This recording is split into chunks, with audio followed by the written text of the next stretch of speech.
Quickly. We are going live, Eve, okay? In 3, 2, 1, go. Great. So,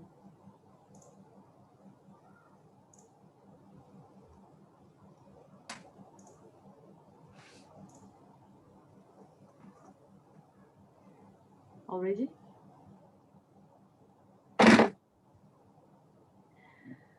Okay, good morning everyone. Welcome to the World Leader Summit Women's League. It's the second day today. Let's start the second day of celebration International Women's Day. And let's celebrate women achievements with the World Leader Summit and with amazing speakers from all around the world. We have 60 speakers from 30 countries today. And I'm happy to introduce our founder of the World Leader Summit, Arijit. How are you today, Arijit? I'm doing perfectly fine, Eve. How are you doing? I'm great, amazing. It's second day of really big pleasure from all speakers, from amazing speakers. So now let's start this day from our speakers who will open this our session. It's speakers from Russia. I am really happy to see you here, Svetlana Landa and Esther Landa. Please let me introduce you shortly. Svetlana Landa is a co-founder of Women, I wanted to say World Leader Summit, Women Leadership Forum. She is a founder of the International Coaching Center, CL Academy, executive coach, master certified coach, global ICF mentor. And Svetlana will have a presentation together with her daughter. She is Esther Kanna Landa. She is executive coach, as well a master certified coach, ICF, International Coaching Federation, and Esther is the youngest master practitioner coach of the European Mentoring and Coaching Council in the world. So how are you, Svetlana, Esther? Thank you, Evgenia, for introducing us. And I hope we will have a great session. And thank you for joining us as a co-host of this conference. So, Esther, yeah, so hello, everyone. I hope we will have a good internet connection today and we won't lost anything on the road. So, Svetlana, are you able to share your screen? Yeah, good. We can see it. Yeah, thank you, Esther, that you also join. I know that it's almost late evening. It's almost night in Los Angeles, yeah, because Svetlana will be speaking from Russia, Moscow, and Esther will be speaking from Los Angeles. So thank you very much. Svetlana is somewhere in the middle of the ocean right now. Yes, it's true. It's true. I celebrate Women's Day on my vacation. It's near the Africa and India. So I'm on the beach of Indian Ocean. So I'm close to you, most of you who lives in Asia. So we're ready to start. Yes. Our topic today is about women's leadership and how we could or how we need to overcome some obstacles which we really have as a human being, and what help us to be more beneficial for others. I mean, in our leadership position and be more happier in our personal life. It's also one of important things for leaders. It's not just things. It's now it's the most important competence for leaders to be honest. And now with Esther taught about our experience as executive coaches, which work with female leaders, and our topic help you to find some new way to work with obstacles and things which stop us to be career successful and happier in our private life. And I'm, as Janet taught, one of the co-founder of Women's Leadership Forum. It's association or community which combine leaders, successful women in a different part of business. It's financial and FMCG and the owners of small and medium companies, the board of these companies also connect with our community, and of course the younger leader, the women who would like to improve their career and think about their career path. And why we decided to found this community several years ago. Around 7 years we exist in Russia, and we the first big community at the 7 years ago, and now in Russia we have several, not several, I think at least 15 famous communities, and we one of them. Communities which help women to exchange their best practice and support to each other. And why we need to support, why we need to exchange our practice, why we need to find our mentors, because we dreamed about positive change in our business, in our teams, in our life, and of course, we took care about our society.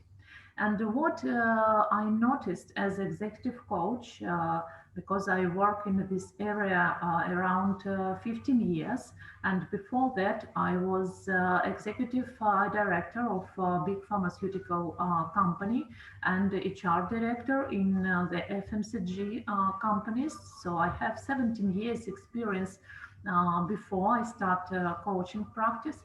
And what I noticed that most of female leaders have the same, I don't like a word problem, but difficulties.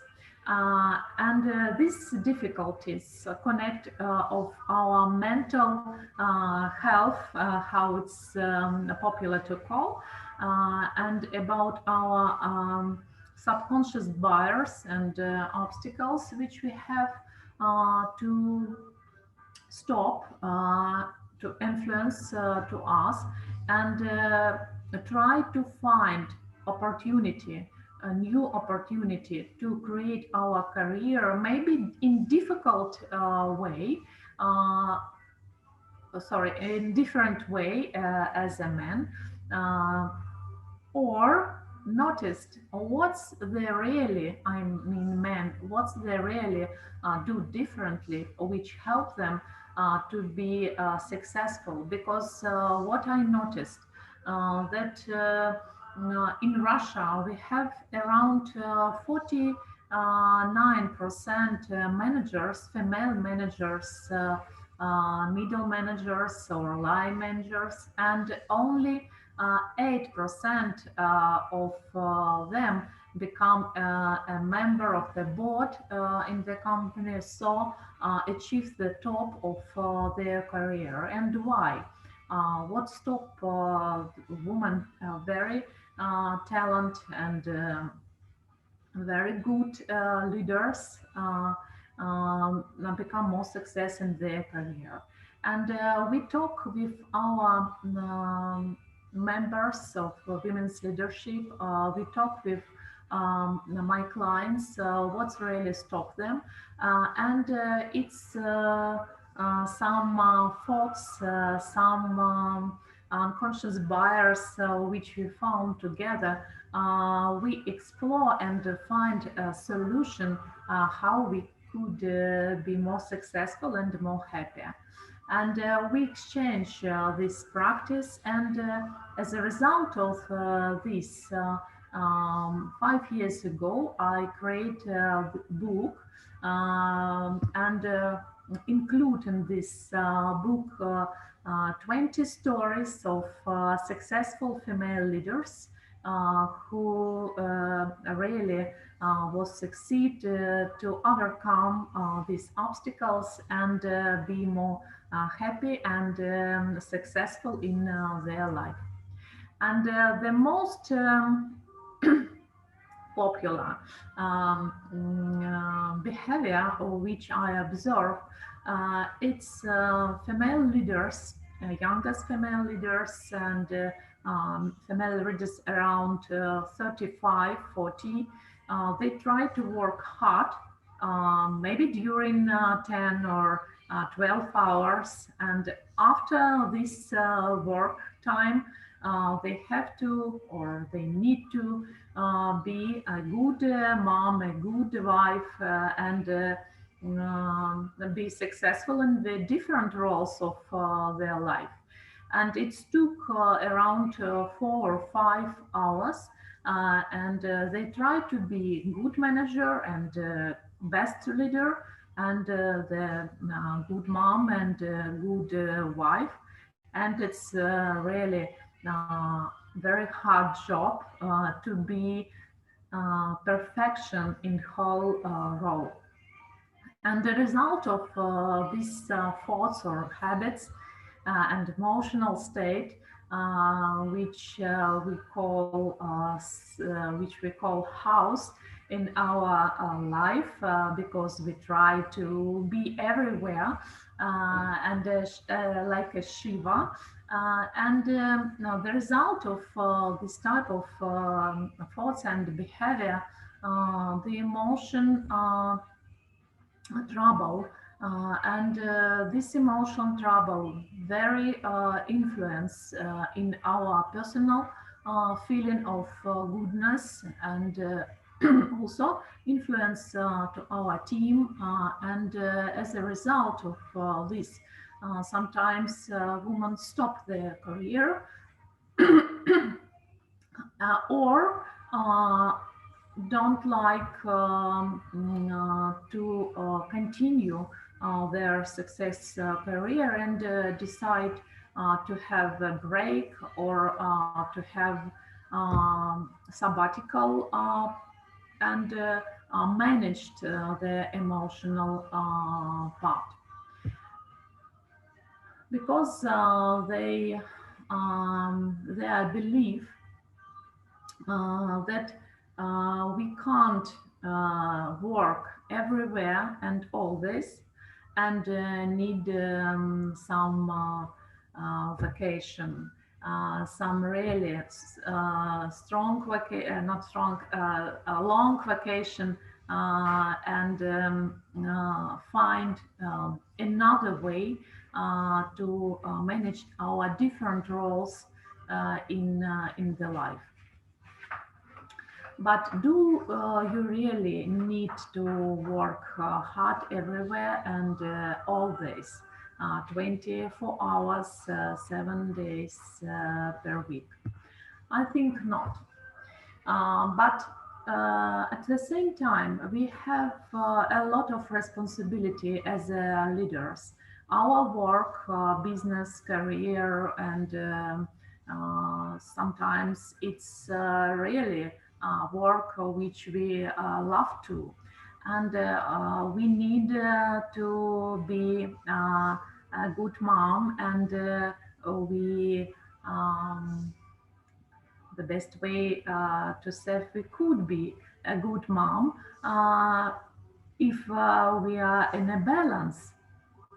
But sometimes leaders miss this balance and work hard, and at the family now they don't have their connection and good relationship with their child and partner. And in their personal life, we also would like to be successful or have interest in different part of this life, traveling or find the resource of inner and external energy. It could be sport or their hobbies and so on.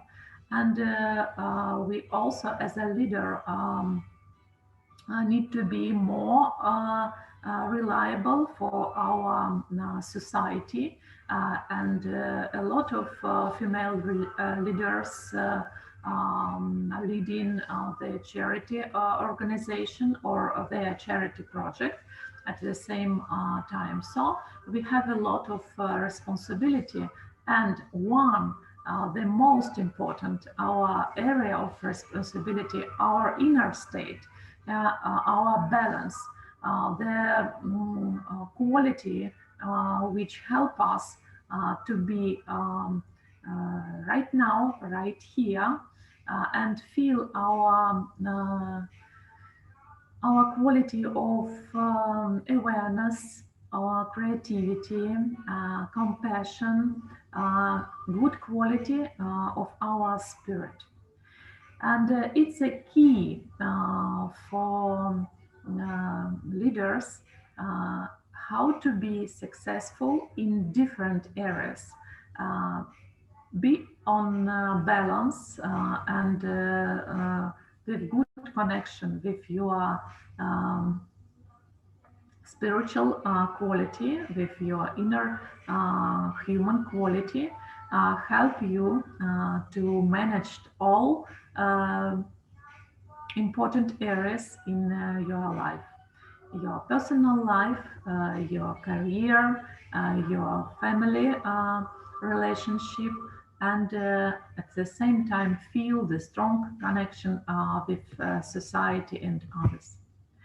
And the solution which we order to our leaders as coaches is life work balance coaching. And around 50% of female leaders at this age, 30, between 40, ask as executive clients for life and work balance coaching and learn how to work not only smart but also wise. And we use our tools we offer of life work balance value oriented coaching approach, which help our clients to find the question where to get our internal resource and how to be successful in our career and personal happiness, and how to use life and work balance principle in your personal life and to care about your team, about your family, and about your society. And the book which I wrote include four very simple principles, and I start to talk about two of them, and after Esther continue and explain second two. And first of all, I learned in my own experience in my own life the principle 20 to 80. It's like law of Pareto, very well known in economical area, and in our personal life it's also one of the important rules. What I noticed, if I use or if I spend 20% of my time during the day for the mindfulness practice, how to reconnect with my feeling, my body, how to feel right now, right here. I refresh my energy very very, I would say, immediately I refresh my energy and could benefit for others, could feel better what happened right here, right now, and how I could manage more wiser the things surround me. And it depends of your culture. You can use meditation practice. You could use some I don't know, swimming pool practice, or running, or mindful breathing. It depends of you. It could be, for example, painting, because some of my clients told me that when they paint the picture, big picture, and use these different colors, and focused on the particular point of this picture, they become more quiet, and their mind become more peaceful, and it's really helped them to after this practice, 1 hour practice, to be more focused on their project, to be more focused on the conversation with their team, on communication with their team and business partners. So it's the good advice which I could give to my clients. At least have a free breath, mindful breath, before you start some negotiation, or start some business day, and at the end of some deal, or at the end of some meeting, have another free mindful briefing. It's simple, but it's really work when my clients become have become to start this practice, and have different short stop point during the day. They noticed that the energy coming, the new energy coming, and they feel more energy to manage all things which bring this day.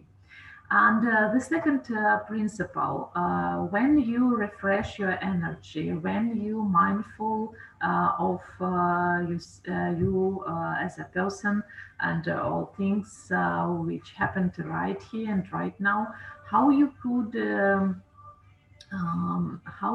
use this energy. Do you have priorities in your life? How your life and your decision connect with your values, and how you pay your attention on the things which are really important for you. And this principle we use in during the life and work balance coaching, when I explore with our clients at least 5 or 7 deep values which they have, and reconnect all these goals in this year, or in this period, with their priority. And now I think, Esther, it's time to start in your topic, because I have to finish on this slide. It's about my clients which use meditation practice in their life. It's very successful woman, top of the biggest Russian company, national media groups, and one of the partner of international company. And they use meditation practice every day for 20 or 30 minutes. And if you could read. It's really helpful for them, and through this practice, they find at least peaceful mind and the brilliant idea how to be more wise in their decision about what's really need to be attention, what's really need to be done, and so on. Esther? Yes, I would like to continue. Thank you. So we actually would speak brief about two other principles which can really help you to achieve whatever you desire to achieve. So the first one is 80-20. It's easy to remember, and it's actually is from, I think, McKinsey study of recent years, which has shown that if a woman has at least 20% doubts, she would never raise a hand on a meeting, or she would never take a job opportunity. And if a man has a 50% doubts, he will take the opportunity. So it's easy to see that the simple advice that if you have some small doubts about will you be able to do this work, you really need to take this challenge, because maybe now it will be useful just to remember several times in your life when you refused very good opportunity just because you had very small doubts that you would be able to do it. And think, who would you become if you would have taken these opportunities in the past? So if you will meet any of these in the nearest future, just try to remember about this percentage and take this challenge. And in some traditional cultures,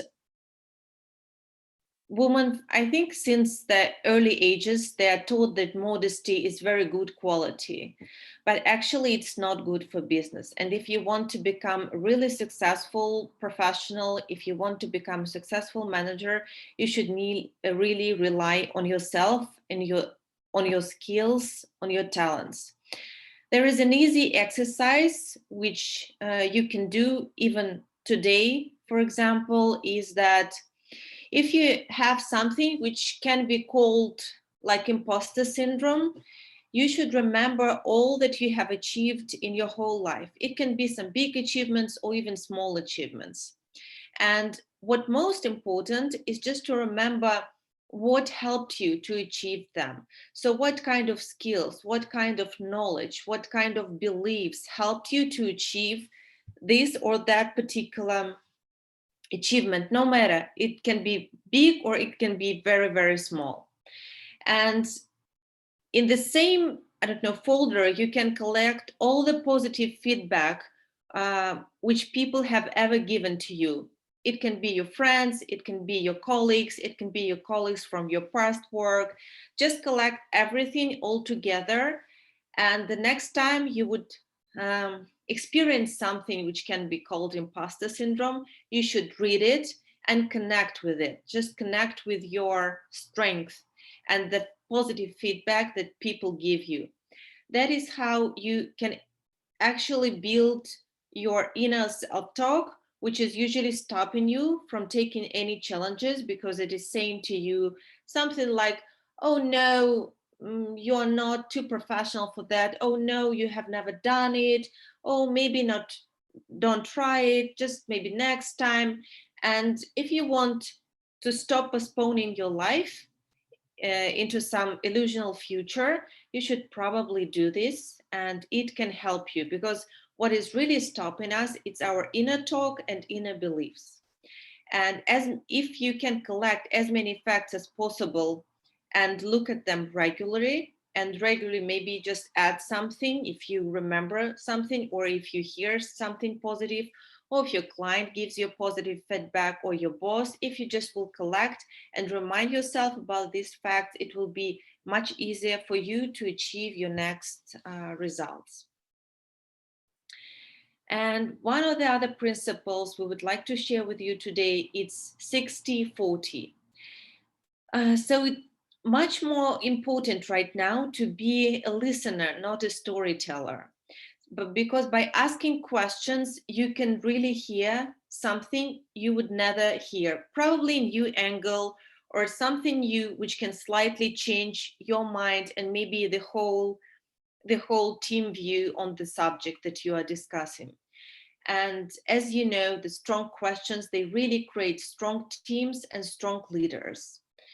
And maybe like at least 10 to 15 years, it become more and more popular for managers to learn some coaching skills, maybe not to become a coaches, but just to bring the coaching approach to their management style and to day-to-day work operation and communication. Because when you can listen and when you can pay attention to the words and what have been said, and when you can ask particular question throughout the day, you became more effective as a leader, and you build stronger connections with the people you work with. So these are two main principles which can help you to become more successful person, which can help you to become more effective manager, and which can help you to achieve the things that you really want to achieve in your life.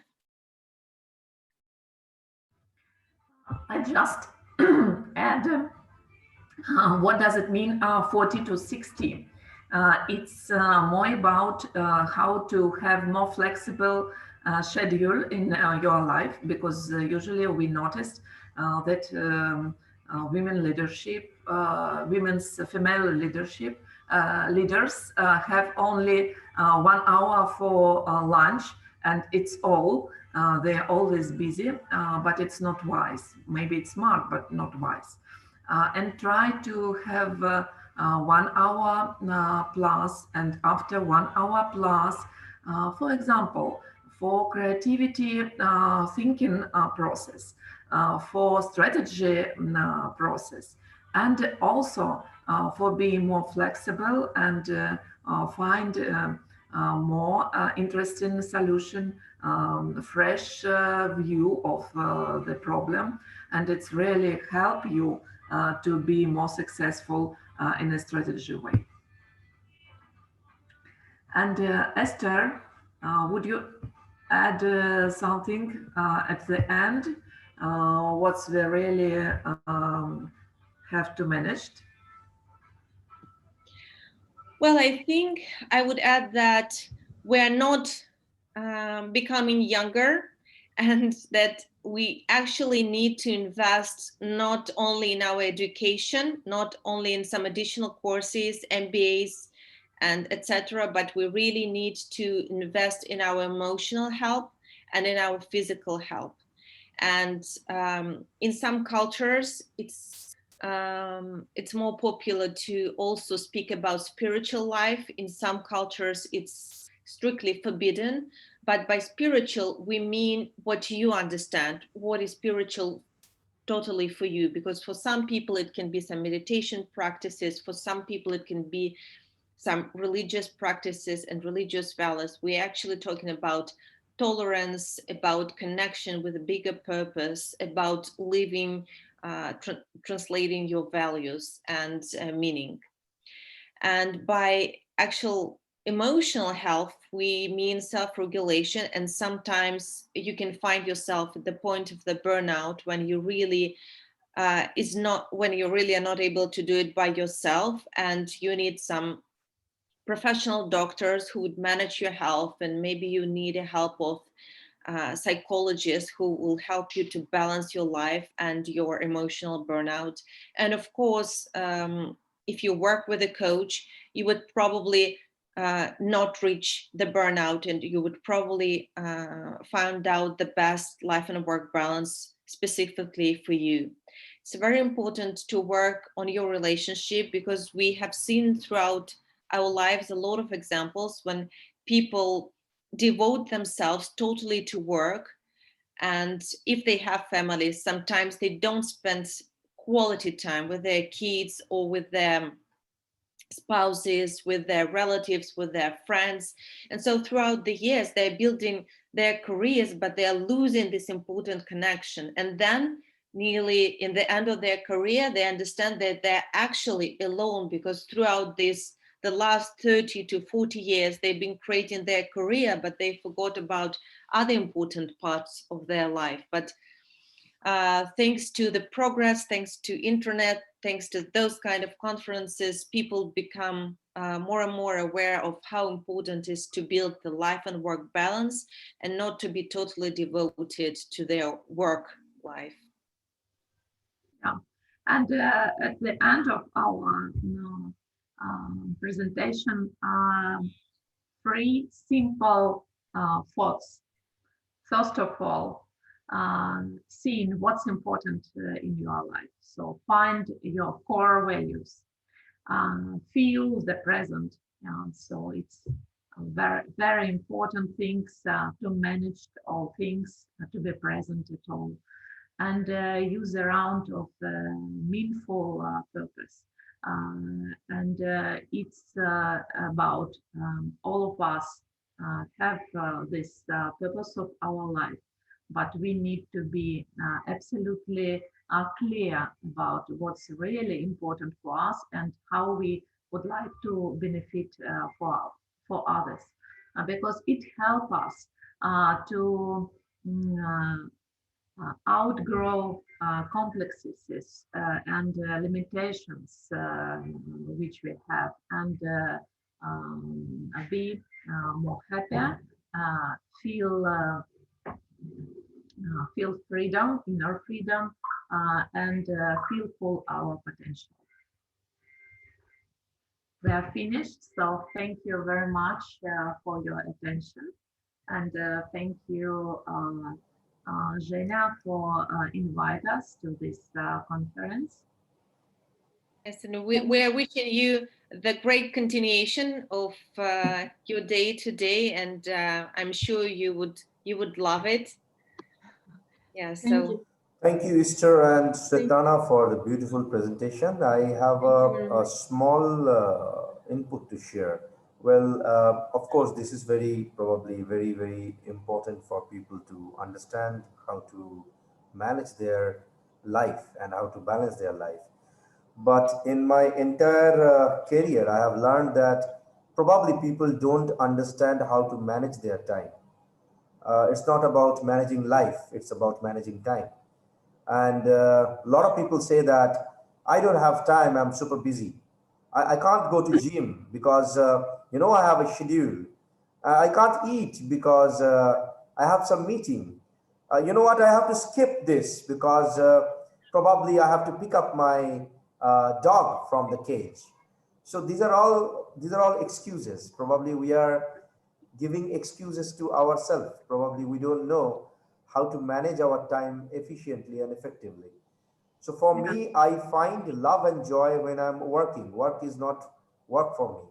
Work is life for me. Once a person, as an entrepreneur, you feel that work is your life, that becomes your life. Your table becomes your bed. You don't need an extra bed. And when you're in bed, that bed becomes your probably work desk. And when you're spending time with your family, that becomes a thought process how probably you can start a new, maybe a park for kids. That becomes your income resources. This is how leaders should think. That's my perspective. What do you feel? That's the question to Easter and Satan. well, Yes. It's actually very nice to understand that you cannot skip your meal, you cannot skip your gym. You need to spend time with your family and friends. It's just a pity that some people understand it either in the end of life or in the hospital. It's a good point. Yeah, because when we are on the hospital or have mental trouble, we go to the doctor and immediately decide to be in good balance. But first of all, the consequences of imbalanced life, it's we lost our health, mental health and physical health. Because our busy life, it's the first of reason of why we have busy life. We have very busy mind, and not stop to thinking. Yeah, and first of all, we have to find the solution for that. How we could organize the rest for our mind to be in the long term destination successful and happier leaders. It's first of all. It could be mindfulness practice. It could be work with your coach. It doesn't matter what's tool or what tool will you use. But first of all, find the real reason why you need more happier life. And it's about prioritizing the strategy. It's about deep values oriented behavior. And of course, it's about good habits of our mind. It's interesting. Thank you very much, Svetlana. Arijit, it's interesting that you. I have another interesting question for both of you. Me too. Actually, can I please interrupt you? Because sure. I really. I remember actually that we had with you discussion about life-work balance, Arijit, and for me, of course, it's interesting point because really, as Arijit mentioned before, for entrepreneurs sometimes work it's really their life. And in this case, for me, interesting to define, how would you define this term? What is the balance? Because, for example, some entrepreneurs, they can find in their work, they can find pleasure, meditation, rest, and so on, as well, Arijit mentioned before, yeah? So how would you define, in Svetlana and Esther, this term balance? What is it, the balance? Balance, it's for us, it's secret word, being. Balance, it's about being. Being, it's about present. Because executive presence and our human presence, it's very important how we choose our destination, or how we choose our goal, how we influence in our communication and so on. Because with Esther, Esther and me, we also entrepreneurs, because we have our small business, International Coaching Academy, and we absolutely agree that when you love your business, it's become your life. But it's not wise. Yeah, life is more bigger than your business. And first of all, we need to have a strong connection with our being as a human being. Yeah, and through this practice, to be more beneficial for others. It's my opinion. Esther, what do you think? I actually think that everyone in the world has its own understanding of what balance is. Because, for example, if I would be talking about some physical health and sport, I would say that for me, at least 5 hours of CrossFit, it means balance in physical form. And for example, I have a client, and we recently discussed with her that she somehow moved away from her schedule, her afternoon walks. She usually does something like 5,000 steps in a day, and that brings her so many energy to work another part of the day. And for her, it is the balance, just to have these 5,000 steps in a day in the afternoon work and to move freely.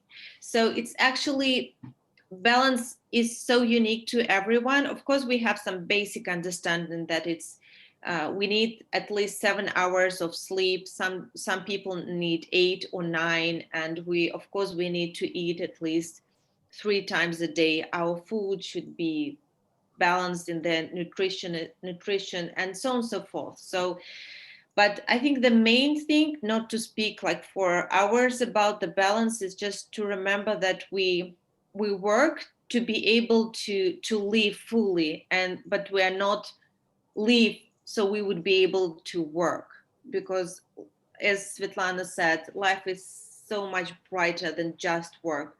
Work is important. Sometimes it takes a lot of time and we love to invest, but we also have traveling, we also have friends, we also have all these beautiful places in the world. We have so many hobbies that we can try and we can love. So work is not the only thing that we come to for what we come into this world, I think. But it's just my opinion. Thank you. Thank you. Let me redefine my answer. Let me redefine Yeah. my thoughts. Arjit, I was waiting for it actually. Yeah, basically, when you put a word called work, people feel that we need to work for our food, we need to earn money, and that's the reason probably we are working. But for me, I don't know about others. For me, work is my God. And for me, life is my God. I don't need any kind of puppet to say that that's my God. When I see a tree, I find happiness. That's my God. When I see a dog, when I love it, it gives me love back. That's nature. That's God for me. So for me, I don't really need to find out happiness in outside world. For me, I am my own happiness. So if you have that kind of thought process, I don't feel that you will define work as work. You will define it as your God, as your life. And when you look at life, when you eat, that's flow of energy. And for nutrition, my friend Easter, you need to eat at least 6 times a day. And that balance needs to have protein, carbohydrate, and good fat. That's a combination with water. Some people don't actually look at it. And I know that we have a Olympic sports player among us, and she can always tell us that how important to have a balance in diet. And when we eat, we usually don't eat with our mind and our body. We are eating, oh my God, I have a mail to send and I'm eating. It doesn't go into your neurons. Okay? If your neuron is talking with your body, that calls a balance. And I agree with Easter that it actually completely different than each and every person. It cannot be defined. Balance cannot be defined for, like, what is good for me cannot be good for Eve, maybe. It may not be good for Marco, maybe. Maybe Marco has got his own kind of style. And if we are friends, we need to adopt that. And when we are adopting friends in our life, whom we don't know, there is no blood relationship, there is no relationship, but they become a part of our life, we accept that. And sometimes we try to be like them, and they try to be like us. I think that's the beauty of life. Thank you so much for all the knowledge and all the conversation. Thank you so much. Thank you, Reggie. Thank Thank you, Evgenia. So I have to jump off because thinking of life-work balance, it's already 11 o'clock. So I need to jump off the call. So have a great conference and bye to everyone. Yeah. Thank you. Thank you, Esther. Yes, thank you. Yeah, Thank you. I just add a secret word, life-work balance. Life, it's love.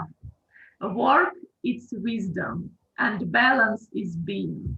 So Right. being, yeah, in love and wisdom become in all things which you do. So Thank you, Svetlana. Bye. Thank you. So, ladies and gentlemen, let me not ask you to wait that long, because I can see there are more than 120 shares from our Facebook Live. And yes, the woman you are waiting for, Nikki Jordan, is here with us. Nikki is an Olympic swimmer. Pleasure to have you with us, Nikki. Nikki is from Australia, Sydney. Thank you for being with us, Nikki. Thank you so much. Welcome. Hello, thank you for having me. Hi, Nikki. How you going? Yeah, good. I will comment before I dive into something very, very different. I must say, thinking about what Svetlana and Esther said around, it's funny. So I'm 45, I'm having a midlife crisis. I started doing this thing called Miracle Mornings, which many people might know about, where you wake up early, You meditate, you visualize, you do affirmations, you journal, you exercise, and you write. And as I'm doing this, I think to myself, I did almost every one of these things when I was 15. And that's how I made it to the Olympics.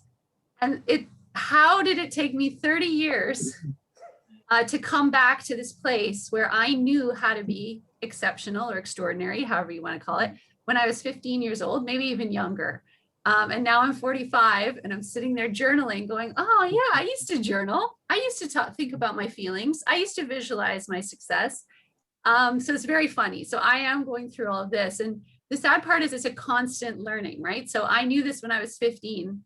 Those things didn't serve me in my 20s in New York City, but certainly they are serving me now. So, it is about finding what works for you also in the moment, because, I wouldn't have been able to do miracle mornings with a baby. Now that my child can actually sleep in a little bit, I can wake up and do it. So it all works itself out.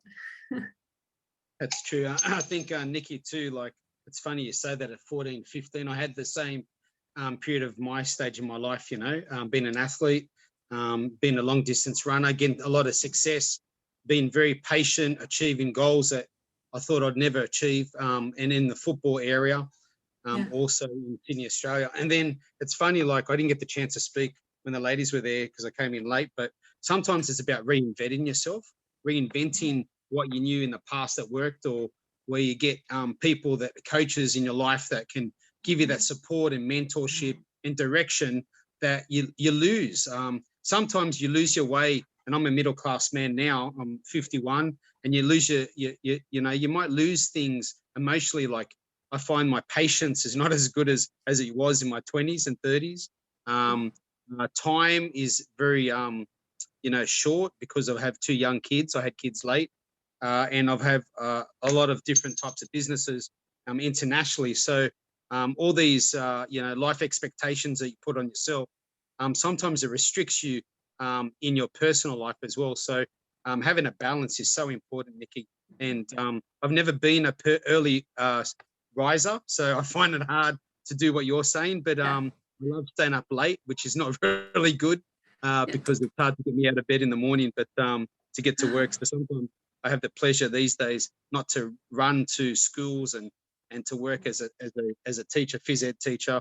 I have the pleasure to do business when I want, where I want, in Australia and around the world. So what you're saying resonates with me also. It's about reinventing yourself and also learning and developing. So good to see you, Nikki. Nice to see you too. All right, so I will try to share my screen here. Hopefully I can figure out how to do it here. There is a green button if you, you're done. Okay. Yay. Okay, good. I don't know how to get rid of the next slide part. Doesn't matter. You can click on the next slide and we can. Okay, perfect. All right, so I'm shifting gears a little bit here, and talking about the future of athlete activism. And we will go through some of, the past. In order to get to the future, we do have to get to the past. I'd like to say that the future of athlete activism is just women, but it's not. It's actually going to take all of us to get there, men, women, and everyone else. So, okay, so I am an entrepreneur, but of a nonprofit. So it's not really going anywhere, and I would love some support potentially on how this can, how to get a nonprofit off the ground that doesn't necessarily have any financial benefit to anyone, but it is a rights-based organization. So what happened was I'm an Olympic swimmer and human rights lawyer. And for 15 years, I've been working in the nexus of sport and human rights.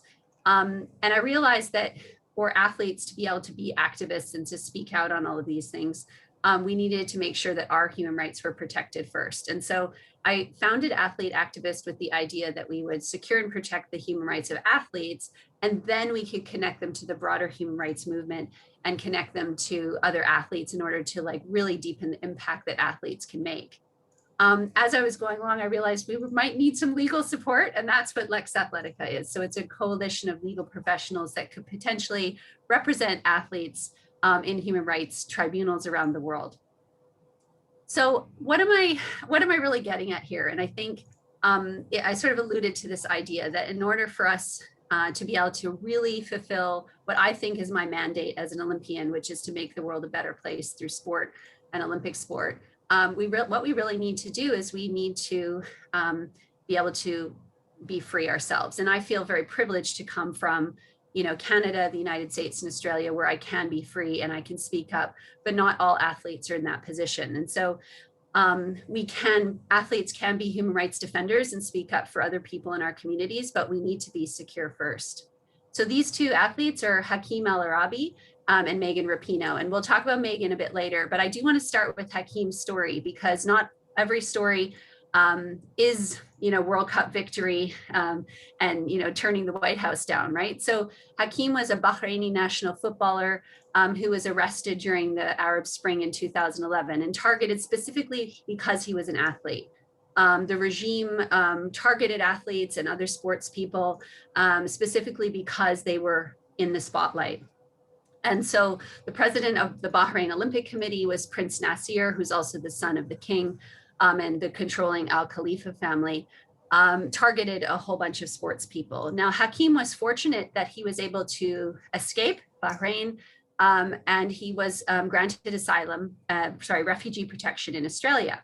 He then felt secure because he was safe, and he spoke out against another Al Khalifa family member who was running for the FIFA vice presidency. He was quoted in the New York Times. And then after trying to travel to Thailand for his honeymoon, he was arrested and detained unlawfully at the behest of the Bahrain royal family. So this continued. Hakeem was detained for many months, a global sports campaign with hundreds of people working to secure his release until he was finally released and returned safely to Australia. His story has a happy ending. Unfortunately, Naveed Afkari, who is an Iranian wrestler, story does not have a happy ending. He was executed in Iran really kind of all of a sudden. I mean, we were following his story, but I think it came as quite a shock to many of us who were working on his case in the sense of trying to raise awareness of his detention.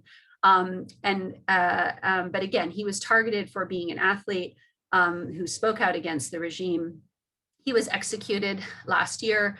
And, you know, a lot of athlete rights groups have been calling on the IOC, the International Olympic Committee, to sanction the Irani National Olympic Committee, you know, for not protecting their athlete. Unfortunately, the IOC doesn't see things the way that most athletes do. And we'll get into a little bit of that in a few more slides. So athlete human rights can run the gamut, right? And I'm not saying that there are other huge human rights connected to the global sports movement. You know, the rights of, you know, there are housing rights connected to like staging mass mega sporting events. There are worker rights connected to those events. And I have certainly worked on all of those things as well. But athletes, you know, what I'm getting at is if we want athletes to be the leaders that they can be, to speak up for those other things, like to talk about worker rights abuse in Qatar, building the football stadiums, we need to make sure that we are safe to be able to do that, and that we aren't detained like Hakeem or executed like Naveed.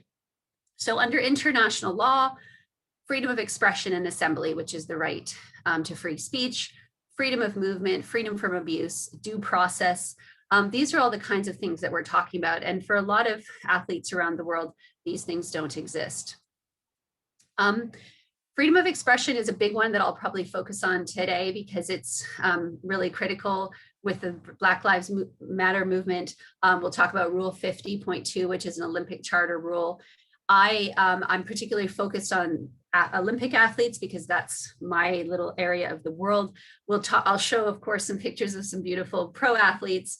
But, you know, a lot of this has started in the Olympic movement because, and in particular, women and minorities have very few opportunities to speak, very few, especially in sports.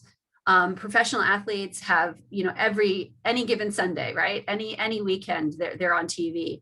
Every 4 years, we have one moment where we potentially could talk about something. And so that's why it's so important for me that at the Olympic Games, we have these freedoms in place. We all know that I could have put up the picture of the most famous Olympic photo of the men's, of the Carlos and Smith in 1968, Mexico City. But as I do my research, I'm finding more and more athlete activism. There was actually one before Rose Robinson, but I didn't have time to change my slide deck. But Rose Robinson was a civil rights activist in the United States. She was a high jumper, and she refused to go on the podium or to stand for the national anthem at the 1959 Pan American Games. There's no photo of it, which means it didn't happen. In history, it's not quite as exciting. And these women actually, Wyomina Tyus, also at that Mexico Olympic Games, she actually, you can't quite tell from the photo, but she's wearing a different color shorts. And that was her way of speaking up about racial injustice in the United States. And so under international law, everyone has the right to express themselves and have freedom of expression. In addition to the international law, like the main Declaration of Human Rights, there's a lot of additional international conventions that focus on particular rights of minorities or particular segments. So the Racial Discrimination Convention actually really focuses on this idea that the media has a central role to play in promoting a culture of tolerance and making sure minority groups have their viewpoints heard. So the Olympics is like the perfect opportunity for this to happen. These are two famous Australian athletes. Kathy Freeman was originally penalized at earlier international sporting events for carrying the Aboriginal flag of Australia and the other Australian flag. This is her in Sydney Olympics. She was considered the golden girl of the Olympics after winning gold in Sydney. And she wasn't criticized at this event for having both flags, but she had been previously. The gentleman in the other photo is Damien Hooper, and he was a boxer at the 2012 Olympics. He wore the Aboriginal flag, which, by the way, is a federally recognized flag in Australia. He wore that flag on his t-shirt in the ring warming up. And he was penalized by the Australian Olympic Committee, made to apologize for wearing this shirt as if it was some kind of thing that you need to apologize for. So, I think these are the ways that this can play out. So with there's another convention, and this is obviously relevant for today. This is the Women's Convention. The CEDAW goes as far as actually requiring affirmative action measures in order to, accelerate de facto equality between men and women. And over the years, women athletes have been great activists for gender equality in sport. Venus Williams penned a famous op-ed in the Times in London, talking about how arguing for equal pay at Wimbledon. We have Ada Hedgeberg, who's one of the most famous soccer players in the world. She actually boycotted the 2019 World Cup because Norwegian women weren't getting paid equally, and she didn't feel that women, they actually ended up getting paid equally, but globally, women do not get paid equally by FIFA and by their federations around the world. Two other ones. This one is just funny. This is 1976, Yale, the crew, which is rowing. They protested not having adequate showers by running naked across the Yale campus. So even the Ivy League women get into things. And then this, of course, is Catherine Schweitzer, who was the first woman to run in the Boston Marathon in 1967. They tried to push her out. Eventually, women were not allowed to race at all. And it took about 5 years before women were allowed to race in the marathons. So there's been a lot of active athlete activism. Over the last few years, we're seeing an extraordinary rise in athlete organizations. So on the one hand, you've got pro athletes, and especially in terms of male pro athletes in the United States, they've obviously had strong unions. The NBA Players Association is sort of like the pinnacle of athlete representation, and it's sort of the gold standard in professional sports and sports globally. But then after those American organizations, you've got FIFA Pro, which is the World Soccer Football Players Association. You've got World Players Association, which is an amalgamation of worker unions. Regionally, Australia has one with mostly pro athletes, and the tennis players are banding together recently. On the non-pro athlete side, around what I consider Olympic athletes, more almost like amateur athletes, to be really honest, Athletes Can in Canada has been around for a very long time. kind of funded by the government, but not really. They have one paid person. The German Athletes Association, which is really the gold standard globally, they have one paid person. Global Athlete, I think, has one paid person. And then the US Olympic Paralympic Committee, it's sort of government subsidized, right? So it's not independent, so it's not fantastic. But the great news is, and we'll get to Rule 50 in a second, is that the US Olympic and Paralympic Committee has come out saying that they will not enforce Rule 50.2 against American athletes. So I think that's going to be a real game changer this summer. I just wanted to show a couple, of the pictures of some of these amazing athletes and what they're doing. Lewis Hamilton is rewriting the record books on the track in Formula One, but he's also doing extraordinary things to raise attention to Black Lives Matter, as is Naomi Osaka, who is just literally, blowing my mind with how amazing she has been in the last year. And then the gentleman in the middle, because I want to make sure like everyone's voice is heard. His name is Matic. He's from Serbia, and he's it's hard to tell, but he's not wearing a poppy on his jersey. This is a club game in England a few years ago, and his argument was, the poppy is a symbol of, he lived through bombing in Serbia when he was a child and felt that he didn't have to or did not want to wear the poppy as a symbol of what he believed was the war that impacted his childhood negatively. So really interesting. This is happening a lot in the pro athlete space. Now, stepping back to the Olympics, and why I'm so fascinated by it is because the Olympics are sold on this premise that Olympicism is this, ideal, right? And it's such a lofty ideal. The practice of sport is a human right. There's beautiful non-discrimination language in the Olympic Charter. They've even included and expanded, around sexual orientation more recently. So the Olympic Charter is a breathing document. It is constantly being updated, and there are things that they are doing well.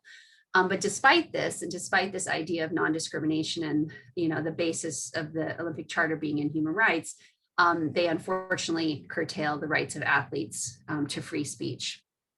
Before I get into Rule 50.2, which I know I said I would, I keep not getting to it. My day as an athlete troublemaker started in 2008 with around Team Darfur. So I was a member of Team Darfur and on their board. And the idea was that China had spent a lot of resources telling the International Olympic Committee that they were going to uphold human rights, uphold the Olympic peace truce during the Olympic Games. And that, and that was why they were awarded the 2008 Olympic Games. And so we used the opportunity of these promises that they had made to the international community to highlight China's connection and investment in the genocide in Darfur in Sudan. And so along with a lot of other Olympic athletes, we had our name up on our website. At the very last minute, our founder, Joey Cheek, who is an Olympic speed skater, his visa was pulled. 2 other members of Team Darfur visas were pulled. Athletes lists went to the US State Department of troublemaker athletes that the US was supposed to watch because China was watching them. And several of the athletes on Team Darfur were threatened by either their National Olympic Committee or their international federation that if they didn't remove their name on Team Darfur's website, that they would not get to go to Beijing. So this is the way it was, and this was only 13 years ago. So I think it's important to understand that this was the environment we were working in, and this is where the seeds for athlete activists for me were planted. So I've been alluding to the Olympic Charter, Rule 50.2. So basically it says that there's no kind of demonstration, political, racial propaganda allowed in the Olympic venue. So what that means is on the podium, it means on the track, it means in the pool, wherever you are in the venue. But obviously the focus has been on the podium because that's where a lot of protests has happened in the past. Now, not only does the rule itself need to be fixed, but for me, the bigger issue, and as a lawyer, what I'm really interested in is the Olympic Charter and the sort of the allusions and the threats and innuendo that are made in the Olympic Charter about what would happen to you if you actually protest. So there is threats of temporary or permanent ineligibility or exclusion. At the discretion of the executive board, you could lose your ranking, meaning your medals can be taken away. They can impose financial sanctions. They can suspend or cancel financial support. But of course, in all cases, the IOC shall be entitled to recover its expenses and costs. And this is where the idea of Lex Athletica is so important, because if athletes are going to protest, this is the ridiculous, like, non-due process that they're going to have to wade themselves through in order to find out, well, what is actually a penalty? And they're going to need resources to help them. Why is this important? Well, Simone Emanuel, and I've talked about this already today. Simone Emanuel was the first African-American to win a swimming gold medal in 2016. Now, she didn't protest on the podium. This picture of her is absolutely beautiful, and it speaks so much, right? Obviously, this was a very powerful moment for her. And, you know, she's certainly a role model to many young girls and boys around the world. But the thing is if in 2021, she defends her gold medal, she has a right to be able to do whatever she wants on the podium. She can cry tears of joy, or she can kneel, or she can raise a fist. And those are her rights under international law. This is just another example of the way a protest can work. This gentleman is from Ethiopia. This symbol that he made as he crossed the finish line is actually the minority symbol of the Oromo people, in Ethiopia. And so this is actually a Rule 50.2 violation. Now, he ended up seeking asylum after the Olympics. And as far as I know, I don't think he didn't have any consequences for violating Rule 50.2, but these are the kind of things that can be done. What's going to be really interesting this summer, if the Olympics do go on, and I think they will, is the combination of having professional athletes in the Olympic Games. Megan Rapinoe's story is quite interesting, because when she put on her USA soccer hat, which is kind of like her Olympic hat, early on in her protests, she was one of the first athletes to join Colin Kaepernick and the NFL players in kneeling during the anthem. When she played for USA, she was eventually stopped from doing that and wasn't allowed. But when she played in the professional league in soccer, they supported her right to do that. So it's going to be really interesting with the likes of Megan Rapinoe, if she plays, Naomi Osaka, if she plays, if some of the NBA players are going, what is going to happen on the podium? Now, most of them are American athletes, so we know that the US Olympic Committee is not going to enforce it. So what is the IOC going to do? I'm dying to find out. So I think what needs to happen is Rule 52.2 needs to be aligned to international law. And everyone that I talked to about this, they start freaking out. Well, the podium will just become this place where everyone will be protesting. And obviously the Nazi salute becomes the most alarming symbol that we can think of in terms of that. But I can certainly think of a lot of other ones that would also be quite horrible around violence. You could do lots of things to intimidate someone or incite violence, but not all speech is protected. Okay, and that's really important to understand, is that speech that is intolerant of minorities or incites hatred or violence can be outlawed. So it will be really easy to just align Rule 50.2 with international law by removing sort of generic language and actually just talking about rules that ban speech that incites violence. Really straightforward. And then define a transparent process for an alleged breach, creating independent people who can actually decide these things. Tell me what the actual penalties are if you decide. So if someone does decide to raise their fist on the podium or kneel, what could be the potential penalties if it's found that this is speech that's not protected? And finally, there should be consequences for the IOC members as well. Just sort of like rounding out the conversation, this isn't just happening in the Olympics. There are other events underneath the Olympic movement.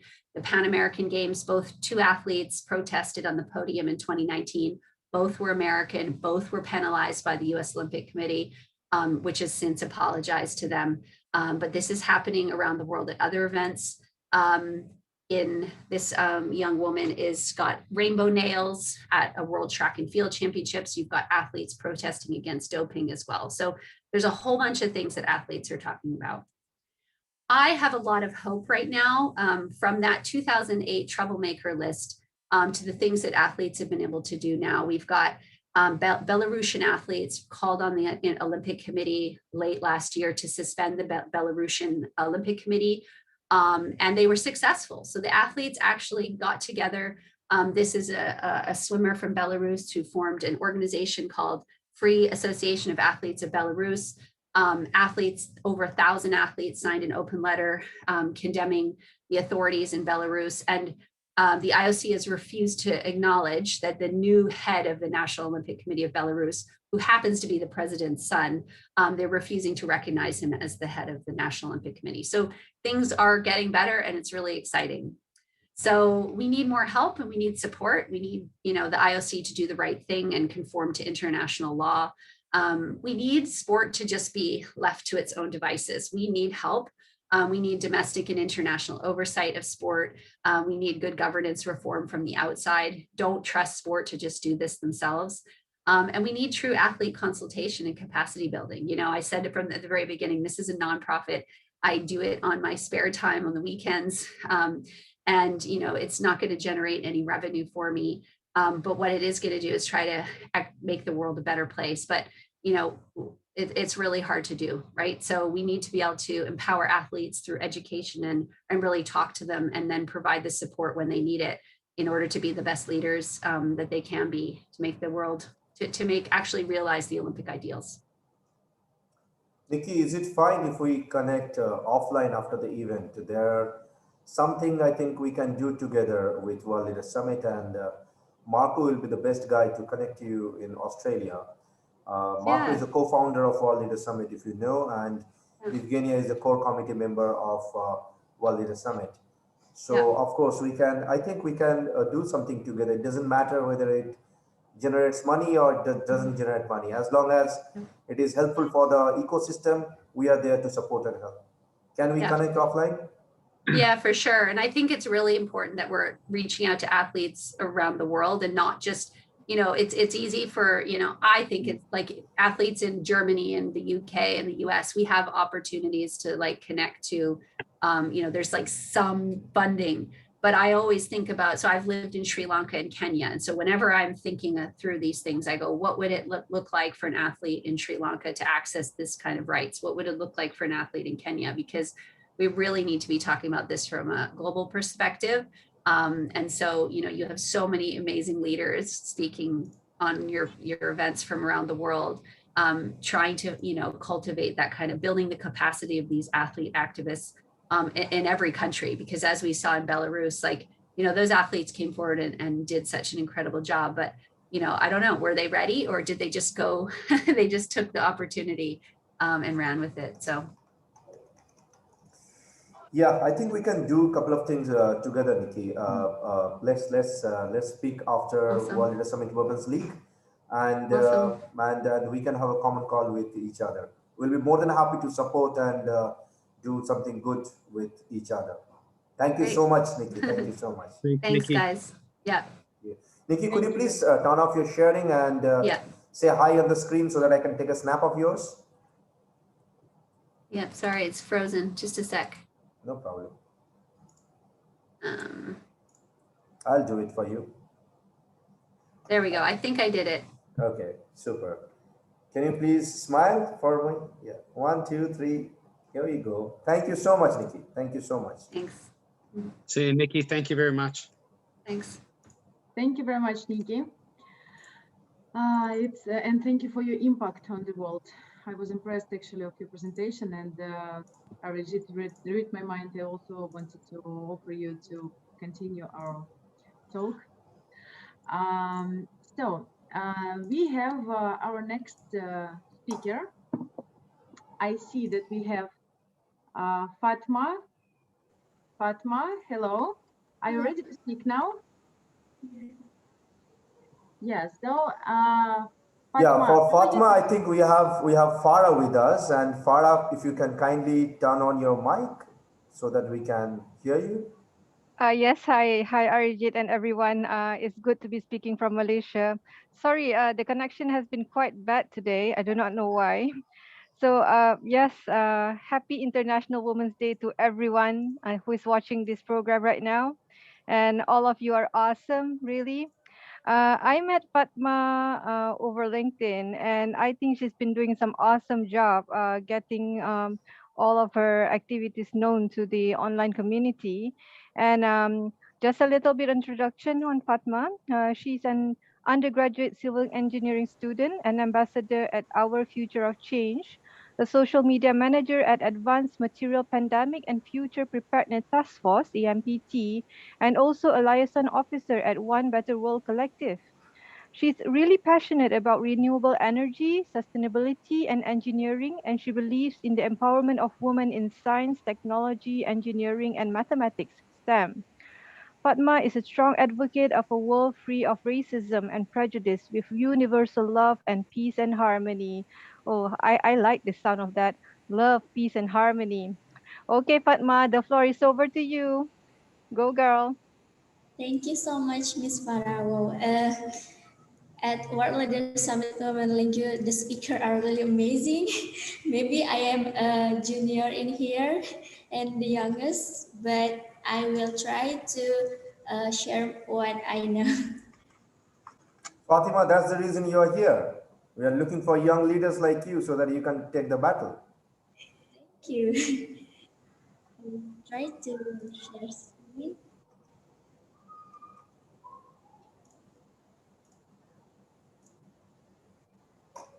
Before you start, Fatima, could you please look at the screen and smile for us? Oh, of course. Could you please turn off the screen sharing? Yeah, could you please, yeah. 1, 2, 3, smile. Thank you so much. Yeah, the floor is yours, Fatima. Please. You can start your presentation.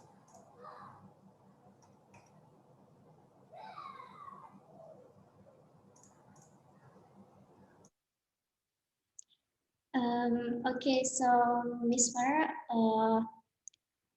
I'll introduce me. So my name is Fatma. I am a civil engineering student and I come from Indonesia. Today I will talk about women in infrastructure development. A simple question to start this session is why we need infrastructure development. I take one simple example. What we face today is the case of COVID-19. This is the map of spread the COVID virus in Indonesia, and this is the map contain information on the number of room or bed used to treat the patient affected of coronavirus. More darker color, more shown on the map, the more hospital room is used. If coronavirus more larger than hospital capacity, uh, the hospital cannot accommodate excessive patients. So this is what happened when the lack of health infrastructure makes the hospital capacity even more, and it's not an ideal condition. Um, so um, when the infrastructure a country is weak, there can be social injustice. For example, it is difficult for some residents to visit health facilities, and or it is difficult for children to go to school because the travel is too difficult and so expensive.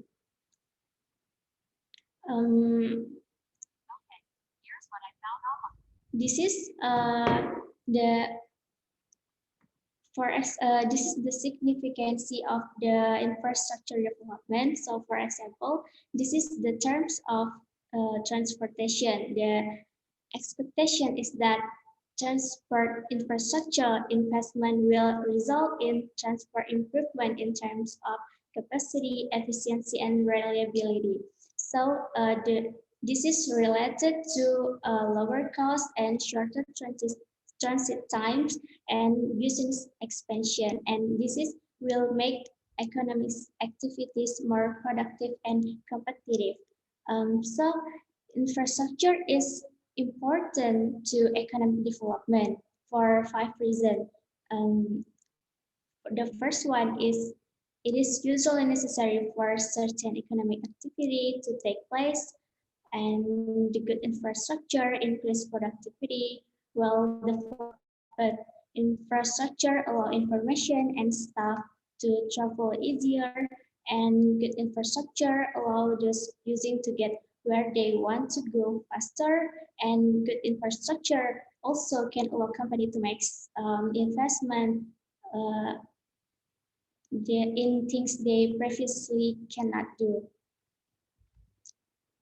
So infrastructure is the physical means available to make people, to make many people to meet public needs. It types depend on the needs based on the type of community activities so that people achieve and increase in their standard of living.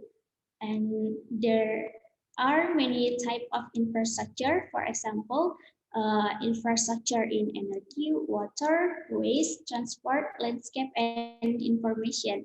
And each of all these consists of many derivatives. For example, to fulfill the energy needs, we can build infrastructure for geothermal, hydroelectric, nuclear, or etc.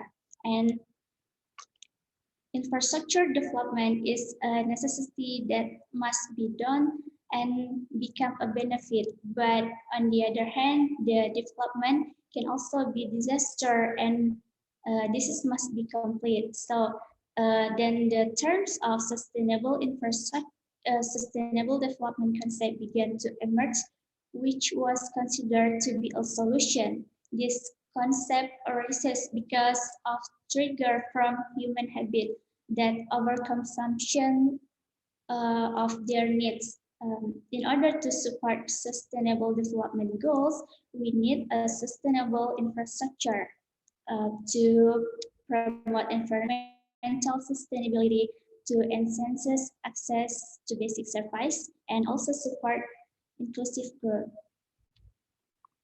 So to carry out infrastructure development, we can become a civil engineer, and civil engineer is considered as one of most important engineering fields across the globe, and the industry is about solving real-world problems through design, construction, managing, and maintaining the infrastructure that plays a vital role in the development country and support modern society. So there are many types of civil engineering.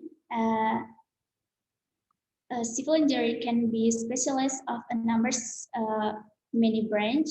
So for example, this is geotechnical engineering. So geotechnical engineering will focus on study soil, foundation, and building capacities. And also there is earthquake engineer. They studies the seismic force and earthquake resistant structure in regions that known for seismic activities.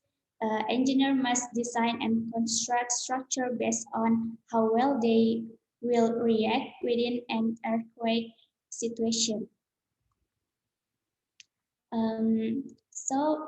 Next we discuss about how the contribution of women in infrastructure development. These statistics show the regional breakdown of women in country industry worldwide. So in Asia, North America, Western Europe, Latin America, and Africa. So about 32% women working in construction located in Asia.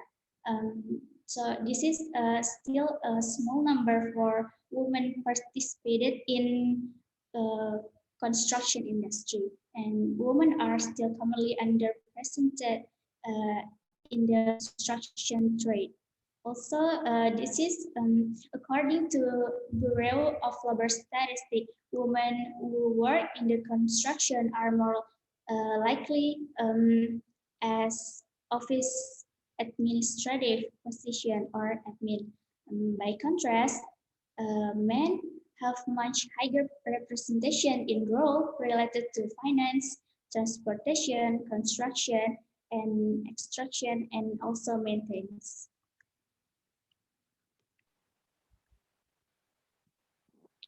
Fatma, just some reminder, you have around 2 minutes to finish and maybe you want to ramp up. Okay, Yeah. okay. This is the Leaky Pipeline. Why women in construction really in small number? Because they face internal barrier and external barrier. The example like female student face gender-based harassment in the construction, education, and etc. So the important thing is about it's not about male and female. It just to be an engineer or to be put career in construction industry. It's just about what makes we an engineer. It is just about being a problem solver because we don't need to be strong to be an engineer. We just need to be a problem solver. And what we need to do is we can do identify the problem, research and brainstorm, build and test and improve, so we can serve the present solution. And this is to be a from the initiate to the final.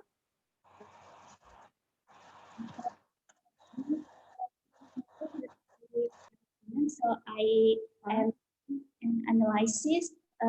This is a subsea pipeline analysis. So there is a subsea pipeline from Marcella FASO to onshore processing area.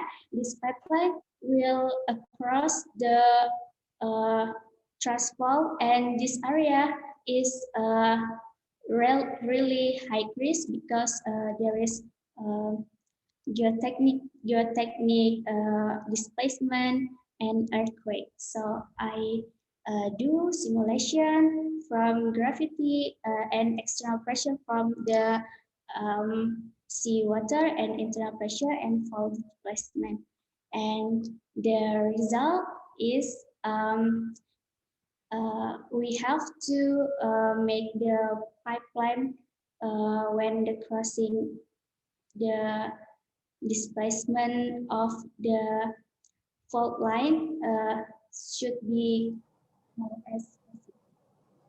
Hi, Fatma. I'm really sorry, but we are actually wrapping up. So if you can please. This is the last. Last slide? Yeah. Super. Super.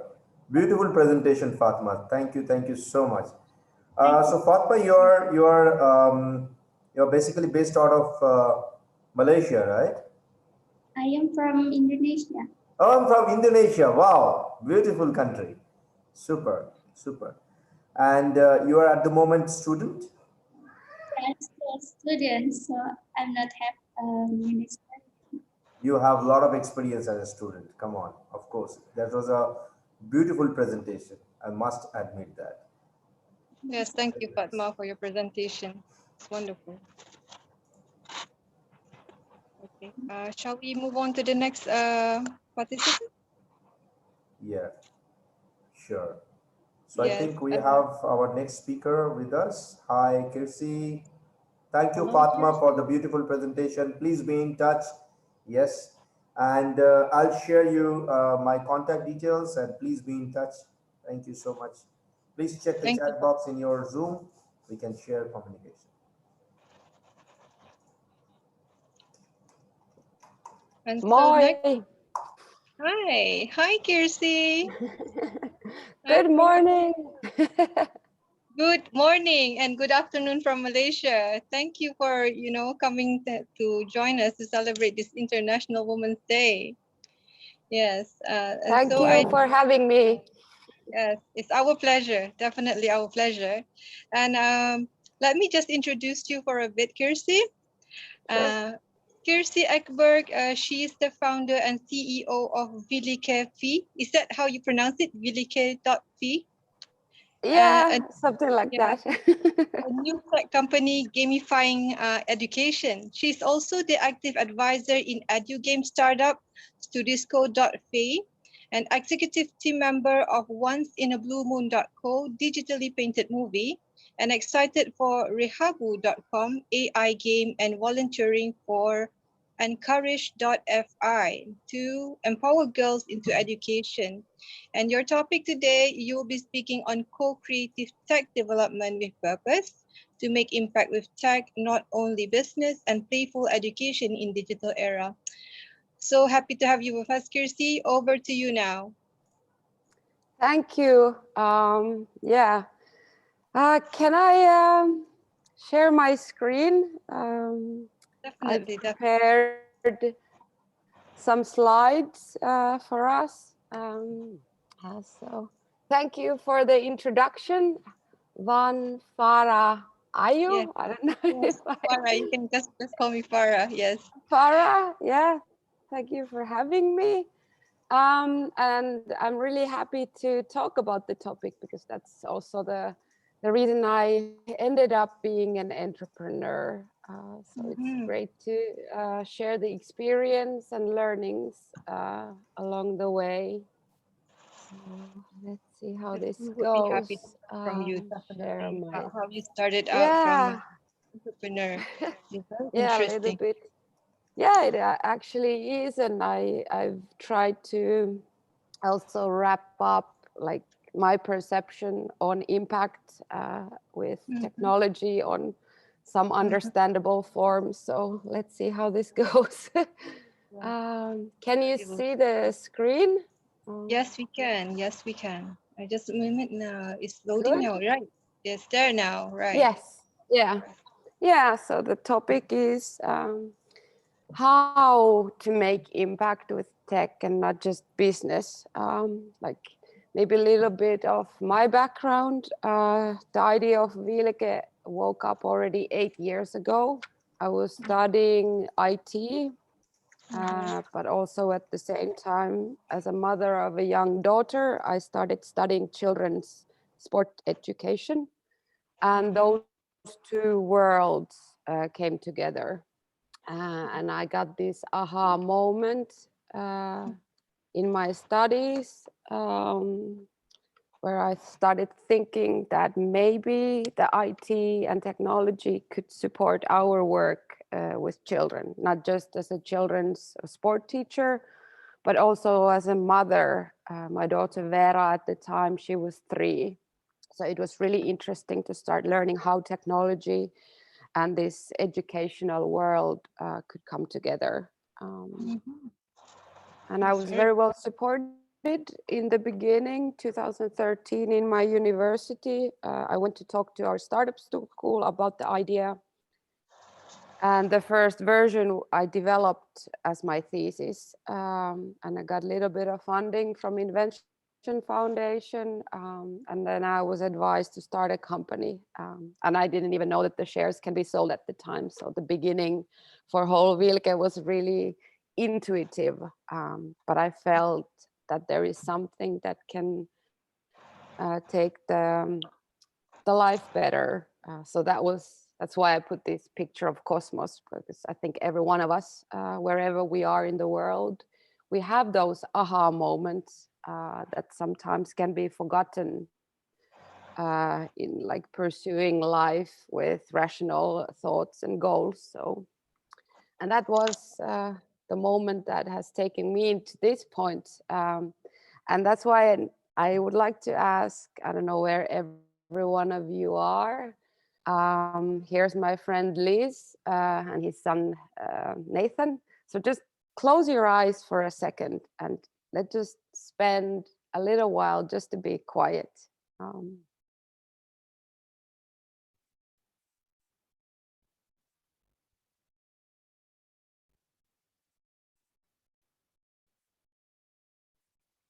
And why I want this silence and kind of this stopping into the moment wherever we are because I believe those moments are the places where we find those aha moments, that, okay, this is what I want to do in my life, or this is the direction I want to go. Because if we just keep doing the things way we've always done it, we cannot see the future and start thinking creative. So that's why I think, and for me, these moments have been really important, and they still are. And all that, those aha moments and silence, it is actually borrowed from Simon Sinek, that it's important to start with why. Because if we pursue the future the way we've done in the past, then we go past this, the most important topic, which is why. Because no matter what we want to accomplish as people or as communities or companies, it's even more important in the days like this that we really know the why. And that's why I think we need to stop. Because when we find the why, and it's really deep in our DNA, in our hearts and in our minds, that's how we can look into, this is how we are going to do it. Like with Vilke, for example, I had this aha moment and really strong, and I still do, why I want to do it. I want to harness technology to make good impact on lives of children, as well as parents and whatever happens afterwards. So then after having this really strong why, which woke up 8 years ago, that has, even though I didn't know much of the things at the time, and I still don't know everything, but it gives me a way to find the how. And then when you start finding the how, it becomes more tangible. So then, okay, we need the team. Technology can serve the purpose in many ways. It's like learning new alphabets and learning to write. And then after having the why and how we're going to go there, okay, we're using this technology or we're using this method. And then it becomes that, okay, we are really, like in case of Vilke, we are reaching out to parents and teachers to really get, because technology, we can do something over a weekend, but if it doesn't serve the purpose of the people or the planet, then there is no what. So actually this whole circle of how, why, how, and what, it doesn't fulfill. And I also think that looking into these 3 spheres on seizing the impact, no matter what is it that you want to do, I think there's still like deeper levels in it, at least in my perception, that we need to remember that technology, this is one of my teachers said in my university, that technology is a great servant, but it's a bad master, and it holds the truth. So no matter what we want to create or develop, and you harness the AI and great computer vision and all of that, but we do need to remember it is like fire. So that's why having why to consider the next steps on how and what becomes really important, because we can get blinded on what we do. And that's why we need to remember that there is always individual in us as people, that what we want to experience, and then there is kind of the outer effect of impact, which then goes to community. So either it's the company, or it's the nation, or if it's the family. And I think now that we are waking up to this, that we don't just build the future based on the numbers or things like that. These perceptions on impact become really, really vital when we continue developing the technology for the mission. And this, I wanted to somehow, because we need to orientate ourselves as individuals and also as a global community in terms to seize the impact, because it's not just about making monetary value or creating more products to make more profit, because it has an end that we don't want to see. So to my perception, impact has different use. There is the industry that produces things that's really, I would say, also traditional way, and that's why those are the things that needs to be done also, so that the certain things of our communal life can happen. And then there's the world of academia that studies the research and brings the knowledge with new data. So having that aspect, once you're looking into the future with impact, coming together with the innovation, I think it's kind of this whole cycle that to find a good purpose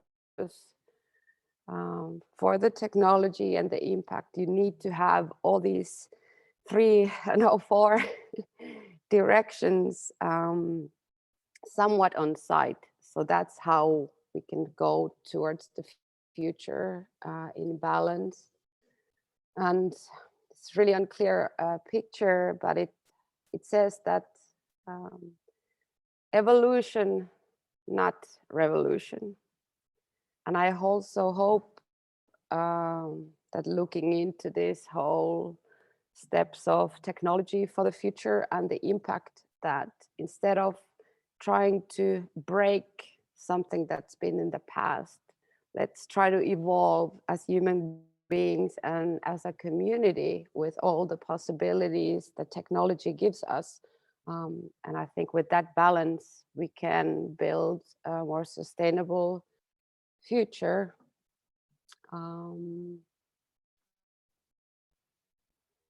And this also leads toward value. I think in Finnish, it doesn't even directly translate to what I feel it is, because I think there's many things in life that we can value. And for some odd reason, we've lost the most important one once we are building the future. And it is what we are as people. And I think it all also goes to the startups and the companies. So I really hope that people would start seeing more the value in people and the planet once we are making the decisions for the future, because every choice matters.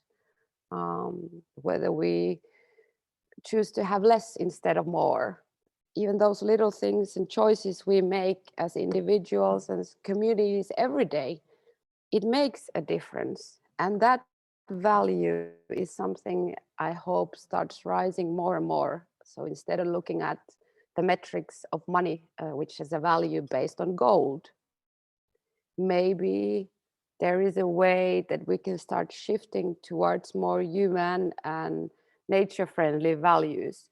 And maybe those could be then the metrics that would thrive us as individuals and as a community.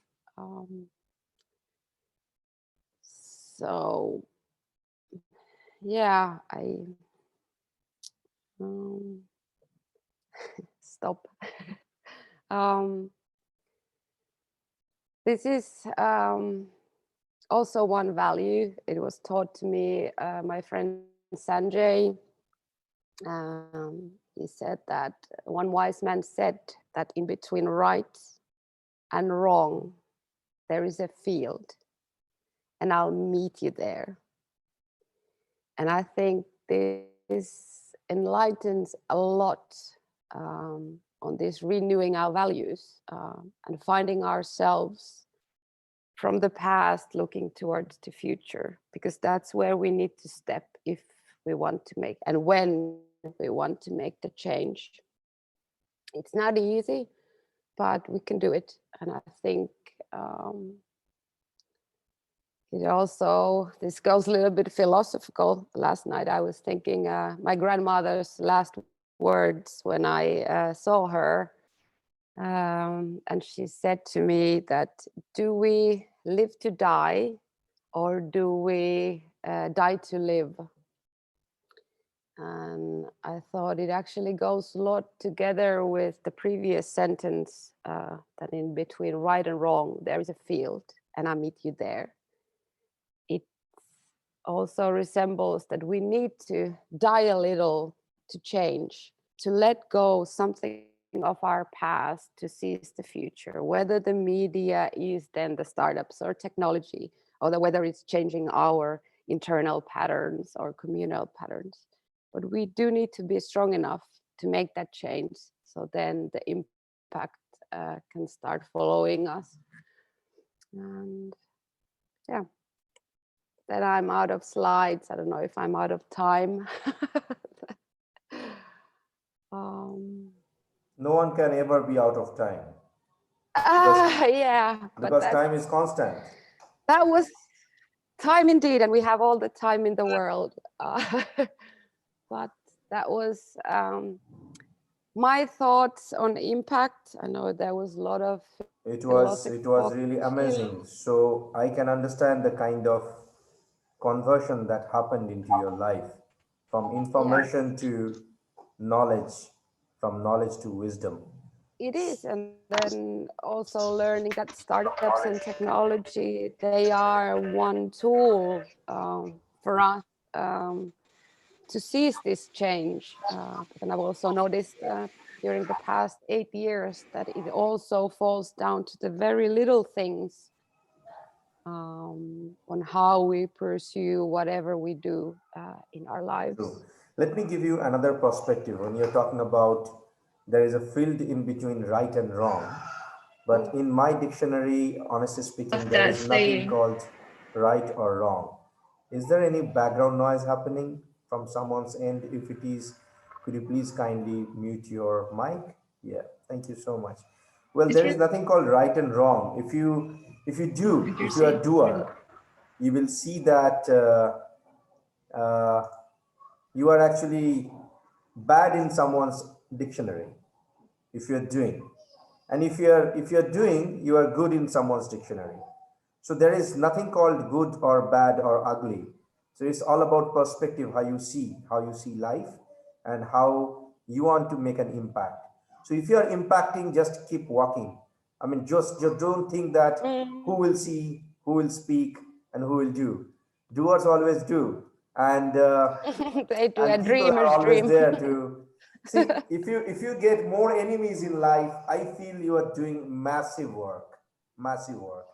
And let me tell you something. When you're talking about future and past, you are showing past like this, future like this. Can you define really the future? Can you define really the past? What is past? Well, in a way, I don't know, but then I also know because some of my dreams have come true, which have been even like this dream of Vilke, for example. When I started talking about it 8 years ago, I thought it wasn't something real, but then the time and the future, which is now, it has made it real. So that's maybe time is this linear thing we can kind of measure something. This is not my speaking day, but I'll try to give you a small input. Imagine this is your timeline. This is a complete circle, okay? And if you can see, there are small dots in any kind of circle. These tiny dots are time frame. You can't see that because you are inside the frame, okay? That's the reason you can't move from your present state to past state or future state. Neither you can see that, neither you can touch that. What you can do, you can just be in this particular frame. And human neuron is wise enough to see the future and to get the experience from the future and impact that past to the future. So we all are actually creating our own universe. When we talk about dead or live, in our own culture, in our Sanskrit culture or in our Hinduism, we don't feel that we are dying. We just feel that we are moving from one mortal body to another mortal body. So our soul is a source of energy. Energy doesn't have any kind of feelings.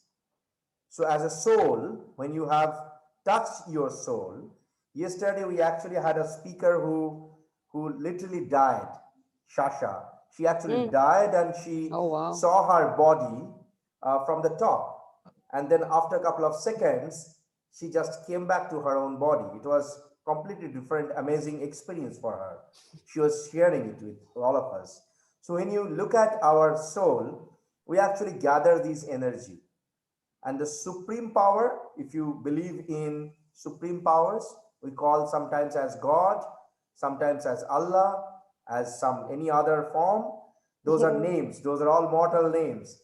But the supreme power doesn't have anything, nothing. It's just hollow, it's null, void. So how can you touch the null and void in your life?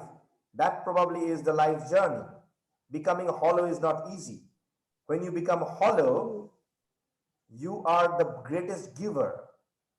And when people become greatest giver, they usually get more. That's the law of nature.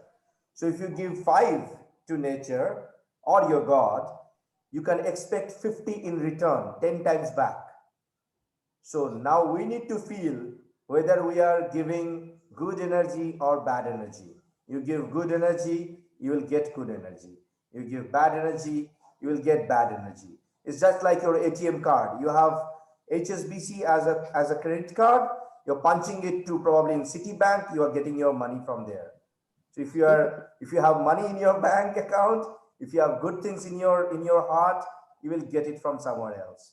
But yes, I completely agree with your thoughts, and really it was deep. It was deep. It was not so easy to talk on those kind of lines and give such kind of impactful information. Thank you. Thank you so much. Thank you so much for being with us. I still need to work on it a little bit, I think, but I really also, instead of just talking about technical facts or about how to build up a startup, because I think it all has a deeper meaning, at least in my life. So I thought also maybe my friend, putting that in the context that, just think technology is basically an enabler. Technology is not everything. Technology is a catalyst. It is. I'm a technocrat, but I never ever felt in my entire life of 23 years of technology business that technology is the only thing. Technology, I used it to connect some other real stuff with some other real stuff.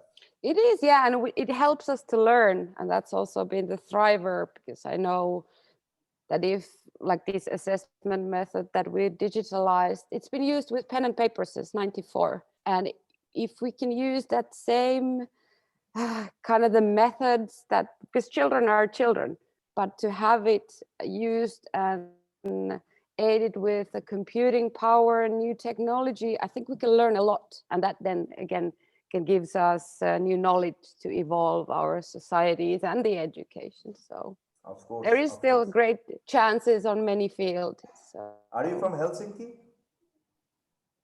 Yes, actually, I was born in Helsinki. I've lived 30 kilometers north of Helsinki most of my life. And actually, at the moment, I am in Aalto University. The whole place is like a ghost town nowadays, but it's I have good been to Helsinki, I think 2 years back. It's a beautiful town. Yeah, I was there in front of the Baltic Sea when the temperature is minus 53. So I know. Yeah, we just Somolina, yes. Yeah, we just got our back winter. Now talking about technology, if you look at us, we have how many countries? Let me tell you how many countries we have at this moment. We have India, we have Australia, we have Russia, we have you from Finland, we have from Italy, we have again from Malaysia, and we had someone from Indonesia just before you. And yeah, she was. When we talk about India, I think I can see another speaker. And she's Dr. Mohsen with a beautiful sari, smiling at us. How are you doing, ma'am? Yeah. Good afternoon, everyone. I was just listening to Krisi, and it was so nice. Hello.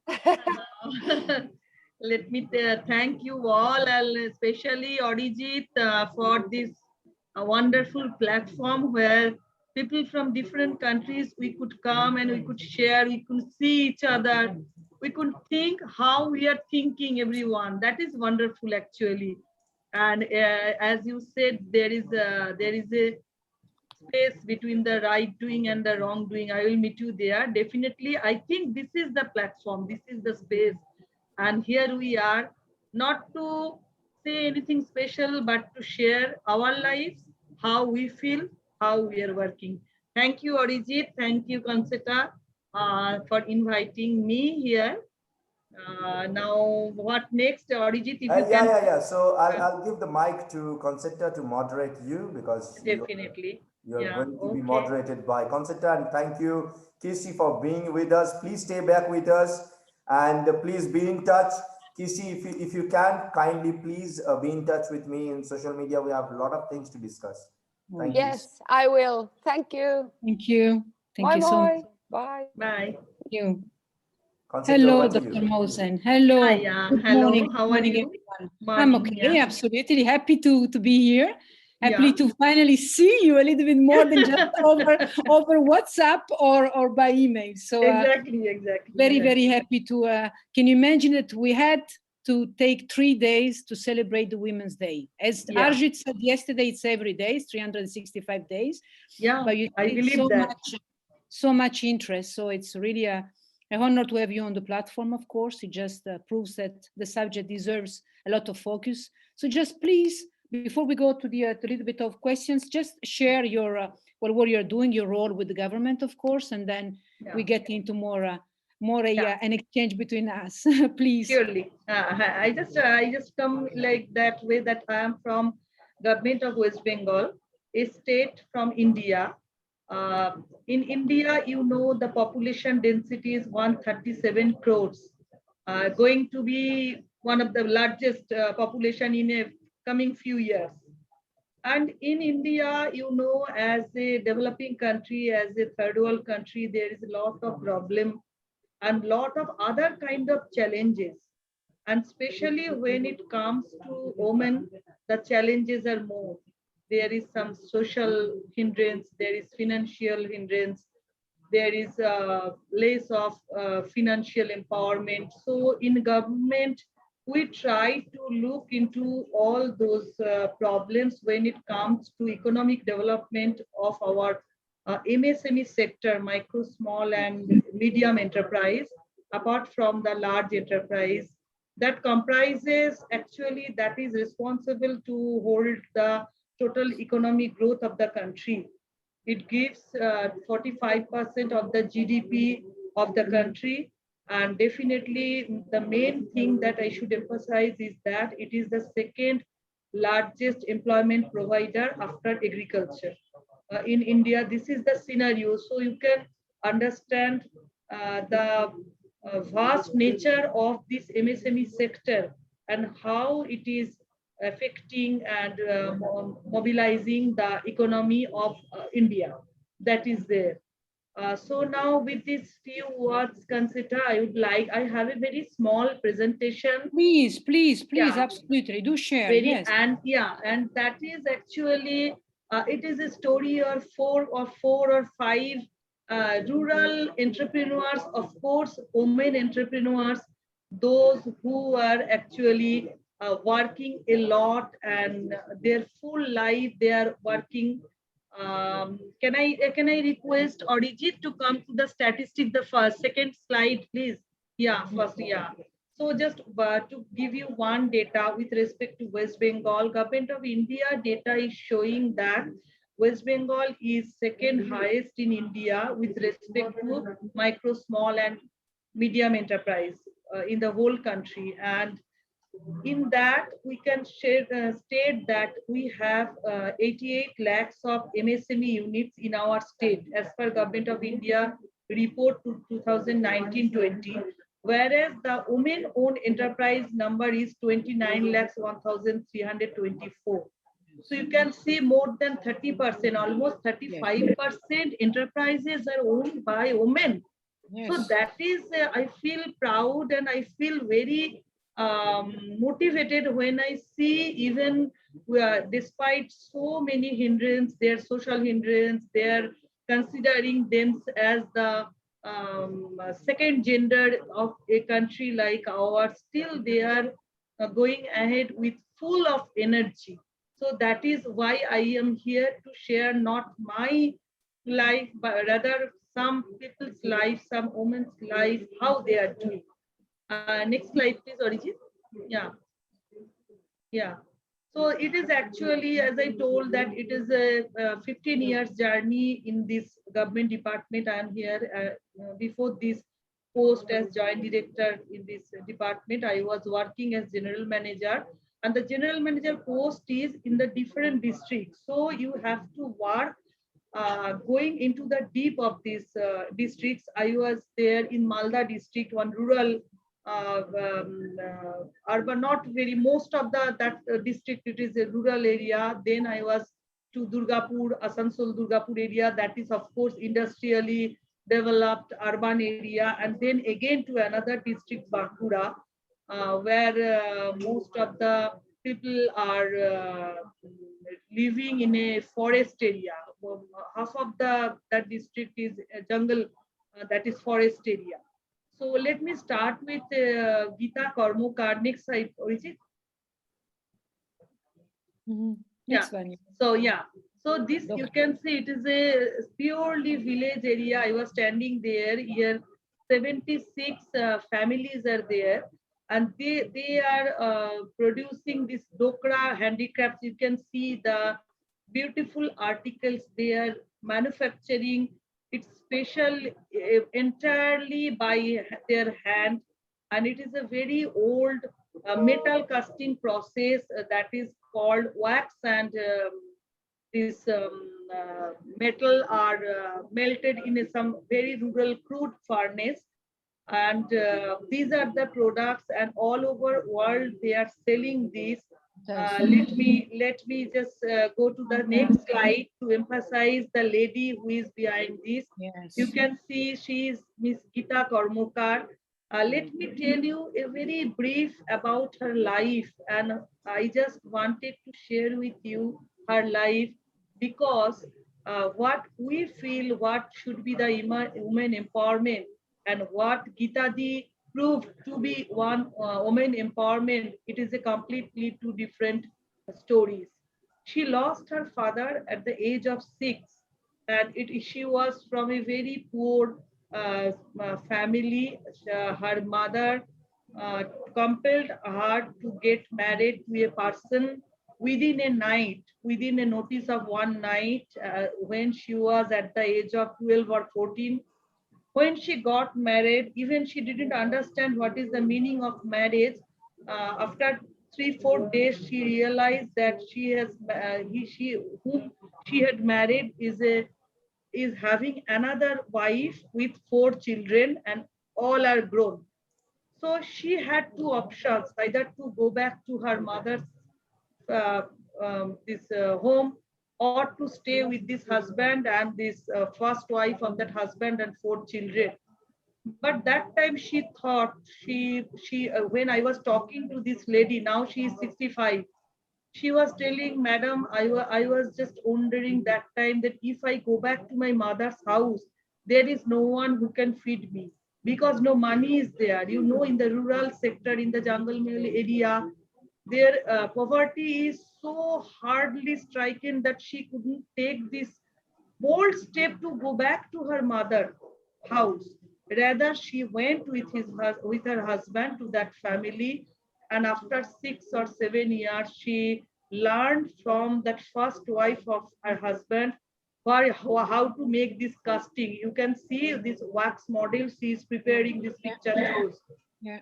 And you see the whole entire life she was dedicated for this development of this cluster. Here we mean cluster is similar type of industry. They are manufacturing the same type of products, same type of goods, and within a very confined geographical area. This lady, she first learned this thing from her husband and the first wife. But the difference between the other persons and Gita Di was that she is really a leader. What she did in her entire life, by that time she was having two kids also, and in 2000 her husband died because of some terminal disease, but she didn't leave all these person. She continued pursuing this business, this manufacturing of handicrafts, artifacts, and she told all these cluster members, let us form one cooperative, and they have formed a industrial cooperative. Now the total cluster units are 76 units comprising of 350 members. And the nice thing is that if you go, myself and Orijit also visited that area. So what we have seen that it is like a family, and the reception, they don't have anything but the reception, that love, the warmth they show when you go to them and visit them, you will really see amazed. As you can see this right hand side bottom picture, that is made of wax and some other inflammable material.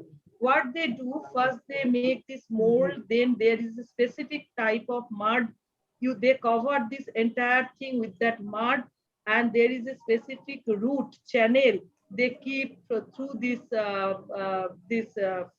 wax model, where after that when they put it into the furnace and they just pour one solid metal from that particular pores, it goes through all that designed path, and ultimately they give this new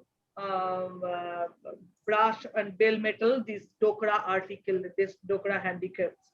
Now this cooperative, they are producing handicrafts and exporting to different countries, and it's nice that government is also with them, and their turnover is more than 1 crore.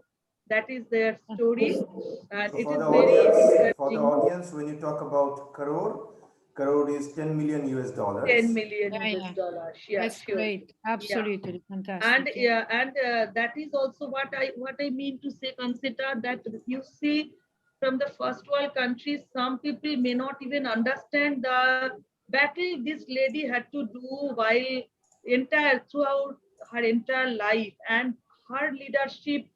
I just hats off to whatever she has done. She has won government prizes, state level prizes, national level prizes, and she has visited 6 different countries with these artifacts. It is wonderful. Her life, it's Wonderful. a story. It's a Wonderful. simply it's a story, and it's a story of women empowerment. Absolutely. Coming from this Dokras cluster, I should now shift to another story, that is fishing hook cluster. All over the world, it is very known thing, this fishing hook. We all have seen. India is also having, I think, few billions of export market for this fishing hook. But when I was posted in Bankura, Hirbad, one very rural area of Bankura district, I visited and I meet, next slide, Orijit.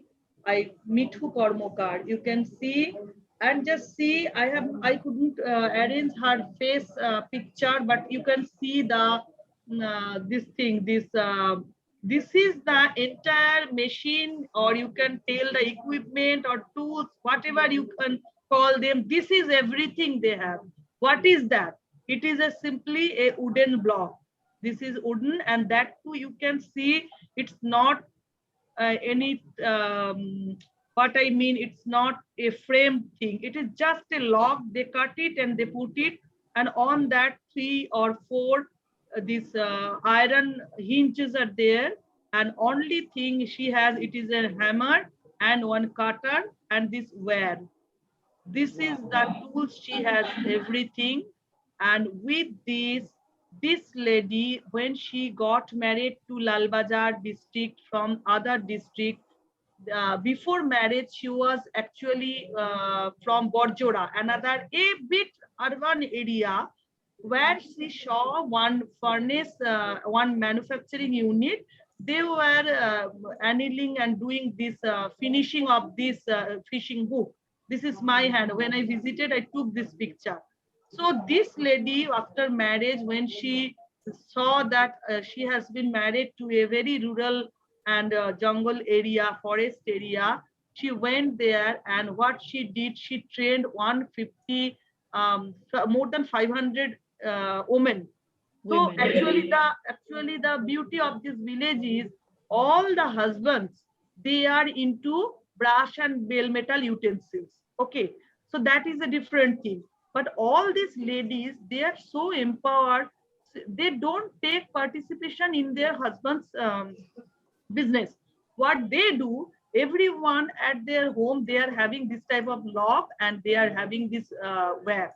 And with the help of this simple tool, very primitive tool, they are making thousands and thousands this type of food.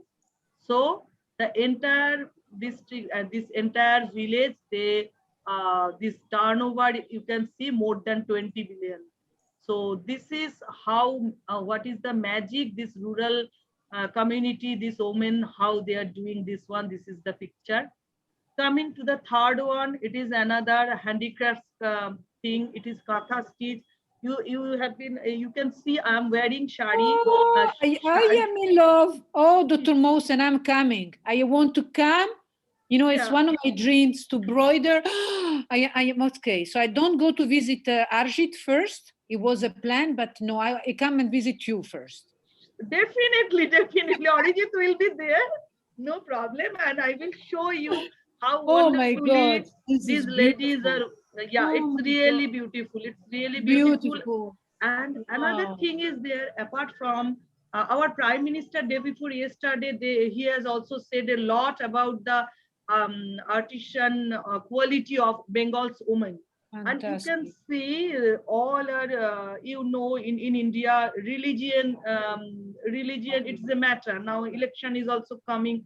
Normally what it is believed that who are from the minority community, they are a bit shy, they don't come out of the house like that. So. But what the actual thing is, whenever I have visited this fellow, this Laili Bibi, who is the main leader of this cluster. She is Laili Bibi. You can see I'm here. I have taken one interview. So actually, she has formed one self-help group with 300 members. Again, all women of that particular village. And she knows 13 different types of katha stitch.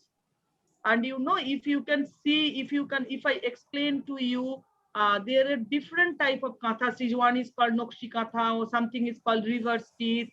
Different type of katha stitch are there. And this lady, she is giving this leadership for, I think, last 25 years. And I have a very small part. Even when I was posted, I went there in Durgapur. It is adjacent to Durgapur, Panagarh area. So that time they were having only a hut. I have seen, but when I went their village, I have seen they have only a hut.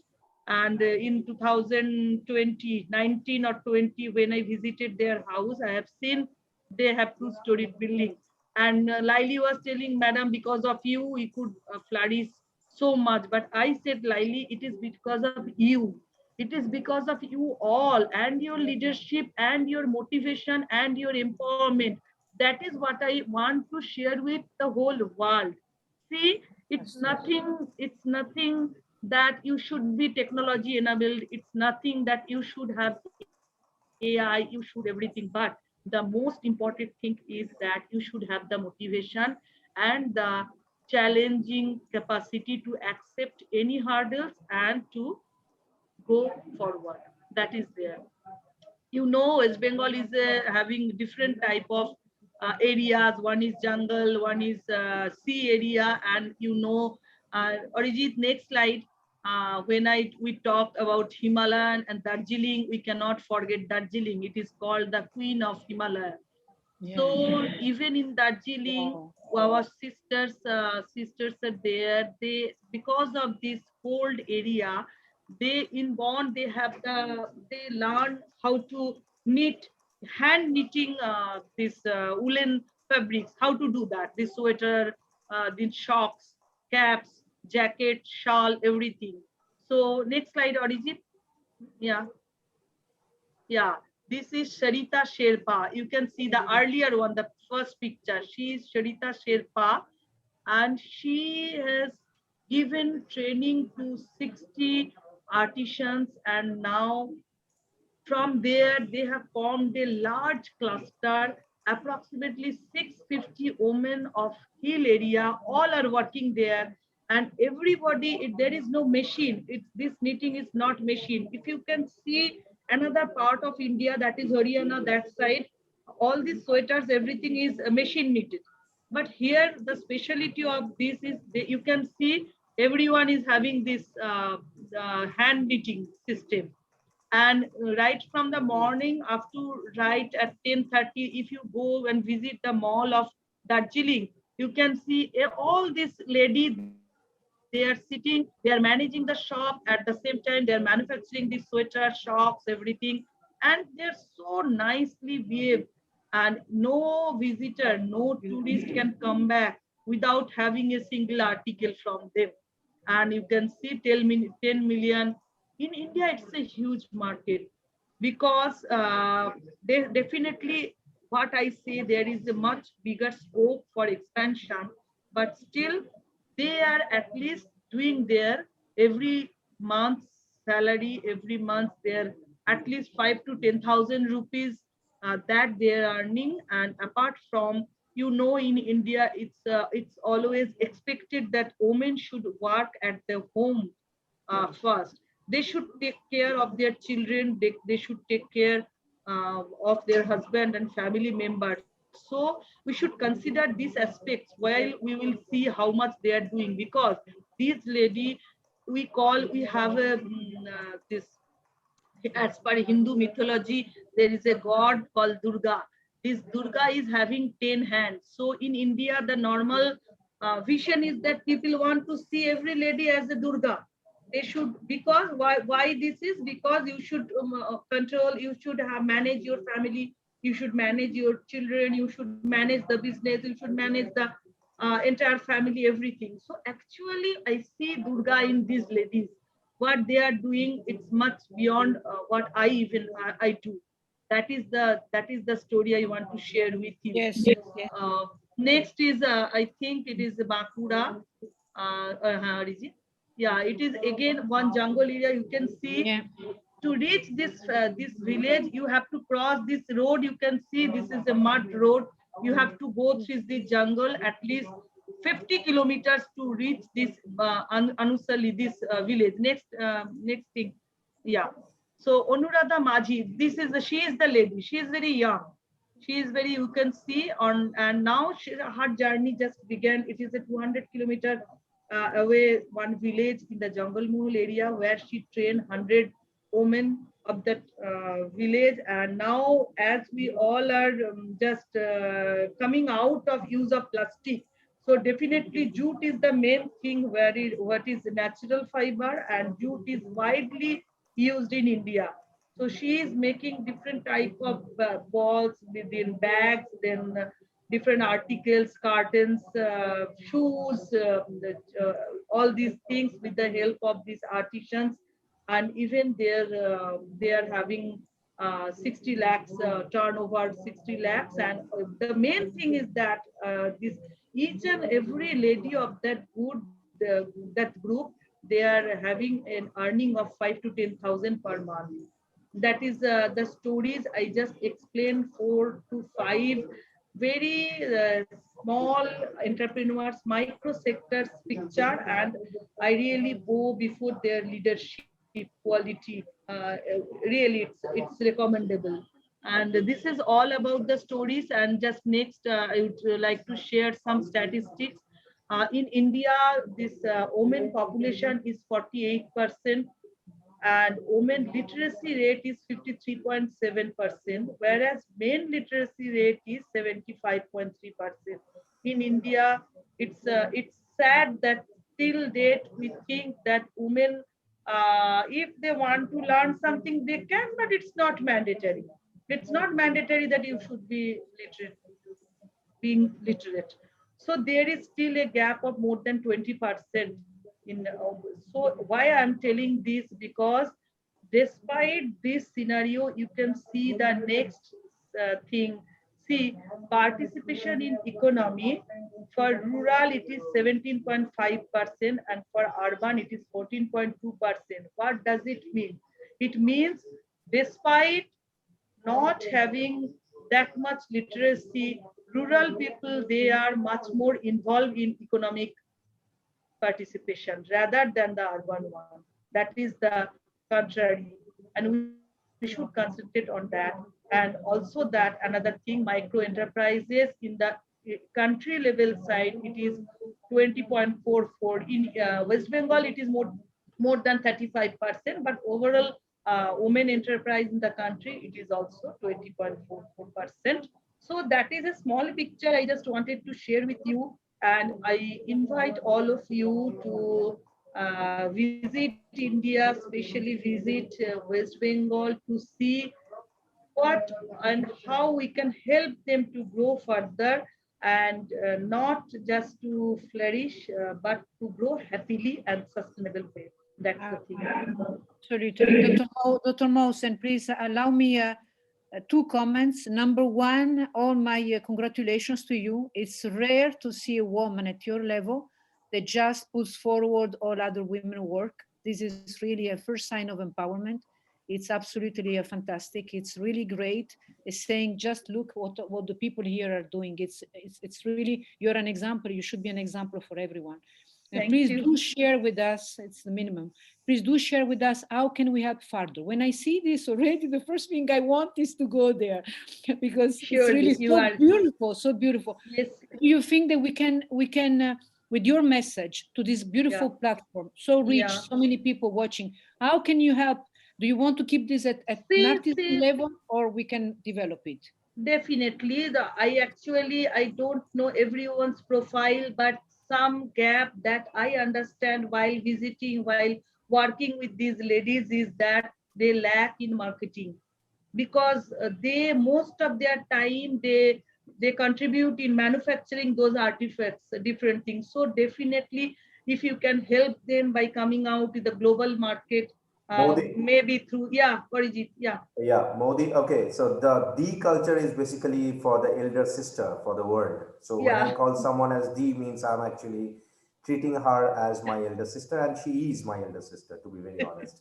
So we have a complete AI-based e-commerce portal in World Leaders Summit, and that's the reason probably Concepta is asking so many questions.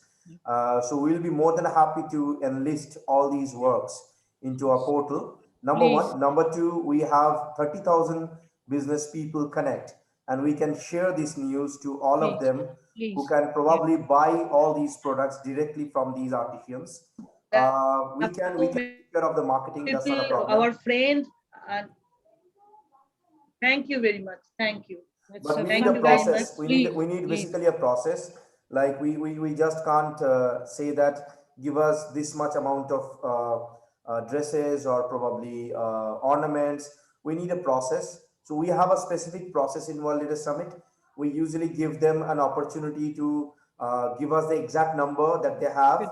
Depending on the number, we usually give them the number of works. They get the advance, they do the work, things are done. So that's how we are actually working. So I'll be more than happy to come to your office, and probably over a cup of tea we can discuss and we can make things final. Thank you very much. It's beautiful. It's really beautiful. Thank you to you. It was a real pleasure meeting you. Please, let's stay connected. Please do stay connected. Thank you very much. Doctor, before you go from Australia, Doctor, my mother-in-law wants to travel to India, and she has your fantastic energy and beautiful soul. So I'll connect her with you from Sydney, Australia. And when the pandemic closes down, we'll both be there in India seeing you. Beautiful. You all are welcome. You know India from before its independence. We welcome everyone from all over the world. Everybody is most welcome. Please come. Thank you. Thank you very much. Thank you. Thank you. So the purpose of Okay, WLS is happening. Thank you so much, Yeah, guys, for thank that's you. supporting really, West really Bengal. great. Thank you so That's much. really great. Yeah. I think we have our next speaker, dear Arjit. Yes, Is we have Vivine with beautiful us. Vivienne on board. Good morning. Hello, hello, hello, hello. Good morning. Good morning. Greetings from Ireland. How are you, dear Vivienne? I'm very well, thank you. I'm very well, thank you. So I'm looking very forward to speaking here now on my chosen topic, which is business alchemy. Absolutely, absolutely. Yeah. So how has the morning been? Busy? Good? Fantastic, busy, yeah. But you know, you see the team and the energy. I mean, they're just smashing everything. So, okay, dear Vivienne, you are a CEO of Anna Ventures, which is your own baby, and you're also honorary ambassador at Senatus Consulto, which we know that is not to be attributed to just everyone. But just tell us a little bit before everything about yourself, so we get going, please. Sure. So, Conchetta, thank you for that intro. So, yes, I'm CEO and founder of Anu Ventures, and Anu Ventures is a VC firm primarily. So, we invest in people before politics.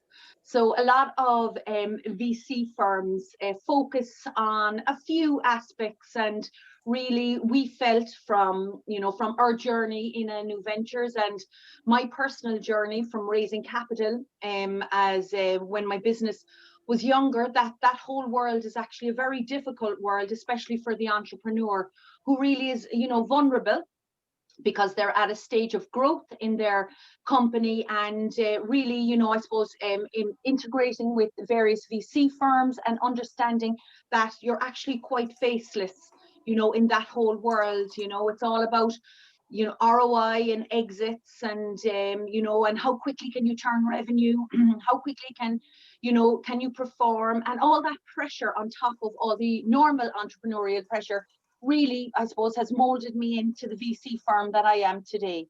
So I am very people focused, we are a very people centric organization, and we focus more on impact strategy.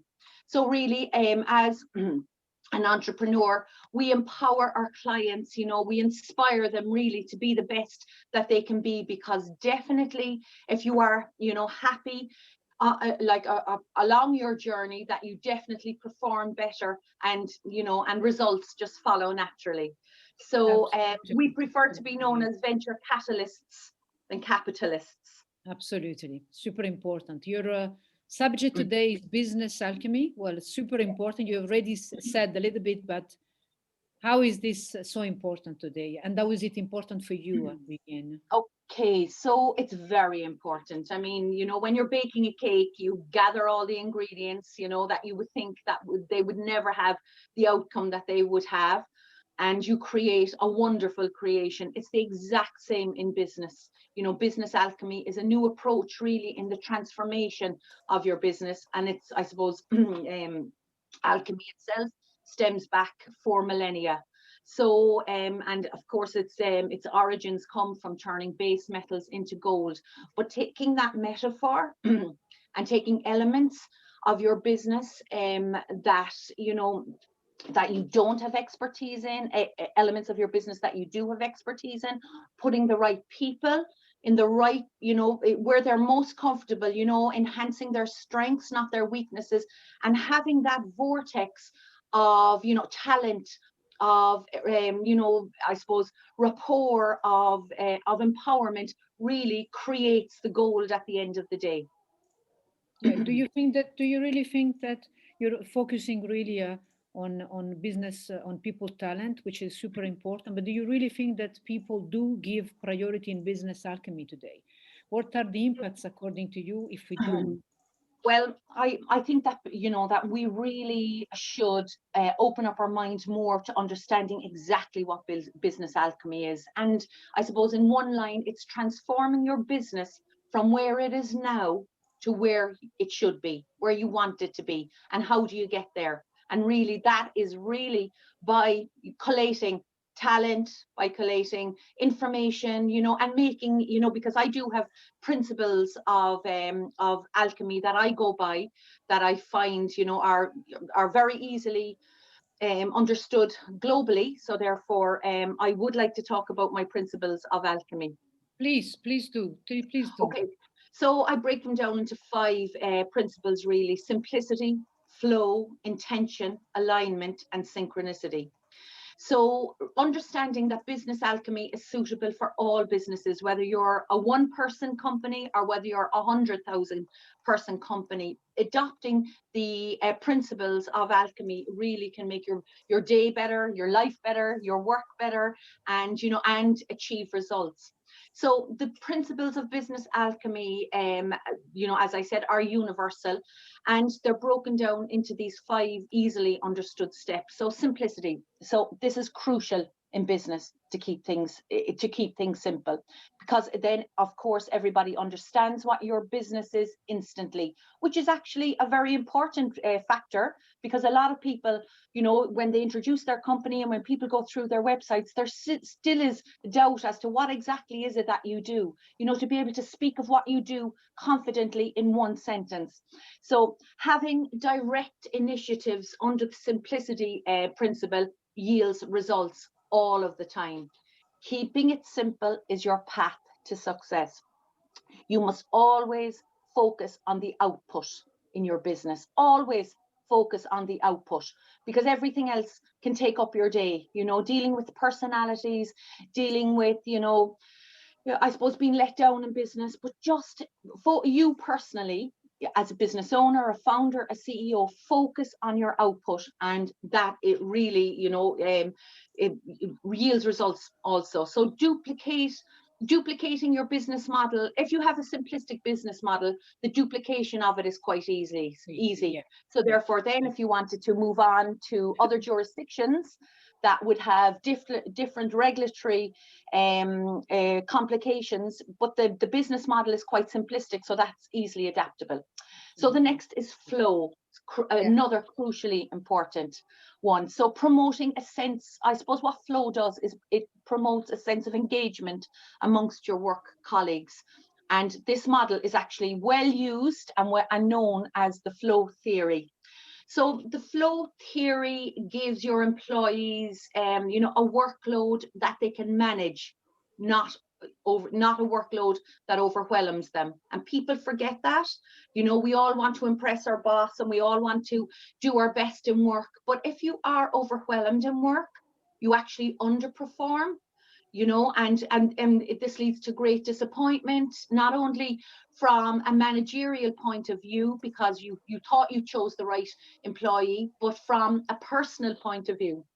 So give skills to keep the flow going, suit the skills to the person, you know, suit them really well, so as that they perform very well, and keep them reasonable in order for success and results. You know, don't be, you know, where we can be overachievers, but bosses and management can be severe givers of you know, of tasks that are impossible to achieve, and therefore then, you know, that is a negative I suppose task really in the day. It happens all the time. You know, we really must keep, you know, sovereign to ourselves. We must understand that if the flow is to be good in work, that we work to our strengths. So remember that a flow positive environment creates good momentum, builds rapport, and happier colleagues, happier employees yield better outcomes. So the next would be intention. So intention, like I can't emphasize how great intention is, because intention clarifies your goals. It provides a framework that you can set priorities with your time and be super efficient. So adopting a purposeful intention in your life and in your work declares you personally, it declares your business, and you're actually telling the universe that you are serious to reach your positive result. So you've made a clear intention. And I personally make intentions every day, and I adhere to them because I say them out loud and I actually write them down. you know, and that is something that people think, oh no, sure, there's no need. I set the intention, I'll do it. But we actually are so bombarded every day by so much data, so much noise now, especially because we're not out physically meeting people. Set a clear intention for your work day, for your personal day, and at the end of the day, actually at the start of the day, give gratitude for achieving the intentions that you set. Now, that is a very important thing. Give gratitude before it even happened, and magic just occurs. And I'm speaking from a personal point of view, but I know that many people listening to this today definitely, you know, do it as well, and it works.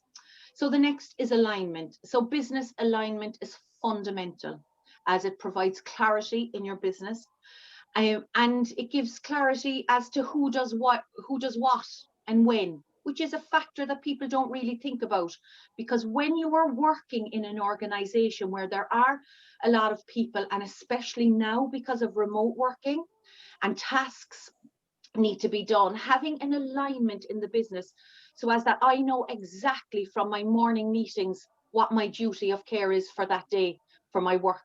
You know, it's something that we're nonchalant about, we're complacent about, but there is nothing worse than knowing that at the end of the day you really need to have performed, but you didn't because there was no alignment in the communication. Very important part.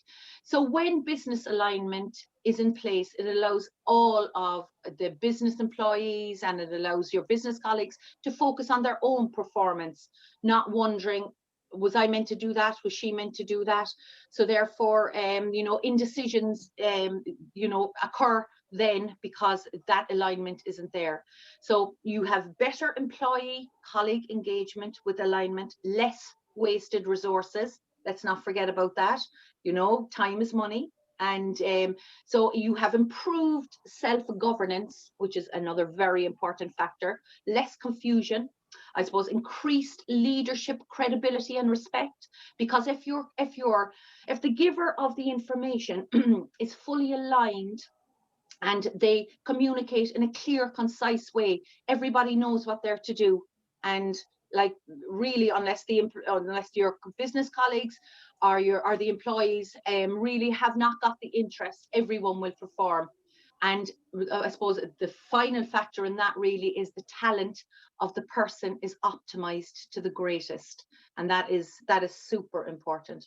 The last I suppose principle that I go by, which a lot of people don't because it's a little woo-woo and it's a little out there, but it's synchronicity. You know, I don't believe in coincidences. I believe in everything happens for a reason at the exact time that it is supposed to happen, good, bad, or indifferent. So I suppose to understand synchronicity in a sentence is why things happen for no reason.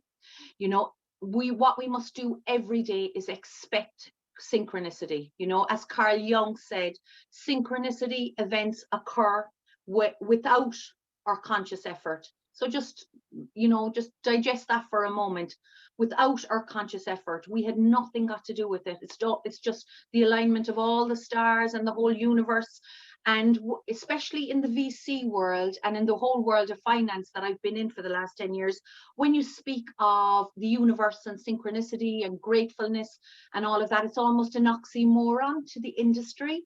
But I bring it in, yes, and I have had some, you know, unusual looks when I speak at a meeting of people who are so, I suppose, tunnel vision in their speech, tunnel vision in their thoughts, that they really don't see the world for exactly what it is. I mean, we're so lucky. I mean, we live in just amazing times now, despite all what's going on globally, where we live in amazing times.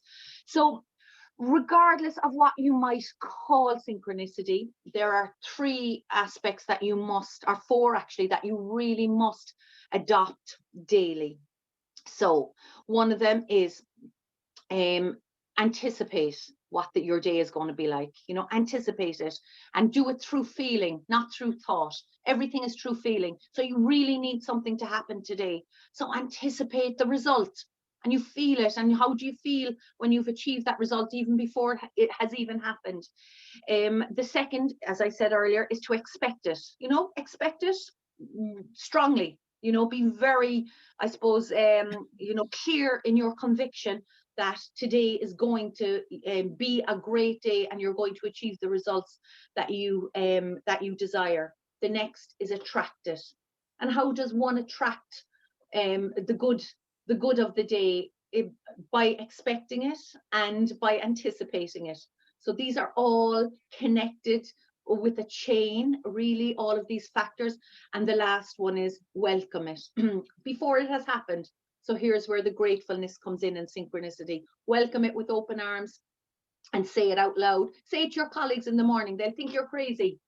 Thank you for such a great day today. Look what we have in our agenda and look what we have achieved. And they'll be scratching their heads and they'll be saying, but we haven't even started. But you have given them that, that feeling of we can actually do this. And that is priceless, priceless. So you would be shocked really to see the possibilities of synchronicity. They are very, very real. And if anybody remembers anything what I say today, just to practice synchronicity. It's turned my world upside down. I can attract everything and anything I want. And then when something I suppose comes to me that is unpleasant, I deal with it in such a way because I'm ready to be ready. Because I believe so much that everything happens for a reason. And when things, happen to us all that are not good, I really take a step back and I never react. Before I used to react, wow, how could that happen to me? I'm such a good person. I'm this, I work hard and all of this. No, it happens to you for a reason. It's clearing out the path, for a better ending.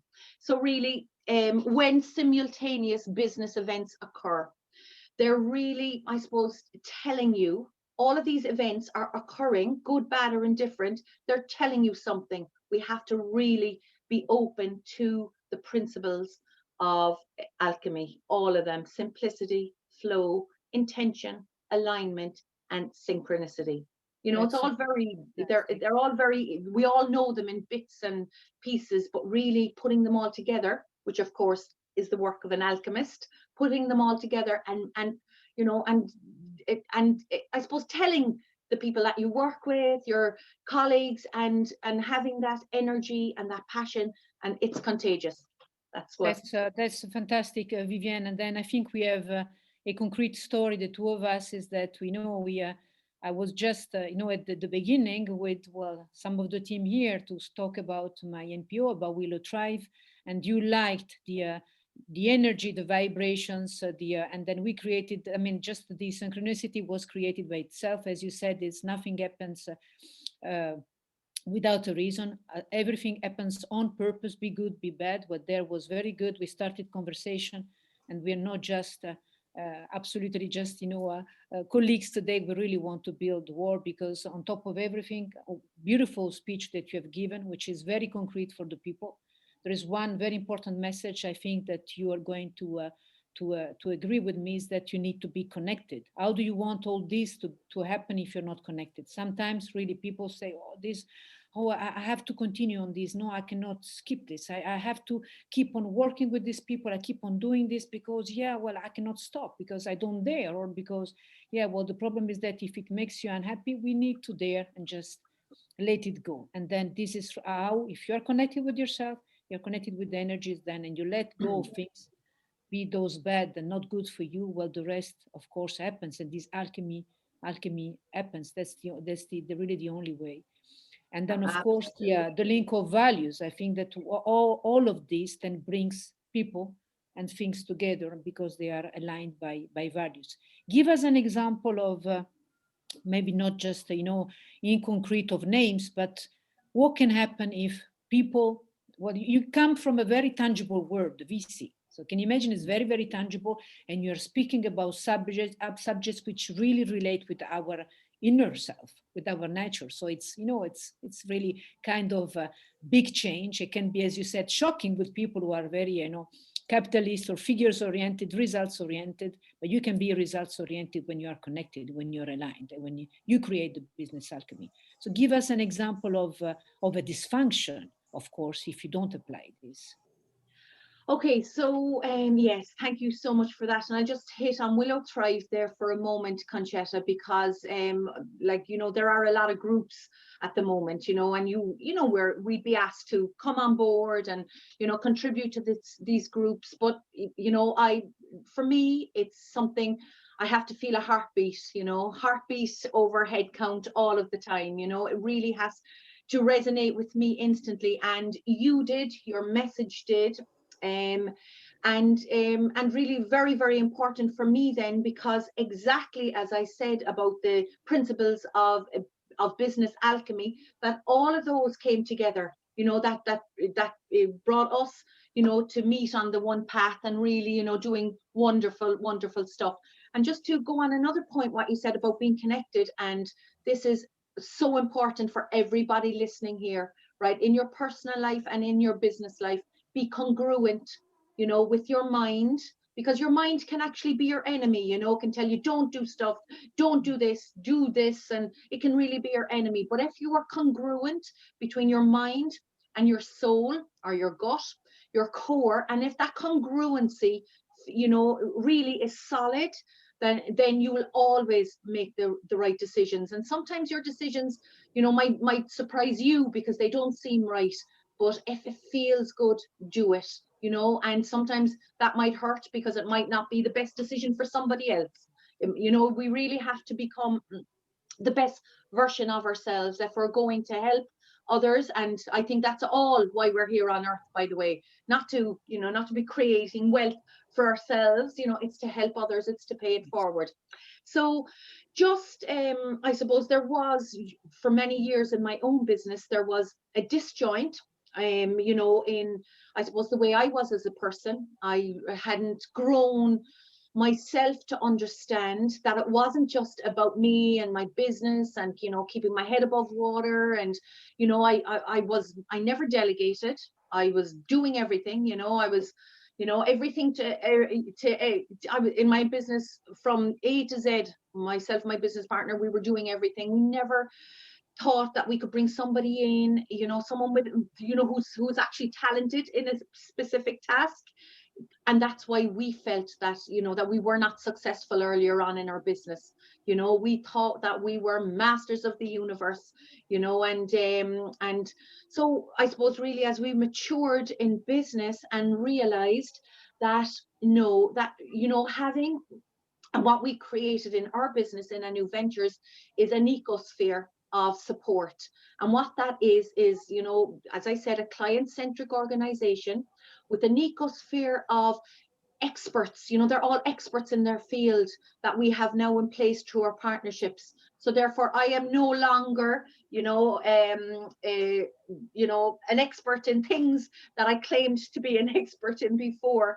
I'm not. I only do what I do best, and my role within my company and within Willow Thrive really is communicating people the message, conveying the message. You know, the content and the conveyance of the message are the most important thing.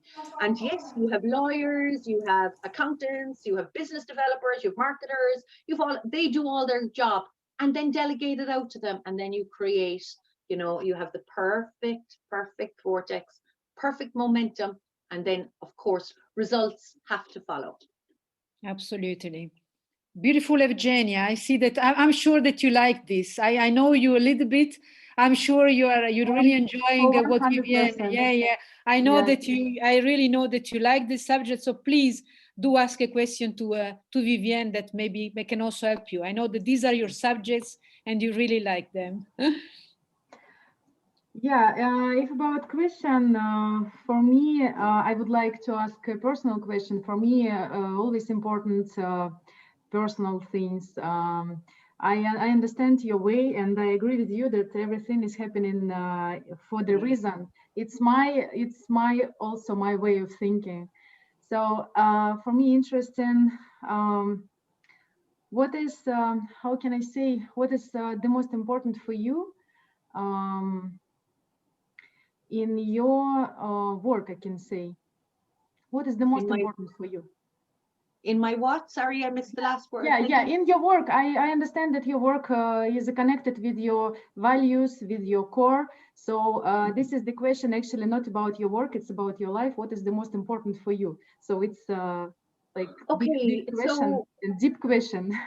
Okay, thank you. That is a very good question, and I'm going to answer it very honestly. Okay, so I suppose my whole life I've dedicated my time and my energy to other people, making them happy, right? Making sure everybody is happy, and never really putting the emphasis on myself, and missing the biggest point on earth why we were here. Because if you are daily trying to make everybody else happy so as that their lives are happier, their lives are easier, and you are lying in bed at night and you know that you did things that didn't make you happy, and therefore your day was really not as productive as it should have been, not as fulfilling as it should have been, not as satisfying as it should have been.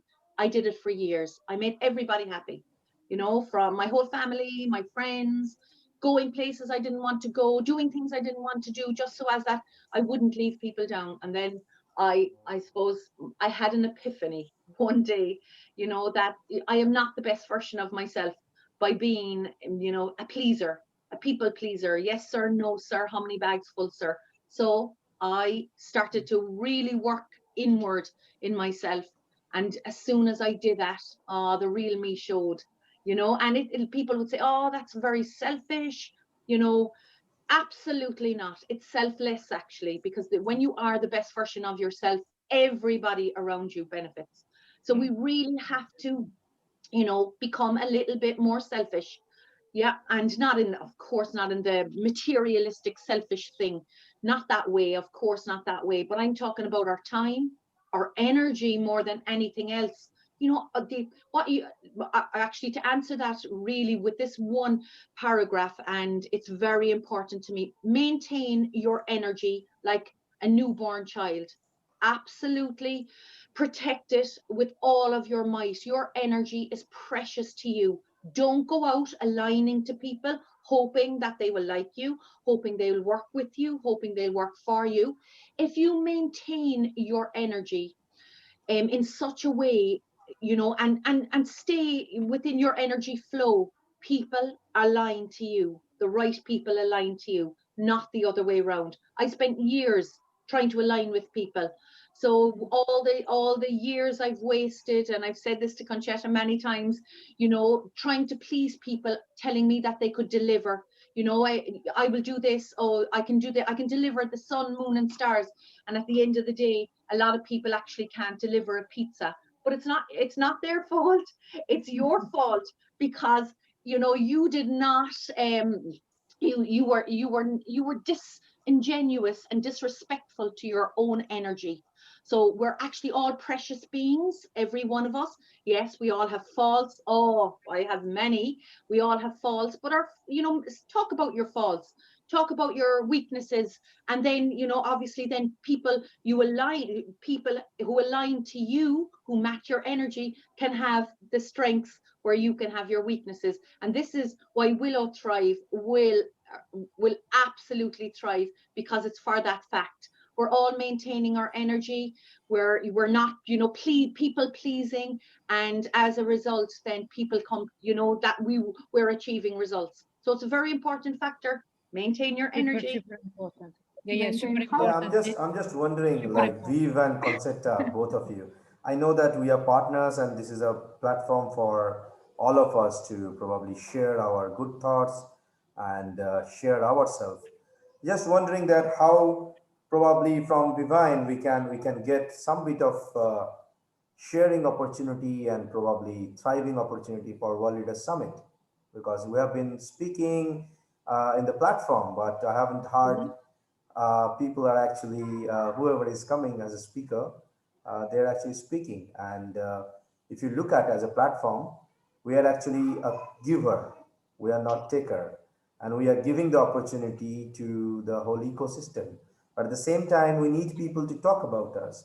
What do you feel? What should be the way? And after Okay. connection, after taking people on board, what should be the way that people should actually talk about us? I know that there are shares happening. I know there are people who are actually talking about us, but it seems that when we talk about shaking hands with each other, it's not a perfect handshaking. It is happening on either way. We are giving opportunity for people, but sometimes people take it for granted. They are just taking our advantage. It's not giving back.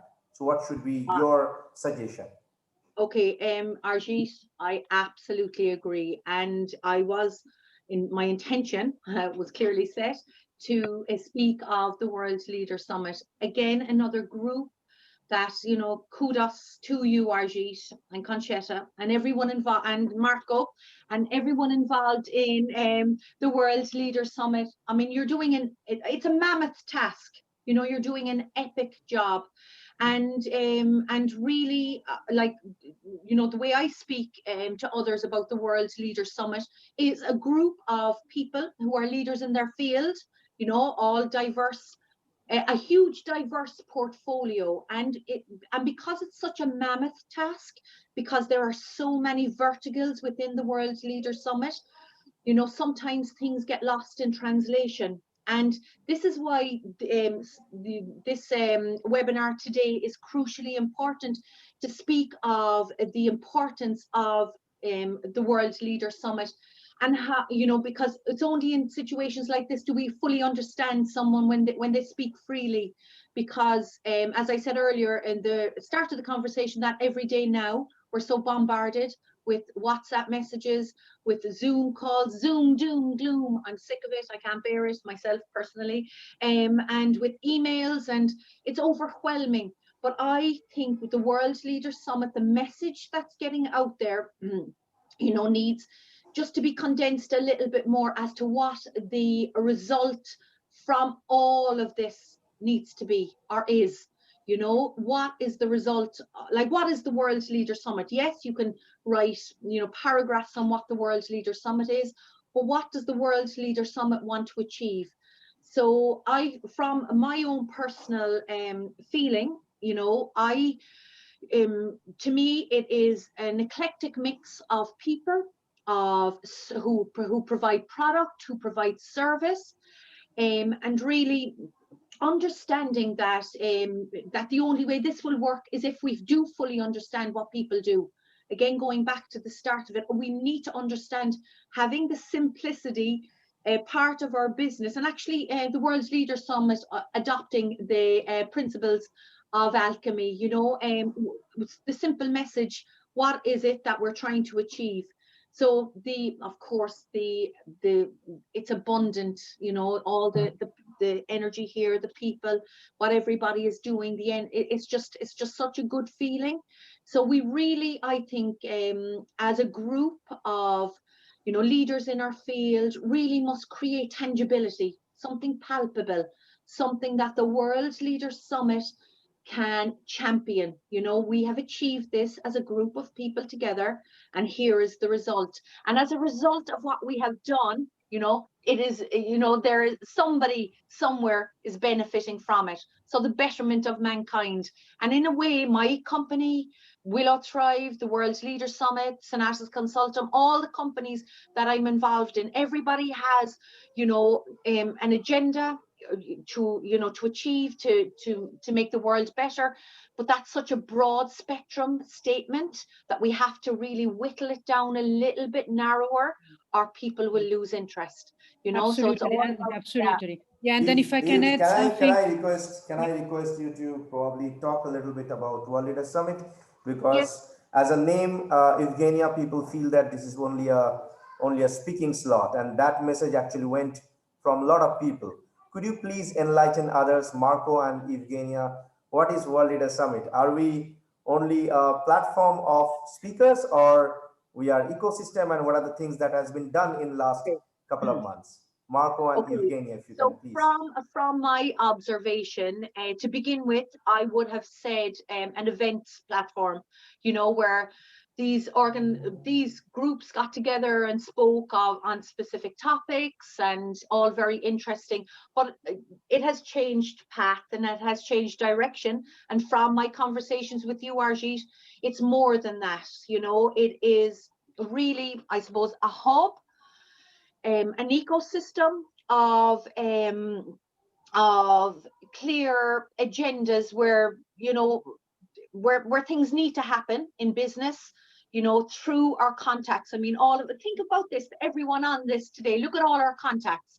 You know, we all have contacts, but we're not really contacting, you know, not about being internally congruent, but I mean the outward contact. We all have these fantastic contacts. So Arjit, just in my personal opinion on the World Leaders Summit, is that because it's so vast, and because there is a lot of social media about it, sometimes, I'm going to be honest, it goes over my head, you know, that I feel that, like, you know, again, going back to business alchemy, give people, you know, what they're good at. You know, we're trying to achieve A, B, and C. I know that you're good at A, so please concentrate on A and bring something to the table, so as that then it turns into something tangible. So, and Arjit, because you're such an amazing, wonderful guy, I mean, you exude everything, you know, that's great in a human being, and your intention is crystal clear. Again, another principle, your intention is crystal clear, but just the conveying of that message, just to me, needs to be a little clearer, you know, so as that we don't fall between the cracks and lose interest, because that happens daily. Yeah, that's just what I do. Absolutely. Yeah, before we close and we leave the word to the colleagues, as a friend, Arjit, I have to say something as a friend and as a partner, is that you started this in a way, and that has evolved. So accept the evolution, because it's a positive one. You have adapted this because you're a leader, and to be a leader, you need to adapt, you need to innovate, you need to change when it's needed. So of course, there's a mass of information, so please do accept that, of course, that people can share things with you. It started like in events, and I can tell you today we have to fight to tell people that this is not just an event, but things do not change from one day. You have a very big strength. You have a huge strength, is that when you launch something, you go massive and you put all your energy, you drain your people, and this goes massive. So that message at the beginning has gone viral. If you want to change it because there has been evolution, and the evolution is every day, then of course it takes some time. So it's not from good to bad, or it's from good to better. But even that takes a little bit of time to have people on board. That's my only humble message to you. Vivian, yeah. Vivian, I just first of all, I love your accent. I think it's quite beautiful. The Irish accent is resonating, and I think you know, if I look at the history, and I'm part of the co-founder group with the ladies and Arjit and Dev, you haven't seen very often, but I think the mission of where it first started, this idea, was because what happens with councils and chambers, I feel, in Australia, they miss the point, they miss the bullseye. And what you're saying is correct. The outcomes are not fully achieved and understood.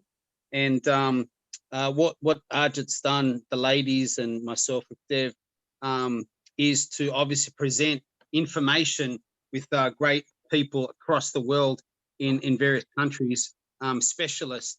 But the company profile is a little bit different. It looks at, obviously, on a monthly basis, mentoring, networking, education, funding, B2B, B2G, and obviously the incubation of our future entrepreneurs in startups around universities across the world.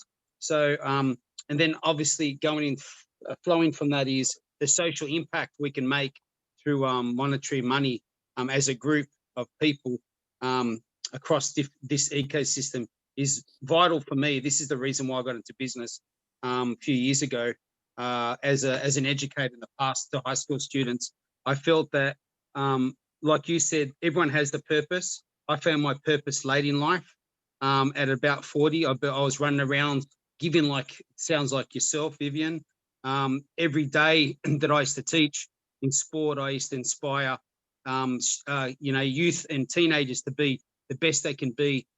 As the parents think, you can't be an elite athlete. There's no way you can achieve it. You can't be a professional footballer because, there's too many out there and you'll never get there. Well, I had that mindset of that's just a load of rubbish. And speaking to many parents, I used to say, look, give your child a chance, have some time out from their studies and, support them in their quest and their dreams. And, and I've heard some great people around me in Australia, like Tim Cahill, that came to see me to great advice to politicians, to business people. And it's just the simple things that you're saying is so important. So keeping it simple, hitting the bullseye and having a positive outcome, I think, is important because everyone needs to eat, everyone needs to sleep, everyone has to have a roof over their heads. But more importantly, we need to support each other. And how can we do that? It's a great question that you're putting out there to our team in the World Leader Summit. So thank you. You've been inspiring for me, empowering, I'm sure, across women and men tonight. And I feel your energy is, it's just, it's amazing. It's amazing energy. Thank you. Thank you so much. I really appreciate that. Thank you. Thank you very much. Thank you very much, Vivian. Thank you, Vivian. And I think that we have our next guest. Thank you so much. Thank you, Vivian. Okay, Virginia, maybe you have your, I'm here to support you, so please do feel free to take the lead. And then I'm here with you. Yeah, I just wanted to share my my vision of the World Leader Summit. So as Arijit also asked us, so for me, our World Leader Summit is not only, of course, it's not only a monthly event, as you mentioned, as Marco mentioned as well. It's more ecosystem which unite people, unite industries and people, unite entrepreneurs and investors, and connect people with each other for finding new sponsors, partners, clients, and wherever. It's I treat to the World Leader Summit like a small government, I would like, or small country, because we really need to, we are aimed to help people in different areas, and of course we aimed to raise a new generation of leaders, and of course we do this through events, because people need to see us, because people need to see opportunities which we offered them. Yes. So yeah, and this is the most important, I guess, that networking, these are events, it's more networking as well, not just a knowledge session, but together it makes a really big impact, and I'm really happy to be in this team. I absolutely agree with Concheta that Arijit has so big power. Then when you really start to talk, when you start to do something, you're really right from this moment. We need to follow you and to be with you, because you really need to make a great impact on the world. So I'm really happy to be in our team and to do these great things together. Thank you. Thank you. So then now I guess we can move to our next speaker.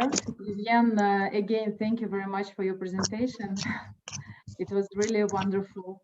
Our next speaker, Farah, I guess you would like Thank to you, invite our next thank speaker. you.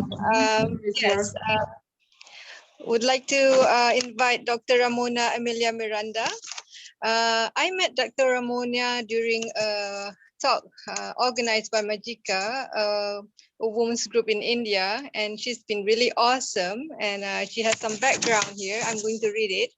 Dr. Ramona brings with her 25 years plus of experience across 15 countries and cultures. She is an internationally sought after executive coach and strategist for her innovative business, leadership, change, Change Talent and Learning and D&I Solutions. She is currently the director for Ignis Consulting based in Singapore. So I think she will be speaking on navigating change, EQ, and flip the switch. So Dr. Ramona, please, the floor over to you. Thank you so much. Thanks so much, Farha. I'm really excited to be here and thank you for the opportunity. I want to set the stage by literally saying that in no way do I feel more elevated to any of the women or men in the summits, and therefore want to acknowledge you guys are awesome, intelligent, and really, really destined to succeed. Eleanor Roosevelt, her encouraging words were, "The future literally belongs to those who believe in, who literally belongs to those of us who believe in the beauty of our dreams." I'm excited also for this opportunity because it's an opportunity to influence and to influence you to have a look at the hands-on, tried and tested formula for change. It's also very aligned to my big why, which is all of us here at the World Leaders Summit are in this endeavor for leaders to build other leaders. And it's so much aligned to it. And so I'm now going to take you through a mini slide.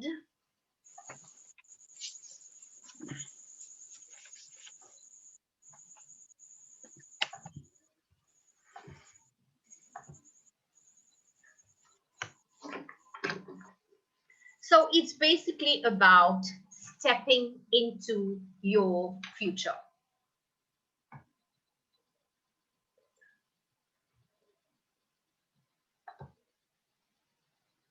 Give me a second, please.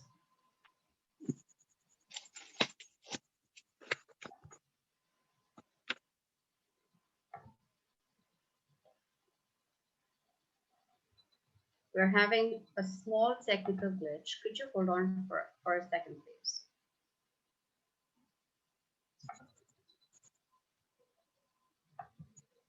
Can you still see? Can you view it clearly? Yes, we can see it, Doctor. All right. Yes. So to start off by saying is that there are three parts to the step-in formula. The first is strategic thinking. The second is emotional intelligence. And the third is executive presence. And this is not just some concocted framework or formula. It's been validated and it's embedded into the years of research of McKinsey's 6 Seconds Catalyst and revalidated by our own engagement with leaders, men and women, but more so we've covered about 2,400 plus women leaders and entrepreneurs. And so when you look at strategic thinking is one key valued skill that really plugs the leadership gap worldwide. Simply put, strategic thinking is our ability to plan for the future. Sometimes it's just our ability to be open to a very diverse viewpoint. It's about looking at trends. It's about anticipating shifts. It's about seizing the opportunity and the moment for change. This foresight really enabled a lot many women entrepreneurs like us. For example, if you look at Anne, it really helped her to start her ground path-breaking genetic testing company, 23andMe. Whether you look at Blakely and Spanx, whether you look at J.K. Rowling, whether you look at Vera Wang, and some of us that have really created this deep meaning for life with our companies. Just look at the World Leader Summit. It started off, okay, with something small. And now you've kind of gone to 90 plus countries influencing different dimensions of life and business.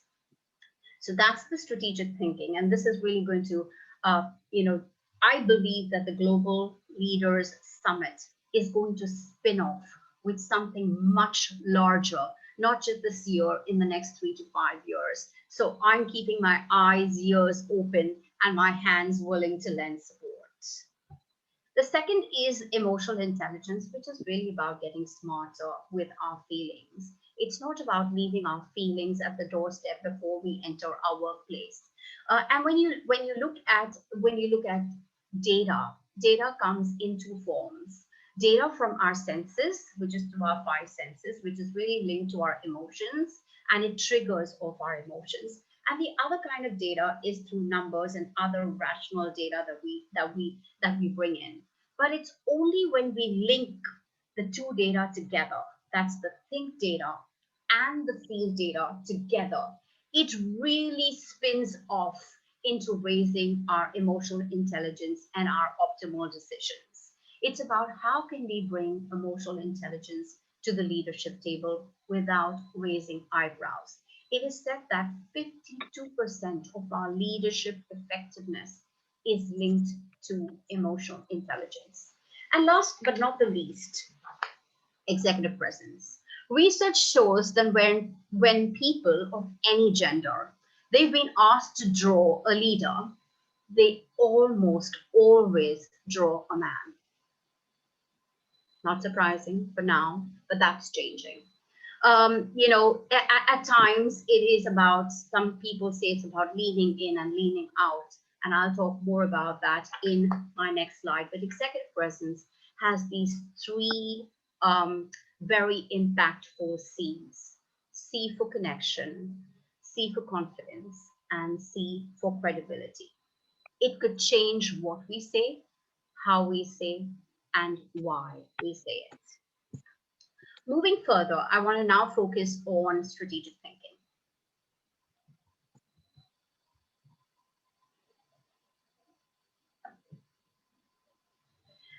I always believe in drawing on the wisdom of others. And this is basically from Simon Sinek's most recent book, where he talks about start with the why. And it's really, really important for us to start with the why, just like many other companies. So there are thousands of companies that have set a trail on their journey, but there are only few of them that have left their mark, that have left footprints and have changed the world. There are companies that focus on what we do, how we do, but never focus on why they do it. And most customers and most clients, the moment they understand your why, and our why is, the why of Ignis Consulting is to be the vehicle to fire up the hidden potential of leaders, organizations, and teams to scale their people, their potential, and their profit. And so why is the inevitable part of strategic thinking? It's the first question you ask when you want to think strategically. Why is really questioning status quo. It's really asking, what is your motivation and what is it that you truly believe in? I want to state a few examples, without going into the Wright brothers and into Thomas Edison and into Oprah Winfrey and others. I want to quote Disney. Disney specifically talks about its purpose and says that they want to entertain, they want to inform, they want to inspire with unparalleled storytelling. Isn't that interesting?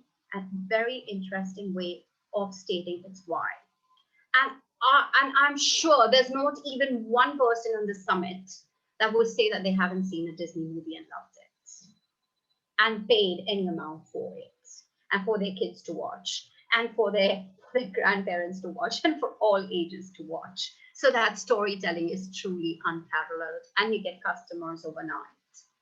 Amazon, it says they want to raise the bar on customer experience. Raise the bar on customer experience. They're not talking about profit. They're not talking about potential. They're saying just raise the bar on customer experience. Grab says that we want to drive Southeast Asia forward. Airbnb, it says we want to create a world where anyone can belong anywhere. Isn't that interesting? Look at those whys. And I'm going to pause here for a second and ask each one of you, do you know your why today? Do you know the why of your business? That's the very reason why clients will come to you and will stick with you. So that's the why. It's about thinking, acting, and communicating from inside out, and not what you see outside as the need. For example, take Apple. Apple sold a product that nobody thought they wanted till Apple came out with the product. So they literally, they thought, they acted, they communicated what they thought internally with their why, and it sold. And it's still selling. And it's still one of the most innovative companies. So I'm going to leave you with the thought of why, and then move on to the second part of the framework, which is called emotional intelligence.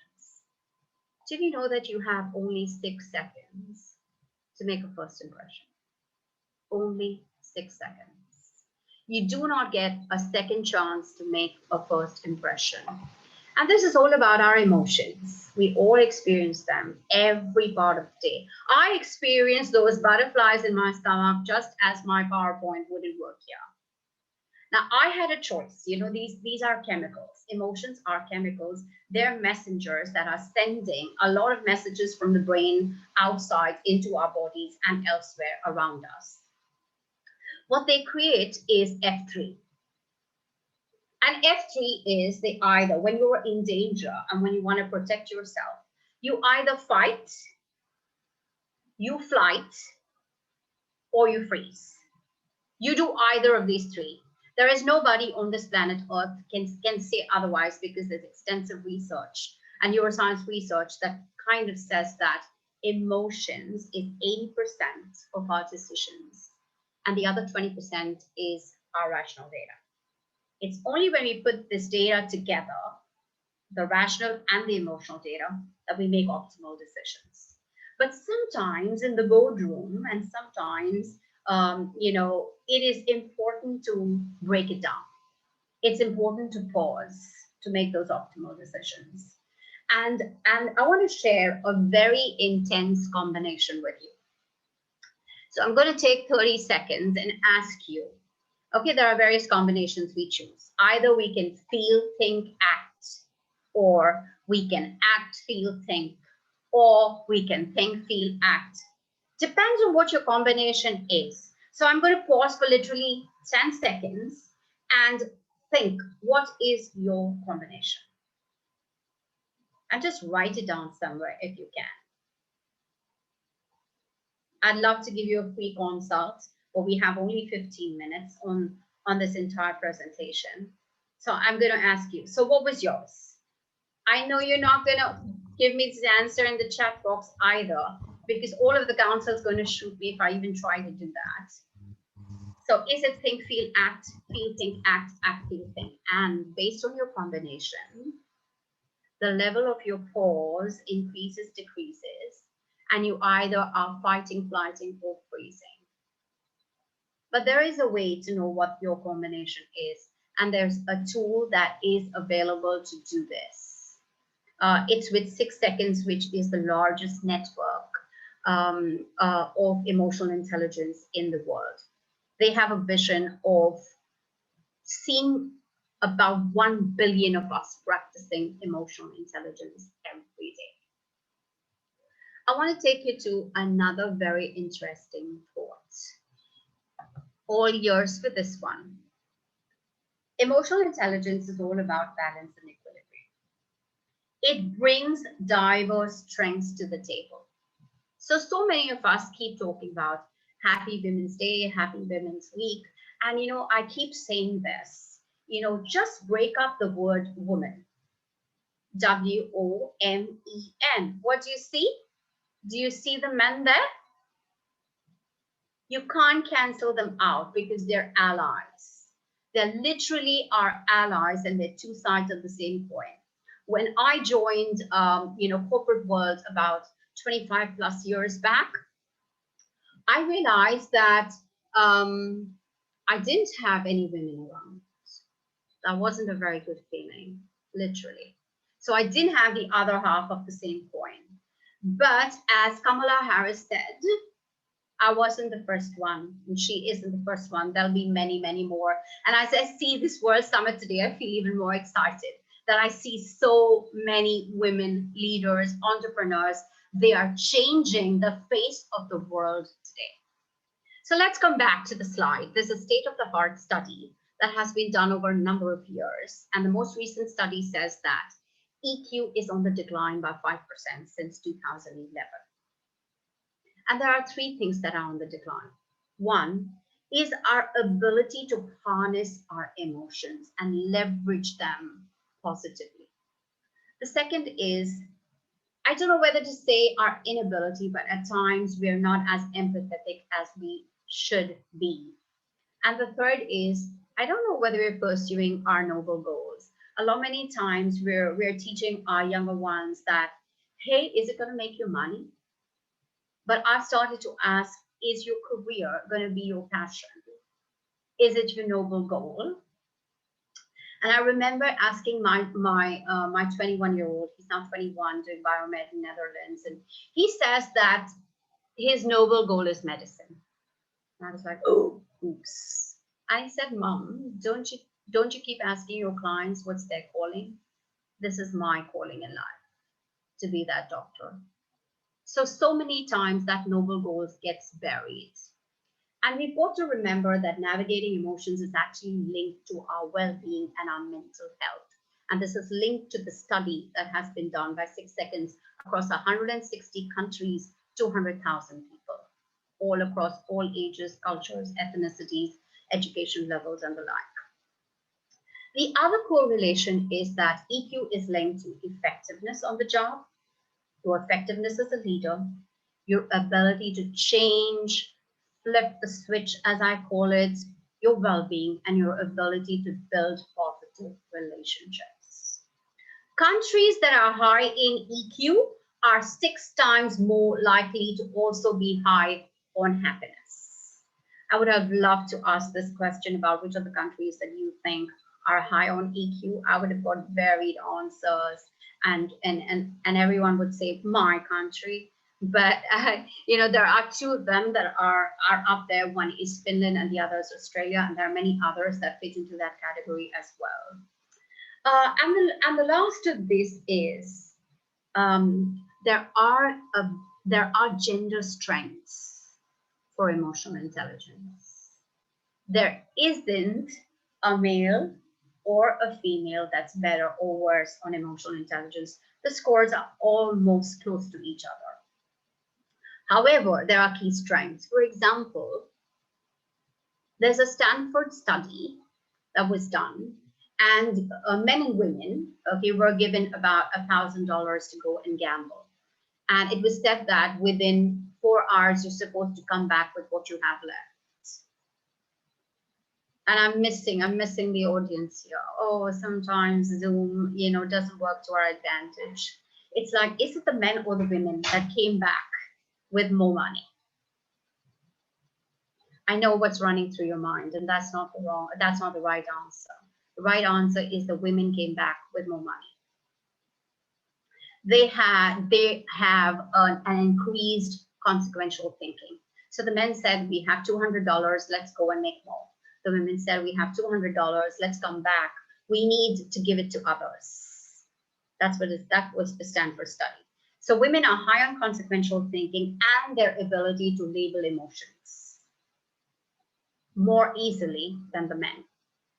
However, women, listen closely to this one. We're not good at navigating our emotions. And let me explain this clearly. It's like when there is a disagreement, the men know how to do the close your mouth exercise very well. And there literally is no argument after that from there. It doesn't mean they've lost the case. It just means they're pausing, they're freezing. They don't want to say anything at that point in time. And sometimes, I have to say sometimes, research indicates that we as women don't do that very easily. So we don't navigate the office politics very easily.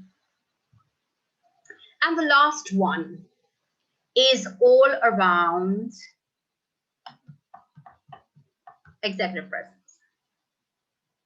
It has the 3 C's, as I mentioned earlier. And this is not rocket science. It is not. It's just the only worldwide, well-researched model that has been tried, tested, over about 160 odd countries and the like. And I want to say a few things about executive presence. So I've heard a lot of people say, women lean in, lean in, lean in. But I've also now started to hear men lean out. Men lean out. You know, there are, for every 100 men that get promoted, only 72 women get promoted for the same role. Did you know that? That's Forbes research. That's Heidrick and Struggles research as well. So the lean in versus the lean out is about how can we draw the balance and the equilibrium with our emotional intelligence. The only well-researched tool is the one that 6 seconds holds on the 3 C's. But and when we talk about confidence, building connections, displaying our credibility, I think the brand that you can create for yourself. I mean, a lot of us have that executive presence that we need. We know what to say, when to say, how to say it, why to say it. But I think what can make it special is the brand, you. How can you infuse it and blend it with your values, with your purpose, with your insights, with your own awareness, with you? You're special, you're unique. You bring that different blend of cappuccino to the business. And I want to end by saying this. Why fit in when we're born to stand out? And that's our executive presence. And so I've done my bit here. In a way, I've done my bit here to really say that I've planted, okay, a seed. Sorry, I'm trying to do this better. Excuse me here. Okay, it's stuck, but I want to end by saying that I've planted some seeds. And I just want you to start thinking about how can we do this differently? How do we want to do this differently?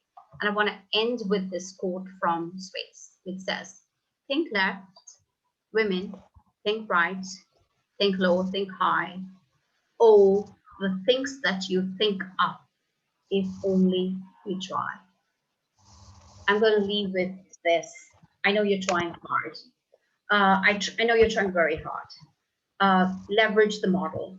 It's a sure formula for success. It's tried, tested, researched, and I wish you all the very best and the biggest of successes. And thank you so much for this opportunity. Feel free to reach out to us. We'd love to help you in whatever way. Thank you. So amazing, amazing presentation. Thank you very much. Presence, yes. I love the fact that you say why fit in when you're meant to stand out. That resonates really well. And I would love to know where I fall in the matrix, because I have this feel and think and act. So maybe one day we can just, or you can tell us now which falls where. So and there is a specific tool for her. It's on the 6 Seconds website, and it's really cheap. You can just go there. I have nothing to do with the tools or their cost, but you can just go click buy a tool, and I'll help you run the exercise, I promise, for free. It's great. It's wonderful. We learned a lot about emotional intelligence today, and the purpose of why we're doing stuff, the things that we do. Thank you so much, Dr. Ramona. It's a pleasure to have you with us. And next coming right up is Farah. I'm sorry. If you allow me, I would like to ask a question, if you allow me. Yeah, do we have a time now? Yeah, I just really, I'm passionate about this topic, emotional intelligence. And I would like to ask you, Dr. Ramona Miranda, what do you think? You mentioned this structure, think, feel, act. And I would like to ask you, can we control our emotions? What do you think? Because actually, I knew that all decisions we take mostly emotionally, because it's some chemical elements which we usually get first, and just after that we start to think. We start to think about our decision, but all decisions we usually take emotionally. So what do you think about it? Can we control our emotions? Can we? Mm-hmm. So that's a $1,000,000 question. In the sense that yes, there are opportunities to really keep our emotions under wrap, not necessarily always control it, but I would say harness it. How we do with a horse, when we train a horse, the harness that we use for the horse, emotions can be harnessed like this. And there are very, very many ways of doing it. One is by, pulling in the rational data. The second is by labeling our emotions. The third is by asking people for feedback. And the fourth and most important thing is to see, there are tools that share with us what is my emotional intelligence index. It's critical to know that so that you can actually move it upwards and raise it. Emotional intelligence is part of the emotional spectrum, and therefore it's important for us to identify it, measure it, and ensure that we raise it and develop it. So yes, that's the answer. Thank you very much. I've heard as well that we need to work on our beliefs, that you could react emotionally differently. So because you have some beliefs for everything in this world, and usually these beliefs, how can I say? The beliefs influence your thinking. Yes, influence your thinking, and because of your way of thinking, you usually get some kind of emotions from every action, from every situation in your life. I agree with that. So the fundamentals of belief is that the belief leads to our thinking. So if we change our beliefs, we change our thinking. And if we change our thinking, we change our feeling. And if we change our feeling, we change our actions. And that's the reason for the TFA, think, feel, and act, because it gives us an opportunity to divide and break up the thinking, the feeling, and the action, and helps us identify what could we do differently in the next time that we are triggered with this emotion or this emotional situation. Thank you very much. Thank you very much, Dr. Ramona. It was a really big pleasure, and I will keep quiet. Yeah, and give you the floor, Farah. Thank you, Evgenia, for your questions. We learned something as well, definitely. Thank you, Dr. Ramona. And now I would like to welcome Dr. Nisha Kohli, a dear friend of mine, and she's based in Singapore. And she is the founder and executive director of Nishfin Consulting, and has over 18 years of experience in consulting companies and training the executives in the field of finance, strategy, and governance. Previously, Dr. Nisha and myself have discussed a bit on healthcare and telemedicine. So without further ado, Dr. Nisha, the floor is yours. Thank you very much, Ben Farah. I'm so privileged to be here and excited to share my thoughts and views on sustainability and governance. Thank you, Dr. Ramona, for such an insightful presentation. I really enjoyed it, and it's much, I think talked about topic we all needed as, growing our career and interacting with a lot of stakeholders. I would say, our clients, our students, I'm also a teacher, so it's really required, and in fact, yes, in our families as well. Thank you so much. Okay, so the topic that I have taken up for talking today is sustainability and governance, primarily because I am actually passionate as well, and I'm doing a lot of work in this area.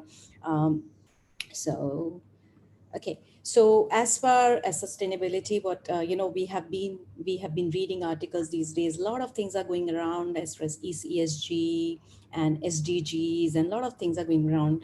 But I primarily, focus on corporate sustainability. And when we look at corporate sustainability, we can look at it from three angles.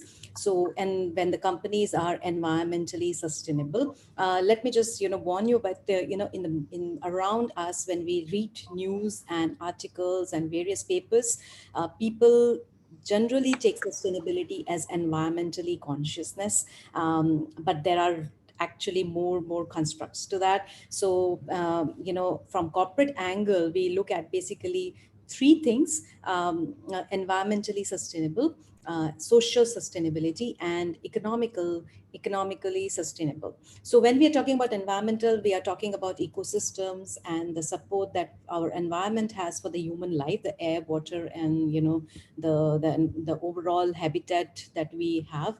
And socially sustainable means when we are existing as human beings, what we need is respect, love, and our rights. That is what we need. And economically, of course, we need money and to fulfill our needs and to provide that. And that is what the corporations are also doing. So corporations, from the Milton Friedman times, when the paper was published by Milton Friedman, that time it was mentioned that, corporations should be working for economic profits. That's the main goal that should be.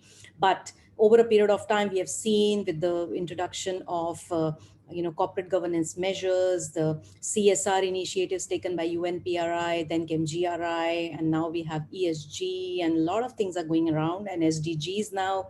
So not just economically sustainable, but we need to focus on other stakeholders. So that is what overall stakeholder capitalism is all about. The companies have to forget about only shareholder capitalism and then start focusing on stakeholder capitalism.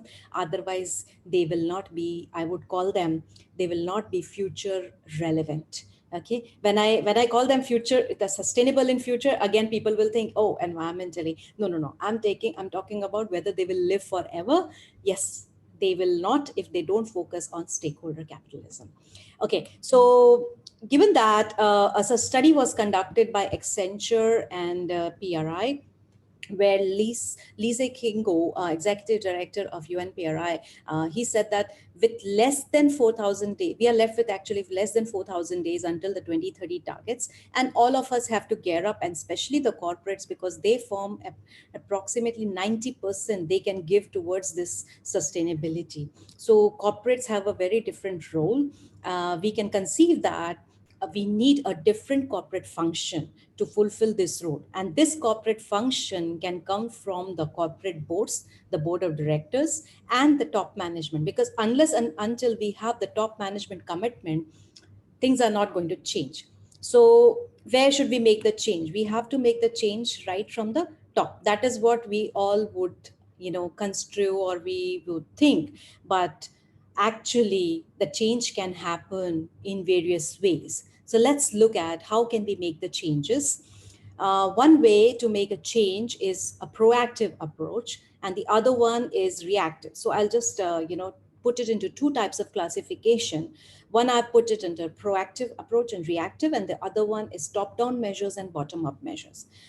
They more or less, these classifications are similar in a way that if you're talking about reactive measures, I would take reactive measures first, because that's where our history lies, at the time. And especially when we focus on women, if you focus on the role of women in the corporate, it has been mostly reactive measures where women have reacted towards the exploitation right from the medieval times. If you see, they had to fight for their rights. So exploitations, gender discrimination, women were the one who was staying at home. Sometimes in some cultures, women were the one, they were the whole earners or the livelihood earners, and the men would even then exploit them. So in either way, whether they were earners or the housewives, they were gender discriminations as far as social issues are concerned. And then if you look at the environmental issues also, the reactive measures come when we are facing the global warming crisis, right? So climate change effects, carbon emissions,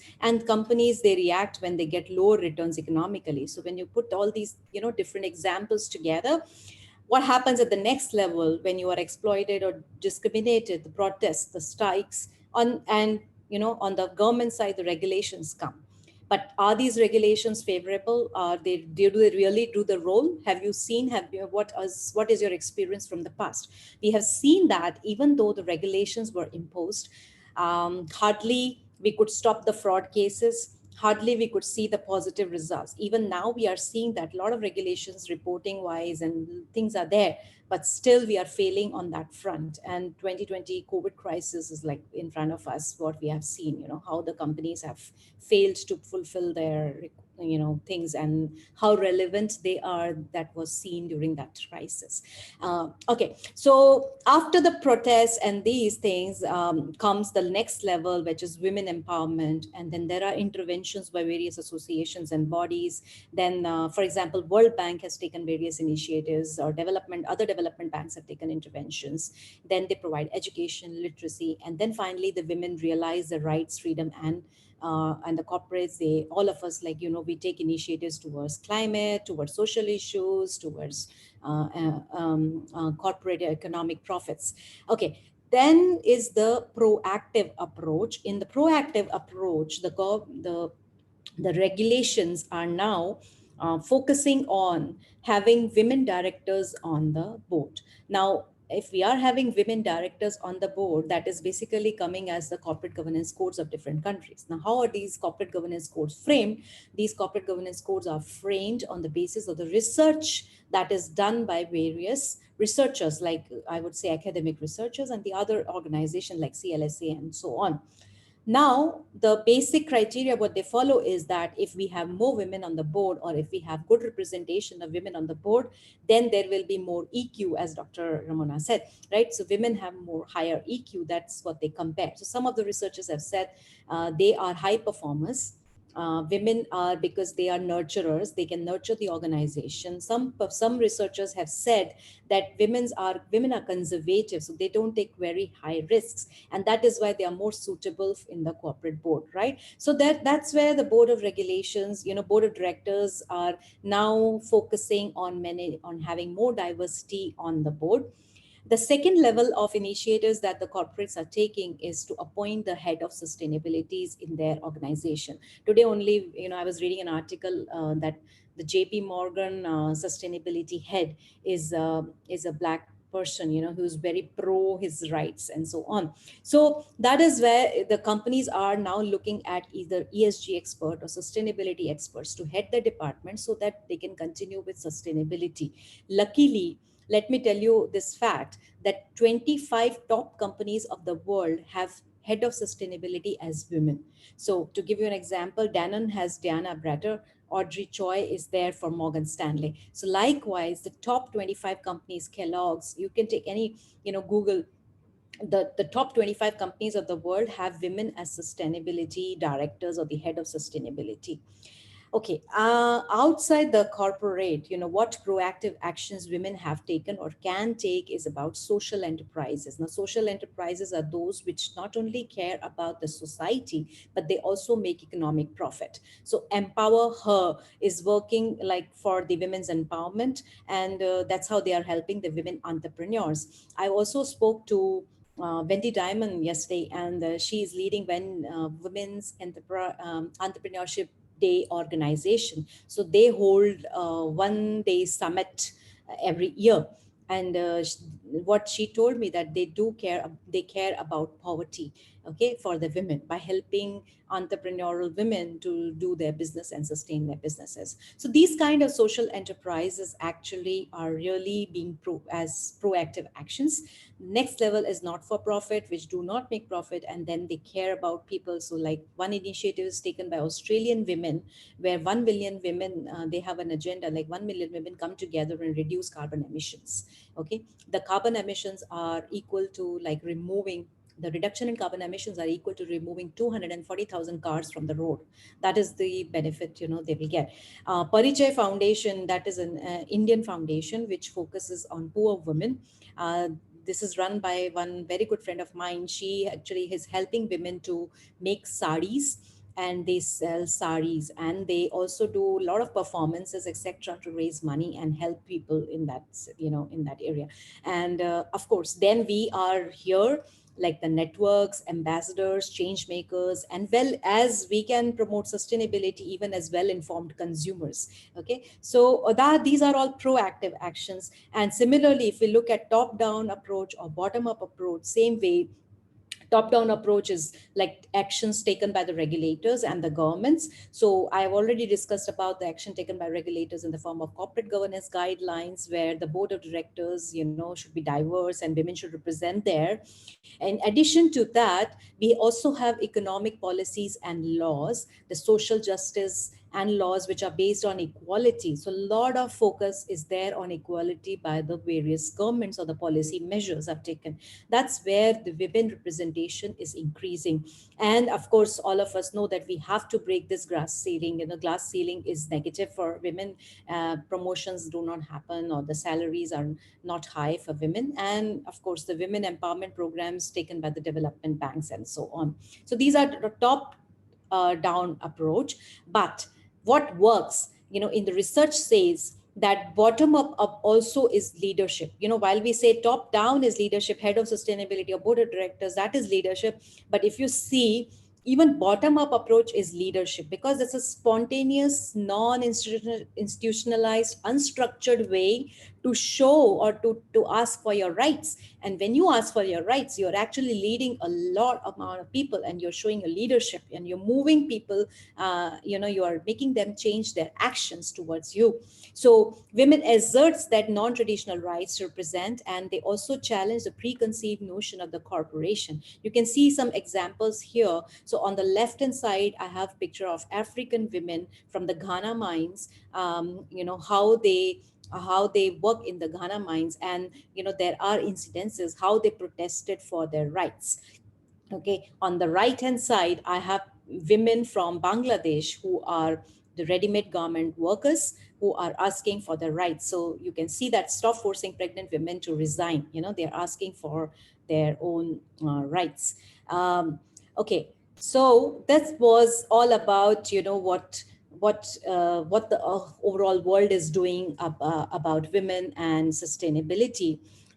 This is from this point onwards, I would like to talk about that what we are doing in terms of sustainability, not per se only women empowerment, but also like overall sustainability and governance. My organization or my consulting framework that we adopt at Nishwin is like value creation. So we look at what goes in, like input output model.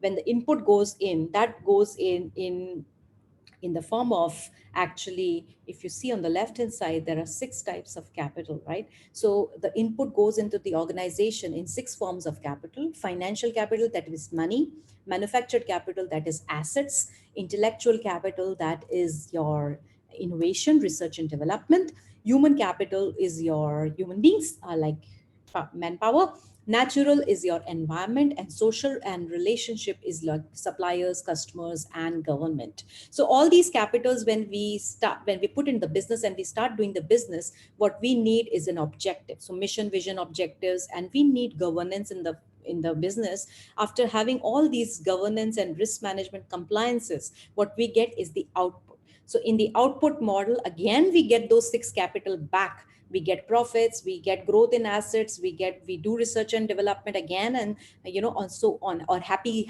employees, happy customers, good reduction in carbon emissions, good environment, and so on. So if the organization takes in 6 capitals and then gives out 6 capital, if those 6 capital, out of any of these 6 capital, if something reduces, then that means there is destruction of value by the corporate. That is why the overall value creation by the organization should be to improve all these 6 capitals. And all these 6 capitals, if you take it as a good framework, like overall, you are basically taking care of sustainability. You are basically taking care of all the 17 sustainable goals. You are focusing on your ESG. You don't have to do anything else. You just have to focus on the financial capital, make profit, manufacture, take care of your assets, increase your assets, do innovation and R&D, come up with new products and services, value proposition for your customers. Your customers will be happy. keep your employees happy, give them good satisfaction, take care of environment, and do your dues, pay your dues on time to the government. Okay, so everything, all the 6 capitals, if you're taking good care, virtually you're taking care of all the 17 SDGs, and also you're complying with your ESG requirement to raise more funding from the financial market. So this is the dashboard, you can look at in terms of sustainable development goals. Normally organization look at balanced scorecard, which has got 4 perspectives. Now here in this scorecard there are 6 perspectives, and those 6 perspectives are nothing but 6 capital that I just spoke about. So you can look at the 6 capitals and then measures, target, and initiatives, like same thing what you do in balanced scorecard, on a strategic measure. So corporates can just focus on these 6 capitals, and as I just mentioned that these 6 capital encompass all the sustainable development goals. You can put them together, like for example 6, 7, 12, 13, 14 can represent E, that is environment, and also natural capital. So same way S and G can be classified. And yeah, the problem, again, one more problem that we are solving through our ESG consulting is the greenwashing, which is becoming a major problem in these days. 2-3 days back, there was an article on Bloomberg where the Bloomberg CEO has mentioned that ESG bubble is becoming a dot-com bubble. It's very similar to dot-com bubble. It's currently very highly speculated. Billions of dollars have been raised by various companies in the name of ESG or green bonds or green finance, but we don't know how actually green they are. So that is what he has said. I'm not saying that, he has said that. And he said that, yeah, it's virtually like a dot-com bubble. Currently it is overblown, but it will balance in a near future, or maybe over a period of time, it will balance out. So you can expect that those green bonds or green finance will reduce in value in the coming time. Now, why this speculation, or why this bubble is being created, is because of greenwashing. And how this greenwashing is happening is because of these, let me just, yeah, the greenwashing is happening because of the ratings and the rankings that are given by these people, the big guys, the Sustainalytics, MSCI, and Bloomberg. So these ratings which they are giving, they are using the formulas or the methodology for coming up with ratings, which is not uniform. The definitions are not known. If you go and ask them that how are you evaluating 9,000 companies on 500 indicators, which formula are you using? Everybody is using different formula. Everybody is coming up with different ranking. And what they're using as the data is the secondary data, which is outdated. Why I'm saying outdated? Because it's historical data, is unvalidated or not transparent data. And it's also time-wise, it's very costly and maybe inaccurate. And the cost is all charged to the investors. So investors have to pay money to get this ranking and data in-depth analysis, to do the in-depth analysis.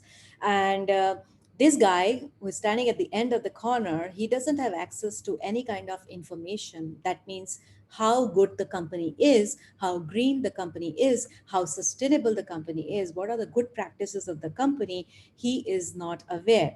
Even if he reads and goes to the website of the company, let's say the company publishes sustainability reporting, or anywhere else they publish sustainability reporting, that report is unvalidated. That report is not transparent. He has to believe on what the company has put in on the portal. Okay, so the problem is with this guy, because this is value creation. If this guy is happy, value creation will happen. If these guys are happy, the bubble will happen.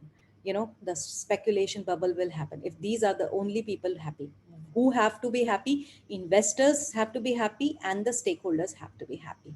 Then only things will be all right. Okay, and then this is what the current problem is in the market, and we are trying to solve this with a platform. We are coming up with the ESG platform, and which will solve all of these problems, and which will be much more transparent, because the technology that we're using there is a governance technology, is a blockchain technology. Okay, so the problem that we will solve is to establish digital sustainable value creation platform, which allows investing, managing, and financing decisions to be made. The properties will be transparency, growth, and better performance. Verified and audited data will be available, and this will be transparent and trustworthy data. This dashboard will be visible to all without any charges to the stakeholders, and stakeholder engagement right at the time of development of KPIs and the sustainable development goals and the mission statements of the corporates, and sharing and co-creation of data knowledge. That is what we will do. And along with that, we also do capacity building to come up with sustainability and governance, all this to avoid the greenwashing thing. Okay, so my appeal to all the women, all the beautiful women out here, that let's contribute to sustainability. Let's walk the walk and not just talk about it. Let's do it together. Yeah. Thank you so much. Let's do it, Dr. Shakuli. Thank you so much. It's a really mind-blowing what you shared with us. A very in-depth, detailed discussion covering sustainability issues from top-down approach, bottom-up approach, getting women to be on board, increasing the diversity on the board, and proactive actions taken to promote sustainability. Thank you so much, Doctor. I didn't know that before this, we have to control the 6 types of capital, so that after that, we can also control the 17 outputs of the SDG. Wow, wonderful. Thank you so much, Doctor. It's a pleasure to have you. But before we go, and I would like to know how are all the people who want to partner with you on your project, on your consulting, can actually get in touch with you. It's really wonderful that what you're working on. A lot of people can benefit from this. Yeah, definitely. Actually, what we are planning is that for at least for the investors and the asset managers, we will, because currently they have to buy the data and the data is secondary data. So we will, we will allow this data to be taken free of cost from the platform. Yeah. Yeah. So it will be like available. And it will be like a consortium, and the product is still in the development stage, and I will keep you updated. You are in touch with me, so we can share, and yeah, so we are, the brand name is almost final. It will be called COP stage. Wonderful. Is there any questions from the floor? We have any questions from the floor for Dr. Nisha Kohli?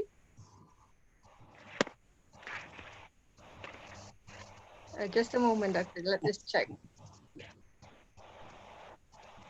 Okay. So, it's Marco. You have a question for Dr. Nisha? Yeah. You spoke about sustainability, and in this modern world, we always speak about sustainability in the environmental sense. You're talking about sustainability in obviously the commercial business sense. Now, what do you think? What types of points can you give our group, the World Leader Summit, to be sustainable, not only financially but as a group of people, where we believe in each other, we share ideas, we obviously achieve outcomes on a monthly basis? What types of key points would you tell us to focus on? Yeah, as a group of people, right? So so in any way, like I mentioned, that there are proactive measures where even the associations and network of people can work together and they can do these things. So just a few examples, when we are coming together, we can think about projects which we can do together. Let's say there is some plantation project in Indonesia, and then we can come together, we can focus on that. It's not just about corporate, as we as individual and a group together, we can focus on that. There are so many renewable energy projects. There are some society projects nowadays. If we go around our regions, our environment, we can see that a lot of solar plants, people are installing solar plants. Like IKEA is one example where they're doing it on all their stores. They're putting up solar panels and they're creating energies. So this is like a circular economy can be created in a small village also. We can just mobilize the funds. So, being with our connections, with our network around this platform all over the world, we can mobilize funds towards those communities where we can create circular economies and sustainable economies. So that is where I would think, we can contribute directly working with the grassroots. Currently, the financial institutional environment is very frustrated and very sad to hear that a lot of thing is greenwashing. I've seen work closely with the fund manager, hearing a lot of stories, reading a lot of papers. Really very sad to see that grassroots, only few people are doing it. Only few people are working at the grassroots level. And we can definitely work and mobilize things together. That's the power of people coming together. Yeah. That was my next question, actually. How do a group of people like we are, how do we infiltrate local and state governments in various marketplaces? Because this is a key point you're making. A lot of people have got their friends in positions of boards around different countries, and they get first choice. They say it's out to tender, but all of a sudden these other entrepreneurs and great ideas are sort of like put aside. And what's some good strategies we could use as a group also to ensure that in local and state governments we have a voice? Exactly. So just to give you an example, what we can do and what we are doing also in Singapore is that if we have connections, with the investors, and lot of, believe me, trust me, there are a lot of raw investors, like those who have real money, like family offices and all. They want to give money to the ESG or sustainability. Only thing is that we need to put a framework, or we need to have a pipeline of those people, or to connect with those people to get those investments, and then do root projects ourselves rather than doing tenders and things like that. We have to form teams ourselves, and that is what we are doing here in Singapore. We have come together, people who are motivated to do sustainability. We have formed a group of people, like 7-8 people, and some of them are getting investments. Like I am playing a role of due diligence and checking the projects, and then we are connecting with the grassroots people to do projects for them. So what we are doing is we are looking at a problem in, let's say, in any of the village. We are taking that problem, putting that in a pitch deck, combining that with technology, and then going to the investors. So without going through the tender process, we're doing it ourselves. Okay, thank you. So I think that supply chain is something that'd be great to share offline with our team, Arjit. Yeah. Fantastic. Yes, would love to. Yeah, thank you. Thanks, Farah. Thank you. Thank you so much, guys. Arjit and Marco. Yes, Dr. Nisha, thank you so much for your presentation. I believe we will all stand to benefit from your sharing and insights. And now we will move to the next speaker. So I will pass the floor back to Egenia or Arjit. Back to you guys.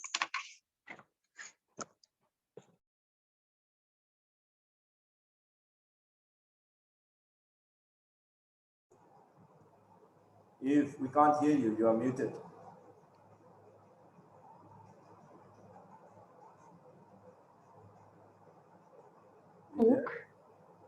Bettina, please, if you hear us, can you have a presentation now? Bettina, yes. Please turn on Bettina, your... we would like to hear you now. If you please turn on your camera. It's coming on. Yeah, I see. Hello, how are you? I'm good, thank you. How are you? We are really great. Thank you for joining us. So let me shortly introduce you, and we will go with your topic today. So Bettina Brook has a vast experience within many industries across her career, from retail to bakeries to vocational education to leadership coaching and training and standards auditing across many industries. So Bettina, the floor is yours. Please tell a bit more about yourself and share with us your knowledge.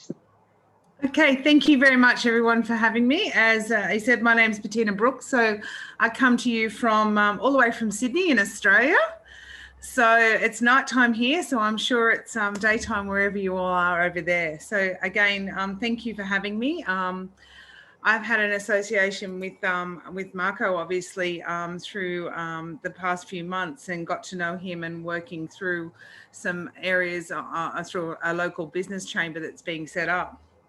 So a little bit about myself. I work and I've grown up in, I guess, a regional town in just outside of Sydney, and I have grown up as a single child in a I guess what you would say a one-parent family. And I think, you know, what I probably would like to share with you all is a little bit about my story and a little bit about how I have come to be who I am here today in business.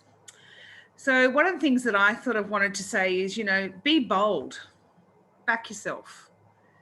A lot of us females and women in the world are not bold enough to back ourselves. And, you know, we have to do that. And that's a really important way for us to move forward, I think. And it's one of my passions that I have, to be able to want to speak to you and show you where I came from. So, you know, have you ever felt that sometimes you just don't belong? You know, I am more, I can do more. You know, I'd like to share my journey and my inspirations about where I've come from and growing up. You know, I had very strong female role models, and they were my grandmother and my mother. You know, my grandmother's now passed on, but I always remember that such wisdom that she gave me moving, you know, as a child and working and showing me how to move forward and be a part of society and how we are accepted as I guess, young, strong women into the community. So some of my role models, as I said, were my mum and grandmother. You know, some of the things that they taught me integrity. You know, as a female, you know, in today's society, integrity is extremely important. It's one of my passions. Vulnerability, you know, it's okay to be vulnerable. They taught me strength. Strength, I think, is a very, very important value that we don't celebrate. We have to celebrate our strengths. They also taught me to empower your weakness. We all have weakness. Sometimes we don't know how to show our weakness, or we feel that we are showing our vulnerabilities by showing weakness. That is definitely not the case. You know, we definitely have to be able to show our weaknesses and able to grow our strengths. Some of the values that they've always been with me, they've walked beside me. They have always been my guide and my own personal inspiration. So, you know, I started my first employment as a 14 years old and 9 months here in Australia. That's the legal age that you can work. And I started in the retail industry. I was young.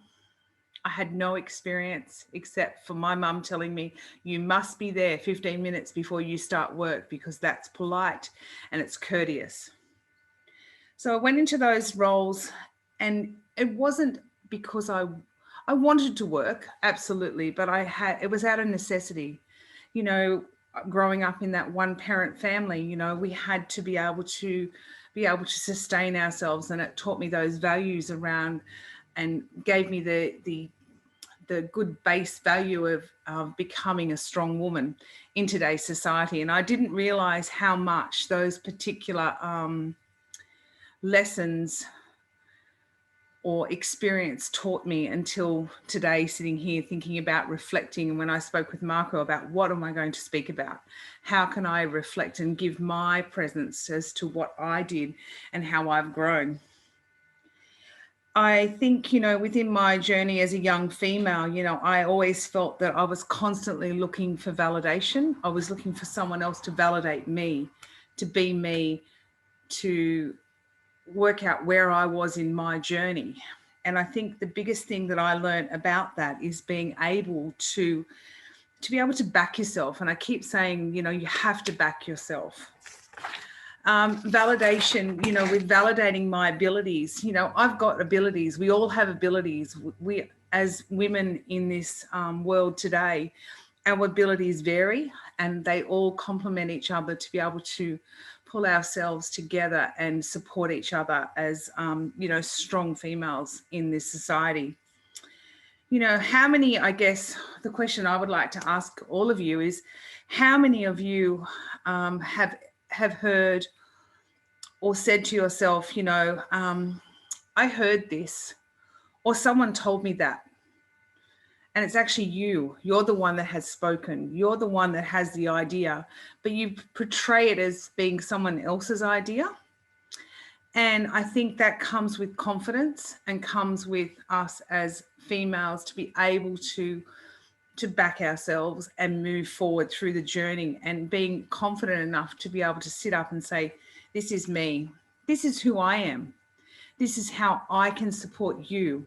This is how I have grown, and I have shown my vulnerabilities to be able to grow.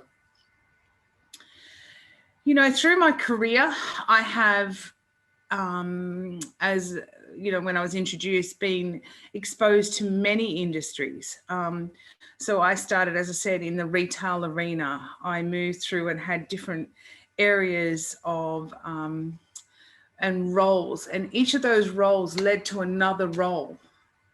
Each of those roles led to another skill.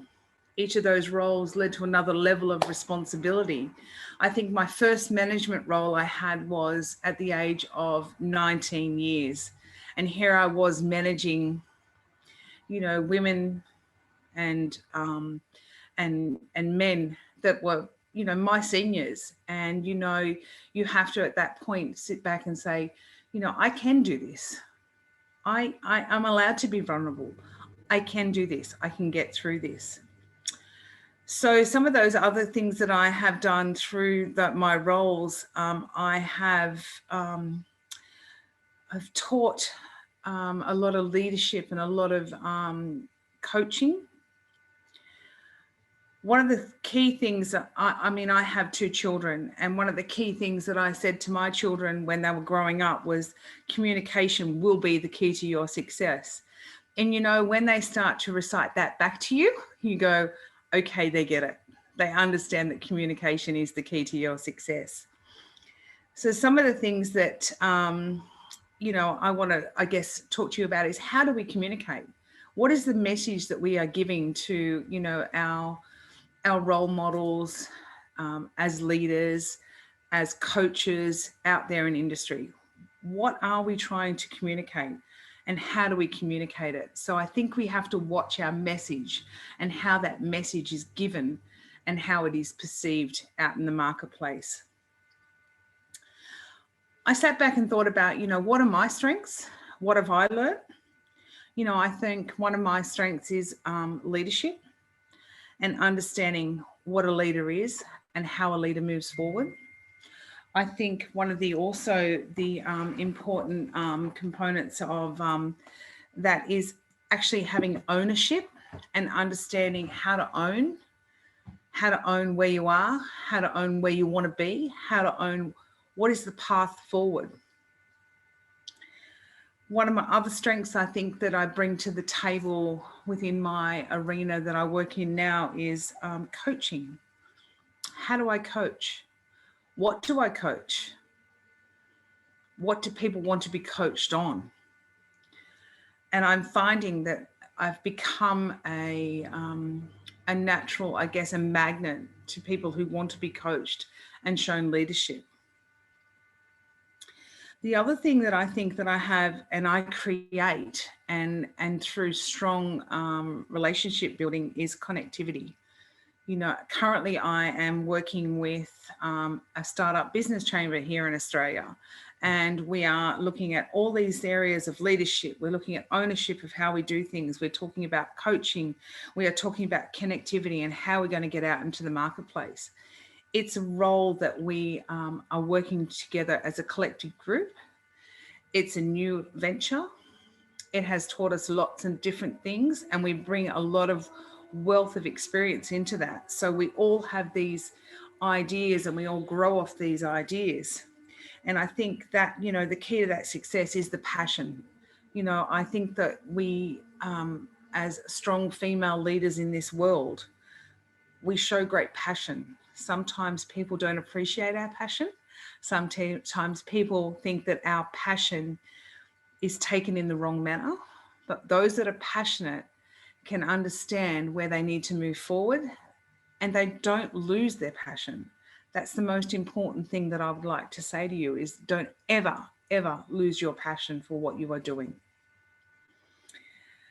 So as I said, you know, I am a mum of a nearly 16-year-old girl.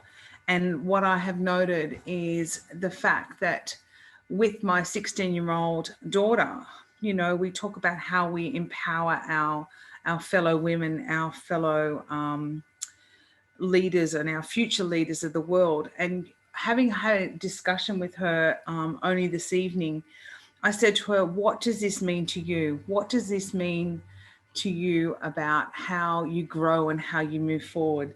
And she said to me, Mum, empowered women empower women. And, you know, that's a pretty strong statement from a nearly 16-year-old girl. So, you know, I think as leaders, as future leaders, and it doesn't matter if we're talking to our sons or our daughters, they are all listening and they are all taking in what we do and how we approach the world. As strong women, you know, we have to back ourselves. Be bold, be brave, and be vulnerable, because we are who we are and we wouldn't be where we are without where we've been. So, you know, thank you for, I guess, allowing me to speak and share a bit of my passion tonight. I think, you know, if you'd like to know a little bit more about my journey or how we're working, especially within our startup business chamber here in Australia, you know, absolutely reach out. I'd like to make some new connections and work through internationally and get some stories. Having listened to the previous speakers tonight, it's very inspirational. It's very enlightening for me.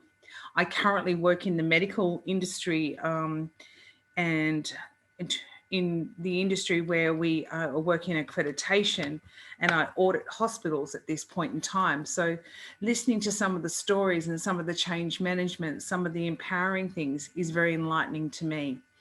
So thank you very much. If you'd like to know more about my journey, I'm happy to reach out to you or for you to reach out to me. So thank you very much. And I wish you all the best. Yourselves. Be bold and back yourself. Beautiful message. It was strong and bold. Thank you so much. Could you please look at the camera for 2 minutes so that I can take a snap? Yeah. Give me a second, let me check. It's all done, madam. Thank you so much. Thank you, Yeah. Bettina. Thanks, Bettina, Thanks, for Marco. Thank you, Bettina. sharing your past and your role models and people in your life that have shaped you and the people that you've loved. You know, I have the same feeling for my father that's passed away, and he was a great role model in my life. A man that strived to do things in the shipping industry in Australia and around the world. Never gave up, never understood. You know, his biggest saying was, "It's got to be done," and I feel that, you know, you have that energy as well. So thank you very much. Your amazing history as a young leader too is inspiring. Probably one question I have is how can young individual ladies and women keep striving to achieve, you know, without getting burned out? And the theme is for this year's women in leadership, you know, around the world is choose to challenge. So probably two parts of the question: how can young women feel empowered, like you mentioned, and don't get burned out at a young age, where they get to this position of management and they feel, well, there's no way going down because they feel they need a time out, or how can they get to the next stage in their life, and how do they challenge themselves in this area? Very good question. So I think how do they not get burned out? I think they need to. I think they need to be able to evaluate where they are, where they're going to, and they need to have a step journey. The important thing here is that they don't need to be at the top of the ladder in the next 5 minutes. They need to learn from their journey. And if they go too quickly, they're going to fall too quickly. They need to be able to set themselves up and pace themselves, definitely pace themselves. And if they don't pace themselves, they're going to, I guess, set themselves up for disappointment. And we don't want to see that. And, you know, we don't want to see failure. We want to empower these young women to go out there and strive. So I guess find a buddy, find your buddy, stick with your buddy, listen to that buddy, you know, let them empower you and guide you through the process. So if they are feeling overwhelmed, they've got a safe space to come to. They have to have a soft cushion to fall on. Actually, making a great point. I know when Tim Cahill, one of our Australian superstars, you know, came and saw me to get great advice at a young age. When he broke his ankle, I was teaching upstairs at Kingsgrove North, and he asked me a few questions, and I gave him some advice, hoping that, you know, he would use that in a practical sense. But one piece of advice I said, look, besides taking jobs of other people in the English market, I said, make sure you go overseas and buddy up. Right, you need support networks, and that's very important. Someone that has, like you mentioned, the same passion, the same drive, and when you're down, they can lift you up, and when you're down, they'll lift you up, vice versa. So I think what you're saying is critical. Having create your tribe. Yeah, exactly. Create that tribe that you've got. We've got a good tribe. Exactly. Thank you. Thank you, Bettina. I would like to ask you a question as well, if you allow me. Yes. You mentioned vulnerability. It's really amazing. It's usually good for building trust with people, but it's a bit difficult to be vulnerable. You know this. I'm sure that you know this for 100%. And what would you advise to people? How can I ask? How do they? How can they to let themselves? So let themselves be vulnerable. Yes. What is okay? So vulnerability vulnerability is the ability, I guess, is opening up and being open and understanding that vulnerability is not a negative thing. Take it as a positive. They have to be vulnerable. But I think in order to be vulnerable is they need to understand where their path is and where their journey is going, because they cannot allow themselves to be vulnerable because they're sitting in this flatline state. They need to be able to be vulnerable and be open. And, you know, not everyone is perfect. You are not going to get 100% fantastic feedback every time for everything you do. No one is perfect. You need to take the knocks with the goods, you know? So sometimes that negative comment can be your biggest positive and your biggest spur on to move forward. Thank you. What do you think? Should be leader be vulnerable? Sorry, what was that? Should be leader vulnerable? Yes, it should be easier to be vulnerable. We like to be vulnerable because, I mean, you know, I think it gives you a passion too. Gives me a passion because I know that, you know, if I'm a little bit on edge and a little bit vulnerable to a situation, you know, I strive to do more. And I'm prepared, you know, the old saying, prior preparation, you now have to be prepared, and it makes you have that next line edge of where you're going. Be vulnerable, but be bold while you do it. Thank you. Thank you very much for this amazing presentation. Marco, as well, you wanted to add something? Yeah, I see. Well, I was just going to say, you know, like, I think we're live now around the world talking about various topics that women have experienced, you know, their specialized areas and what they've done in the past, where they're going in the future.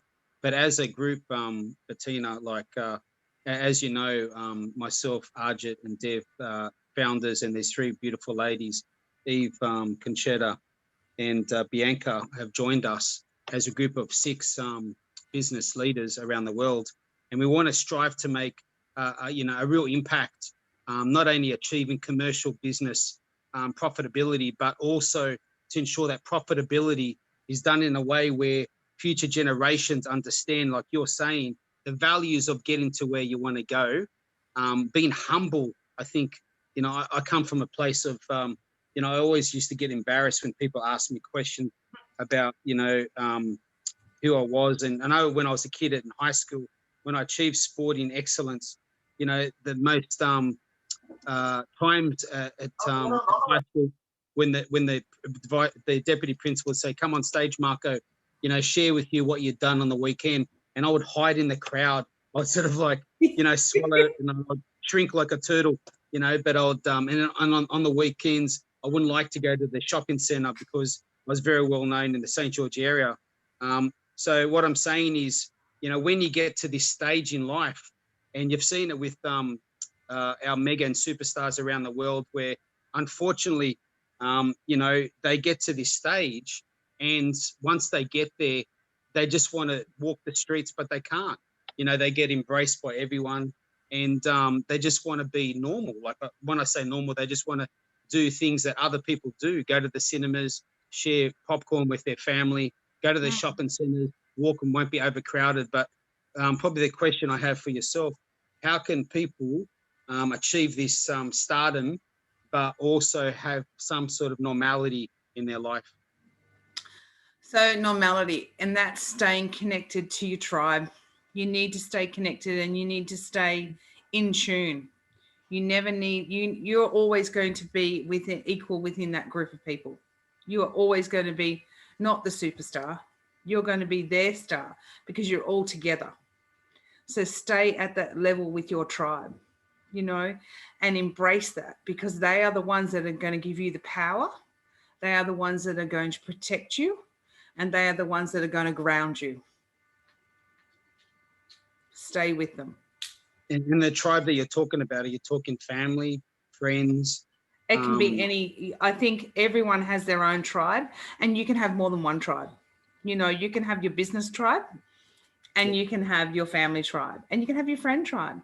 It's how you want to make it up. It's an individual experience. You know who your tribe is, and you know where you need to be, but you've got to be bold enough to go after it. Thank you. Thank you very much. Thank you, everyone. Thanks, Bettina. Have a good night. Thank you for your presentation. Thank you. In the Women's League. Thank you. Okay, let's move to our next speaker.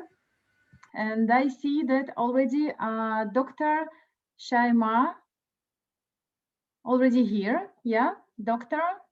Shaima, please. Yes, I'm here. Yes, I see you. How are you today?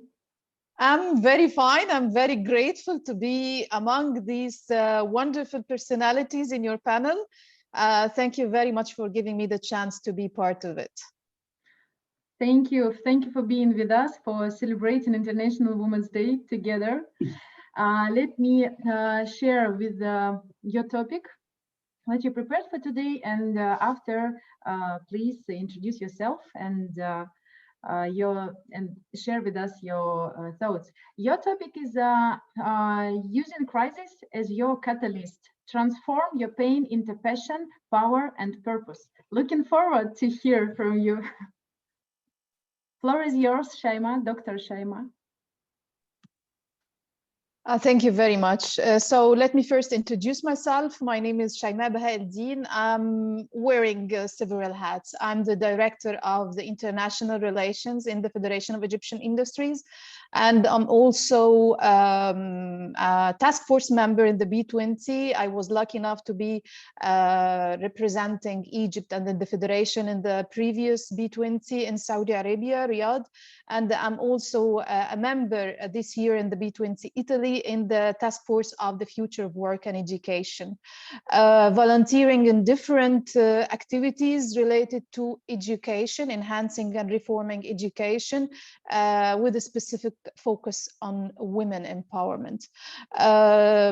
So my interest was how to empower women, how and maybe it can take several ways. If we're talking about my work in the Federation, so it's empowering women within the workplace, so giving more rights, explaining her rights in her workplace, empowering her to know it and to achieve it. Maybe on the other hand, encouraging more women to be entrepreneurs and startups for maybe micro, small, and medium and large enterprises. And I'm very happy to see these let's say, major change that take place in several countries in the Arab world, with a specific focus on two countries that are giving wonderful examples, such as Saudi Arabia and Emirates, and all this bunch of benefits that the women are taking the last 2 years. It's really wonderful. On the other level of women empowerment, I always say to have women in the decision-taking seat. So it's transferring the women empowerment into women in power. I'm very happy to see the several and many faces of women around the world who are taking the lead, whether they are country presidents, whether they are ministers, whether they are leaders in several fields. So they know very well the cause, they fight for it, and they grab more rights to women. I'm also always saying that I feel so happy to see men leading the cause of women empowerment. Happy to see several men faces in this panel, because when we are talking about a cause, we are talking half of the society, which is the women, and the other half is supporting the other half. So I'm very much looking forward to have this kind of partnerships and connection between the initiatives, the organizations that puts the women empowerment in her priority list, to do it on a regional and international base. We're happy to have you, Saima. Thank you very much. To be very honest, I think all of us believe in our core that we are actually 50-50. So men and women are actually equal. It's about balance. And my personal feeling is women are actually universe by herself. You don't need anything. So I heard an Indian proverb saying, when you teach a man, so you teach a person, but when you teach a woman, you teach at least a family. Yes. A family, a society, a country, a world. So that's how the spread of the information and knowledge is taking place. So thank you very much for the support and nice words. And I believe you're Indian, so you know, correct me if I'm wrong, if it's an Indian proverb or not. It is an Indian proverb, and basically we are not Indians. That's a complete different kind of thought that world put on us because of British. I'm so sorry about this statement. We are Bharatiyas. We are not Indian. Indian is no name. India doesn't exist like this. We used to be Bharatvarsh according to Sanskrit.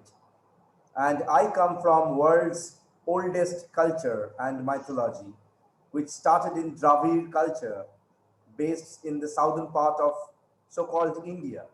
So when you talk about probably motherhood, gods, probably we are interconnected. When we talk about Egyptians, talk about Arabic culture, talking about Russian cultures and Bharatiya cultures, and Mayans, of course, we are interconnected. That's a different subject of discussion probably. And that's the reason we have same similar kind of name and same similar kind of meaning, and food habits are kind of similar.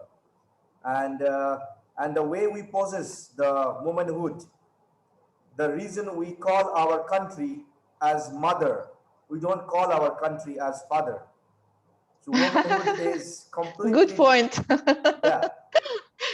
So we value women more than any men in our country. But I guess we have a beautiful topic for you. I think your topic was women in business, international collaboration for unity and economic growth. Is it right? You're right. You're right. Yeah. So can we understand a little bit about the economic growth that we feel we can do internationally for Egypt? To be very honest, I have got a great ambassador from Egypt. Like in World Leader Summit, we have an ambassador from Egypt, and he's basically into the technology council of ours. And we know a little bit about the Egyptian culture from him, but would love to understand your culture, love to understand how we can probably grow together. Could you please enlighten us, ma'am? Sure. Sure. Actually, when we're talking about women in business or women and the workplace, we're talking about the majority of, I'm sorry to say that, but the informal sector, they are controlled by women. When we are talking about the handicrafts, when we are talking about the non-contracted jobs like the house helping workers and so as a federation, we are trying to support these informal sector to be formal, to formalize the informal sector. So we started, for example, we saw like the majority of the handicraft sector are controlled by women. So we have created a special industrial chamber called the handicraft chamber. So we always put like a criteria to be a member in our industrial chambers. I'm talking about the different industrial sectors, but the handicraft chamber, for example, they have a very exceptional conditions to be able to attract as much as we can of women and men. But as I said, if the majority is women, so we're supporting women on that. We've created like 3 years ago under the federation, or we're talking about Egypt at large, women in business unit. So under this unit, we are supporting, as I mentioned, women to understand her rights in the workplace, giving more capacity building and business strategies, for example. So it's a capacity building programs for women, specifically for women. And we are taking good care of the women representation in the boards of the industrial chambers, in the board of the federation as a whole. So it's a kind of empowerment for women. Still, some sectors in Egypt are not yet strongly tackled by women, but we have other sectors who are mainly controlled by women. The textile and ready-made garments, for example, whether as business owners or as task force in the sector, it is the majority is women. We're trying to support to have a better work condition for women in several industrial sectors. So that's how we do it. When it comes to, for example, the task force of the B20, we're always putting a special focus on women. So if we're talking about future of work and education, we are referring to the importance of engaging and encouraging more women to be in STEM education, for example, and as well as a better working condition on that. That's in the recommendation which should be handled to the leaders of the B20 or the G20 at the end of the year, every year. What else? That's a big statement. You know what? I personally worked very closely with the MSME sector and SME sector in India. Can you hear me well? Yes. Yeah. So the micro, small, and medium, large companies, I have been working with them for last 7 years or more than that, probably, helping them to create the clusters so that they can grow and they can fetch the banking monies and they can get loans so that they can grow. And I personally work very closely with the government of couple of governments in the world so that the handicrafts artisans can grow their business. So would love to probably give our all support. So this is not about me. We are 6 pillars in the World Leader Summit. Me, Marco, Dave, Evgenia, Bianca, and Concepta. So we are a co-team member. Along with us, we have multiple 27 countries, chairperson and ambassadors with around 30,000 Business Connect database, which we have created so far in so little time. This organization is pretty new, but we are coming with our 30 plus years experience. Some people are coming with 23 plus years experience. So all experienced guys, we thought that we should create a platform which can interconnect international business and grow the business together instead of creating only a speaking platform. So this platform is basically an ecosystem with multiple variety of people, investors, entrepreneurs, politicians, uh, professionals, doctors, lawyers, artists, singers. So it's a mixed kind of megathon, you can say. And the reason we created this megathon, because I personally believe that in world we have only two things, art and logic. So when you look at all these factors, it is interconnected with art and logic. It's not very big kind of network. It's basically connecting only art and logic together. And that's what we're doing. So if we can be any of your help regarding Market Connect, probably giving them a platform to pitch in front of the investors, probably connect with the possible partners, connect with the possible markets, please do get back to us. We'll be more than happy to connect you with whatever small and big capacity that we have. That would be really wonderful. I can do that, and we can share information of these kind of initiatives. But if I can add another thing, which is not related to business, but it's related to education and educational reform. Last year, I heard a new definition for myself, for me, which is the social and emotional learning. And personally, I want to start this initiative. If any of you have that experience in social and emotional learning, and I know when it starts on an early age, that would be really affecting the personality. And you can here grow the seed of entrepreneurship, of startup, of that kind of way of thinking from the very beginning. Oh, yes, So personally, I'm very much interested in the topic. So if any of you have the experience, the know-how of implementing the social and emotional learning, that would be really great to share.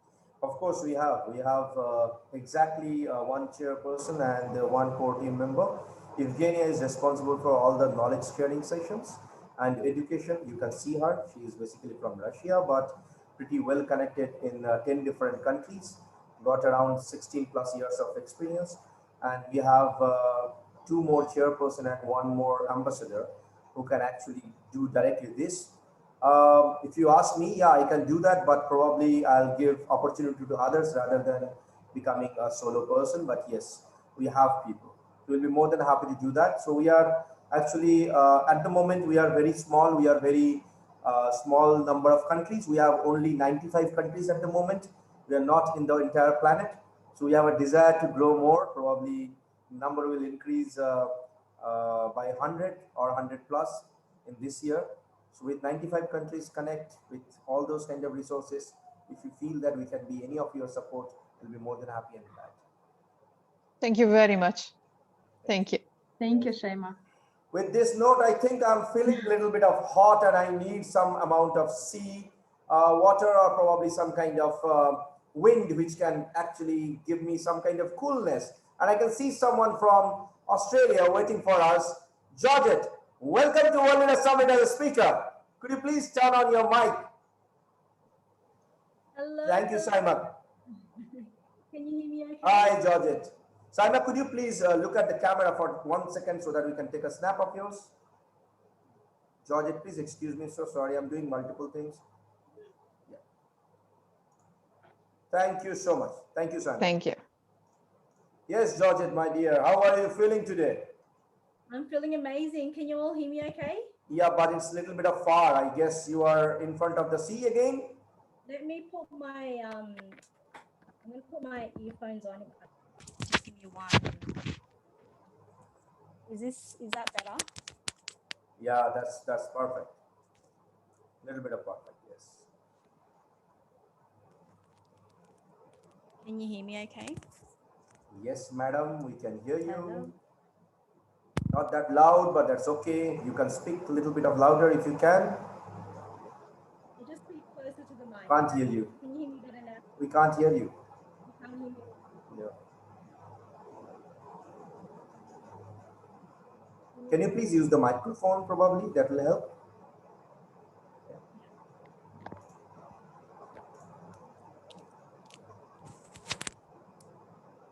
Can you hear me? Yes. Yeah.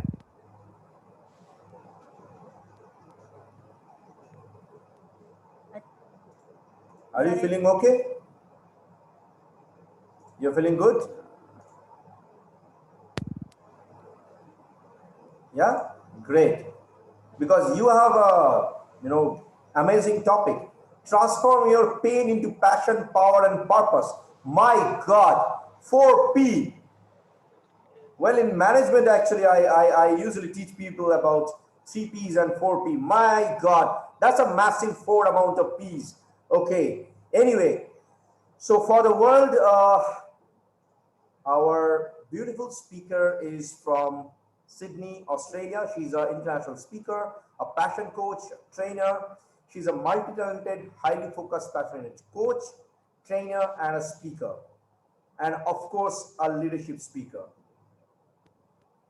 More than that, she's a beautiful human being. Thank you for being with us. The floor is yours, ma'am. Thank you so much for that amazing introduction. Can you hear me okay if I speak this loud? Can you hear me okay? All right, beautiful. Look, I just want to first of all thank you so much for that amazing introduction. I'm feeling very, very humbled and truly excited for this amazing opportunity to be part of this amazing platform. The caliber of speakers that you have organized over the next couple of days, I'm just completely blown away. So I'm truly, truly humbled to be a part of this. But yeah, I just want to say, look, I am from Sydney, Australia. I see Marco is also from Australia, so another fellow Sydney Sydney folk. But essentially, I'm here to really share my story and to really share my journey. My intention is to be a catalyst and to ignite souls. So I'm a soul igniter, and I call myself the soul igniter from Sydney.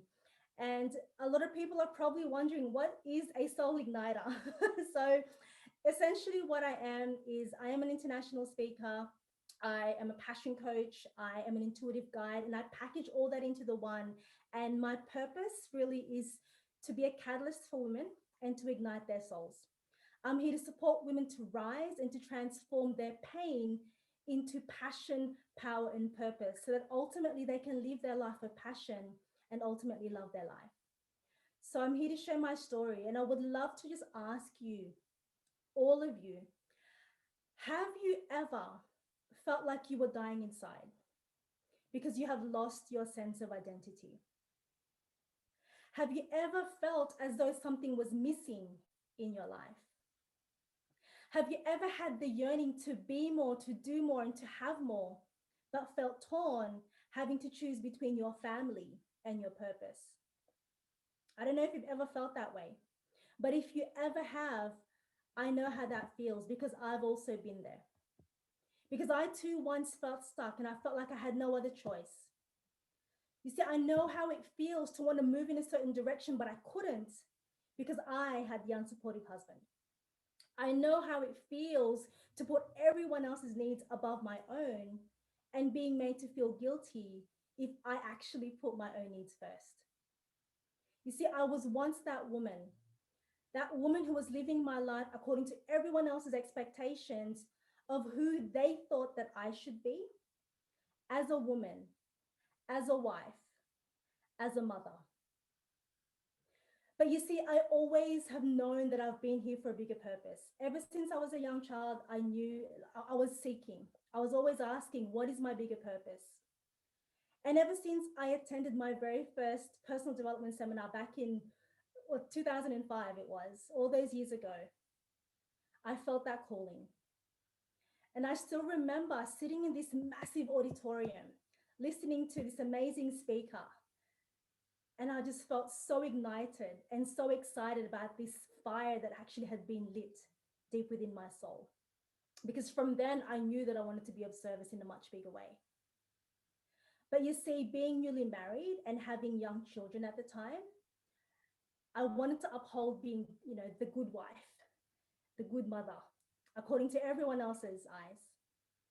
So instead, I put a halt on my dreams and on my vision. And over the years, I became so unfulfilled and so unhappy. Now, don't get me wrong, I loved being a mom, but I was dying inside. I felt so completely lost because I had lost my true identity. I didn't know who I was anymore because my whole world had become about everyone else. And I came to realize that my life, I was living my life according to what everyone else expected me to do. And see what happened in 2013, my world fell apart. See, I was following my dreams, pulled by my vision to want to make a big difference to women's lives. But it was like a rug had been pulled out from under my feet. And the world as I knew it had come crashing down. You see, my husband at the time, who I had been with for 11 years, he wanted to separate because he just couldn't see himself supporting me with my vision anymore. I had grown so much and I wanted to keep going, but we had grown so much apart.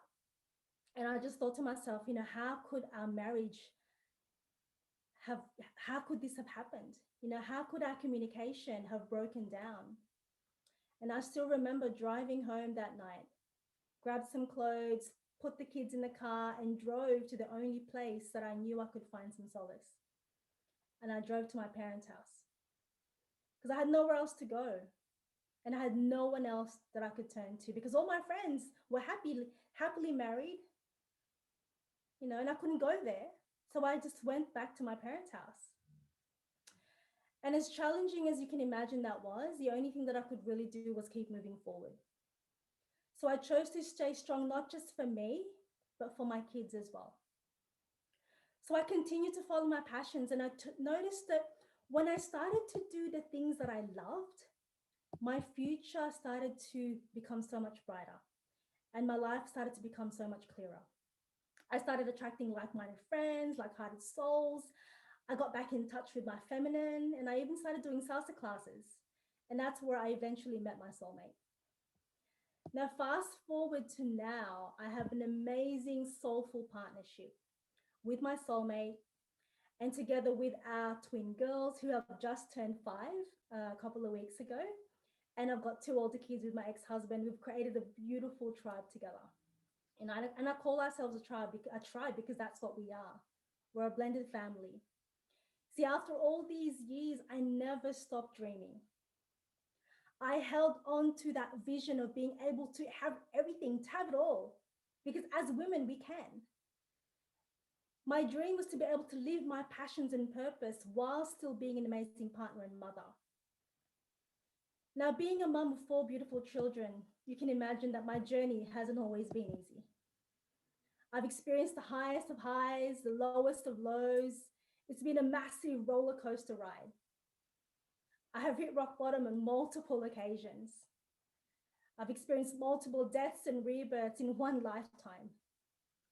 But you see, just as a phoenix rises from the ashes, I too have clawed my way through the dark and risen through so many challenges, through all the obstacles that I've faced, and I've been thrown my way. And I've been reborn multiple times over and over again.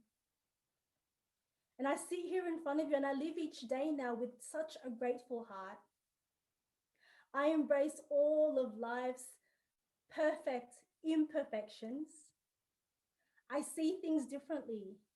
I feel differently and I act differently. And whilst my life is far from being picture perfect, I get to enjoy my life with my amazing partner who truly supports me, who loves me unconditionally, and he sees me for who I truly am. I get to be a mom to my 4 beautiful kids. I get to be me without compromising on my values. And together as a tribe, as a family, we are always striving towards consciously creating our life together. You see, I've been through so many struggles. I've been through the heartaches. I've been torn apart. And this is why I'm so passionate about helping other women who may have gone through something similar. We're all connected in some way. So I want to ask each and every one of you, not just the women, but the men as well.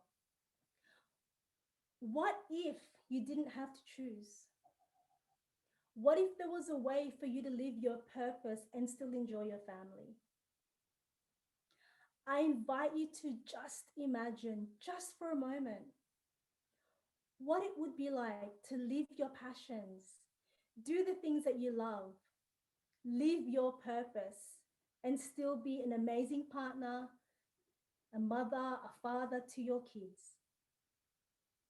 You see, I'm here to tell you that it's not only possible, it's your absolute birthright. You do not have to choose. You can live your purpose and you can enjoy your family. It all starts with the courage to say yes to you and your true heart's desires. Ladies and gentlemen, my name is Georgette Manidal. I am the Soul Igniter from Sydney, Australia. And I just want to say thank you. Thank you, thank you, thank you for this amazing opportunity to speak in front of you and just to share a little bit of my journey in this amazing, beautiful world that we live in.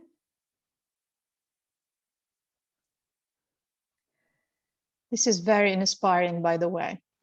I like it very much because the ability of seeing the light at the end of the tunnel, the hope that you have, this is really very inspiring. Thank you very much. I enjoyed it a lot, really. You know, even if you are a very successful woman, sometimes you have minutes, hours, days that you miss something. So, you know, these ups and downs, you feel that down. You had the feeling that you lost everything, although you are very successful, but just missing a part, it gives you that feeling. So how to concentrate, how to understand your power and your all the good things that you have inside to pass this period. That's very important.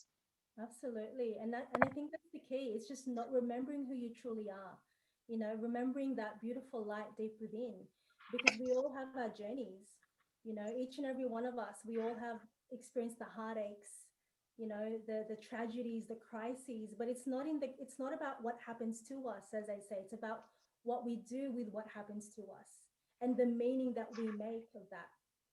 Because the past does not equal the future, right? Each and every moment we're given a gift of starting again. You know, what do we choose in each moment? And I think that's the key is, you know, with whatever happens to us, it's always happening for us. It's not happening to us, it's happening for us. And it's actually a gift. And it's our job to realize what the gift is in that. Absolutely right. Georgette, I just wanted to say a couple of things. A good friend of mine, Damon Hancock, that works with an international company, Samsung Infrastructure, a man that's had success all around the world, a good friend, a great mentor, he inspires me and I inspire him to thrive for the betterness of the Australian infrastructure area and also for different types of projects globally. One point he made when we were speaking probably about late last year was, as you mentioned, it's not what you achieve, it's who you are. You know, when the little G's, or when you're passing through this this planet, when people speak about you, what people remember you from, not how many houses and units or cars or whatever you've achieved through success, through money, but what value have you given to your family, your friendships, what have you given with time to not only to charities but to individuals that need a helping hand. And this man was saying to me, this is what people remember you for. And what you're saying tonight resonates with my discussion with Damon. So I thank you very much for your topic tonight. And it's beautiful because sometimes all of us find it difficult to look in the mirror and look at ourselves and not see who we are physically, but to see who we are in our soul and inner soul, and try to reach out to better ourselves. But through bettering ourselves, we start to, as you said, doubt, have self-doubt, have lack of confidence, and have all these barriers in front of us. I'm a firm believer that in life there is no barriers, and we mentally, through our minds, place these barriers because of others, not because of ourselves, but because of others that want to make our journey more difficult. Maybe it's through their own guilt, I don't know what it is, or their self-doubt, or maybe jealousy. I'm not sure what feelings they have, but I think as a collective group in WLS and with the women that we have on these 3-day events, it just shows that beauty comes in from within.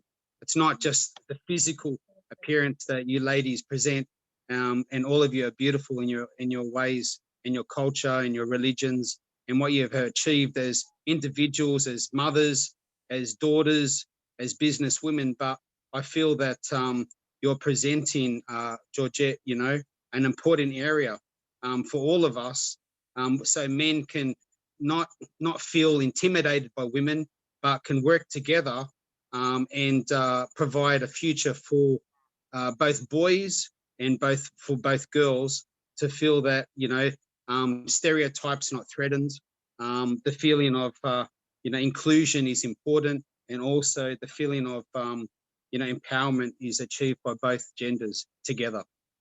Absolutely. And I think that's such a key thing, because, you know, that's what I experienced in my, that's why my marriage dissolved, because I felt like I was being boxed into what society expects, you know, as a woman, right? Especially my culture. I'm Filipino. My culture, I come from a Filipino culture. And so we're very much, it's deep rooted in our culture to even divorce, like the topic of divorce and separation, there's such a stigma. I think in any culture, it's a stigma, but especially in my culture. More recently, I found out it's actually even illegal in the Philippines to get a divorce, you know, and so it's deep rooted within my culture that's, you don't even do that. So, you know, even just going through my own journey, that divorce and that separation, I had to face those challenges, and really look at myself and go, this is not going to break me, you know, and this will not define me. So I think, you know, there's a great book. I think it's called The Obstacle is the Way. And I can't remember who the author is, but such a great book, because it's not, like I always say, it's not about what happens to you, it's what you do with what happens to you. And, you know, stop resisting the challenges, because it's in the challenges that you actually grow and you evolve as a human being. Because ultimately you chose that at a higher level, I believe, we choose our challenges and our obstacles that we go through in life before we even incarnate in this earth. You know, we choose the challenges. And so at the end of the day, you chose this. So just embrace it and just enjoy that journey. And you know what? You give us an example of, it's never late. It's never late to have a dream, to achieve your dream. It's never late to do anything. Yeah, absolutely. It's never too early or never too late. Shama, you're right. Actually, Shama, can I say one thing? I remember studying my 4th year at university at UTS. I was doing my Bachelor of Education, and we're in this class, and this lady, you know, we had primary school teachers, nurses, physical education teachers, and so on. Anyway, we had to present a topic, and it was health. And this particular lady stood up. She was like 83. I was 21, and we had all these young people from probably average age between 20 to 25. And after this session, I remember exactly what you said, Sharma. I remember that, you know what, this lady is amazing. And she was studying primary school. And I was thinking, like, at her age, she never gave up about learning. She's open-minded. And maybe one day she had a dream, as you said, to be a primary school teacher. And she did it. You know what? She passed all the courses and she got her degree. And like myself and other young men were just like astounded. We're just going like, oh my God, if she can do it at this age, anyone can do it at any age. That's inspiration. You're right. 83, Bachelor of Education, teaching the next generation what life should be about. That's crazy. I've never heard of it. Most people would just think, you know, they'll just go to the coastal town, enjoy a cup of coffee, and just go for a nice walk. But this lady challenged herself, and this is what this is all about, choosing to challenge yourself this year. So congratulations, all you women out there, and keep doing what you're doing, because, you know, we need a change in the world, and it's going to happen. Of course, it's going to happen. Thank you so much, Georgette. Could you please look at the screen and smile for us? Just say something. Just say something. Okay, say something, anything. Thank you, guys. I'm not getting your face, honestly speaking. There is a noise, and that's the reason you are out from the screen, Georgette. You need to speak something. Maybe say that you are going to give me a good say money.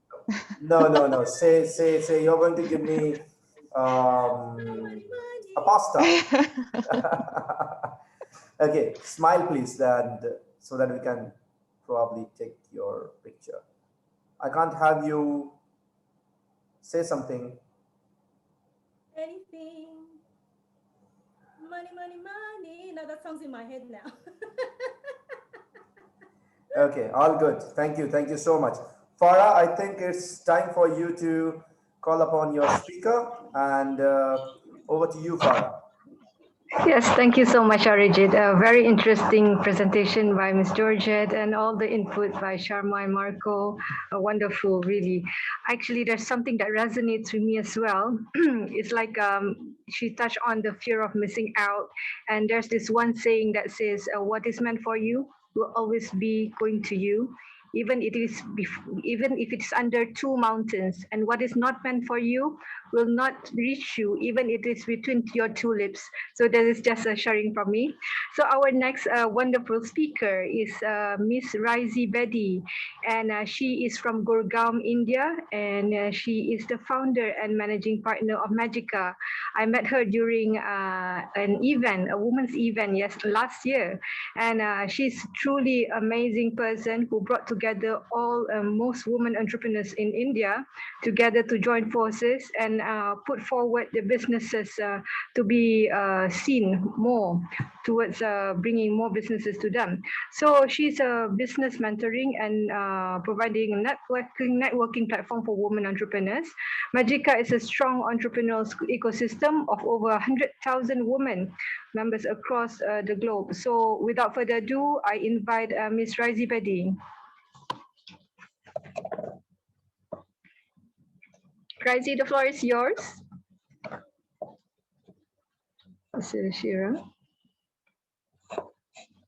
We shall wait for her for a bit.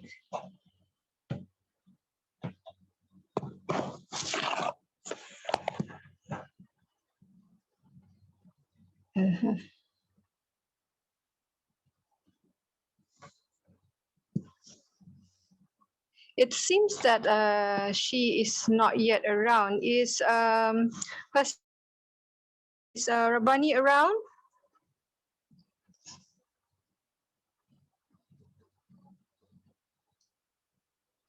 Okay.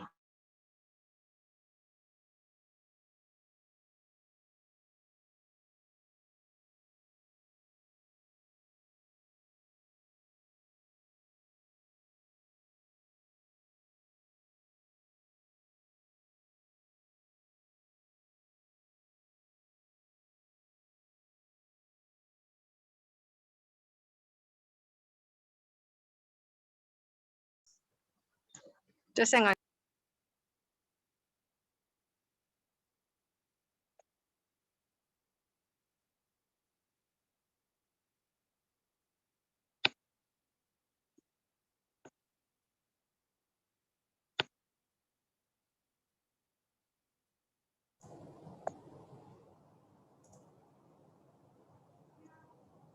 Are you there, Farah? Farah text in our speaker. Yes, I'm actually here, but I'm trying to contact Raizi. I think she's around. Maybe she went for a break, just for a bit. Hang on, people, just for a bit. No problem.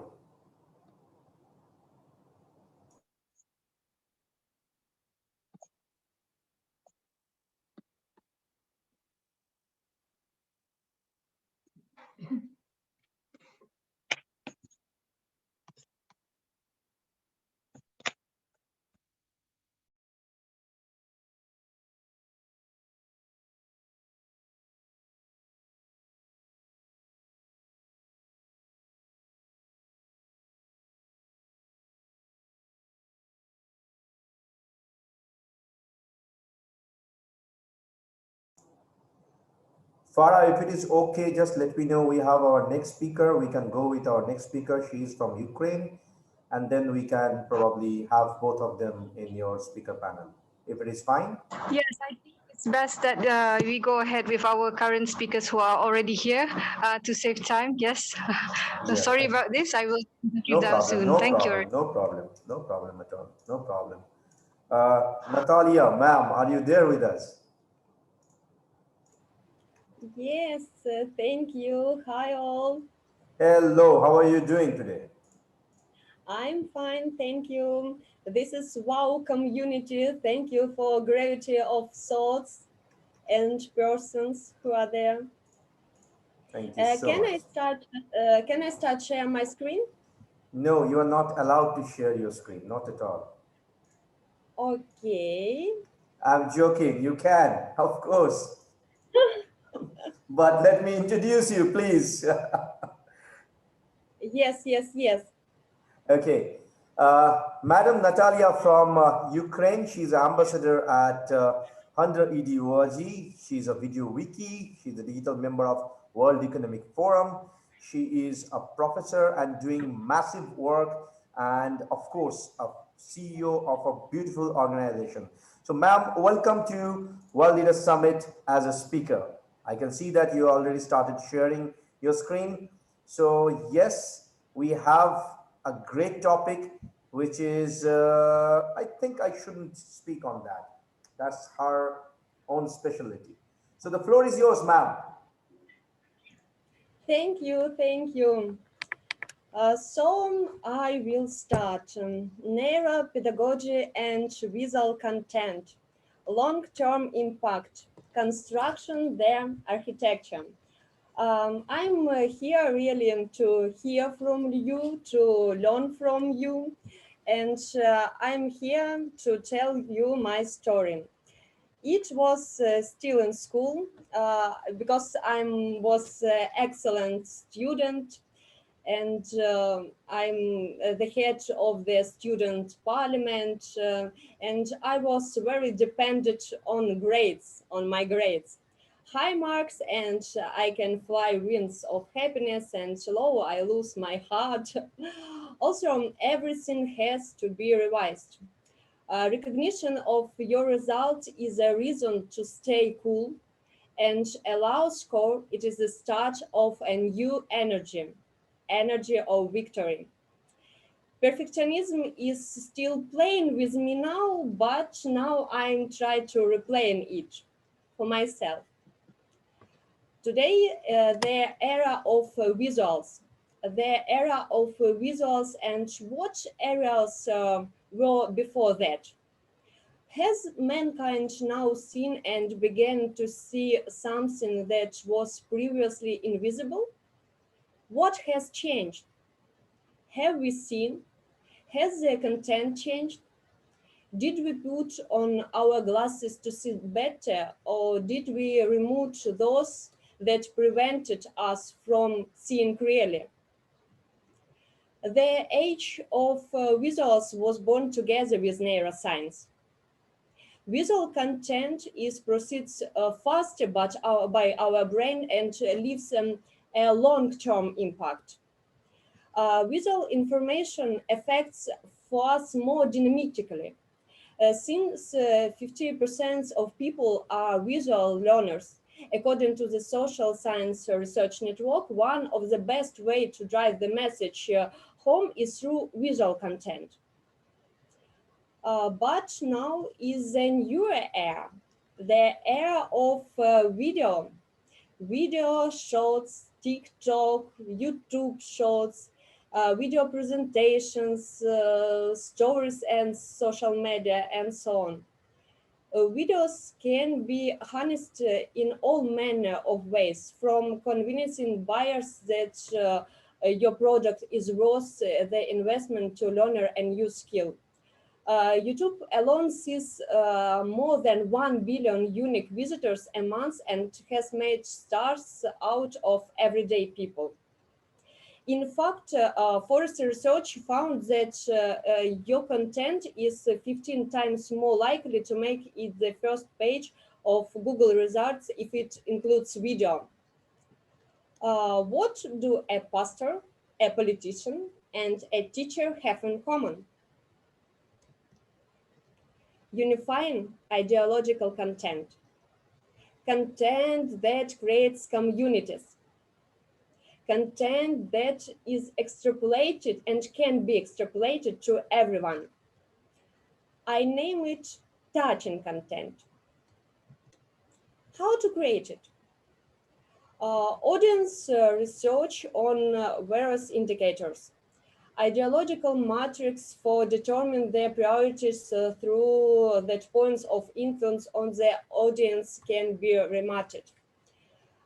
Created content which based on unique voice for ideological scaling, and in this formulation, every word is important. Content that highlights your uniqueness and offers the community support.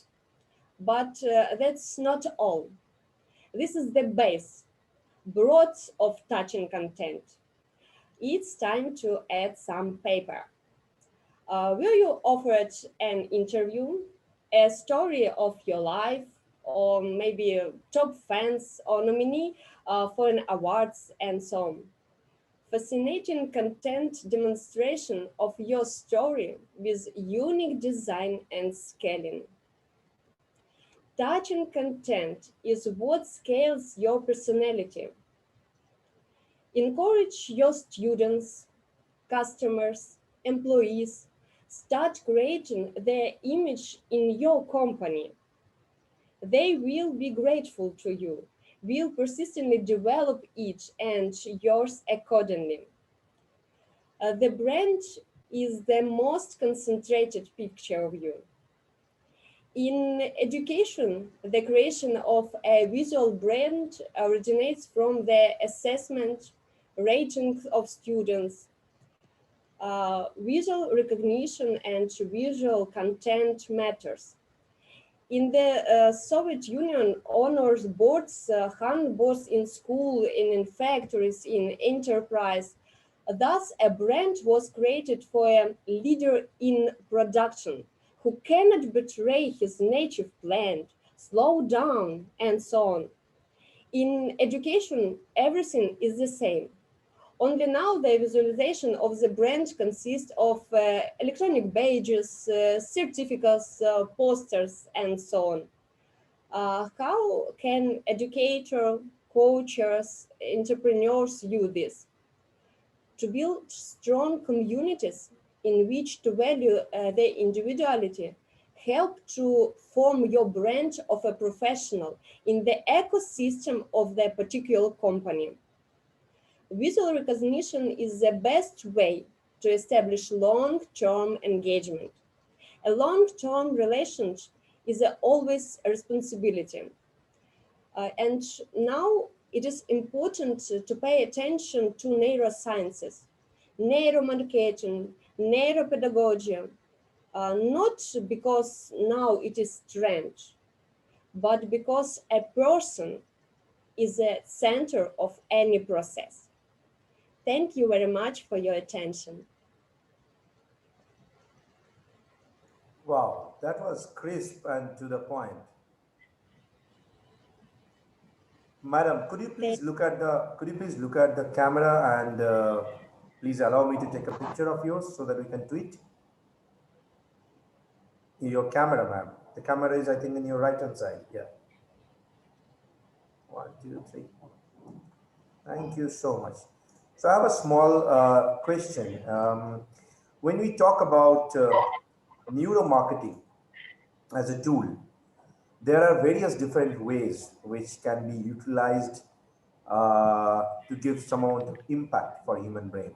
And when we talk about artificial intelligence and collecting data and then using those data to impact human brain, utilizing social media channels, what are the color balance, subjective color balance that we usually should take care of when we talk about probably entering into Asian market or probably entering into the US market? Both structures are different. Any tips if you want to give? Yes, yes. Artificial intelligence, machine learning, and blockchain technology. Now it is important, but it is all created by person, and person can be empowered by it. But neurosciences now is the most important because they talk to person accordingly to your individuality. So it's better to start research yourself first and then start to research some new technologies. Thank you so much. If we have any kind of question from the audience, please put that in the chat box so that our moderator can pull it up and ask the speaker. I think if we have question, we can do it later on. We're running a little bit of late. So thank you, ma'am, Natalia. Thank you, Natalia, for being with us. And it was our pleasure. Thank you so much. Paka paka. Please stay back with us. Please stay back with us. Farah, over to you. Yeah, thank you, Arijit. I think perhaps we can try to get Rizy on the screen now. I think she's in, but I do not Yes. know. Yeah. Rizy, are you in there? Yes, Farah. Yes, very much. I'm in. I'm so sorry. There was a technical error here at my No, place. Yeah.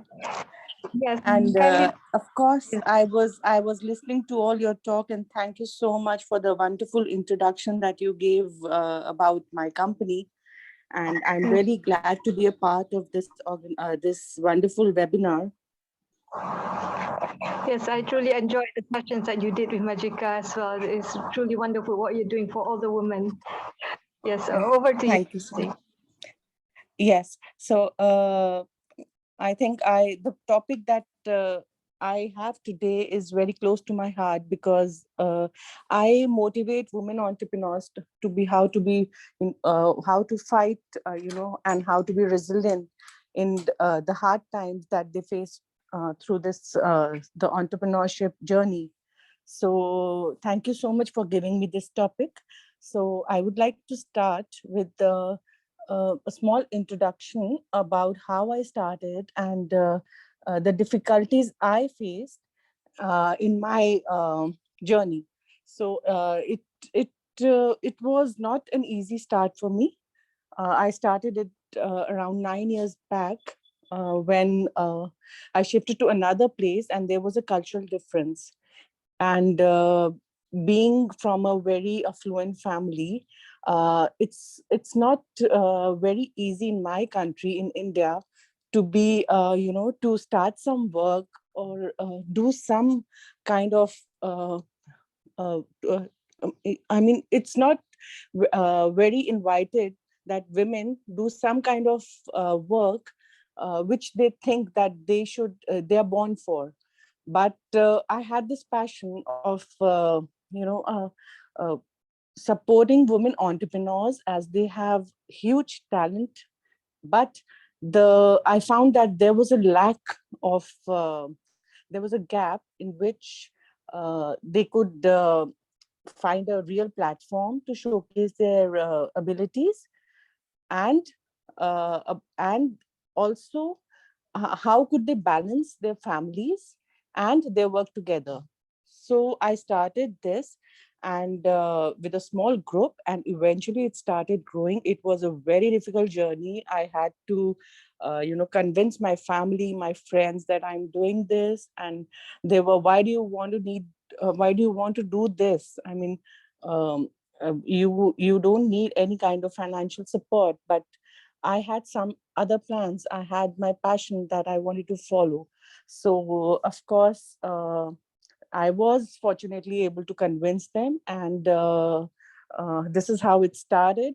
And now we have more than 100,000 members with us all across the globe.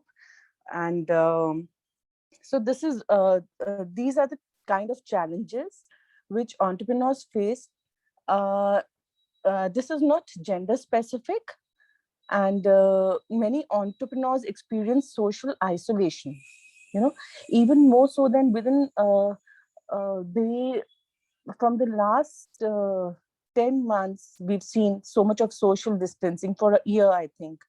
And this is the isolation that I think that they should fight and they should resiliate upon, right? So establishing a work-life balance is complicated when you're an entrepreneur. Lack of leisure time and inadequate self-care can easily lead to depression, which we are seeing every day. Anxiety and stress are common for entrepreneurs.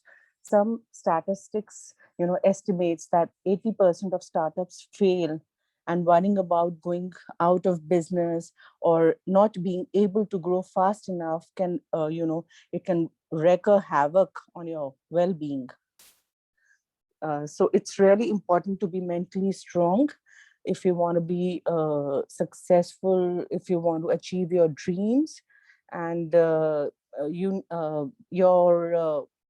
importance of being resilient is really important, and especially for women, I must say, because they are multitasking, they have many other responsibilities that they are looking. Of course, it's in them that they have to be multitaskers. So this is it, and I'm so sorry I'm out somewhere. There was a medical emergency. I told Farah also yesterday, but I really wanted to be a part of this, and thank you so much for giving me this opportunity. Thank you so much, Raizi.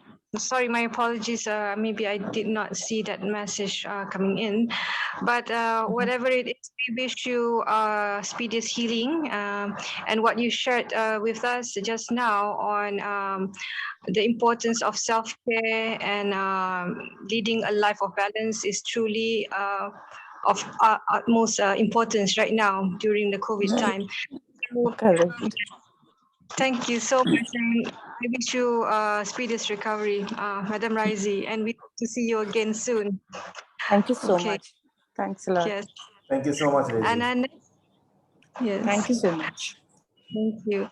So next we would have Rabani Bedi. I believe this is a sister or the daughter of Raizi Bedi. So is Rabani in? Rabani, are you in?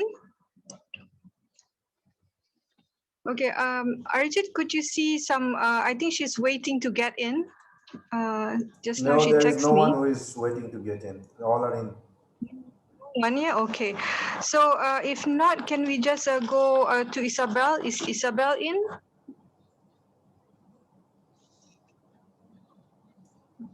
Isabel is not in yet. Okay. So would you want to actually put in your speakers first? Because I don't think Rabani is in. Do not know what happened to her. And my next speaker will be Isabel. And Isabel will be on at 7:45 Malaysia time, another 15 minutes. I can see Tita here. So Tita, if you're there, could you please turn on your mic and camera? Yes, Tita. Wonderful. Hi, Tita.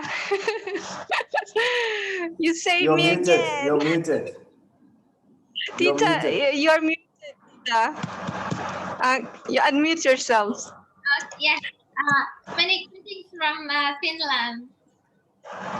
Greetings, greetings. It's lovely to see you again. Yeah, so lovely to see you again. Yes, wonderful. Tita is having this really cool medical device under Kipuwex brand. That's actually a small thing that you just put on the neck, and then it just reads all the diagnostic. Yes, that's the one. That's the one. Put it on your chest, and you can attach with the HTTP pad. Yes, yes, wonderful. So yes, Tita, let me just properly introduce you. You are my dear friend from Finland, and you are the marketing manager of KeepWorks Limited, author, speaker, voice and face of women who are victims of violence, and the founder of Happy Ambassador Concept. And today you will be speaking about pain treatment and challenges solution. So over to you, Gita. It's really big absolutely big honor to be here today. And so lovely to see you, Farah, after a few hours when we on yeah, I am woman conference. So yeah, lovely to be here today.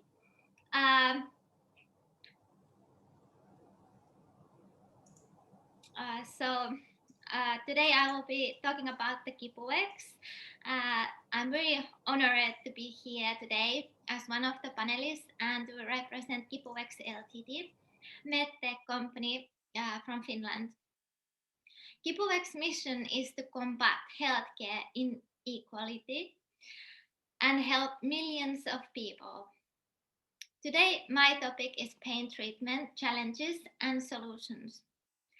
Firstly, I would like to share my life mission, which is to give my voice and my face for the women who are victims of violence. There has been severe pain in my life. Pain is the global problem. I'm working for the betterment of humanity, for the betterment of healthcare treatments. I'm very happy that my life has a meaning and I can help other people worldwide through KipuX innovative, patented medical solutions. There is no automatic pain assessment available on the market. How we can measure pain? Marko Höynälä, a CEO of KipuX, is an experienced Finnish entrepreneur and innovator with a number of game-changing IoT products to his credit.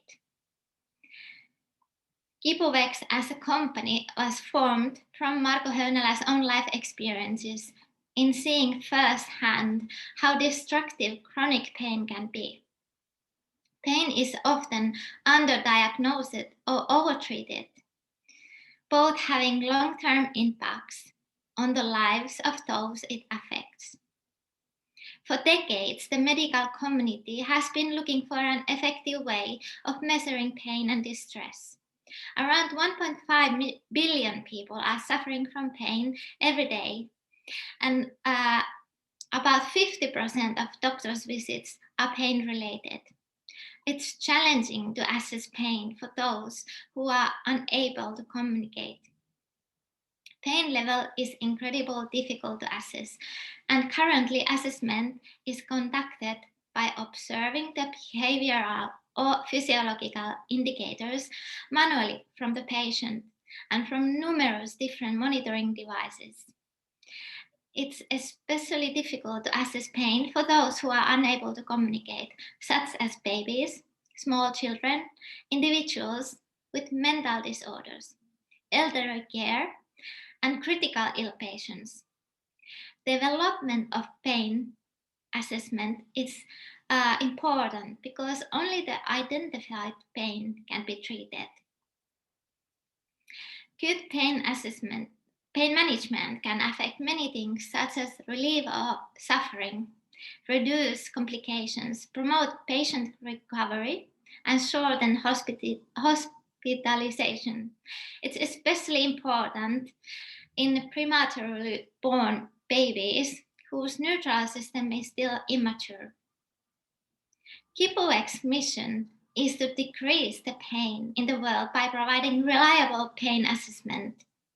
KipuX is a small wireless IoT device that continuously measures different physiological parameters from the patient digitally, converting them with an algorithm into pain data and provides efficiently reliable measurements for healthcare professionals and home users. Especially now during global pandemic, this kind of solutions the world needs. There is no need to be next to the patient, as we know. Now already millions of nurses are infected by the virus while taking care of the COVID-19 patients. As I'm talking now, in a women's league, we all know how much women love children. And KipuX is the first device that effectively measures pain in children using sensor data and smart algorithms. KeepAWAYX lets you know how much pain the baby is feeling at any moment, whether the painkillers are working, and ultimately how to treat them better. As we say, the baby can't tell it hurts, but KeepAWAYX can. World needs this type of companies and affordable solutions which promotes equality and improves people's well-being, increasing the quality of life and happiness. I believe that the future will bring telehealth technologies and solutions that will improve healthcare worldwide. And that is what KeepAWAYX is providing. Over the last 3 years, from KeepAWAYX's humble beginnings, we are game-changing how healthcare industry monitors and tracks patients' ecosystem, including patients, doctors, nurses, ambulances, home care, and elderly care. Our ability to remote monitor, especially during COVID-19, as well as the cost-effective yet most innovative solutions we provide, position us on a global front in leading medical IoT industry. KeepAWAYX Solutions has an important role in revolutionizing telehealth industry towards a more patient-centered approach. And what are the impacts? KeepAWAYX improves healthcare. KeepAWAYX's mission is to decrease the pain in the world by providing reliable pain assessment at home and hospitals, regardless of patient's age, gender, and illness. By increasing access to physicians and specialists, our solutions helps ensure patients receive the right care at the right place at the right time, and saving millions of lives. I think telehealth will revolutionize how we use healthcare services in the future.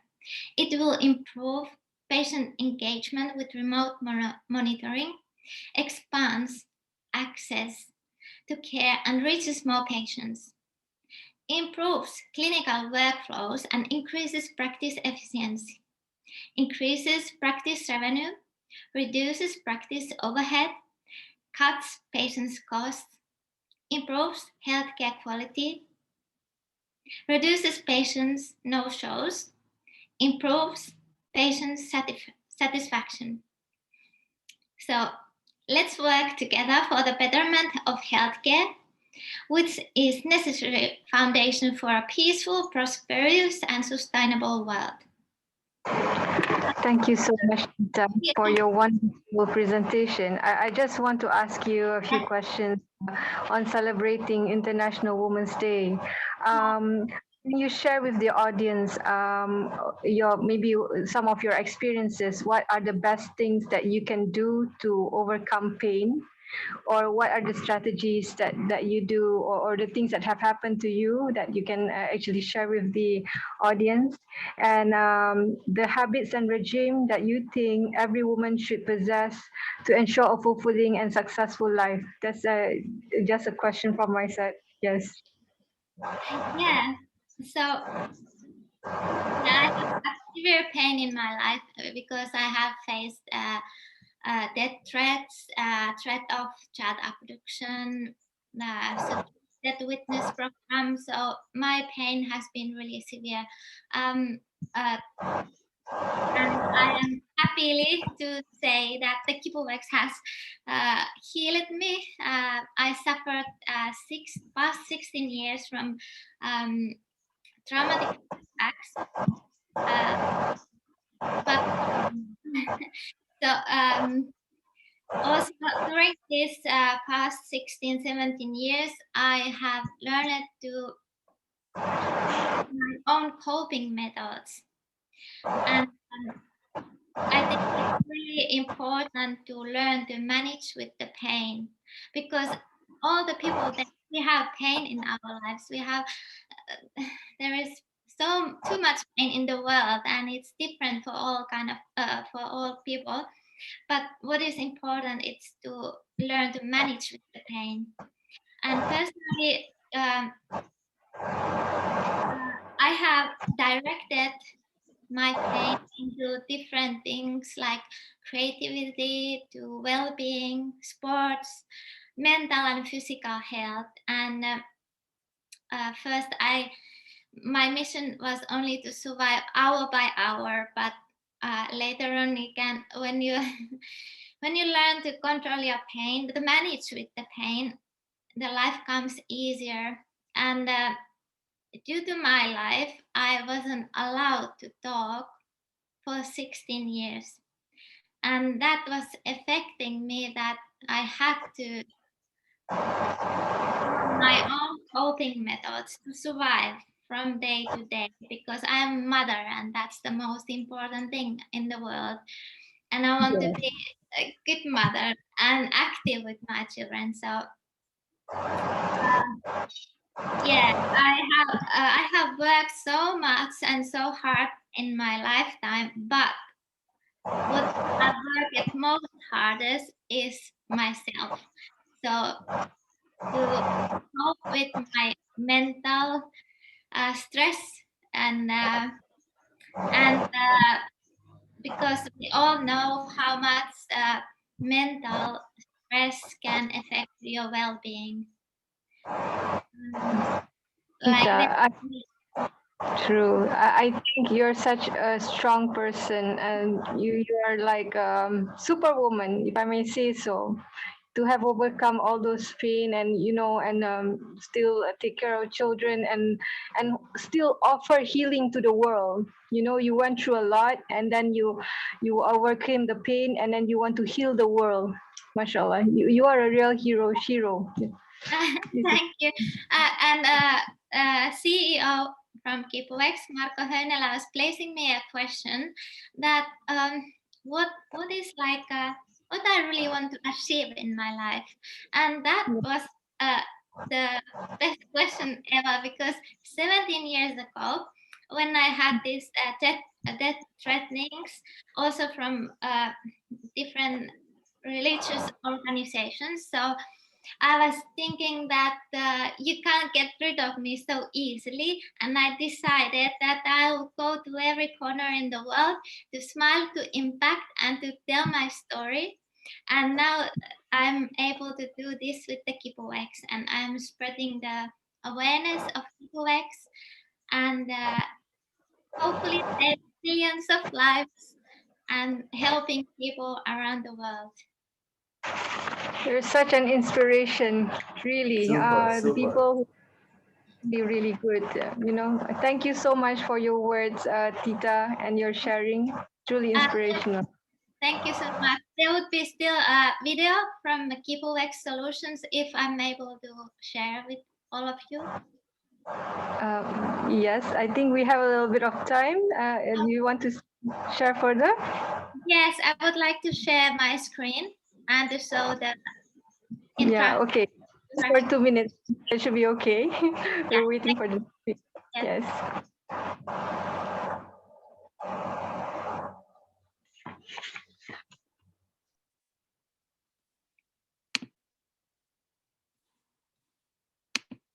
Did you know that at least half of the world's population still does not have access to essential health services? One of the biggest problems in developing countries is the lack of medical monitoring devices. We have a solution. KeepWex. KeepWex is an easily attachable, lightweight IOMT device which continuously measures all the clinically relevant biomarkers vital to the assessment of your health. KeepWex uses smart algorithms to provide efficiently and reliable measurements for healthcare professionals. The biomarkers can be monitored remotely, anywhere and at any time, with a mobile and web application. KeepWex is not limited by physical infrastructure and is suitable for professional use and in the future for home users as well. A simple user interface will let you choose which biomarkers you want to view and displays them on easy-to-read graphs. We here at KeepWex want to combat healthcare inequality and help millions of people around the world. Thank you so much. Thank you, Tita. Wonderful video. I look forward to seeing you again. So, yep. There's any question from the floor, or shall we proceed to the next speaker? I think we shall proceed to the next speaker since we are running on, a little bit off time. Is Miss Isabel Zubinsha Melvin around? Isabel, please take to the floor. Yes, Isabel. Yeah. All right. Good to have you. Let me just briefly introduce you. Isabel is a co-founder and consulting at BusyBuds Co., a professional education and organization growth consultancy firm based in my country, Malaysia, with an aim to help companies with their talent management through workshops and facilitation.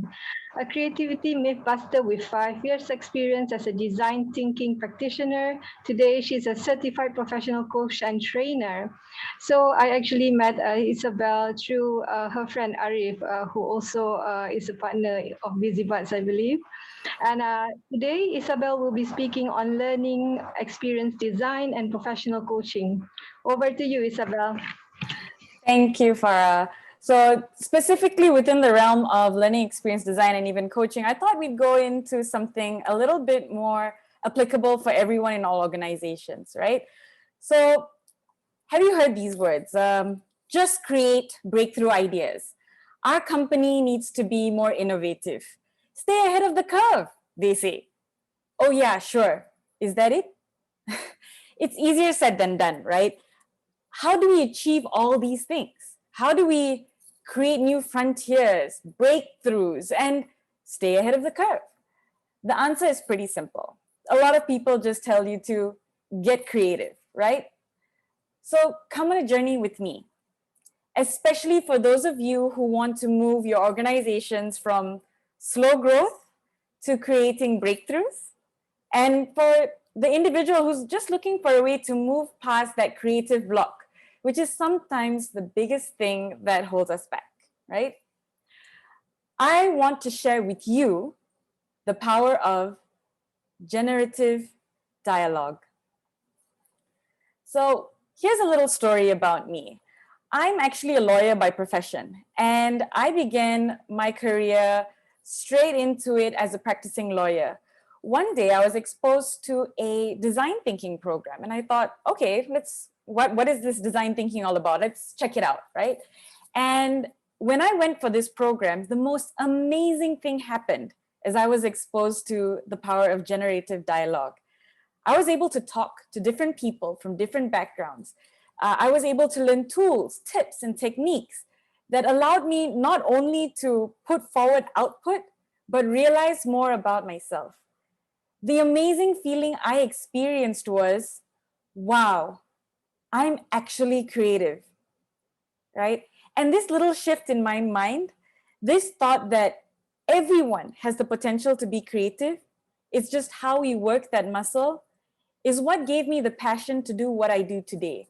I want to create that experience for other people where they feel I'm really creative too. And you don't have to be an artist or a designer to be creative. You can be exactly who you are and exercise creativity in your own capacity. And since then, since that moment, I've done so much of work. I quit law practice and I became a design thinking coach. Soon enough, this realization, this confidence that creativity gave me allowed me to leave the working world and employment and start up my own company with my partners, right? It was called BusyBuds Co. We've worked through so many challenges together, but without the confidence that I had because of the realization that I'm creative, I wouldn't be where I am today. I started my first learning journey proposing an idea, and in under 3 weeks, working with a project partner, got an idea that was fully implemented and up running on their website. Today, this confidence in myself has seen me create an income with what I do. BusyBuds and all the solutions that we provide are a result of generative dialogues held almost every day between me, my partners, and all the people we work with. There's a lot more that goes on behind it, but I'd like to share with you and focus on something just as simple as a dialogue and the power it has to change you. So the best part about the idea that I'm sharing with you today is that creativity does not happen in isolation. It can be planted and it can grow so much fruit for you when done within teams. How we do that is through harnessing the power of dialogue. See, these dialogues don't have to be limited to just work. It can happen with your friends or with your family at the dining table. These are all the creative resources that you have around you, and you do not have to do it alone. So the dialogue acts as a bridge to new ideas. Without it, all these ideas might just stay with us. With dialogue, we have the ability to build more. So I'll give you an example. On my own, I could probably build a building in 10 years. If I were to have a conversation with you, I could build an entire city worth of buildings in under 5 years. A city with water systems, sewage systems, needs and cares that wouldn't have emerged if I had thought of everything alone. We could live in meetings where we are non-participative and wait for someone else to make the first move, but we don't want to be there. Instead, we could live in a world of generative dialogue. So what does this generative or creative dialogue do for us, right?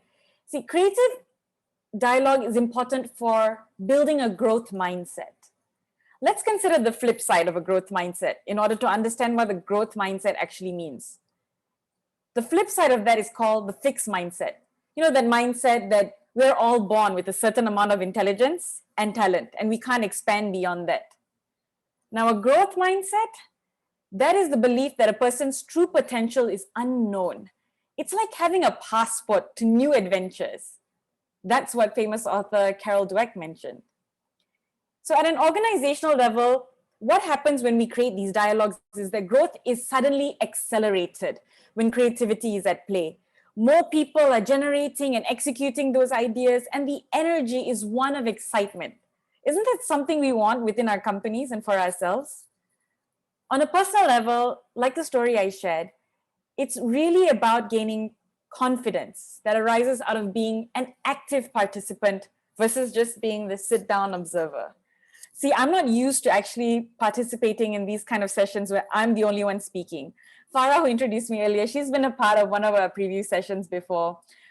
We specialize in doing online sessions where we get everyone involved, right? And what I love to do is I love to hear everyone else's voices echoing in the room as much as my own. Now, I know that some of you are on Zoom instead of watching us on Facebook Live. So if you're here, if you're listening to me, I'd love to hear a hello in the chat box from you. All right, so in a personal level, it's all about gaining courage and confidence, and that arises out of being an active participant. Creativity gave me courage, and I believe it can do the same for you too.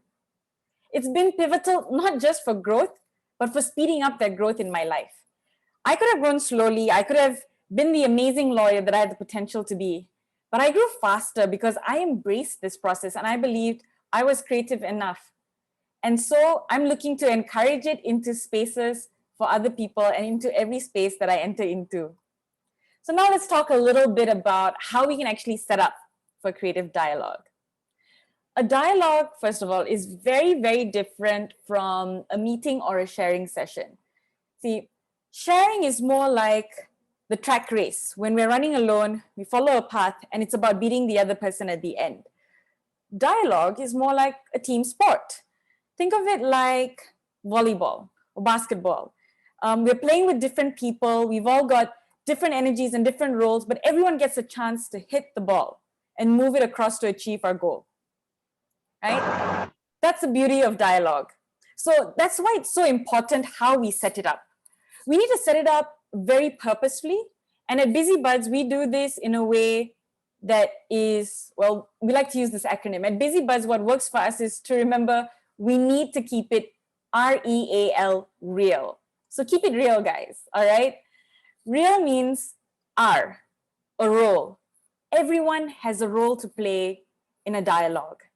Everyone speaks, everyone takes notes, everyone gets engaged. So when you want to set up for a dialogue, how you create the environment is really important. Offline, In design thinking, it would tell you to set up a space where everyone is at the whiteboard together. No one person holds a marker. We all have a Post-it and Sharpie in our hands, because every time we want to share an idea, we have the ability to contribute ourselves, and no one person is leading the session. What about in the online world, right? So what we do at BusyBuds is we ask everyone to keep all their cameras on, because it's only fair that we get to read the energy in the room, and we give them a heads up of this in advance. We also like to get everyone engaged in the chat box, because we want them to feel like their voice is heard, right? I see you, Suresh. I see you, Surajit. And oh, hey, my partner from BusyBuds is online and saying hello too. So these are the people who just typed into the chat box, right? And it's so exciting to see them here participating and being a part of this whole experience with us. So if you're online in your next meeting, I encourage you, ask people to chat in the chat box. Ask people to participate. Let them have a voice, all right? Next, the E is to keep up the energy. So part of why we get people to interact in the chat box is we want to keep that energy going. And one way to do that, keep it light, build on humor. And when someone else brings strong energy into the room, it's not your job to put it down. It's your job to build more on top of it. See, the best part about working in teams is I get to go on top and ride the energy of everyone else. I want to thank the speaker that came before me. I want to thank Farah for setting the platform, because you set the tone for me to build the energy as I go into my session, right?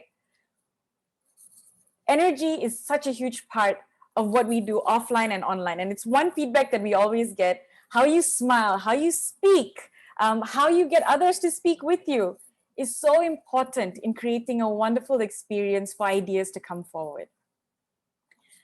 Next, we have A. So REA. R is for role, E for energy, A for authenticity. I would like to say that authenticity is the ability to be ourselves. But it's really hard to be ourselves when we're constantly, one, judging ourselves, and two, judging other people. I'm not saying that there isn't a place for judgment. There is. It just has no place in a generative conversation. Do that later when we have to pick out what ideas we want to go with. But the word generate means come up with as many things as possible. Leave your judgment at the front door, pick it up later when you need it.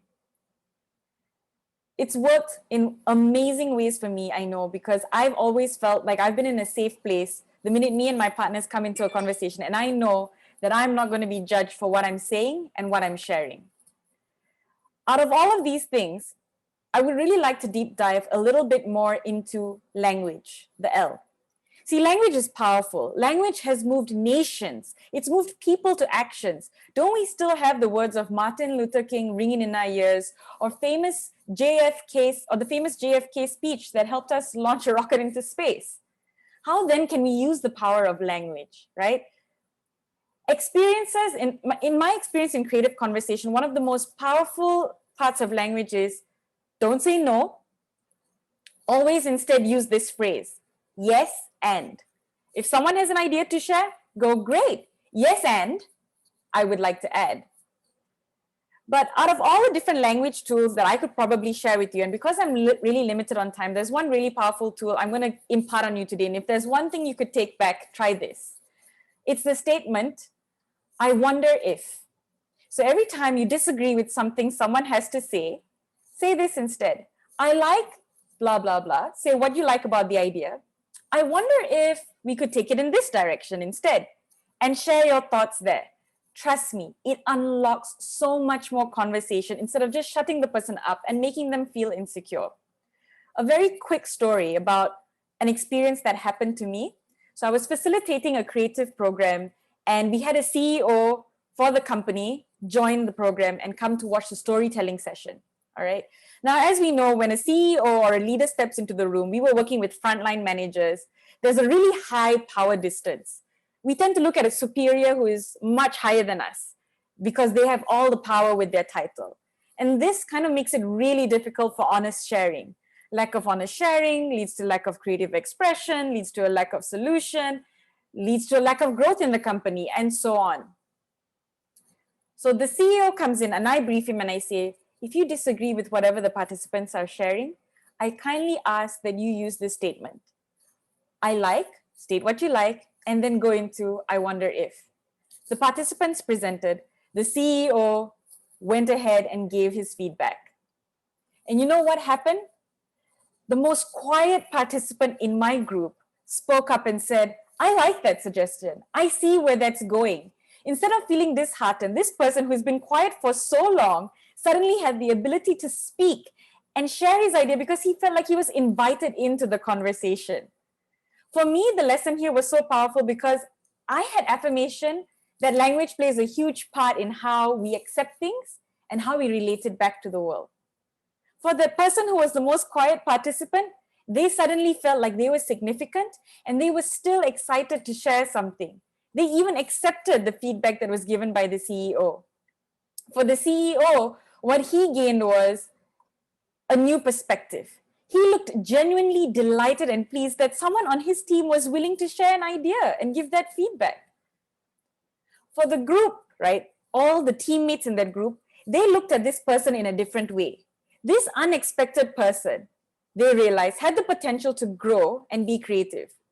And when they reflect on that experience, so did they. So the objective of keeping it real is that everyone should have an opportunity to get their hands dirty, get involved. Remember the volleyball game? Someone shares an idea. Let's take it, hold it, play with it, and own it. It's not about letting someone get the idea across and then waiting to get your idea across next. Embrace what people are sharing in order for your idea to be embraced by others. And I'd like to end with that statement. So this is just the tip of the iceberg. Even within dialogues, there are more tools and frameworks that make the dialogue enriching. And mind you, it's not an easy road. The reality is that it's messy, difficult, uncomfortable. But it requires great patience. And trust me, if you want the things that I mentioned in the beginning to move to creative breakthroughs and exponential growth, it's worth the patience and time that you put into it because you will gain so much more later. Busy Buds believes this is so powerful. We even set up monthly dialogue sessions with people to tap into creative solutions. We're having another one at the end of March on creating an exponential vision for your business. So if you feel like you want to participate and see what a generative dialogue is like, please join us. Connect with me on LinkedIn. I will share my profile later if time permits and Farah allows me to, and set up a conversation. So if you could do something today, guys, set up a conversation and mind your language while you're at it. Thank you. Thank you so much, Isabel Melvin Zubincha. Zubincha Melvin, yes, I think you're one millennial who presented today, or there could be a few other millennials as well. So I believe in different generations, we are think a bit differently, and there's a time for everything. There's a time and place for everything, and there are many ways to roam as well. Thank you so much, and we'll be glad to catch up with you in the future for your inputs. Thank you, and whoever wants to contact Isabel, please do so. Next, we have with us Rabani Bedi. She is from the group Magica. Rabani, are you in? Yeah, hi Farah, I'm here. Yes, Rabani. Sorry about just now. I think you were having some problem coming in. So you will be speaking on the topic of leadership in unprecedented times, the power of entrepreneurial mindset, right? Let me do a small introduction for you. You are a lawyer by profession and entrepreneur at heart, and Rabani is a partner of Magica, same as Raizi. Is Raizi your mother or your sister? Yes, she's my mother. Your mother, okay. So there's two women from Magica coming in here today. So over to you, Rabani. Thank you so much for this wonderful introduction, Farah, and thank you for inviting me here. And I assume that there was some technical glitch and you guys had to wait for some time. I'm really sorry for that. There was a medical emergency in the family. So now I would like to start with my session. Like Farah said, my session involves talking about leadership and entrepreneurship in these adverse times. So I am not really, master in leadership and entrepreneurship, but I do head a group of over 100,000 women members spread across 16 countries, in which we mentor them and we train them to have better growth in terms of what they do. So the member base that we have involves women who are into diverse backgrounds. So from lawyers to women who are into textiles to women who are into tourism, it's all a mix. So what we do primarily.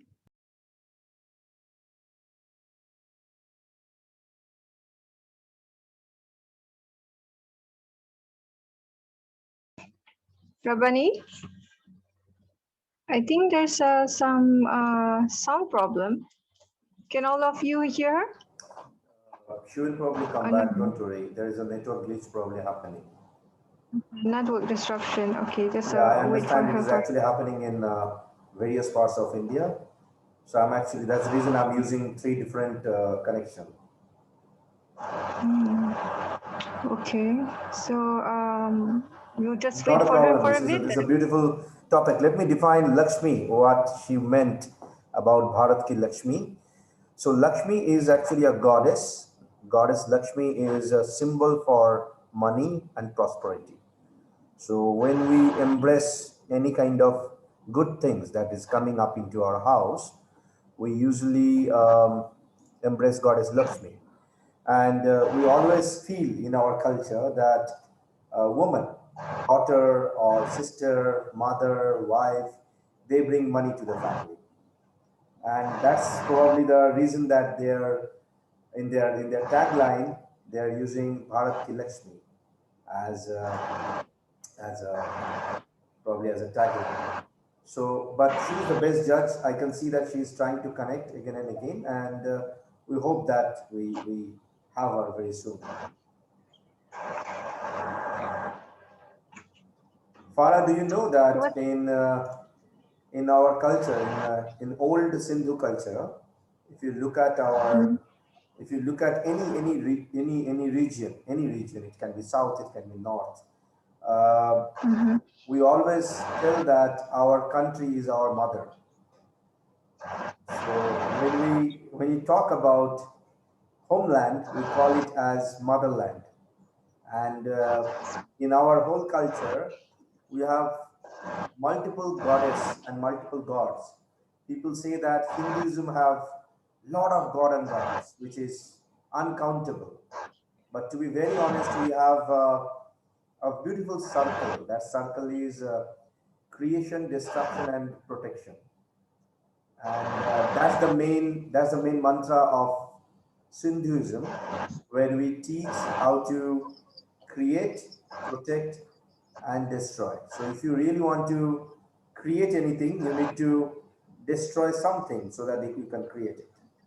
Think about creating tea. If you are making tea in your house, you are probably plucking few of the tea leaves from the tree, right? From that tree. So you are destroying that leaves, but then you are protecting it because you are using some process so that it becomes either green tea or red tea or whatever.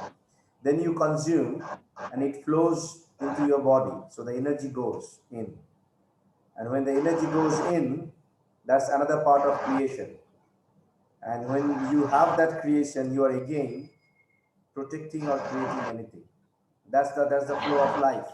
And that's the sole reason we have so many different kind of concepts about Sindhuism, leadership. It has been taught in long time back in our culture. And when we talk about leadership, is per my understanding, leadership is always about giving power and empower to others. And of course, when you empower others, it is a process that how they take it. If they take it as a leader, they will create more leaders. If they don't take it as a leader, they will just have the power and utilize it. But in Sindhuism, I'm not talking about any religion. In Sindhuism, we really don't at all think about what is coming back to us. Okay? So when you are talking about empowering women as a Lakshmi, as a goddess, we always feel that we actually give empowerment to some woman so that she smiles, and with the smile, we get some amount of goodness back. That goodness can be gold, can be money, can be anything. I just try to define their structure, but yes, we can always wait for them, or if you wish, we can try to connect to our next speaker. I'm not sure whether she's in or not. Up to you. You are the moderator, Farah. Hi, yes. Hi, Arjit. Yeah, let's try to see if he's there. She had also some issue. It's Olga Sapoznikova. Olga, are you there? Just a moment. I think Rabani is trying to make her way in. Okay, it's whatever. I mean, just tell us if she's there. More than happy. I know that my speaker also is trying to connect. Yeah, Rabani has not done her session yet. We're just trying to wait for her for a bit. We can wait for Rabani, not a problem. Yeah. It actually resonated.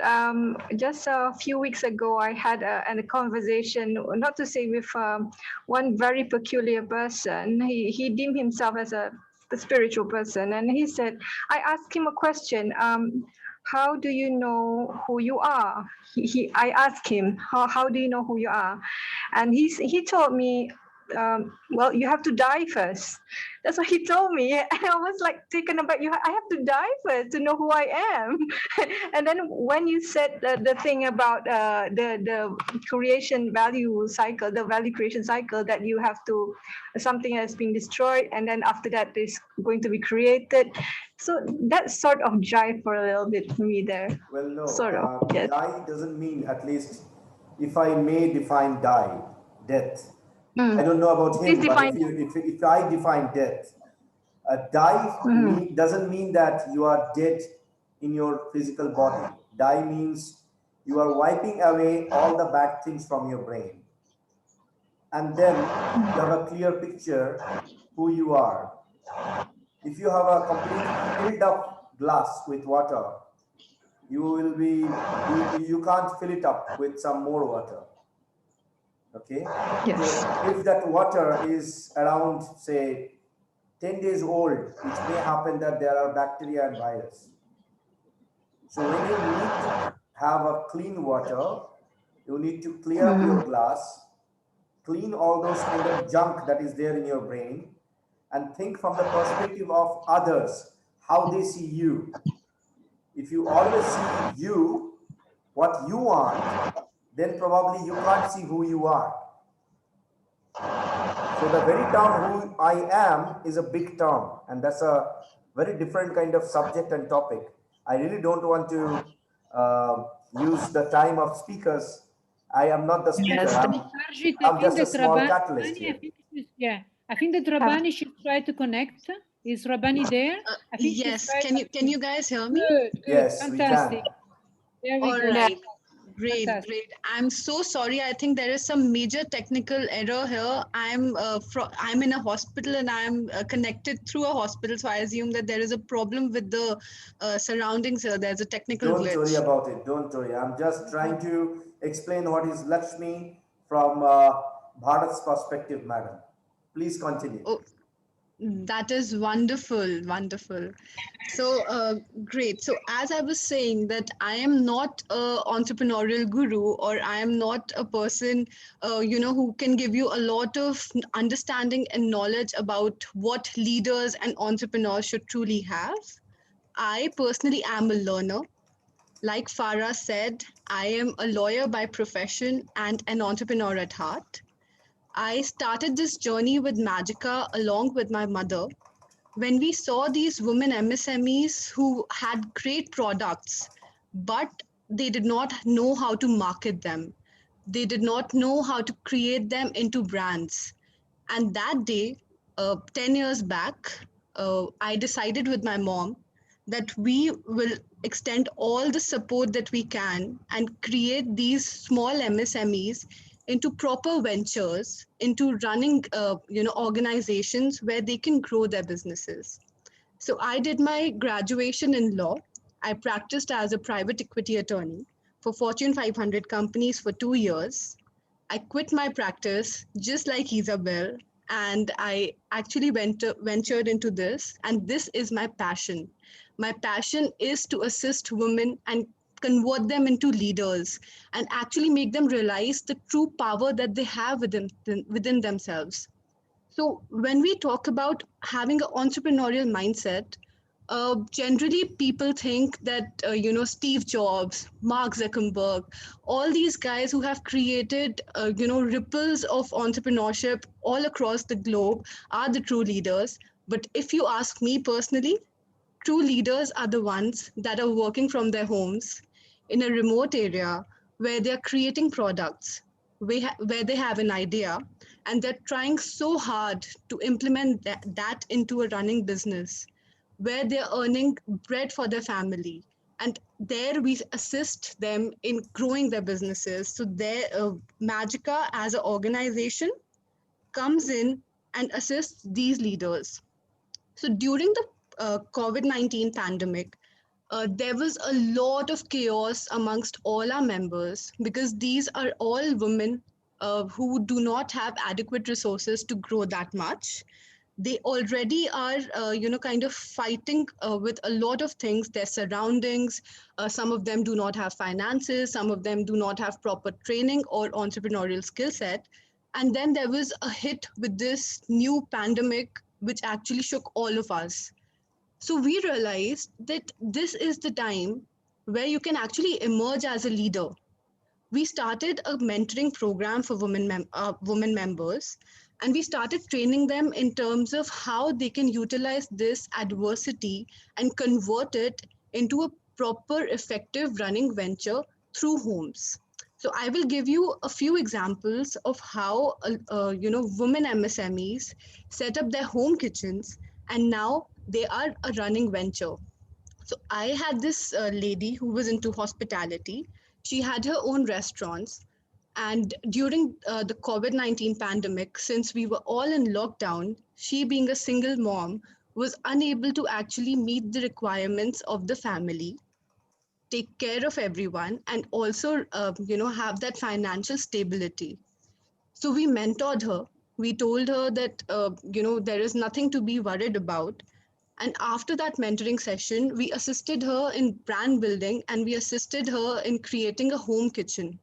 And right now, once things are also getting better, her restaurant is still not doing as well, but her home kitchen venture has, been such a hit that now she's planning to completely shut down the restaurant and venture into this completely. So she is a live example of converting, of taking advantage of adversity and having an entrepreneurial mindset. Similarly, women from tourism, they were hit. They came to us, they wanted some advice. We thought, why not make staycations a thing? So we started taking these women who were into tourism and we started offering within the network a small staycation with your family, which promoted domestic tourism in India, which promoted, proper livelihoods for the people who were involved within the industry. And that is how we realized that, if you're an entrepreneur and if you actually have to be there for others, you just do not have to, be afraid of crisis. You have to show up in the crisis, not only for yourself, but for your team, for your family, and for each and every one of you who has been associated. And just like this, I would also like to tell you that when we Yeah.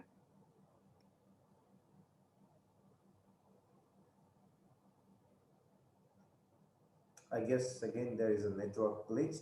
For the sake of the event, I'm really, really sorry. We need to move forward. We have a lot of speakers in the pipeline, and I think we have our next speaker.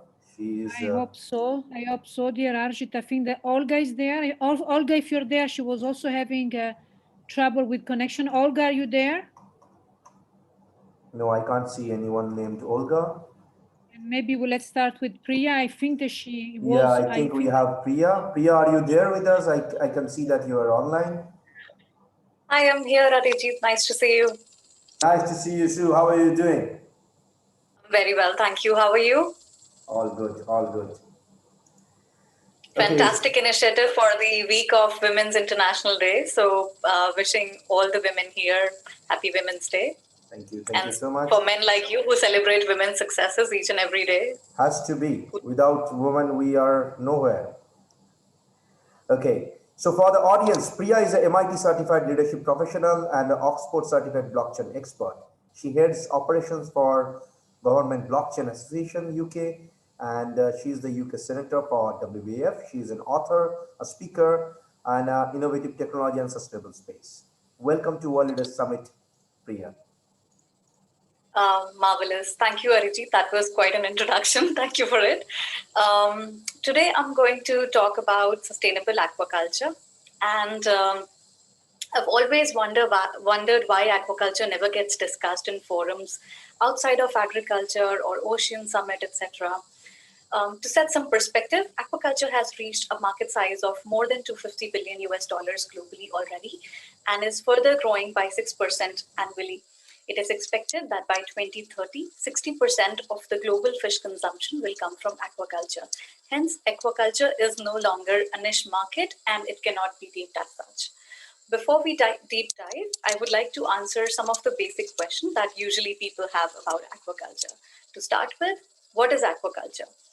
Aquaculture is the commercial production of finfish, shellfish, and seaweed and is currently the fastest growing form of food production on Earth. Aquaculture is fast becoming a dominant part of global food production and a rapidly increasing share of seafood industry by both volume as well as value. Representing roughly half of all of seafood produced for human consumption, aquaculture production predominantly occurs within Asia, but substantial growth is now developing in other regions as well. Why are we talking about it today? Our oceans have been generous to us. They generate oxygen, help protect us from sun's heat, provide food and livelihood to millions of people, and serve humanity in myriad other ways. In return, we are destroying these nurseries for marine life by overharvesting fishing, polluting the waters with untreated sewage and plastics. Marine ecosystems are now threatened by extinction. Over the past 50 years, the world has lost nearly half of its coral reefs and mangrove forests, while marine population have halved and global fish stocks depleted by a third. If trends in illegal, unregulated, and underreported fishing continue, there would be no longer stock left for commercial fishing by 2048. Also, the interesting bit is by 2050, the world population will have grown to almost 10 billion people. And that means we need more food. It is widely accepted fact that even consuming small quantities of seafood can have a significant positive nutritional impact for people of all ages. These health benefits, among with population growth, rising incomes, and increased urbanization, are changing dietary preferences and have resulted in a global consumption trend for animal proteins. According to FAO, people have never consumed as much fish as they do today. The plateauing of wild capture fisheries has put a strong onus on aquaculture to meet most of the market's increasing need for seafood products. The astonishing part is just 2% of all the food that we eat comes out of the sea, and this is despite our oceans covering more than 70% of Earth's surface. Again, the FAO says that the industry is rising to the challenge and growing faster than any other major food production sector, so that's a plus point. Sustainably meeting this demand will include growing more seafood with less impact on natural systems. If the global food system is to meet this challenge without imposing untenable environmental costs, the seafood sector and aquaculture in particular will have a critical role to play. Now we may ask that what would sustainability mean for aquaculture? Sustainability incorporates 4 aspects. One is economic viability, the second is environmental integrity, third is social licensing, and the fourth is technical feasibility. What do I mean by each of those? When I say economic viability, it requires aquaculture operations be profitable over time and should also be competitive. When I talk about environmental integrity, it requires that negative impacts be mitigated, thereby enabling farmers to continue production at the same site over time. Social licensing basically means that the degree to which aquaculture is accepted by neighboring communities and the wider society. Technical feasibility requires that inputs such as seed and growing conditions are adapted to local conditions. A sustainable aquaculture industry is competitive, it's market-oriented and environmentally and resource-friendly, and that supplies safe seafood of good quality. In 2015, United Nations member states convened and agreed upon 17 goals known as the Sustainable Development Goals, which I'm sure all of us are aware of. These goals are designed to guide citizens of the planet in a direction that will support future generations of people and animals to live and meet their respective needs in the face of changing climate. Each goal has specific targets to be achieved by 2030, and for these goals to be reached, everyone has a part to play and requires to work in conjunction. For example, the governments, the private sector, civil society, and engaged people like our audience today. Aquaculture directly affects 7 out of 17 Sustainable Development Goals. And the examples are SDG 1, which is about ending poverty, SDG 2, which is about ending hunger, SDG 3, which is health, SDG 6, which is water, SDG 13, which is climate action, SDG 14, which is marine ecosystems, and SDG 15, which is terrestrial ecosystem, forests, and land. Also, it will also significantly influence the outcome of several other goals related to economic growth and employment, gender equality and empowerment of women, access to resources, responsible consumption and production, etc. So that was about sustainability, how sustainability would look like in aquaculture, but how do we achieve it? To unlock a true blue revolution, few things need to happen. Effective governance of modern aquaculture must reconcile ecological and human well-being so that the industry is sustainable over time. Without effective governance, there'll be misallocation of resources and perhaps stagnation of the industry and irreversible environmental damage. In the fisheries and aquaculture sector, considerable finance is needed to protect and grow the blue economy and to meet ocean-related sustainable development goals. Increasing the access of small-scale aquaculture farmers to insurance will benefit all stakeholders, including fish farmers, insurers, and other actors in the value chain, as well as the government. Thanks to new and improved technology, sustainable methods of aquaculture can now be used to fulfill the demand for fish without tapping our sea's resources or harming delicate ecosystems. I'll be talking about all of these 4 areas in detail in my coming slides. So first is how can we ensure there are right policies and governance in place? To set some perspective, the next decade is likely to see major changes in the natural environment, resource availability, macroeconomic condition, as well as international trade tariff rules, market characteristics, and social conduct. All of that may affect production, markets, and trade. Climate variability and change, including the frequency and extent of extreme weather events, as we see today, are expected to have significant and geographically differential impacts on the availability, processing, and trade of fish and fish products, making countries more vulnerable to risks. And of course, these risks are then further exacerbated by poor governance, causing environmental degradation and habitat destruction, leading to pressure on the resource bases, overfishing, diseases, etc. Aquaculture issues associated with the accessibility and availability of sites and water resources and access to credit, seeds, and expertise. However, we can mitigate these risks through responsive and effective governance. We need a policy environment that will focus on developing transparent, effective, and protective permitting processes and regulations that will allow for protection against issuance of permits. For example, the permits do not get issued to operators who are employing practices that degrade ecosystems or undermine businesses. We enforce enforcement of protection of assets from theft or vandalism and maintenance of environmental standards. And finally, permits should be obtained within a reasonable amount of time to keep the stakeholders motivated that we want to do this and we want to participate in this sector. Establishing strong, well-defined and legally tested property rights and resource tenure guidelines for aquaculture operations. Then the next part would be developing enabling infrastructure. Each of the technology development requires a supportive infrastructure to support that sector's development, such as transportation, storage, sanitation, energy, water, etc. Insufficient infrastructure can be a major development constraint for capital-intensive and innovative business model, which is one of the aquaculture models, the offshore models. creating special programs to promote sustainable innovation, such as establishment of government programs with properly structured incentives that promote industry engagement in moonshot undertakings. Establishing public finance mechanisms such as low interest programs, loan programs, and crop disaster insurance programs to build up key industry or de-risk sustainable practices. So we need all of these governance and policies in place so as to have a positive cumulative impact on the aquaculture sector. Now we talk about impact investment. Investment that seeks to generate a positive social or environmental benefit as well as a financial return. That's as basic as it is. Sustainable aquaculture provides a compelling impact investment opportunity with meaningful social and environmental impacts. Financial investment in the past in the fisheries and the aquaculture sector has traditionally been limited precisely because the production and profitability in these sectors have historically been rather unpredictable. The value chain of this sector is complex and unfamiliar to financial institutions who have difficulties to establish a complete risk assessment framework before undertaking any investment. Therefore, aquaculture sector is represented as a risky business model for the financial sector.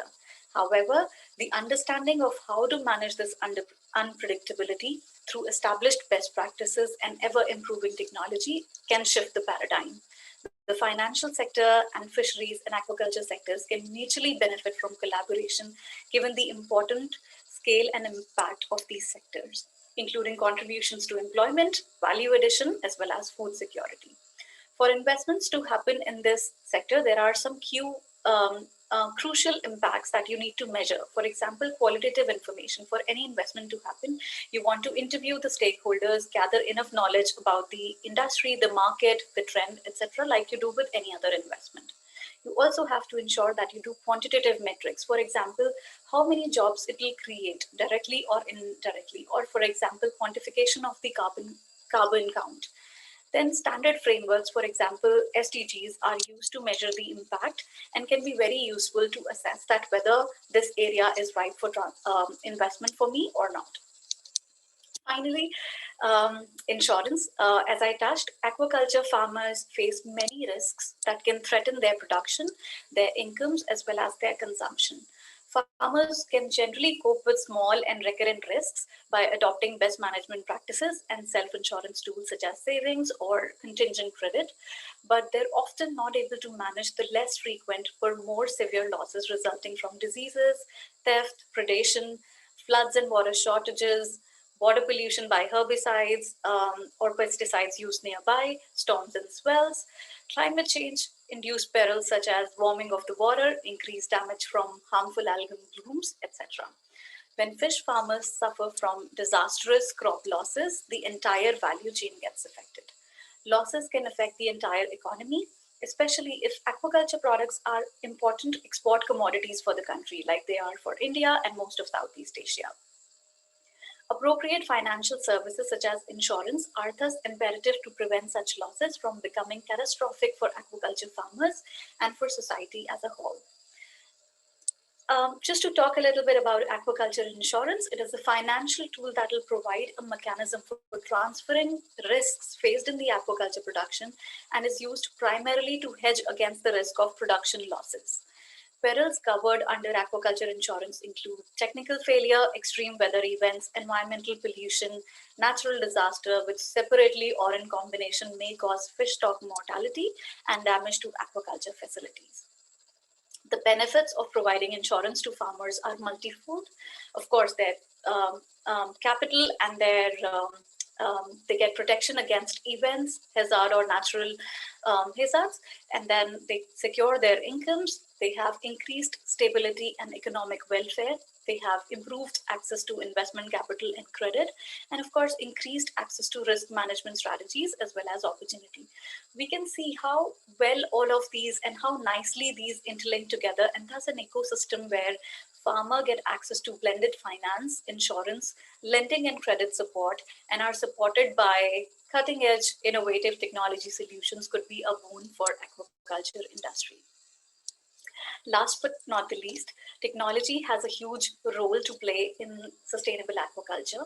Some of the key technologies that are helping create a thriving, sustainable, and modern aquaculture value chain are precision aquaculture, which is providing a multitude of new applications for sensor technology paired with robotics, computer vision, or artificial intelligence technology. For example, sensors could increasingly collect optical, that is by a video camera, as well as physical data to monitor, for example, how the fish is growing, how its health, and feed loss reduction.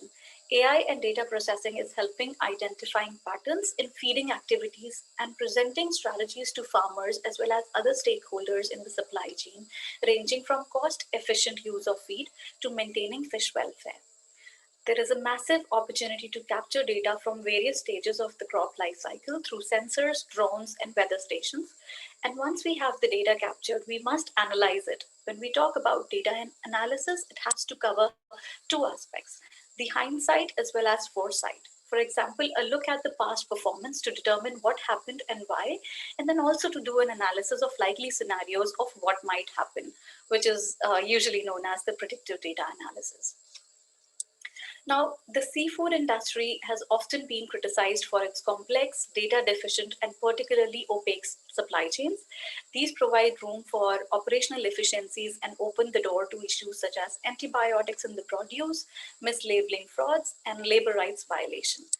But also, the good news is that the rising demand for responsible seafood has spurred demand for new systems that can identify, track, and verify the origins of seafood to support the industry's sustainability claims. A connected supply chain uses technologies such as blockchain, QR codes, and sensors to monitor the movement of produce through the supply chain in real time. Basically, from tracking to controlling to empowering end consumer with real-time updates. That can be spectacular. Blockchain has considerable potential to improve traceability, accuracy, and accountability along fisheries value chain. It can provide an online traceability infrastructure for the permanent storage and sharing of key data elements, which could be, for example, what species we are talking about, what is the product type, when was the production date, when was the stocking dates, etc., along with critical tracking events, for example, the sourcing, the product splits, and when the processing happened. Applications of blockchain in food supply chain can address a wide array of issues. These include improving food safety, traceability, and transparency, enhancing performance, revenue, accountability, data security, and overall brand protection. From an operational perspective, blockchain and fish value chains could provide incentives for different stakeholders in the industry. From private sector perspective, it could improve operational efficiencies and bolster brand in the marketplace. While for the government authorities, it could mean a means to verify and validate produce reports and to document that export market requirements are met, because usually export markets have quite stringent quality standards that you have to abide in order to participate in the global arena. Overall, it provides all stakeholders with visibility, helping to eliminate bottlenecks within supply chain processes, getting visibility of vulnerabilities, and designing for resilience across the ecosystem. The third one, which is a very interesting place, is about online marketplace, which provides a user-friendly one-stop shop for all the produce. It empowers small-scale farmers to participate in the ecosystem, eliminating the intermediaries. It brings together the ecosystem partners on a platform, improving collaboration. Online marketplaces can help sellers reach a wider population base, and they also give consumer wider choices. Also, food producers can create their own online shop or sell through others on the platform. Wholesalers can integrate with existing systems and supply produce through national or regional networks of shops and communities, bringing together producers in their area to create a virtual farmer market. And that will help build a resilient local food economy and would not be always dependent on the exporting economy. For example, during COVID, that had a massive impact because if I take an example for India, then India did not have a massive domestic seafood market specifically for shrimp, and that had quite an impact during the COVID time. Finally, adoption of autonomous technology, for example, automated feeders, etc., to automate the manual tasks and time-intensive activities lead to an increase in productivity, yield optimization, and minimization of human error. That's all I had for today, but I would like to sum it up by saying that food security is one of the biggest issues the world faces today. Aquaculture already is a major source of protein, and if we are to meet the growing demand for protein while simultaneously reducing the pressure on wild fish stocks, it'll require still further scaling and investment. Done poorly, aquaculture can damage sensitive ecosystems, disrupt communities, and pose a threat to human health.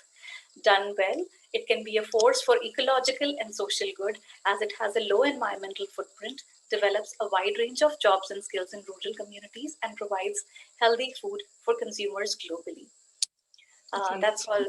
If you have any questions. Priya, I have a question for you, dear Priya. Thank you very much for the intense presentation. Very, very detailed. A couple of questions. Can you tell us a little bit more about the traceability? Because I mean, this is this is really not easy. So how is it planned to put the tracking system, please? Right, surely. So blockchain is basically a ledger that creates blocks of information and would be capturing the information, for example, with respect to whatever elements you want to capture. It would capture your details around the dates, specifically when you started the stocking, when you started feeding, and it would also capture information, for example, whether you have the required certifications and audit procedures in place. Because if as a consumer, at the end of the day, I want to see that what food I am consuming is coming from sustainable sources, then it has to be accompanied by certifications that says yes, that my seafood is ASC certified, my seafood is MSC certified, which are the sustainability and certification standards for seafood. And then it also has to say that there were no social rights disrupted in the production of the seafood. For example, there were no child labor involved. If at all there were women in the farms, then there were proper maternity policies, etc. All of that you can capture. And the essence of it is that the system becomes transparent. Obviously, it requires collaboration from various stakeholders, and it will happen in stages. But then that means that there is transparency, that the end consumer can see that what were the different stages that happened and what was all the data that was captured. Of course, depending on the governments, depending on the private customers, etc., the amount of data being captured is being discussed around. For example, some people do not want to capture all of the data, and some people want to secure their sourcing information as well, just so that the buyers do not directly bypass them and directly go to the source of the information. So all of those things are debatable and questionable, that what all data you can put on blockchain. But the essence is that to provide the transparency throughout the value chain, so as to ensure that data being captured can be seen by various parties, and there is trust in the system. Well, at the end of the day, we are just talking about the consumer. So, I mean, especially for seafood, I mean, I'm here in Europe, I see we have so much information, it changes. Sometimes it's good, sometimes it's not good. So it's absolutely a little bit muddy. What's your message? I mean, you in a platform like World Leader Summit, where of course people come from all over the world, really to showcase, either to give a message or to showcase, we are really building an ecosystem. So what kind of support would you like to ask? Even if it's the women's, we are celebrating the women's, but of course we are really, really sharing our knowledge really for the other, and we're building our ecosystem. So what support do you need? Because when we listen to your presentation, it seems like you are self-standing. So please do share the support, or what can we do for you? Absolutely. So specifically talking about aquaculture industry, I think I've covered that people have to be more conscious and making conscious choices, that when they are buying seafood products, even if it's coming at a premium cost, they need to understand that it's coming from sources that are hygienic, that are using sustainable operations, and they are using sustainable practices. Speaking about women entrepreneurship, then definitely celebrating women each and every day. opening avenues of getting financing and funding, because those are the challenges that women entrepreneurs face. And those are the key reasons that, I am the UK Senator for WPAF, and I head operations for Government Blockchain Association, so as to enable an ecosystem that, people have access to, and women like me and the others have access to finance when they need, they have access of supportive ecosystem when they need it. And GBA has been incredible in providing that. Thank you. And yes, I would definitely recommend everybody here to have a look at GBA website. And we have about 50 working groups, and we've now, in the past 3 years, we've grown from 1 person to 15,000 members across the globe. And whatever participation we can get in GBA, it's support to each and all of us. So do you give market connect? Do you give investor connect? Do you raise funds? Do you only connect with one person to another person? How does it work? So GBA? Yeah. So role of Government Blockchain Association is primarily to work in public sector. We basically are Government Blockchain Association, which in essence educates people about how you can rationally, ethically adopt blockchain and whether that's a solution for you or not. Given it's a new technology, of course, it's sometimes sold to people as a silver bullet that, oh, you apply this to your system and everything would become rosy. But there are instances where you have to carefully choose that whether blockchain is the solution for you or not. And that's where GBA comes in. We have about 50 working groups. So for example, I personally lead Sustainable Environmental Stewardship Working Group. So I focus on blockchain solutions that are focusing on environmental issues. There are working groups with respect to identity, supply chain. There are working groups with respect to voting, international trade, and healthcare, so many. So it's like depending on what area you want support with, we can help you develop technology, we can help you get the network support. And of course, we're building our network with respect to investments as well, bringing in investors in the network so that the participating software companies and small companies and medium companies have the opportunity to raise funding within that network.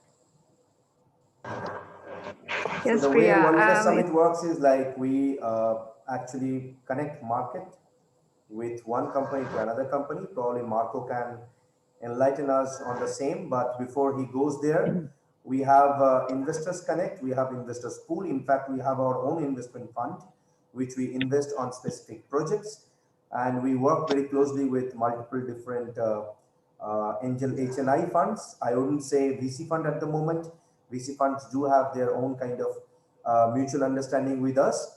So, but yeah, directly with the HNI funds, we work very closely regarding technology, blockchain. I'm personally working in blockchain for quite a long time. I've been awarded as ranked 14th world's top-notch blockchain thought leader last year in 2020. And regarding WLS, we have the whole platform which has been created on the basis of artificial intelligence. So we can do a lot of things, honestly speaking, on the platform itself. And one of our co-founder and our co-team members like Bianca, Eve, Concepta, and of course Dave, we have specific roles to play. It was started by me, but yes, it's actually run by them. I'm just a small catalyst in the big group. So Marco can probably enlighten us regarding the Market Connect and Business Connect, and of course he can talk a lot about Vietnam, Australia, India project that we are doing. So probably we'll come with all those information very soon. Once we start our own knowledge series session on the same. Mark, over to you, buddy. If you want to take maybe 5 minutes max. Yeah, I'll be very quick. Thanks, Ajit. Thanks, everyone. Priya, it's great to listen to these stories. My mum's side of the family are from Sicily, and when you talk about innovation in fishery, my nonno came in Australia, probably was it just after World War II, and he came to Sydney, and he started his journey in Woolloomooloo, which is right in the central part of Sydney. And anyway, he was with my uncle, and they had their own trawler. And so when you talk about these technologies, I remember they had a big decision to make where they had a wooden boat and they had to change their thinking because someone gave them an idea to go, let's go aluminium, because they had to repair their boat and it was very costly. So they listened to a person that gave them the wrong information, wrong advice. This boat that they purchased was very light. So the heavy boat they had, the strong wooden boat that could have been repaired, could go out of Sydney Heads and they could get abundant amount of seafood from our beautiful oceans around the world. So what happened during this time in the 80s, there was a lot of pollution in Sydney Harbour. So the choice they made was to go to aluminium boat, and their business went south. So what you're saying, Priya, is very important, as you're saying, for humanity about the food crisis that I think we believe it. We've been going for quite a few decades, and we need to look at different types of technologies. When you spoke about aquaculture, I was thinking about aquaponics as well. I've got friends in Sydney that invest in aquaponics. So definitely let's discuss this offline. Let's make sure that, you know, the waterways of the world are protected. When I heard your story also, I heard of issues that Australia's faced in the last decade and a half, which is with prawning white spot, which has come from Southeast Asia. So the protection of the food supply from other countries, when you import different types of products, being seafood or cattle or whatever it is, needs to be protected, and we need to follow the standards around the world. So I think as a group, WLS can provide that with your guidance. It'd be awesome. And not only looking in Southeast Asia, but looking around the world, what are the best and freshest ways that we can produce seafood? Because seafood is, you know, it's God's gift to all of us to treasure and protect. And it's such a beautiful way to celebrate, you know, together throughout the different cultures. My background's Italian, and we, you know, like I said, I've grown up with seafood. I've had the pleasure to eat it every Sunday when we used to go over to see my grandparents and my uncle in Sydney. So a lot of people, you know, spend a lot of money to buy seafood. It's a very costly type of food in the industry around the world. So yeah, let's further discuss this opportunity in aquaculture around the world and how we could connect. And what you're saying about women in investment, this occurs also for men. There is a large shortage for investments into technologies when it comes to the food supply. So, you know, we can go across the board into different marketplaces together. I believe, you know, we could be very successful as a group with WLS. So thanks very much. Whatever you say and what Arijit said, all music to my ears. So definitely let's catch up offline and see where we can go with this. Super excited. Yeah, and I'd like to discuss also aquaponics. So aquaponics is an area that people like to do in land as well. So looking at the land and also the sea together for a food supply with our team and our people worldwide, that would be awesome. Thanks, fantastic. Super. And Marco, I found out that your origin are also from Italy, from the south, from Sicily. So maybe we're cousins and we don't know. Definitely. In Sicily, fish, yeah, in Sicily, fish is really part of the culture. So I understand your point. I really understand your point. Definitely. I think we have our guest who has done so much of an effort. Olga, are you there finally, my dear? Thank you so much, Priya, for your insightful sharing. Certainly happy to connect you with WS. Thank you. Thank you. Thank you. Dear Olga, you there? Olga?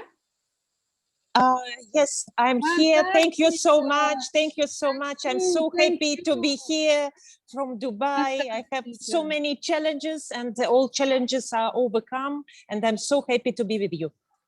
Fantastic. So Olga Sapoznikova, first of all, she had a problem at her house. So this is, again, the power of women. So what she did, she moved to a hotel where she could have a connection and be with us. So thank you very much, Olga. Thank you very, very much. This is really a Thank you for your great patience. I respect it. People who have patience, they will conquer the world. Patience is a very important thing nowadays. The quality, absolutely. Okay, so Olga, First of all, thank you for being here. This beautiful platform as World Leader Summit. Can you imagine that we needed 3 days to gather all these speakers, and we could have made maybe a 365 event to celebrate women, because it's really every day, but we're really so happy of all the information, sharing knowledge that we're getting really every day. Bravo, bravo to you, bravo for collecting all these people. I hope it will help a lot of people, it will help us and everybody who's listening. Bravo, Concetta, for your Italian spirit, who is winning. And for the team, we're all together. Okay, Olga, you're talking, well, I know that you have an exceptional background. You've been the first Russian diplomat woman in Japan, which is really not easy. And then also I've known you as being the founder of Hidden Heroes. Please do share a little bit about this, and then we move to your team, which is how to find inner power. And I think that everybody will be so excited about knowing a little bit more about this. Please. Concetta, I think you already have a lot of inner power, and your cousin from Italy, whom you call a cousin, he also has a lot of inner power.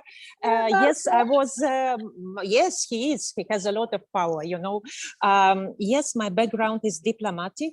I was a Russian diplomat in Japan, and I'm very grateful to that experience, because it is very interesting how to use the knowledge of Japanese people. And I'm going to talk about it today on the topic, how to find inner power, because I think all of us, we need a lot of power nowadays, and those who possess power, he will be leading. And then I became director and producer of the movies. I produced around 25 documentaries. They were in the Cannes Film Festival, in Dubai Film Festival, in Moscow Sport Film Festival, Los Angeles Film Festival. The topics are I'm covering, it's about Olympic champions and about women and about businesses, to help businesses to connect, to grow, to build cooperation, to find investment. And this is now my main job. Also, I created Hidden Hero digital platform, which already made more than 200 interviews with the leaders, authors who wrote the best books on Amazon, from Harvard University and from different educational backgrounds. Hidden Hero is a digital platform to promote your business, to connect you with the big audience, to help you to get money, to help you to get the customers. And the message of Hidden Hero is to how to find a hero inside of you, even if you don't have power, if you are tired, even if you are old, how to become young again. This is what I'm doing. This is fantastic, really fantastic. And this is how we connected, of course, to your platform, because of course you give the opportunity to everyone to showcase, and it's really of great support. Thank you very much. So how to find inner power, Olga? What is it? What is this and how? You know, yesterday I was at the event in Dubai that shocked me. It is the United Nations Refugee Agency. It's called UNHCR. And they invited me to be at this event. And, you know, I was shocked that we living in different realities. Some of us, we think our diamonds are not big or our coffee is not that tasty. But when you think that at the same moment, 80 million people are refugees, and some of these refugees are born in the camp and they never go out from the camp at all. Their kids are born there. They never try what is tomato and what is cucumber, because they're allowed to eat only potatoes. That really shocked me to think about what kind of realities we have now, because sometimes we complain that this dress is not nice, or our health is not that good, or our kid is not studying that good. Just to know that there is a parallel world. And among these 80 million people of refugees, most of them are kids and women. So they are completely not protected, and they have no help. Only us can be helped to them by educating, by mentoring, by giving power. And the girls who have education, they said that our life completely changed, because at least now we know how to earn $1,000. We know how to grow. So I think the inner power of us is to be able to see different realities, not to see different angles, not to look at this is white, this is black, this is cacao, this is tea. No, it's not only cacao, it's not only tea, it's not only pancetta from Italy, it is somebody else. To see these different angles, this is our inner power, to be able to look at the same thing from different angles. For example, since I worked in Japan, you know about sumo. Sumo is a Japanese kind of sport where people who are doing sumo, they look very big, they look huge. Some of them reach up to 200 kilograms, which is unbelievable. But what is the life of these sumo people, which we don't know that much as Europeans?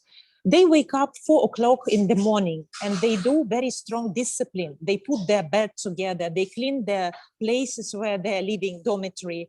They respect elders, they work for them. And these sumo people are very famous in Japan. A lot of girls want to marry them. And I was shocked why somebody wants to marry that huge a person who is 2 kilograms. Because they are stars. They are like TV stars, show stars, you know, they're very famous because they're very respected. One girl said, oh, they don't live that long. Maybe that's why everybody wants to marry them, because they're extremely rich. But that is a joke, of course. Why I mentioned inner power and these sumo people, it's again to look at everything from different angles. Any sumo man should do a split. You know, split, it is for flexibility. So how can a man who is 200 kilograms do a split? In our European mind, it's not very logical, but they can do it. So all of them are the power is inside, because for us, we don't understand what kind of sport is that. Are they strong or not strong? They're extremely strong, they're extremely famous, and they're extremely flexible. That's why if we will find this inner power in us, we will be able to look at what we don't know and to study. It will give us a huge, huge power. After making these 150 interviews with different people on Hidden Hero platform, I found out that from best educators in USA, that kids and people are studying 90% of their information before the age of 5.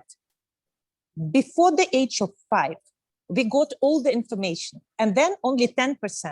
And for me, it is shocking.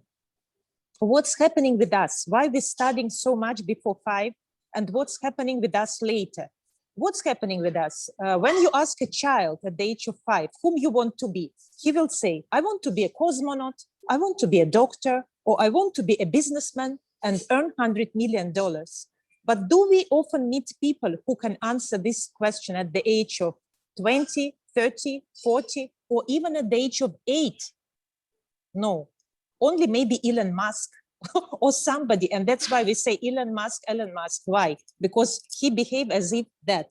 So the question is about the inner power, how to continue to believe in ourselves as if we are 5 years old.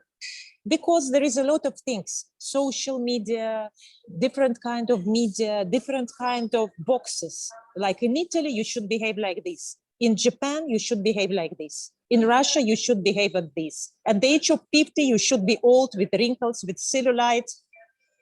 You should be very old and not happy. But why the kids at 5 years old, they believe whom they want to be? Because our nature and our God made us to believe. So I think the secret of inner power is how to go back to this system, how to inspire others and to inspire ourselves to be back. Of course, we have some individuals who still believe, like Oprah, like Elon Musk, but I believe all of us can be like that. And this is, I think, is a big secret for us to follow. Okay, we touched Japan today. Now let's say about the language, how important it is what we are saying and what we produce and how we communicate. In Japanese language, there is only one bad word, one. It is called baka. Baka, it is a fool. There is one bad word. I don't want to say how many bad words in Russian we have. A lot. I'm sorry about that. But do you know how many ways to say sorry in Japanese language? There are 20 ways to say sorry. Only one bad word and 20 ways to say sorry. And I think that's why this is the third economy in the world, on the place where they have volcanoes, typhoons, where there is no oil, no gold, no rich minerals, which we have in many countries. And the situation in Tokyo, there are 40 million people living. Can you imagine? 40 million people in one place. So there is no space at all. When Japanese people go to watch sakura, they are like, on 1 meter, there are 5 people. So the secret is to use the language properly. This language, your words, will give you a big power. If we will know what we are saying, how we are smiling, it will give, especially in the time of pandemic, in the time of difficult times when we need support, the language, the words can give us support. This is the secret of the inner power. Yes. Okay, now I want... Olga, also maybe, my son is in Japan. He's there since beginning of the year because he's doing his internship.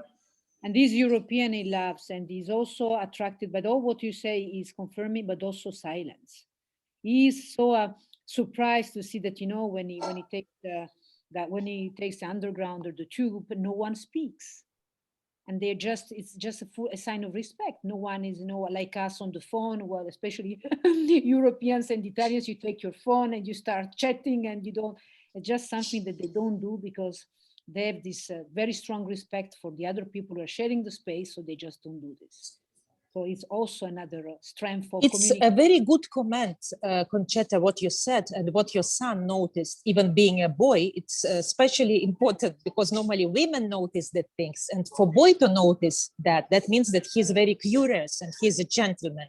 Yes, this is a very big secret because when we speak and we make a pause, number one, it's very important, not only to speak, but to make a pause, but to give a chance to other person. In Japanese, they have this phrase, kao ushinao. It is when a person is losing his face. So he's looking not good. He's losing his face. So you should try your best, not make your opponent to lose his face, because for him, it will be very difficult to stand up. It will be very difficult to get this face again. And I think nowadays, in pandemic times, if we will help people not to lose their face, we will get a very strong power ourselves. If we are very egoistic, we should do it for ourselves, because when we help others, it gives us youth, it gives us power. It gives us to feel that we are needed in this world, that we are doing something good. It's interesting that now I'm shooting a movie which is called Forever Young. It's about people who don't want to be old. And I'm doing a research. Some people are 70 years, some people are 80, some are 90. And I found out one of the couples that I love very much, they are 81 years and they are in love for 70 years, 70. Wow. We cannot believe it. And the guy became a doctor because his wife is very sick and she should die long ago. They made 2 operations on her heart. By the way, one of the operations was made in Italy. They saved her. But they said you can die after 3 years, maybe 4 years maximum, because you don't have real heart. Your heart is made from iron. It's not real. It can stop any day. But after the operation, still she's living for 15 years, not 2 years, not 3. Because he is a doctor and he finding out for her herbs to treat her. So he's treating her normal medicine plus secret medicine from the mountains, from the herbs. And he said, my reason to live is my wife, because without me, she will die. And her reason to live is her husband. That's why they're living in Kazakhstan. But they bought the dresses from Italy to look elegant, because for us, Italy is a symbol of elegance, is a symbol of beauty. And they said that we want to look elegant like Italian. And now they are 81 years old. They are very poor. They are very sick, but they look very elegant and they support each other. And this is inner power, love. Love is a huge inner power. And, like Viktor Franklin said that, when to survive in the concentration camp during the war, when Nazis put people in concentration camps, a lot of people were dying. And one of the reasons he didn't die, because everybody around him dying, because he wanted to write a book and to showcase that for humanity. So when you have a goal to survive, it's easier to survive. Absolutely. That is also the secret of inner power. Now I'm doing movies, If you have to share with the audience, because it's so powerful what you're saying. Just share, please, with the audience. We have both 5,000 people really looking and viewing. What are for you the things that we have to do? What are the tools that you would like to share with the people who are watching, to find inner power? Because it's not easy. So please do share with us with all your experience, please. For me, I think all of us should use what you are born to do, what you are the best for. The God made everybody for something. If somebody is good in investment, let him do investment. If somebody is good in money, let him do money. But if somebody is the best in painting, the most dangerous thing is for him to go into money, because there he will lose his talent. He will be like the same. Because what we're doing sometimes, watching social media or Instagram of somebody, you start doing what he's doing, but you are born Picasso. Why you're doing mathematician like Maria Curie? This is different job. This is different life. So it's to find you. For me, as I love communication and I study different languages and I live in many countries and I like Arabic world. I'm living here 20 years. I like Japanese world. I study Kazakhstan language because I want to understand Kazakh people. I work with French. So my mind is very, mosaic. That's why I'm doing documentary films. My task as a filmmaker to create movies for people so they can share. Because sometimes when you make a program about a person and about his business, believe it or not, he understands his business better himself. So people need they want little bit to be praised. Because very often we are not happy with ourselves. We need not criticism, but we need inspiration. We need somebody to support us and to help us to go further. That's why I created these documentaries for businesses to help them to grow and to help people to share that on social media, whatever, just to connect with each other.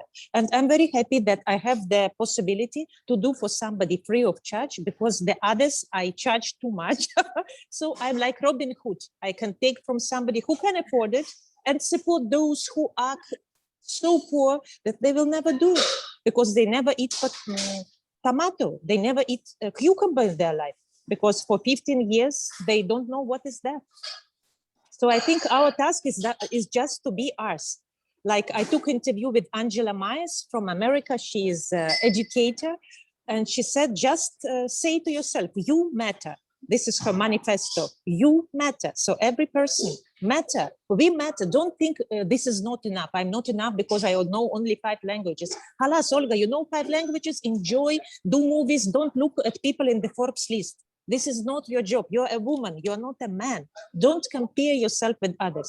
Don't compare Conchetta yourself with others. If you're from Italy, bring something Italian into our life. If I'm Russian, bring something Russian, the best from this. That's why I'm doing these documentaries, to help people to find inner power.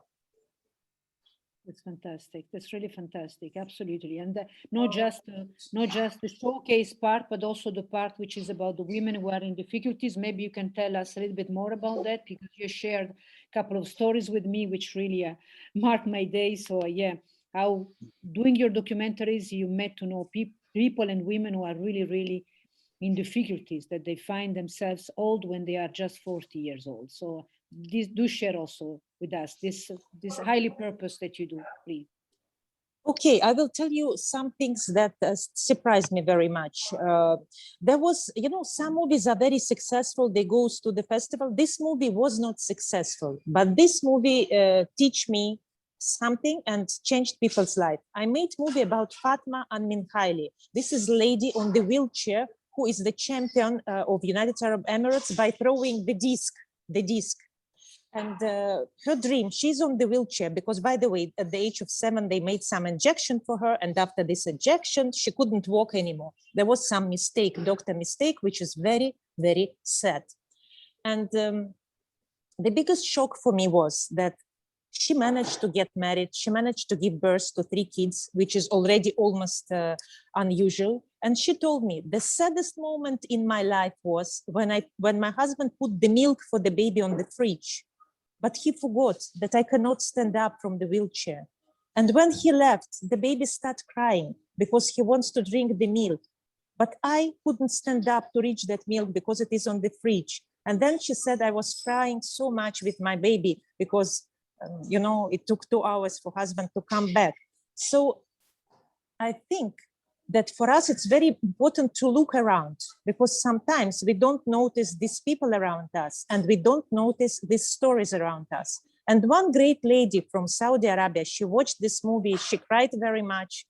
And she said, the dream of Fatma want to have a new wheelchair because she's a champion, she's a sportsman. She wanted to have a wheelchair with the buttons.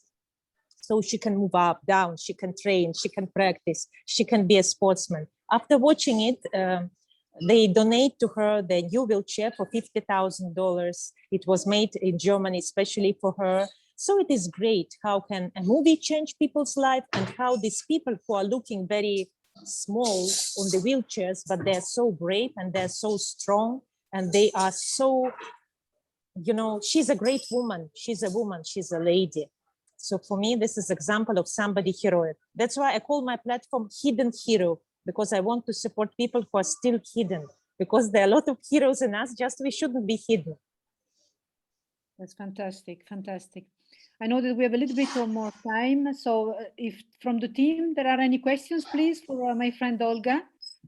Yeah, Olga, just a couple things. Like, it's amazing how you speak. Your inner power is fantastic, and not only inspiring. It's amazing what you're achieving in all parts of the world. Like, thank you so much. You know, like, fantastic stories. What you're doing to inspire people's lives that have had, you know, obviously some sad times, people that need support to get where they want to get in their journey in life, that don't know how to get there. And through your videos and your, you know, your shows, it's quite amazing. I've got a friend and a person that's with us in Australia. His name is Bruce Hoppo Hopkins. This gentleman has devoted his life to saving people's lives. You've probably seen him on Bondi Rescue. This show's been around the world. Bondi is a very famous beach in Sydney, Australia. And what he wants to do, he has a water-saving education platform that I'd like to take to the world. He can speak on media. He's done some kids show just recently that was launched on Australia Day on the 26th of January for the kids. Some animation show with the ABC channel. So he's a great person that would be great for us to connect with you. It will be my honor. It will be my honor, my pleasure. You know, Marco, I'm very interested in people like this. I like to showcase them. And this is amazing what you're telling. I did around 7 documentary films about Olympic champions in Olympic in England, in London, 2012. And one of the movie was about champion in box. His name is Serik Sapiev. And, you know, it's very interesting how a boy became Olympic champion from a very small place, very small town, such small like a village. And first time he became the champion of the world with his arm broken. Can you imagine? His arm was already broken. They put some injections because he said, if not now, then never. Because the family was so poor that he and his brother who were doing boxing, they were stitching the box gloves to make sure that they are not broken, you know, because they didn't have money to buy the second pair of gloves. So, you know, these people who are very simple, by the way, I like sportsmen very much because, you know, in politics, you have to show off and it's normal. In business also, but in sports, you are who you are. Yes, yes, sure. Correct. Yeah, you can't really hide, you're right. Like, I remember when I used to play football, I was a defender. I started my career in the middle as a midfielder, but then at the back, I had this mindset that I was in a boxing ring and it was me versus the people that had to stop. So I had the Italian Colosseum in Rome around the soccer goal to defend, you know, our team. And that mindset of making sure that my team was protected by the Italian Colosseum embraced a lot of victories on the football field. But it supported not only the goalkeeper, but my team as a team player. but that's what you got to fight. Like you know, when you're playing sport, like you said, you're in a ring, and even if you play team sport, you're individually fighting for your life and survival. So you know, your stories are like I said, just magic. So I'm sure that you know, we will see you a lot more in WLS. I'd love to you know, with our team to expose you to not only Hoppo, but there's a lot of other sports people around the world that don't get the chance to express their story or achieve their goals. So that was That is wonderful, Marco. Thank you so much. I really appreciate it. And I'm very happy that even it is a World Summit for Women, but you are here, because I think that one of the secrets, men and women should be together. It shouldn't be segregated, because if we start supporting women and forget about men, they will be vice versa. You know, really, it's teamwork. So it should be men and women together.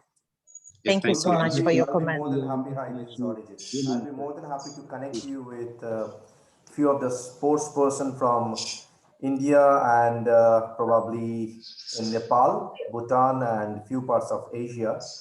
How they are doing it, they're actually taking very poor kids from the slums, and they're actually training them to become soccer ball player.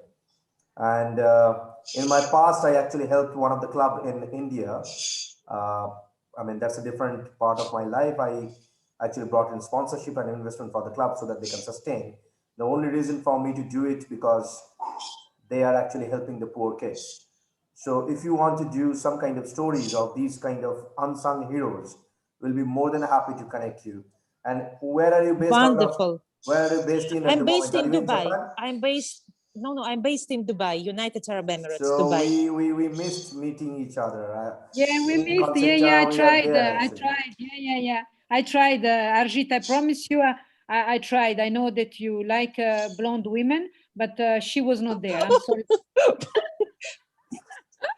Okay, jokes apart, if you ever want to connect in Japan, or probably few of the people, for an example, the founder of Square Enix, the directors, they are massive big company in Japan, and he's a my dear person kind of fellow. He actually built the whole thing on his own. His name is Washuriro, and if you can look at my background, I don't put a lot of people's picture in my background. It's not only my awards, this is basically my whom I love as a person by heart. So his picture and my picture is there. It's a common culture in Japan that they will actually uh, give tea, and they will cook tea for you. But he did cooking by himself and said that it is my pleasure that I'm actually feeding someone who is like my brother. So that's one of the Japanese culture I have, experienced in my life. There is a lot which I can talk about Japanese culture, of course, Fuji and others. But yeah, we are learning a lot from Japanese culture. And if you're from, I believe that you're from Russia, and we Yes, I'm have, from Moscow. so we have a long connection in Russia. So probably later on we can speak on that same subject. But yes, thank you so much, Spasiba, Olga. Over to you, Concepta. Spasiba. Thank you Thank so you much, so much. Arjit. Pleasure Thank to you. meet you. Thank you so much. It was a big pleasure. Thank you. Ciao, Olga. Until Thank you next so much. Thank Yeah. you. Thank you, Bye, bye, bye. Conchetta. Thank you very much. I think we have our next speaker. Just correct me if I'm wrong. Is this Dr. Pauline Crawford? Is this right? This is the speaker I see. Is the next speaker already on, please? She is going to be a little bit of late, so I think we can wait for our next speaker. Absolutely, yeah. Okay, so our next speaker will be from Dallas, I guess, as per my understanding goes. No, we have another speaker first. Natalia should be. Natalia. Yeah, I will ask her. She has to be in 15 minutes. So I Yeah. will ask her now. Okay, we have Dr. Pauline Crawford, and then we have Natalia, and then the rest of the rest of the speakers. They will be on a little bit earlier, so it's up to you. We can manage. Okay, 1 minute.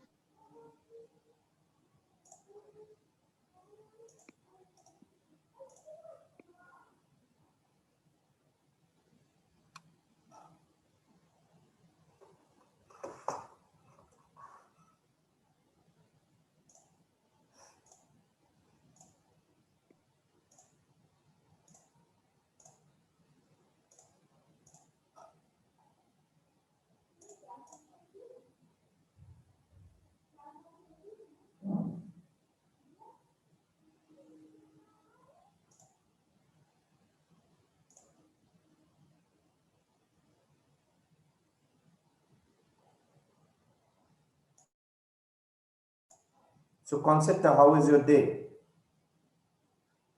Today is great. I think we are doing our best to try to be on and then be connected, and also trying to deal with our urgencies. Yeah, but that's what it's about. It's about adapting, and of course it's exciting. What was also interesting, I think, with Olga is that her production background. I think there is definitely a connection with you. So yeah, very, very interesting profile, of course, and all this experience. She's a nice creator, and I really liked the way.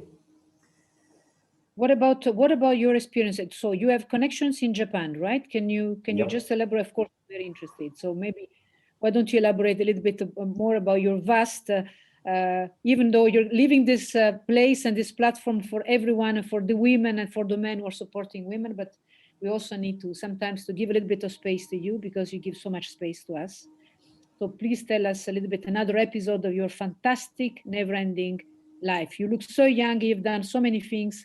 I don't know how many books you could write already, dear Arjit, about your life. So please do share a little bit, of course, maybe your connections, yes, with Japan, that would be interesting. So Japan, the initial connection that happened basically from one of my photographer friend who started working in Fuji, and then slowly, on that time I was like, I think I was 19, 20 years old. I was doing fashion photography, used to be full with models, actors, photographers, etc. But I guess that our next speaker is already in, so we'll yes, fantastic. we'll skip the Natalia, story. Natalia. Yeah, Natalia is there, fabulous. We will listen the story a bit later. Of yes, we will listen to this. I know that you are dying to listen to the stories of models. There is no story of models. This is a story of production, actually. Yeah. Okay. So I see that we have our next speaker, Natalia Piskunova. Natalia, how are you? Hello, how are you? We can't hear you. Please. Yes, I hope you can hear me. So hello from Moscow to everyone. Yeah, hello, Natalia. We are really happy to have you with us. Let me introduce you shortly. Natalia is an associate professor in conflict resolution and international relations in Moscow State University. It's the famous university in Russia. So, Natalia, we are happy to have you with us. Please, your topic today is education for peace, secure in minds, secure in the world. So floor is yours. Please share with us.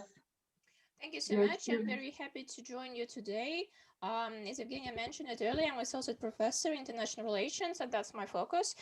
Today I would like to talk about peace studies and how important it is to feel peaceful, and we shall also talk about how safe we are and how unsafe we are, and how to deal with all the securities and insecurities that all people have today to consider. So if you don't mind, I would like to start with my presentation. Would it be okay for you?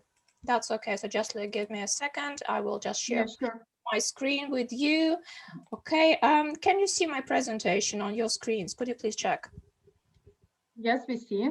Yes, we Very can. nice, Yeah. very nice. Yep, thank you, thank you for your feedback. So, educating for peace is my topic today. The thing is that I decided to choose that kind of topic because I've been doing peace studies at Oslo University and Nobel Peace Prize institution that, that the one that awards peace, Nobel Peace Prize that you're aware of.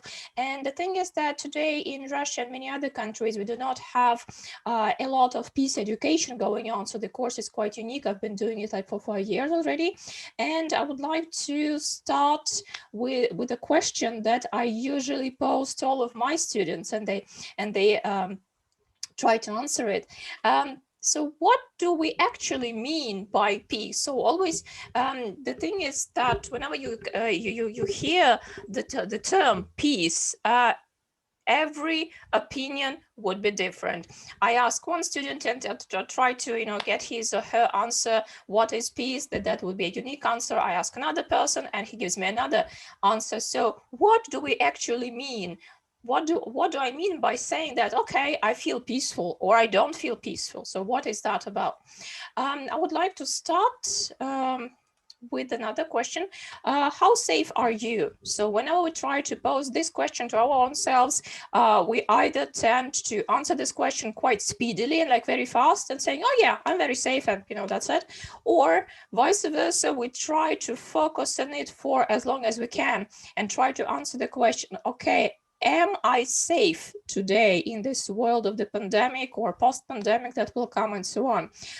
If a person says, okay, I'm safe, I'm okay, then I always ask the question, how do you know it?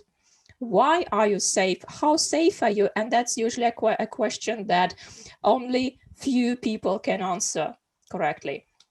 Many people say, well, I am safe because there is like no violence aimed at me. There is no evil aimed at me. I mean, nobody's running around trying to kill me or anything of this kind, right? Quite radical. And then I pose another question, but is that enough? Is it enough for you to feel safe and to know that at a given moment in time, there is quite enough peacefulness around you and you do not really see any kind of evil aimed at you? Is that right? So that's another question here.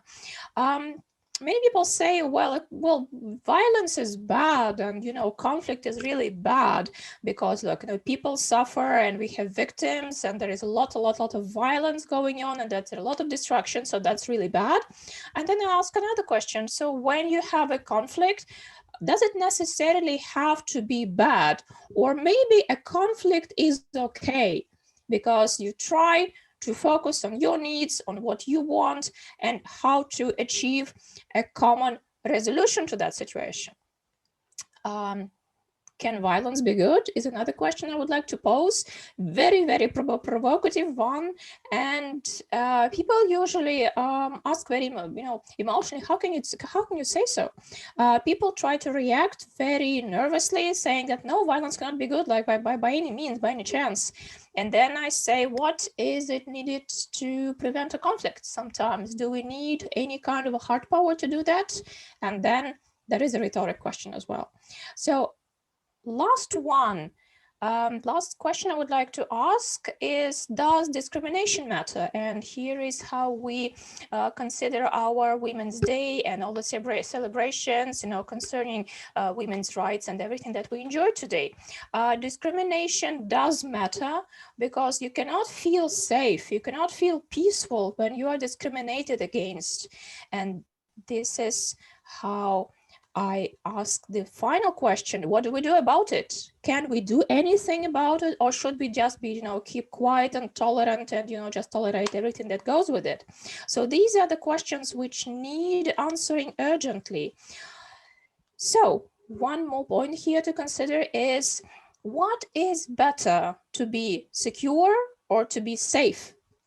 And here, there are two terms I would like to focus on. The first is safety and another is security. I would say that in Russian language, as well as many other languages, these two words are often confused because they have a common translation into Russian language, and we try to, to mix all the things. However, here English language comes to mind and, comes to, rescue, because these two terms are very, very definite and very different and very important for us to understand here. So safety would mean that a person would say, well, I don't see any violence, nobody's fighting, I think it's safe. Another thing that a person would say, well, there is violence somewhere, but it's so far away and I'm not in the midst of an open conflict myself. So nothing is coming to me. And I mean, that's okay. I can be safe. Another thing that the person would say is that, well, there is no violence. I feel safe. I feel secure. I have food. I have shelter. And basically that's all I would have to say. But then I ask, is that all that you need to have some food, to have some kind of a shelter, and not to be in the midst of an escalated conflict with open violence coming your way? Personally, is that enough? Usually that's where we try to focus on another word and another broader definition, which is security. Security might mean no violence, which is like a basic thing to do. It would also require a lot of effort to do what we call conflict prevention. To prevent a conflict, to prevent open violence is always better than to do anything about an open conflict diplomatically or in terms of military assistance or anything else of the kind. Another thing which is very important here is health safety. Well, in terms of the pandemic and of the COVID dissemination just around all of the planet's health safety has become an urgent matter. However, it is important for me to say here that health safety was ignored for many centuries and for many decades, and especially the epidemic was not prevented, unfortunately. That's why we have the lockdowns everywhere. So to be safe in terms of not only of your own health, but in terms of health of your community, of your neighborhoods, is also a vital thing for security and peacefulness. Food security and food safety is quite a new term here. Food should be of a high quality, it should be very nutritious, and it should be available, which is also a big problem in the world right now. No discrimination. I think it is one of the urgent topics for many areas in the world, including racial discrimination, nationalistic discrimination, religious, gender-based, and so on. So I believe these things are to consider. Nevertheless, I would like to focus also on human rights. The general idea of human rights is that they are respected per se. They are just taken for granted. You do not have to say, why do you have the human right to live, to eat, to be respected, to have good economic opportunities? They just are as they are. And finally, a good opportunity for your own personal development is crucial here, as well as an opportunity for your economic development, or an opportunity to develop as a citizen. So political opportunities are also important in this matter as well. So how peaceful can peace get? How can I say that, okay, I'm in a very peaceful situation, it is a long-term situation as well, and it will last for many, many centuries, and I'm quite sure about that. There are two notions here. There is negative peace and there is positive peace, and none of them are quite bad, I would just say in advance. Negative peace simply means that you do not see any open violence, so nobody's chasing you. You might also experience ongoing peace talks. Usually they use official sources with diplomats and embassies and official representatives, so that's very, very high power things. Also, you might even have a signed peace agreement that would say all the preconditions for a peace talk, for truth, for everything. But that would not mean that you are in a peaceful situation, and which means that you do not see a lot about it. It's not everything that goes around. And here comes positive peace idea and paradigm in the global academia. The thing is to focus on post-conflict development mostly, and on conflict prevention, as I mentioned earlier. There is no discrimination as to gender or race or religion, any kind of stuff of the kind, and all have equal economic opportunities. As I mentioned earlier, this means to feel safe and secure. positively and peacefully, when you have all your human rights respected just because you are a human being. And that this is meaning, that means that you have a positive peace at hand, definitely. All those things would not work if you do not have a guarantee for peace, if you don't have, say, any kind of controlling body or controls for peace that would actually help you to make it last. So all those things may come to mind and they can be even put on paper, but it's not enough. You have to understand how you can guarantee the longitude for this. And this is one of the key points in here. Regular revisions of all your peace treaties and opportunities are very important. And the thing that it is important to have is an ongoing dialogue in society for this. So if we have to look on the graph exploited by Johan Galtung, one of the Swedish Norwegian researchers in this kind, that's what we would see. How can violence be translated into peace by taking away both direct and indirect violence? So that would actually substitute for negative and positive peace paradigms. So what can be done? And I would probably be concluding in a minute. So first of all, what we can do is to raise awareness. This can be done through the introduction of peace studies education programs worldwide. It can be done with the use of peace trainings or consultancies on an individual basis or a group basis. Peace journalism is a very, very novel development opportunity for many journalists and many social scientists who are working in that area. And finally, we can use the combination of both state and non-state reconciliation programs to focus on having more peace and more opportunities for women and for everyone who would like to study peace. I would like to conclude with that. And if you have any questions to ask me, please feel free to do so. And here is my email on your screens if you would like to continue the conversation with me as well after we have finished. So I stop here and thank you so much for listening. Thank you very much, Natalia, for your presentation. It was very interesting. I would like to listen to you more from this presentation. I have one question. You mentioned how to prevent conflict prevention.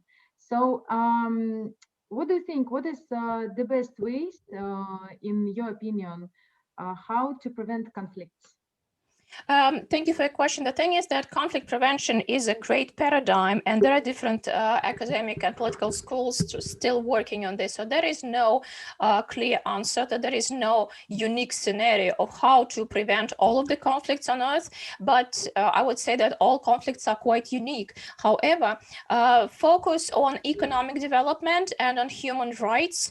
There is probably a focus on that in all those countries who actually manage to have the ongoing conflict prevention opportunity and efforts at hand, such as Rwanda, for example, that they had a very, very awful conflict back in the 1990s, but then they tried to focus on post-conflict resolution and prevention of the re-escalated conflicts. So today we speak mostly not about preventing some new conflicts, like out of the blue, but we usually focus on preventing the re-escalation of the old conflicts in the world. So it applies mostly to political conflicts and to economic-based ones as well. So I would say that each country is unique, but the way to go is to focus on equal economic opportunities for different people, different groups, to focus on common respect for human rights, be it economic rights or political rights or social rights as well. And I think this is the way to follow if we have to actually talk about any kind of scenarios on conflict prevention. Thank you, Natalia. Please, audience and our panelists, if you have any questions, please ask Natalia. I have one, my dear friend Evgenia. Yeah, Natalia, very interesting. You said in your presentation, which of course was very impactful, it's not bad to have conflict. I mean, who said that if you have a conflict is a bad thing, which by the way, I do share, I agree. But yes, just maybe give some tips to the audience, to all the people who are watching that, well, conflict can also be the origin of something positive. Maybe do share a little bit more about that, please, if you Yeah, can. thank you so much. It is a common view that whenever I ask a class, for example, so is conflict bad? So usually what people, jump up and say, yeah, conflict is always bad, people are dying or anything, then there is a lot of destruction going on. So how can it be good? But then I try to focus on some psychological effects and I say, okay, is it better when you have protracted statistics of violence? For example, of non-direct violence, if there is a gross violation of human rights in the area, is it better for them to stand up for their rights, like for once, and to have the outburst of this conflict and to have an outburst of violence and escalation just once for many short period of time, and that to have it debated, to have it resolved in full, rather than continue for 10 years, 50 years, 100 years without even trying to focus on their conflict. So in this sense, it's kind of a disease. You have to let it go. You have to provoke it so that you can actually stitch it over. Thank you. Thank you very much. Thank you. Thank you very much.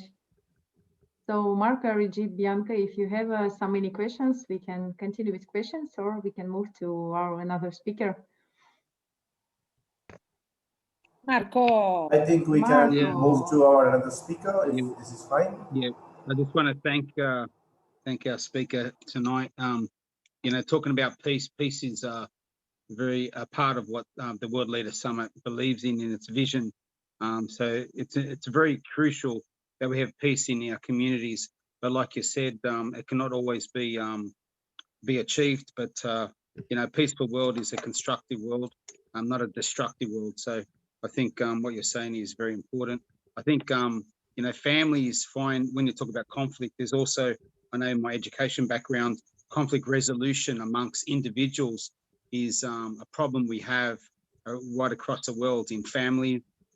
When family dynamics change through death or through money or inheritance and so on. So you're talking a large scale, but I sometimes go back to the smaller areas of communities. So, and I think that's important that we support each other throughout, various stages in our life. So thanks very much for your speech tonight. And I'm sure in the future we'll speak more. Thank you very much. That's great, Natalia. Thank you. Thank you. Thank you, Natalia. We can move to our next speaker, Dr. Kale. Are you there, my friend? Yes, I am here. How are we today? Hello. So how are you? Not Doing too well. early, Dallas? not too early here. Thank you. I wouldn't miss it no matter what time, though. That's fantastic. Okay, a nice transition from moving from peace to health. So, Dr. Kale, just, I can introduce yourself, but I think it's the best way that you do. Please, with the audience, please free just to say the beautiful things that you do, and then we will move to the more interacting part. Please, the floor is yours, my friend. Perfect. Thank you. So, hi, everybody. Dr. Kyle Hodebeck, right out of Dallas in the United States. I'm a board-certified family physician. What does a family physician do? I do everything from delivering babies all the way to end-of-life care, to include well woman care, as well as behavioral health, all very important aspects that play a part here in our role in celebration of women today. Beyond the clinical aspect, I am also heavily engaged in the angel investing as well as advising of startups, and have several very strong female-led startups, and really want to support those here today in a show of unity. So that's why I'm here, and thank you for the invitation. That's fantastic. That's fantastic. So you have a very nice subject, of course, is the critical role of women in our business future. So you're really targeting the women, which is a honor for all of us. And then men, of course, just to give some examples. So what are, according to you, Dr. Kale, some advantages of having female leadership in the workforce, of course? Let's go for it. Sure. So as we all know, the workforce has traditionally been dominated by males, and I would say unfortunately we have seen a lot of advantages and progress with the introduction and just inclusion of women both in the workforce as well as in leadership. Specifically looking at the workforce first, there is a lot of good evidence out there showing that If we could get the workforce up to 50-50, where it's 50% men, 50% women, we're still not quite there yet, but there's an estimated 35% increase in GDP at the national level across the board.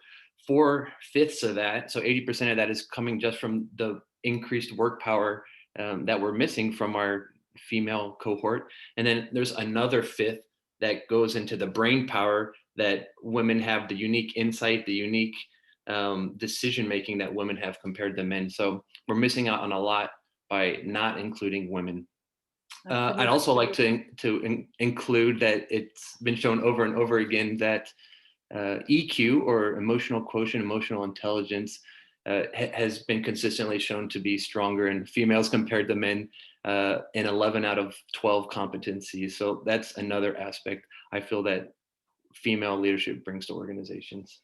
That's fantastic. There has been a lot on emotional intelligence on this platform, which means that was definitely a subject which needed focus. Where do you think there are the areas that where women, according to you and your experience, do perform better than men as an average? all. So if you want to make it short, you could say across the board. But we mentioned the emotional quotient, the emotional IQ. So that's been shown over and again. That's not just in my opinion, that's fact. The average, and again, this is average. It's not every single man and every single woman. The average woman is better in that area than the average woman. Also, there's an interesting study by the Pew Research Group that shows that female leaders are perceived as being more trustworthy than men as well. It's not saying they are, it's that they have that perception. So that is very important to bring in as well. What else? So I'm a physician. As a doctor, did you know that female doctors have better outcome than male doctors? So what does that mean? So female doctors, their patients have better healthcare outcomes, fewer deaths, as well as fewer entrances and admissions into hospital. So they don't need to spend time in the hospital. They can stay at home longer on average compared to their male counterparts. So I need to get some female doctor mentors to help improve my practice, apparently. So those are a few areas I think that females are definitely stronger than men, and they add a lot of value to what we're doing here in the world. Absolutely. Well, there is a subject which has always been very interesting, but very important, especially now. It's the mental health, the mental fitness. Well, in the period that we are living, this become really even more urgent to deal with. Just share with us, of course, your thoughts, your experience, and then if you see also that we can help you or we can contribute to, how do you see also women in this domain? In behavioral health? Yes. Perfect. That's a tough subject, right? For men and women, but let's concentrate on the females. So women coming into our workforce, coming in, with their families, with their employees at work, they want to show that they're strong, show that they're equal, if not, better than the guys. And a lot of the evidence shows that they are already. But then you add on the added pressures potentially of having children, having roles at home, on top of a potential career as well. And then you throw COVID-19 on top of it, right? I think I have a little COVID-19 ball. Stress ball. And it's just can be overwhelming, right, for anybody. So first thing is in my opinion, is to destigmatize. It's okay. We don't hide if we have high blood pressure, or if we have a thyroid problem, a cholesterol problem. Why would we hide if we have another medical problem that has to do with our mental health? Rather than hide it, we should really get help, because if we don't get help, it just eventually is going to explode, and then problems are really going to happen between suicide, just chronic depression, and quality of life issues are out there. So it's something we really need to first destigmatize, and I think that's starting to happen. And then second, just be aware of everything that's out there, all the way from, I'd say at the beginning level, friends, family support. There's support groups, both in person as well, maybe not as much in person now, but traditionally in person, but a lot more online now. So take advantage of those types of support groups you can find on social media everywhere. one that fits your needs, fits your comfort level. And then if we start going up into a more clinical side, there are many apps. My organization uses one called Ginger. So that's the one I'm more experienced with. But Ginger, for example, is a platform that has different behavioral health professionals there available for you. And they have things you can do for meditation, things you can do for wellness. So it's both sides. It's one, preventing sickness, but also promoting wellness. And I think that really makes a healthier mind. And then the other thing is we've seen the real, not advent, but real advocacy of telemedicine as well. So taking advantage of those platforms as well. Absolutely, yeah. Do you think that you, as for your experience, do you think that men could do, or businesses could do more to integrate women, of course, in your area of expertise? And then also you, if you were given the opportunity, what would you do more for women? Great questions. Okay, so I'll hit the first one, kind of females and in organizations as well as in medicine. Absolutely, yeah. So medicine, similar to regular business, has been dominated by males as well. I believe in I'd have to double check these dates, but in the US, the first official female doctor, was within the last 100 years. That's mind blowing. However, if you look at today in the US, over 50%, so nearly 51% of medical students are females. If you look in countries like France, 60% of new physicians are females. If we go over towards the Baltics, it's even higher. I don't know. I really support them, and I need to research this more. But if you look in places like Estonia, Lithuania, Latvia, they're up to like 70% female, not nurses only, but physicians. So they're on to something, and we need to figure out what's going on there so that we can better emulate that. If you broaden it to the overall healthcare, including nurses, assistants, physical therapists, pharmacists, globally, about almost 3/4 are female.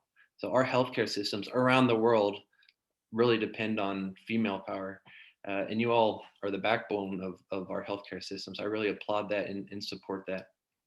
As far as organizationally, so you have the clinical practice, but then you also have the business side of medicine as well, right? For better or worse, if you don't make money, or if you don't at least break even, you're going to go out of business and you can't provide care.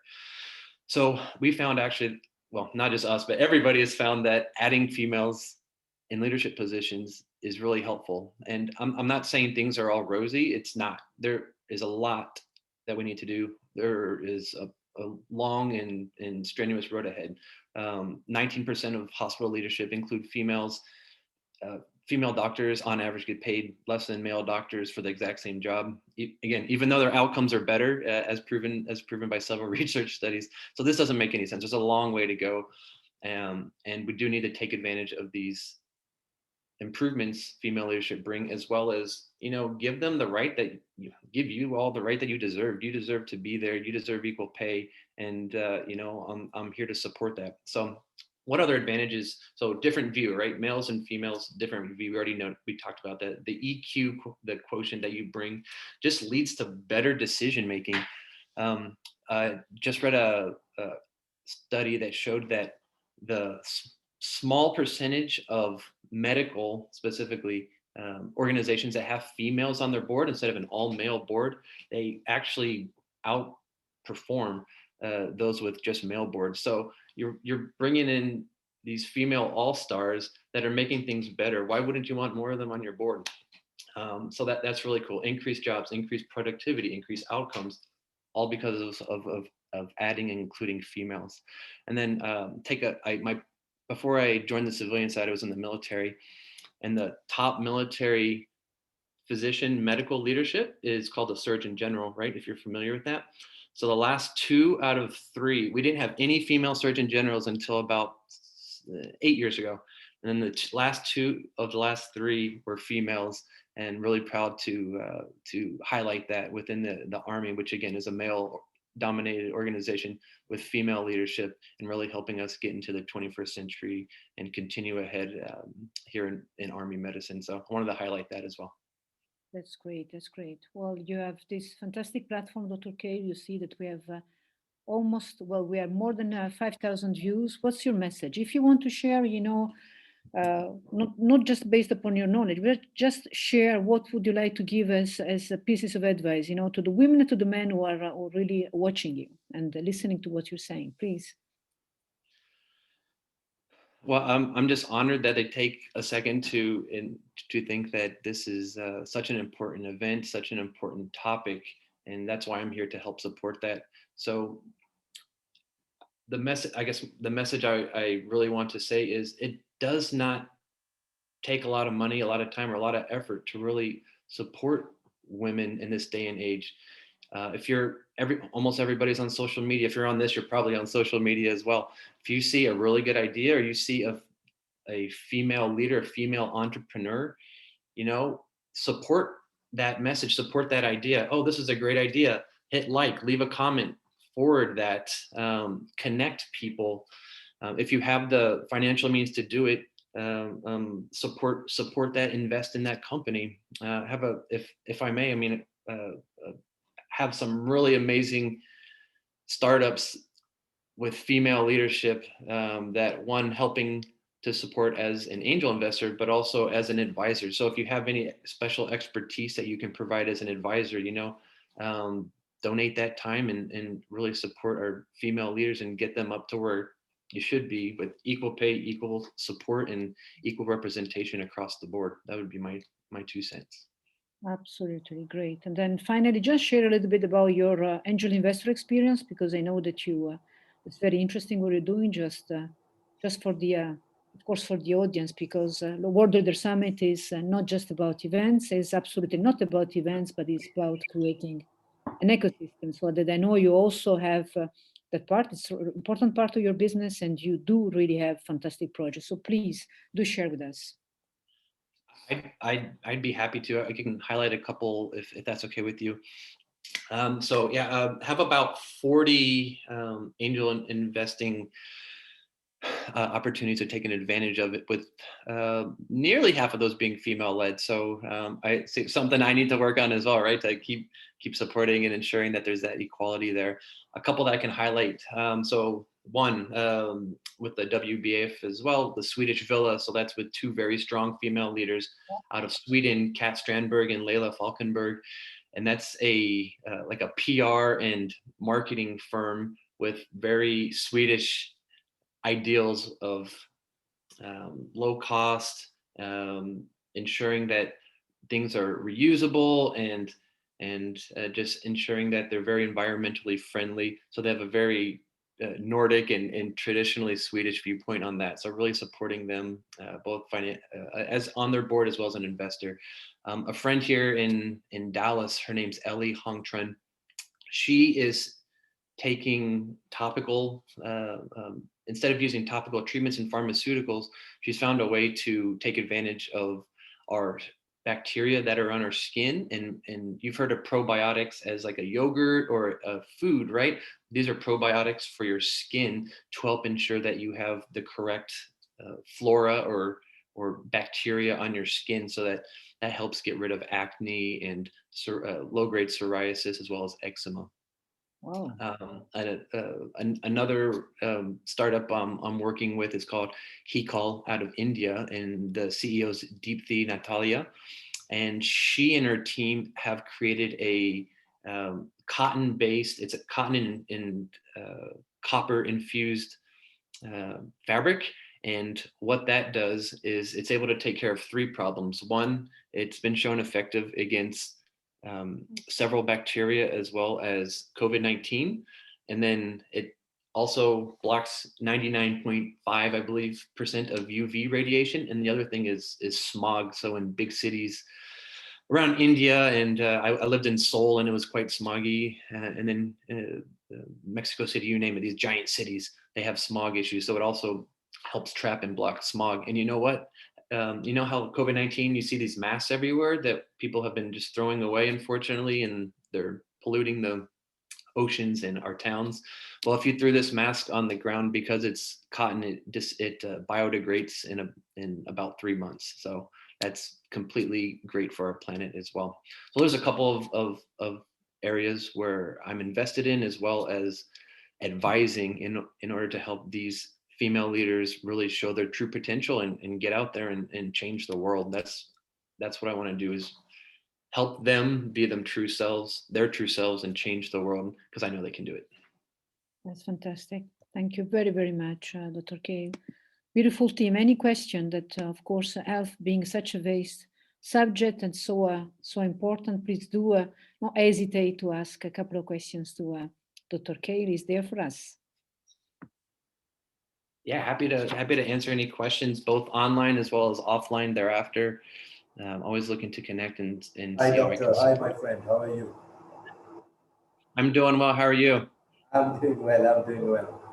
Good to have you here. We have our unfinished discussion. Yes, we do. This is the platform also to finish discussions. Arjit is paying attention to everything. Absolutely, yeah, absolutely. Okay, doctor, why don't we share a couple of words about, as per my understanding, if you look at the hospitality industry and probably the medical industry, we have seen so many doctors, so many nurses. They are doing massive work across the world. It's not about only one particular country, but whenever we found any kind of issues in the entire planet, we found Florence Nightingale as an example. We have a lot of Florence like this in medical field who are doing massive impact in the entire world. From your past experience, if you can kindly share a few bit of words about those Florences who are probably impacting other lives, not only theirs. They are sacrificing a lot, and probably without asking any question. I can vouch for them because half of my family is doctors' family. So from my uncle's side, it's all doctors. So if you can kindly share on those impacts, maybe one or two stories, it will encourage lot many women, lot many girls who really wanted to join this profession, which is a noble profession. If you can kindly share one or two stories, please. So specifically aimed at stories of females in healthcare? Yes. Yes. Perfect. Okay. Let me see. So on a personal note, I can talk about one of my initial mentors as a young doctor, working in the intensive care unit. So there are in my opinion, the ICU nurse is like one of the most competent and valuable and valued as well individuals within medicine. So I learned so much from not only the doctors in the ICU, but the ones who are really spending the time with the patients, the nurses, right? I mean, as a doctor, I could say, we come in, we do our exam, we answer some questions, but the one who's there with the patient the entire time is that nurse.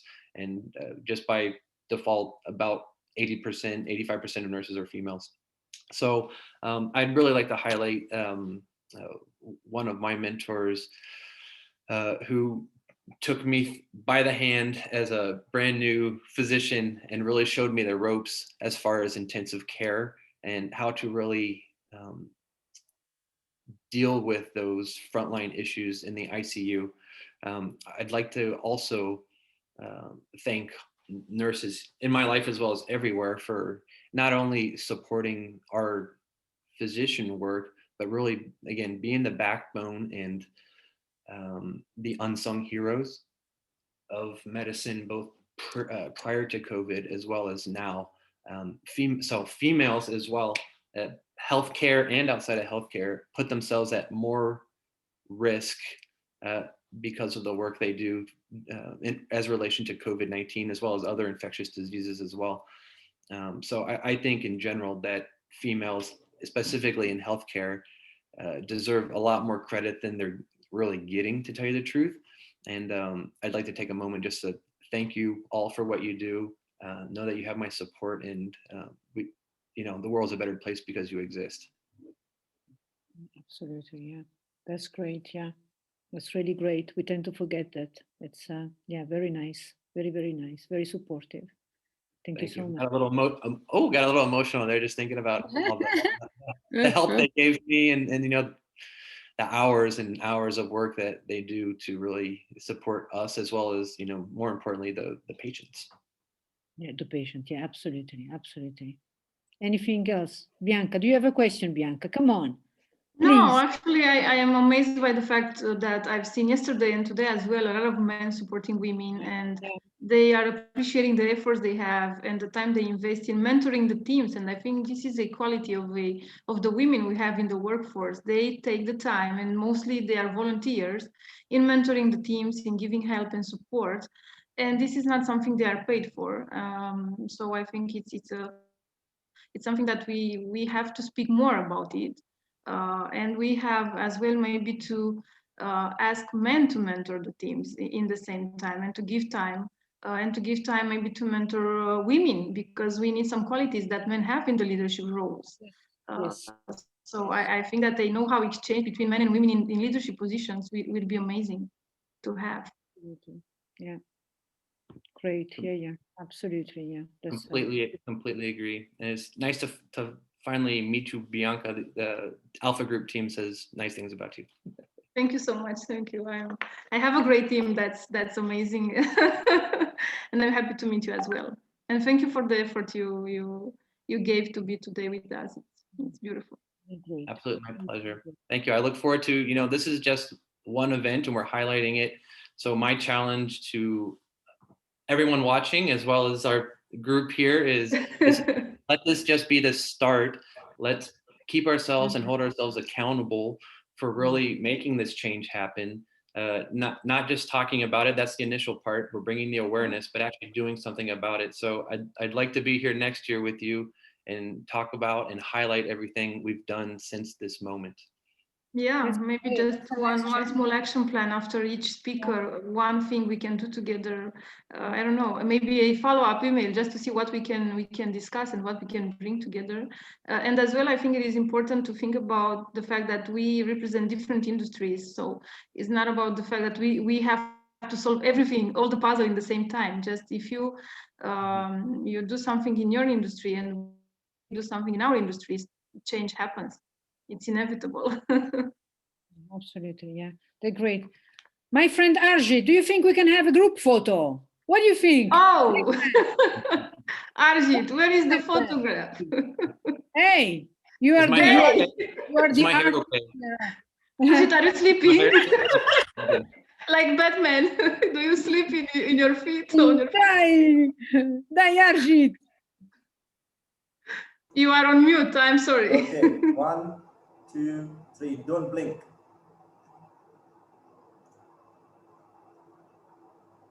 Perfect. Thank you. Can we breathe? Fantastic. Thank you very much. Fantastic. Thank you all. Have a nice rest of your day. Thank you so much. Thank you. Thank you. That's amazing. Maybe can I suggest, beautiful Bianca, you were talking about how the role of men is important to support women, because sometimes we tend to forget. I don't forget because I've been working so much with men. For me, it's inevitable. I've seen you are so good at it. I think you have a great chemistry when working with men, and you know how to put them to work. Thank you. Thank you. This is a declaration. So while waiting for our guest who is joining, just share a little bit more your vision about this, Bianca. How important do you think it is for you? I don't know if it's good that you've been asking me this topic, because imagine something like that. I found a business club for women entrepreneurs, and I'm leading 11 countries and business clubs. and my mentors are men. So I feel a little bit not at ease with that, because I never had a mentor, a woman. I actually, it wasn't intentional, it just happened. So maybe just because of the fact that even though I am a woman, I have the structure of leading a business like a man. I have structure, I have discipline, I have determination. And these are some qualities that we need to run a business. And as well, I think that something that it is required to run a business is that you don't have to be so emotional when you have to fire people, when you have to take, decisions, when you have to maybe to close a chapter away, or an office which doesn't work, or it doesn't bring you the turnover you need to run the business. Sometimes in running businesses, you have to think like a man and act like a woman. Absolutely. It's interesting, Bianca, that you mentioned that we shouldn't be too emotional, but at the same time, you call yourself as a fire. So how to connect these things? Yes, you are so right. Yes, fire means that I have a lot of passion for everything I do, and I live every day with such a passion. It's like it's the last day for me. Every day is the last day of my life, and I bring my best. I do my best. I give myself on the table each day. But I don't think so much about the outcome, because if you get so attached to the result, you will not be enjoying anything during your life. So yeah. Absolutely. I see that our next speaker is there. So speaking about efficiency and then speaking about power, just let's make a nice transition to Dr. Remy. Dr. Remy, are you there with us, please?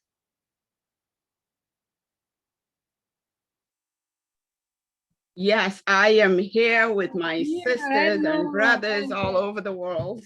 Hello, Dr. Good day Remy. to you all. Fantastic. Thank you very much for being here. It's really, really a pleasure, and it's an honor for us to have you on this platform. So you're the founder of Legacy Premier Foundation and former VP of Bank of America. When we talk about leading with power and influence, we could not have a better example of yourself. So please tell us everything.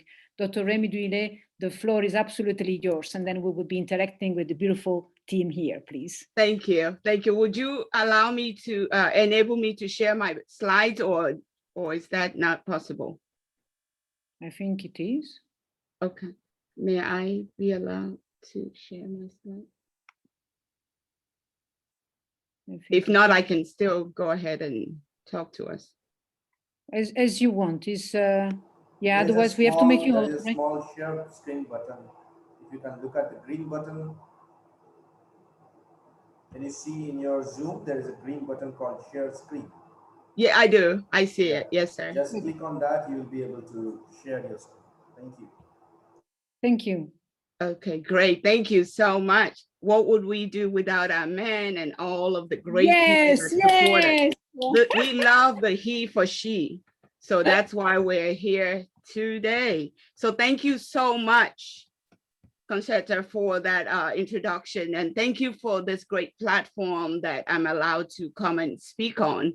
And it's amazing. Happy International Women's Day to all of us and all the he for she out there who are doing it big and supporting us. We say thank you to you. When this topic came, I'm like, wow, what a topic. And before I dive into my topic real quickly, I know we have a very short window. My background goes to banking, and being someone who rose in corporate America as a teller to vice president with 4 strikes, that showed me and exposed me to power and to influence. It's another day's story.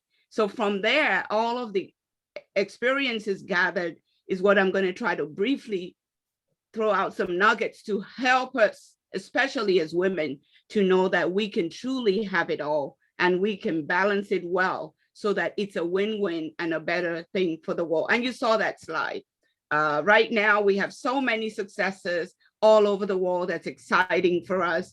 The pictures here are not limited to these people. These are people that are in my immediate purview that every time I look at what they've done or what they are doing, it excites me. And I usually would want to say that if somebody can do something, you can do it too. You just have to be able to understand the power that you have within. So I am Remy Duyule. I've been introduced. Thank you so much for that introduction. I'm an author also. And I want to dive straight into why I'm here. What does it mean to lead with power and influence? In a nutshell, leading in a way that your team members, your employees are constantly engaged, encouraged, and ready to work, because that's what it's all about. No matter how excited you are not able to do what you need to do alone. So you need to be able to set up a stage where everybody is engaged and encouraged. You can't just engage them and not encourage them, because they'll get in, but they'll get out and you will still think they're present. So how do you get them engaged? How do you get all this going? So communication, that's what we're doing right now. We're communicating. We never know who will hear some of those things now or later and be able to use it. Communication is very key, and communication is a two-way street. It's not just one way. It's not just about the words that you share. It's about your body language, and it's about so many things. So communication is very critical for us as leaders. And of course, you want to encourage people. Encouragement is not just about increasing their salary or giving them money. It's about being able to allow your emotional intelligence as a leader to rise so people can know you care about them, not just what you're going to get from them. So we encourage them. And after we encourage them, we want to connect. We want to connect with them, because you can encourage me. I could stay in my space and don't have an idea of the whole vision, or I can connect with you and we can make that vision and dream bigger and better, like we do in some of our Willow Thrive and a few other organizations that we're part of. That's the power of what we do. And teaching. Every day is a learning moment. Every single day is a learning moment. So we've got to be able to have that openness of mind to really, really be able to learn like a child. Don't feel like you know everything or anything. Have your mind open to embracing new things, and just having yourself open up in honest communication. Be true to yourself, be true to others. Let people know where you stand at all times. Let your team know what you believe in. You don't have to fit into your team. There are ways that you can let your team know your belief systems, and your team should be able to meet you halfway. And as leaders, we need to be able to meet our teams halfway, especially now with the COVID, with the new norm. Some people are still leery and worried about how am I going to adjust to the new world. Don't say, oh, it's okay, get over it. That's what it is. You don't have a choice. Don't do that. You need to find a better way. You're still saying it indirectly, but you don't need to say those words in those exact manner. You know what I mean? It's just being able to let people know you care. So when your words come out as a caring person, when it lands, it will never land to anything that would negate your intention. You would have thought it through, and then you want to connect. That connection is through networking, through following up with people, not just looking for what you're going to get.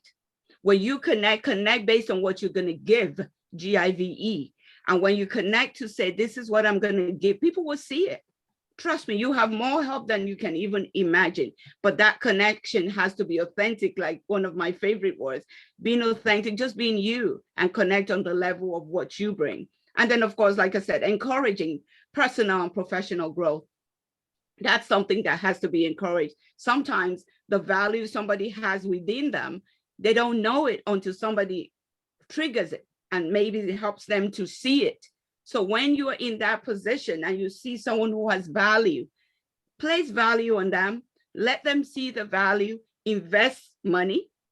I've had to go and get trained by Les Brown and John Maxwell and all those big names because I wanted communication to be something that I can do fluently. And it's still a learning every day, because I never liked communicating in corporate America. I had to go and find my voice because I knew my voice had to be heard. But what did I do? I had to invest in myself because I know that was important to me. And I didn't just invest in anybody. I wanted the best in the industry because I come from a corporate background of the best company, Bank of America then.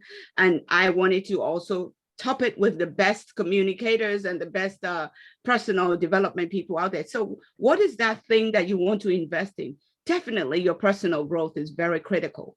You cannot do too much of investing in yourself, and make it strategic, because a lot of times, a lot of things are thrown at you. Know what's important to you. I've always known what's important to me. Communication lane, development lane is very important. And how do you allow what you have learned to be able to be used to help others? How do you allow what you have learned to not be the best kept secret, but to share it with others? Because that's what's going to matter, not what you have within you alone. What you have within you is great, but you have to be able to share it, because when you share it, it's going to get bigger and better, and it will blossom. And maintain a positive attitude. Ladies and gentlemen, no matter what you're feeling, if you express a negative attitude, you're going to spoil the whole environment. And your expression of your negative environment of attitude doesn't stop the problem, does it? No, it doesn't. You just need to think and see, what can you do within? Who can you go to for help, rather than letting your body language or your attitude stink up the whole place. Try to be a leader with a difference, and take a deep breath. If maybe it's a public place that you really feel like you have to give some people the peace of mind, don't give people your peace of mind publicly if it's negative, because you might never have another chance to redeem yourself. The people who saw you go out in an animalistic way to somebody might never see you again to see your real, beautiful, sweet Debbie, sweet whoever. So you always want to remember that you have control over yourself, not everybody else, but you. Don't just give orders, please, please. We need to teach our employees. We need to teach ourselves. We need to teach our colleagues, not even just employees, people who we work with laterally. Because a leader that simply gives orders is unlikely to have anybody engage in that team. You're just telling me what to do, and I'm going like a machine. You could program a machine to do the same. I'm not a machine. I want a relationship. So if we do it a little deeper, things will be fun. People will be doing so much work, and they will still be having fun. So a leader that coaches and teaches their employees is likely to have a team of employees that take ownership. A lot of the projects we do, a lot of the people we work with, they take ownership because we make it their business. It's not for any one person, it's for everybody. So because of that, it makes it easy to get the buy-in, and it makes it bigger. So you set clear goals and expectations. What are we trying to reach? And so on and so forth. And once you set the clear goals and the expectations, it enables everybody to work towards that stated objectives and to hold both others and themselves accountable, because somebody has to be accountable. If they're not accountable, then we're just wasting our time. Give direct feedback about performance. Do try as much as possible to let people know what you're saying, and say it in a loving and fair way. Don't just say anything anyhow. Think of them as a human being. It doesn't matter who you are, how you talk to people matters. About a month ago, I was talking to someone and I needed something from them. And I asked, and they said, oh, you better, before they even open their mouth, it's like, you better write it down. We haven't even started. The way they even said it was so demeaning. And I'm thinking, wait a minute, what I was asking, I don't even want to go on the air. It was something simple, but it was something that was technical that I didn't know, because I'm new at what that thing was. So you better write it down. That wrung me off the wrong way. And I'm like, wait a minute, that's very rude. It's demeaning. You don't have to say, you better write it down. It wasn't anything that was a big deal, but that's the kind of thing we do that we don't know. This person, I'm still going to face the person and let them to have my own peace of mind at some point. But that really showed me that they're not a leader that I want to be part of, because the way they came across, they didn't understand that it wasn't that a big a deal. So give direct feedback and do it in a loving way. And I will be giving my feedback. Ask for feedback on your leadership. Nobody is perfect. You can say all the glowing things about yourself. Who says bad things about themselves? Rarely do we. But when you have the glowing things being said, you better make sure that your team thinks the same way. And just hear feedback. Feedback makes you better. Don't take it personal. You can't be good at everything. At least there's something you'll be good at. So be sure to ask for the feedback. Don't just wait for chance. Have time that you have with people. I have a chat with my team, chat with the CEO. What do we talk about? Anything they want to talk about. Most of the time I let them do the talking, and they talk about what is important to them because they already know what's important to the company. But how do I know what's important to them?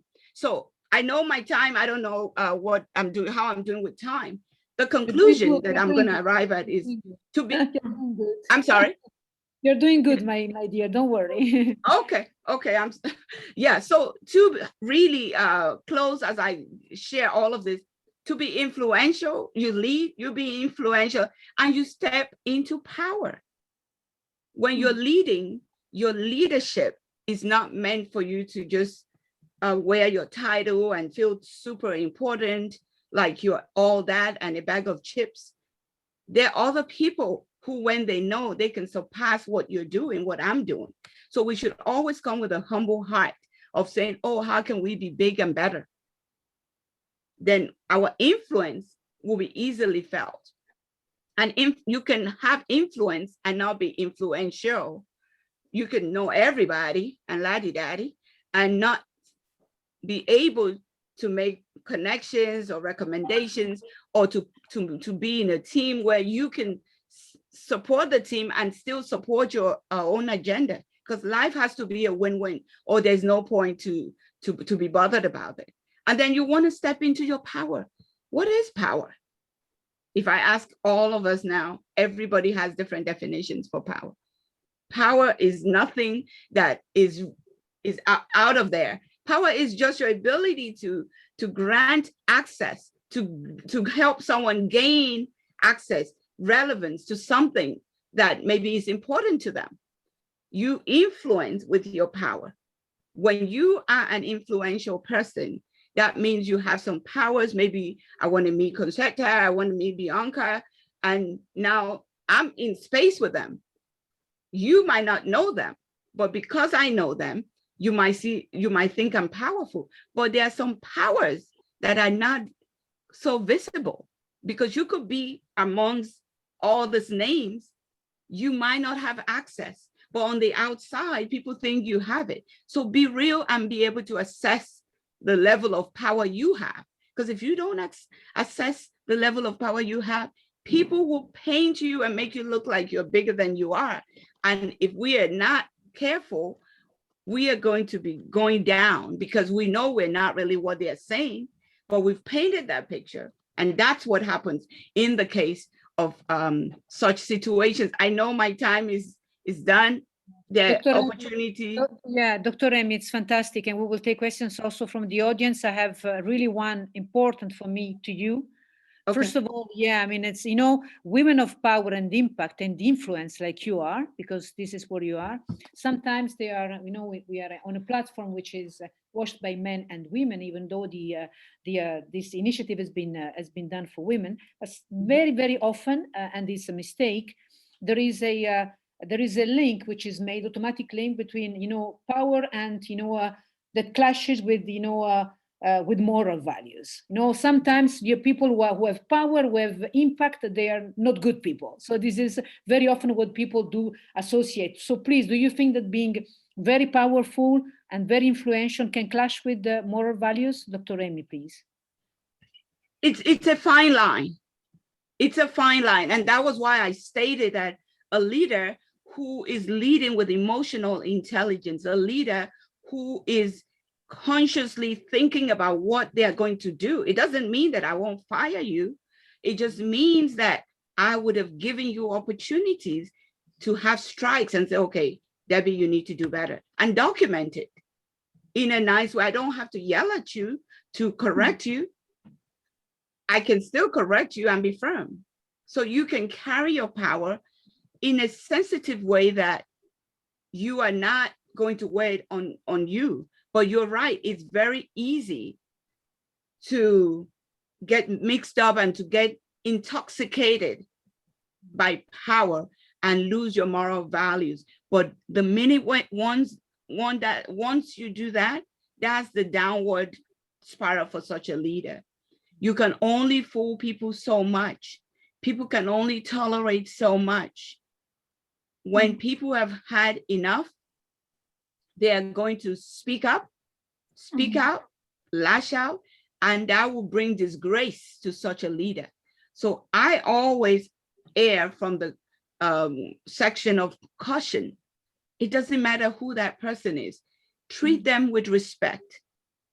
And of course, you demand respect. Respect begets respect. So your title should not be worn so on your head as if you are all that, because no one person is an island. There's no I in a team. You alone cannot do everything. I don't know anybody on this call right now who can say I can do everything. You might be good in graphics. When I was in banking, I was a fine doggone banker that I could do so many things. I was not a doctor, but I had clients who were doctors and lawyers and so on. So everybody's respect and their space will be validated. And when you do that, it will be easy to have such a influential status that people want to affiliate with. Not everybody that's powerful that you want to be part of. If they have a tone of arrogance or attitude that you don't like, you won't even pay attention to them. It doesn't matter what they have. So I just think as leaders, we need to be careful. And things are seasonal. What you are today might not be what you'll be tomorrow. Things change, and it could change for the worse. It could change for the better. So when you have that mindset and you work it, you can still be an effective, powerful leader without totally losing your moral values. I personally believe that, because that's something that's doable. It takes work. Absolutely, absolutely. That's great. We were talking about with Bianca. Bianca, you there? We were just talking about something when before you came in. Is that it's very important how you interact, because when at the end of the day the best decision is to have somebody leave, because for the sake of the project, so for our company, of course we have to take those decisions, but is it not the most important thing is how do we take that decision, how do we share that information, how do we communicate it? How do we communicate? And I would like to add as well, if you allow me, one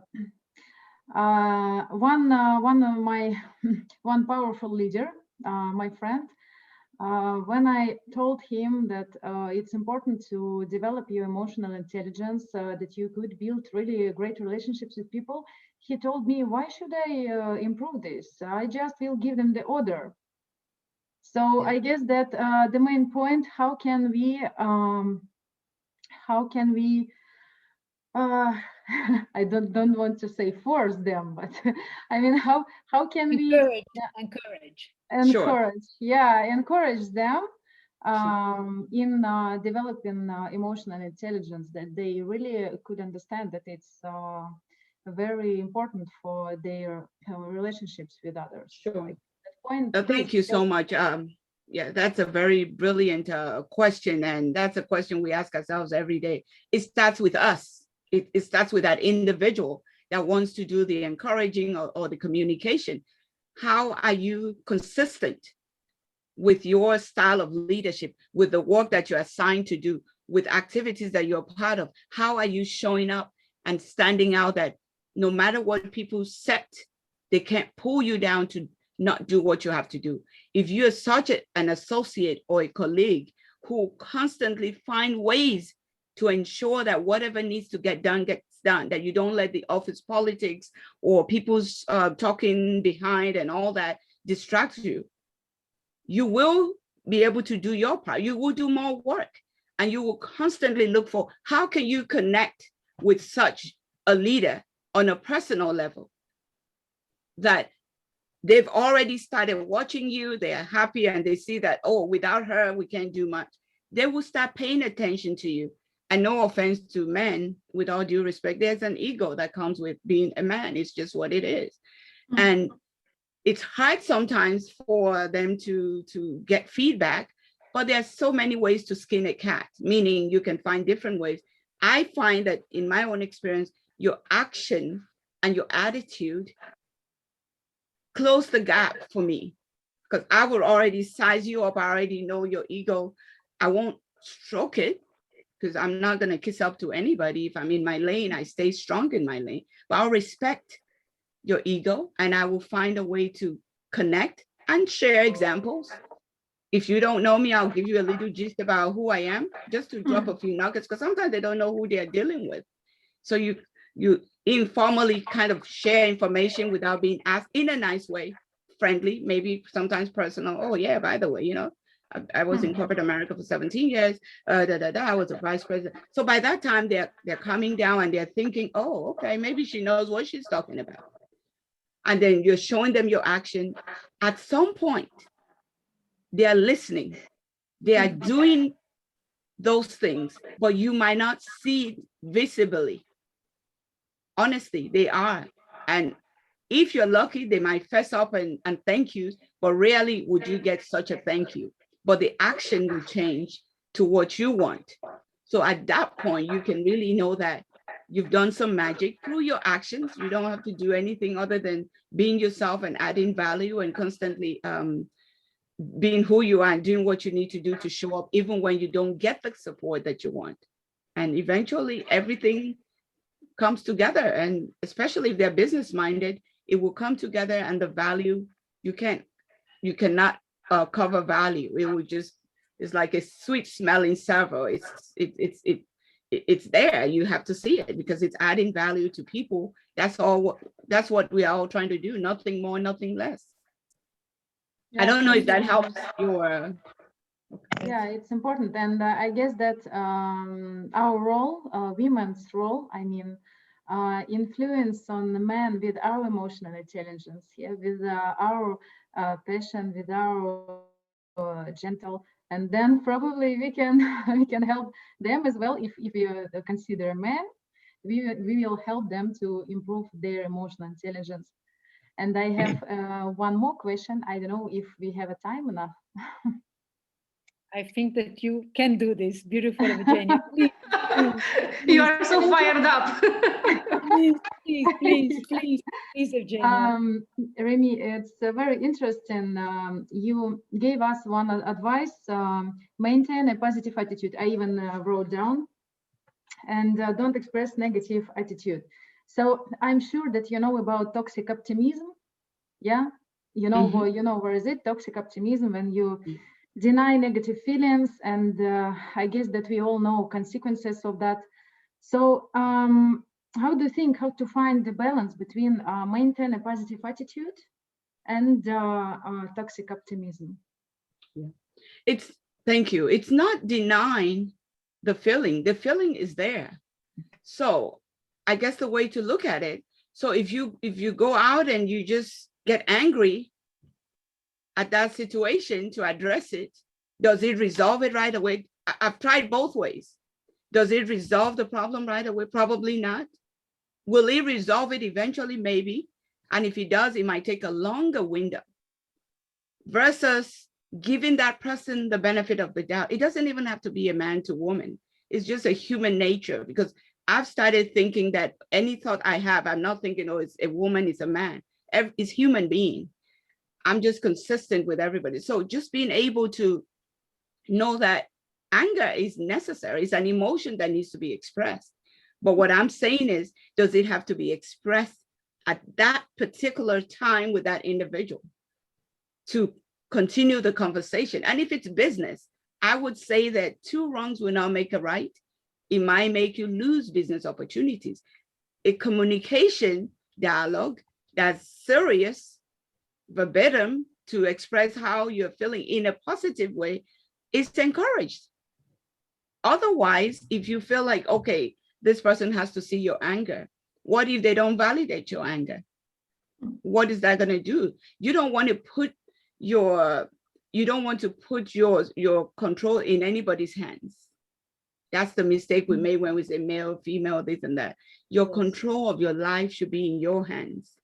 And because you know that if both of you get angry, or if you come to me now and you're angry and you go da da da da da, and you just start talking, I'm gonna say, hey, hold on. I don't want to hear it. I'm gonna just stop you right there. So that's gonna get you more angry. And we'll just say, okay, let's come back. Let's just leave it right now. Both of us are angry. Let's come back. So I'm just saying, rather than wasting those valuable time of engagement, maybe if it works for you, it might not work for you. I've tried both, and I know what works for me is what I'm saying. It's not easy.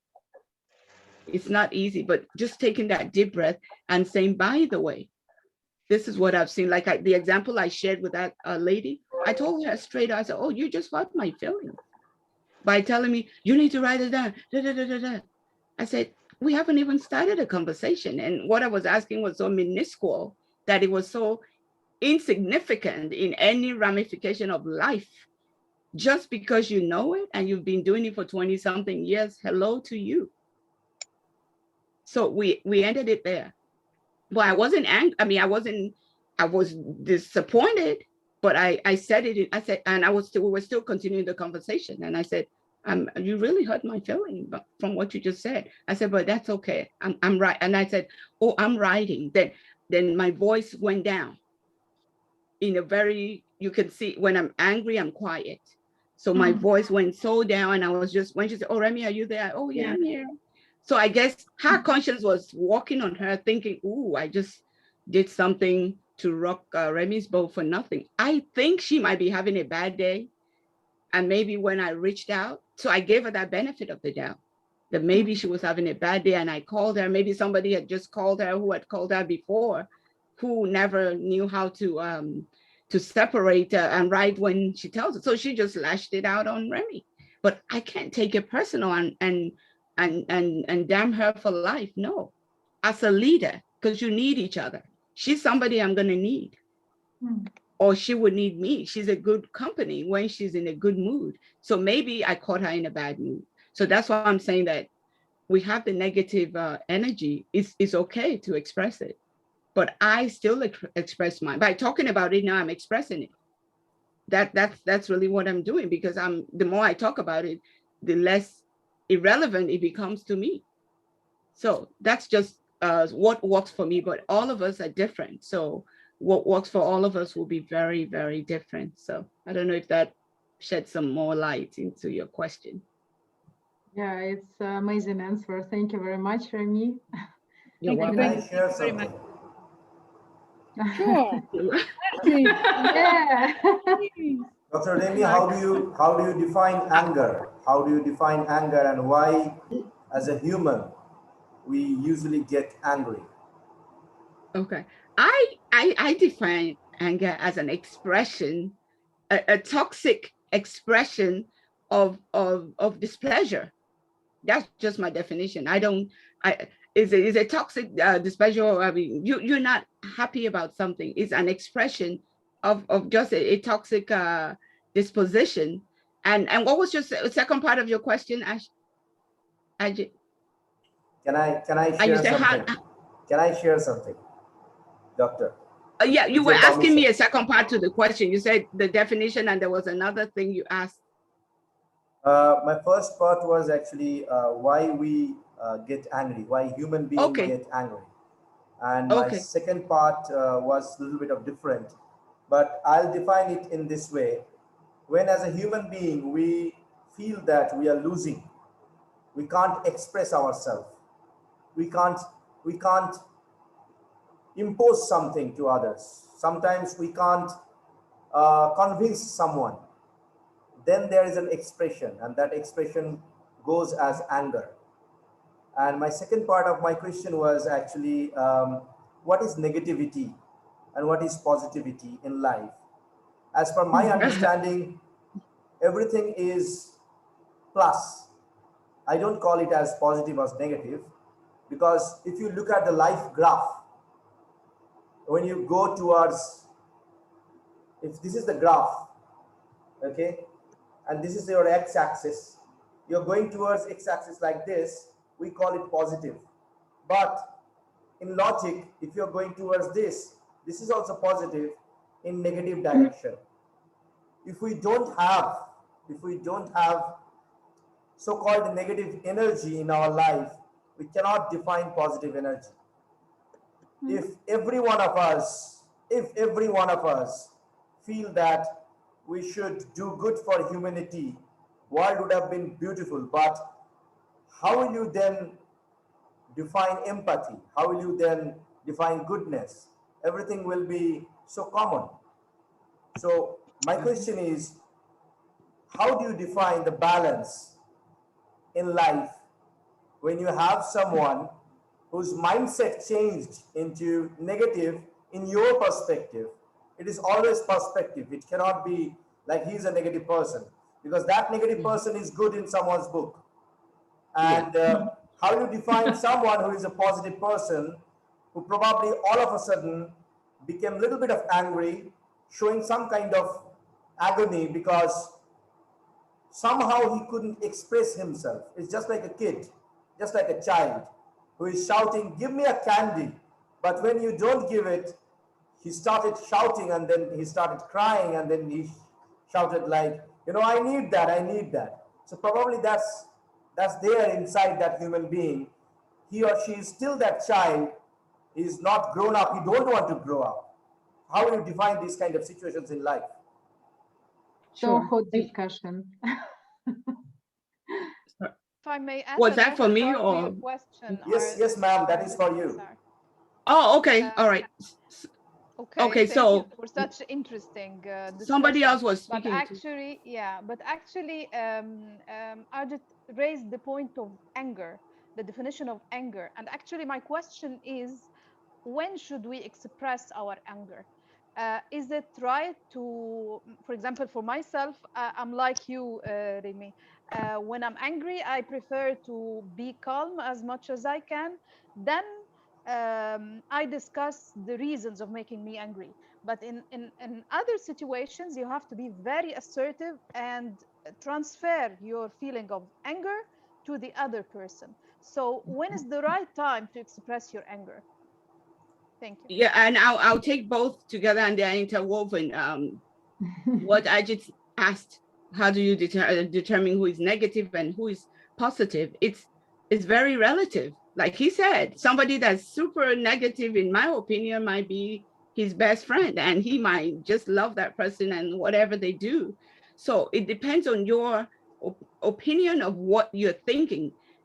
Your ability as an individual first to understand that you are not perfect as an individual. When you realize that you too, peradventure, might have some flaws, and you use a little bit of emotional intelligence, that's managing other people's emotion. When I keep bringing that up, and God bless one of my bosses recommended the book Emotional Intelligence by Daniel Goleman some 20, 30 years ago. That book has been next to my Bible. It's so very helpful to understand. If as a leader, we don't know by now that we have to help manage other people's emotion, we will not be a leader. We're just taking a walk, because we will never be able to keep anybody on a team, whether it be subordinate or somebody that's superior to us. Does that mean that we cannot get angry? Absolutely, yes, we can get angry. What we're told is how we get angry, and not to be quick to say, "Oh, she's a bad guy, he's a bad guy," and doom them for life. It might be a mood.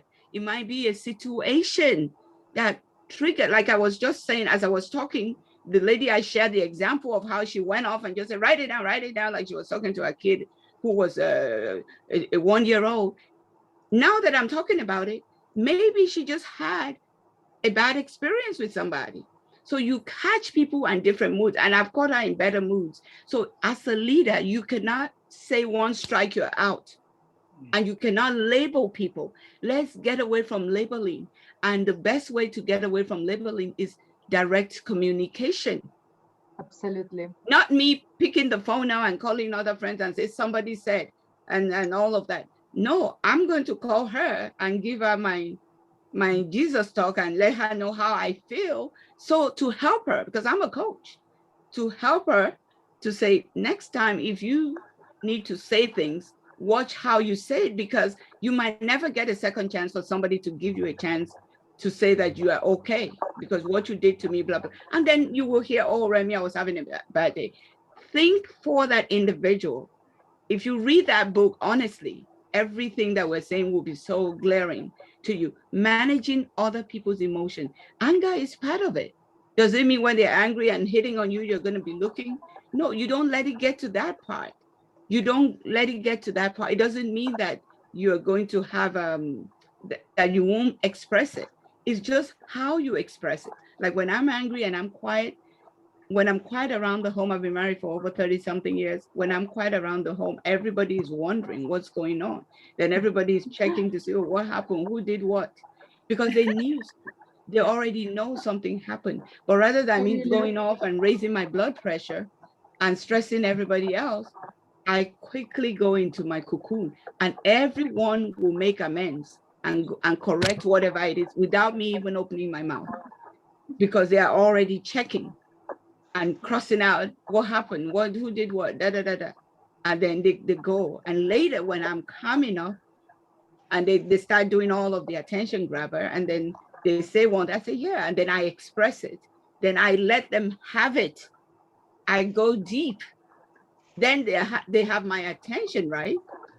To get my feedback. Why should I waste my saliva and my energy prematurely and then come back? That's just my own take in how I assess things. And it works a lot of times for me, and for people I coach, it works for them. Super, super. Dr. And Naveen, I would like love to yeah, please. Me too. I'm sorry. I would like to highlight that direct communication is a really brilliant tool for building relationships with people, and it's not easy tool actually. And thank you very much that you mentioned about this tool. I guess that our audience will apply this, will use this tool as well. Thank you very much. Yeah, and Dr. Remy, for sharing so openly with Talk With Your Heart.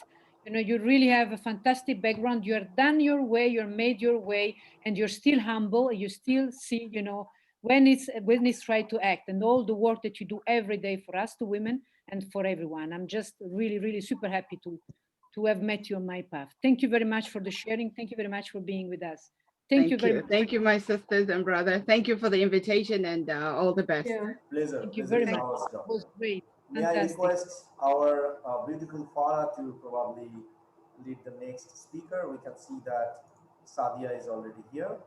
Sadia, are you here with us from Canada? Yes, I took picture. I'm here. Do you hear me? Do you hear me? How are you? Hello, how are you doing? Fine, fine. Thank you so much. Great to be among you. It's shining. We have a good sun. I saw your sunrise today morning. Actually, it was beautiful. Somebody sent me the picture. Exactly. With the snow, of course. Yes, white with the snow. yes. People know that I love cold, so they usually send me pictures with all those beautiful natures. Okay, let me not waste the time. So Farah, my dear, the podium is yours. You are the moderator. Sadia, thank you so much for being here with us. Platform is yours, Farah. Thank you. So I will introduce Ms. Sadia Lekhal, and she is the CEO founder of Imperial Industries, Connect Inc. And she's also the president founder of Global Women in Manufacturing Summit, author Women in Manufacturing Magazine, an international speaker, ambassador, Women in Industry 4.0. Today, Ms. Sadia will talk about women's role in manufacturing recovery. Over to you, Sadia. Thank you so much, Juan. Thank you so much for this invitation and for this opportunity. I'm honored to celebrate with you today the International Women's Days. A special thank to every woman sister across the world for their great efforts to make our world a better place, and especially for women in industry. As an ambassador of women in manufacturing and president founder of Global Women in Manufacturing, Smart Industry and Agri-Tech Summit, I'm glad to share with you and discuss a topical issue on planetary level. How to prepare the economy after the COVID-19. We can talk about the economy recovery without talking about the manufacturing sector, which is the lung of any economy. And we can talk about the economic recovery without talking about the smart industry and women's role in manufacturing recovery.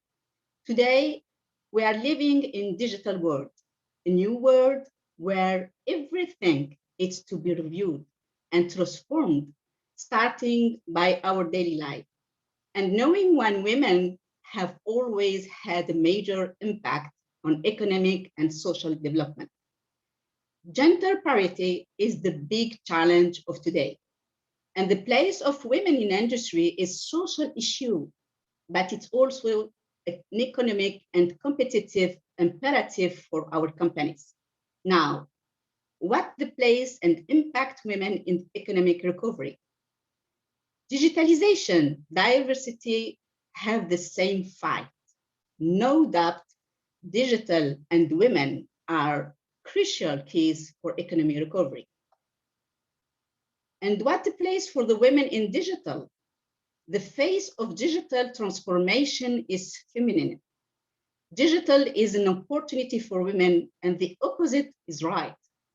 Women have a lot to bring to companies that are starting to restructure around digital technology. Advanced technologies are essential to achieving gender equity. So, in the minds of the COVID-19 turnover, how can HR managers create talent management strategy that are gender balanced and able to withstand the future of work? The solution lies in the tools of the fourth industrial revolution. Leaders need to deploy advanced technologies like AI, cloud computing, to catalyze gender equity in their organizations. Two main reasons underline the need for advanced technologies. So the importance of the contribution of women in the tech world is well established. The question, what about the place for women in industry in general and in smart industry 4.0? Industry will play a significant role in the economic recovery. Today, industry must also be resilient to meet the challenges created by COVID-19. The investment is monetary, material, and human resource required to anticipate the technological shift are often considerable. Whether it's for the establishment of smart factory, automation, or robotization to make it important to support companies in their modernization projects in order to create quality jobs. Smart industry needs new skills, the potential of women to ensure that they get the talent needed to overcome the economic disruption, especially that the COVID-19 crisis imposes. What about women and the workforce in manufacturing? Business leaders have the opportunity to move towards inclusion now. COVID-19 has revealed inequalities that have long been burned or put outside. But business leaders need to take a stand and modernize their human capital and businesses processes to ensure fairness in every decision. This will allow their businesses to bounce back stronger and faster. The statistics mention that the lack of manpower is said to be one of the main concerns of employees today, perhaps positioned to the field by women. The interest by women in industrial trades is growing, especially in technology jobs, which are very interesting for them as technologies should also be highlighted. States of mind are changing on both sides. Men have become accustomed to seeing more and more women in industries, and in position of responsibility, women no longer dare to take their place. So it is therefore essential for economic prosperity to have a healthy industrial sector, and this cannot be done without involvement of women. Labor shortages and skills shortages could hamper the growth of the sector. The manufacturing sector undergoing digital transformation can offer great opportunities for personal development and growth within companies. Manufacturers increasingly need people who are able to adapt and provide solutions to technological change. They need skills, flexible employees to operate the new equipment and robots, and are prepared to offer very competitive salaries. So the manufacturing is very interesting to need all available research, as women are one of the biggest untapped talent pools in the sector. Women are hard hit, but ready to bounce back for recovery with resilience, courage, determination. However, the revival could be an opportunity for them to erase the inequalities inherent in the industrial sector, in particular through female entrepreneurship, provided that it is encouraged. Women entrepreneurs are also more numerous than before. They have faced the criticism like their male counterparts and have experienced the same difficulties and uncertainties. However, during the recovery, women entrepreneurs were disadvantaged, certainly by the military, but also by the lack of confidence in female entrepreneurship, in particular because of lack of access to financing and guarantees. A fact that is also the reality of small businesses. So this situation, already problematic before the COVID-19 crisis, has become more pronounced, and women entrepreneurs have unequal access to the market and the recovery programs. Women entrepreneurship still suffers from recognition and support.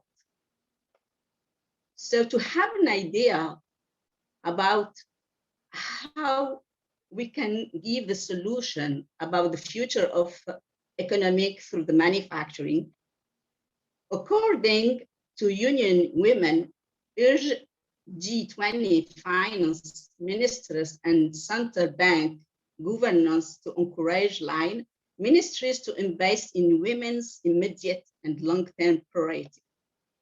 There are some high expectations for the economic recovery. First of all, governance and inclusive decision-making. We can't make decisions that concern 50% of the population without including women in decision. Ensure the leadership and active participation of women in the response to COVID-19 and beyond. That local purchasing be privileged and continue to be a central priority. Empowering women career development and encourage female entrepreneurs in manufacturing and support women entrepreneurs so that they can acquire the skills necessary for the growth of their businesses, digital and financial management. The government program most used by women entrepreneurs. We should also create business opportunities for women for a finished economics, equity, and inclusive. The expansion of the network of contact and development of business is also a priority. This shows that for all our women-owned businesses, the human aspect is as important as the digital shift. Preserve and sustain macro SMEs headed by women by giving them all what they need as access for the technology and access for the financing. Preserving women's jobs and creating new, decent, and sustainable jobs. And finally, that the global economic model evolves, in particular with regard to the importance of preserving the environment and protecting work-family reconciliation measure, including teleworking. So in all together. So it is very important, more diversity within an industry means more performance. So the success of organizational digital transformation depends above all on the men and the women who make it up and play an absolutely essential role in ensuring that the fourth revolution industrial will deliver on its promises to the society as a key player in playing economic recovery. Thank you so much for your attention. Thank you so much, Sister Sadia. That was really quite insightful. We would like to learn more on the initiatives that you are doing on advancing women in manufacturing and agriculture. I believe you are doing a lot of things behind the scene. And would you like to share with us what you're planning for in November for the manufacturing side or agriculture, is it? Exactly. As I'm engaged in manufacturing community and in the solution of the future of the manufacturing, and I'm focusing on the fourth revolution in manufacturing. On 2019, I organized Global Women in Manufacturing Summit, the first in the world. We're traveling through the fourth continent. Now it's about the fourth revolution in agriculture. Definitely, I'm organizing in next October, the Global Women in Agri-Tech Summit, because you know about the COVID-19, the most important thing we were touched is it about the food security. So the agriculture is the future, and there's amazing jobs with the technology. We invite all engineers, agronomy, and women in technology to help agriculture. So this is the theme about this next summit, which invite around the international table. We're inviting 4 continents, and we discuss each continent, what are the issues and challenges about agriculture, and to get together solution about this future. And also to inspire by the models, we have ambassadors from each area from the world to inspire girls and to get these new jobs. So this is very, very challenging for sharing that, and you are all already invited. Thank you so much. Thank you so much, sister. Just one more question. Sorry, Marco, you have a question? Yeah, I just wanted to, Sadia, just applaud your country. I watched a show on TV in Australia that talks about manufacturing, and Canada's got it right. They not only they manufacture a lot of goods in your country that exports around the world.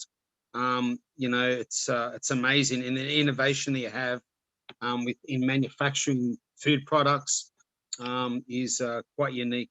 So congratulations to yourself and your country, and to the women out there that you're supporting. It's a big problem in Australia. We've lost a lot of our manufacturing to overseas, especially Southeast Asia, being China our biggest trading partner.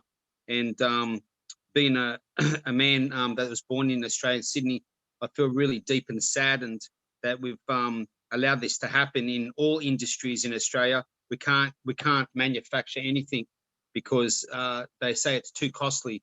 Well, you know, Canada don't find it too costly, and well done, and keep manufacturing for other countries. And I hope that the Australian government can also follow your pathway in manufacturing, bring back factories in Australia, provide jobs for people that enjoy working in factories, and you know, reduce the cost of you know, our products and exporting. Yes, indeed, there's a lot of jobs being created through manufacturing. And Sister Sadia, I just want to have one more question. Usually this manufacturing is a male-dominated industry, and how do you find it, the challenges as a woman going to the top, you know? Can you share with us some of your experiences and how you overcame them? Thank you so much for the very interesting question. Yes, as I mentioned, the future of the industry, we have no doubt it's about digitalization, transformation. And we have more than 50%, I think, women in technology. And the solution to recover this industry, it's very, very important to go through the automatization. I have experiences of COVID, and because I'm on the ground, I visit 10 manufacturing entrepreneurs on the ground. And believe me, the entrepreneur who decided for a few years ago, 4 years, to decided to automatize, they can succeed now. And they are, I can share you that they have more than 70% of exportation or production. And it was also a solution to hire, because there's a lot of manufacturing. We decide that it's expensive automatization and we can lose jobs. It doesn't. We give the chance for the high level of jobs and more and great salaries. And we can hire now. It's a possibility to give chance for women and give possibility to work on industry inclusive. And I have women, they are automatized now in Canada. And during the Global Women Manufacturing 4.0, we had awards, women, they are now in digital industry. So we are very proud to see the courage, determination of all these women that decided to take the risks and take this opportunity as a future. That is such a wonderful thing to learn. Thank you so much, Madam Saadia Lekhal, hailing all the way from Canada, from Imperial Industries. It is our pleasure to have you with us tonight. And now, thank you, Saadia. Thank you so much. Can we have Dr. Pauline as a speaker, please? Yes. Yes, yes. Dr. Pauline, and now I shall turn on your camera and mic? Pauline, Dr. Pauline Om.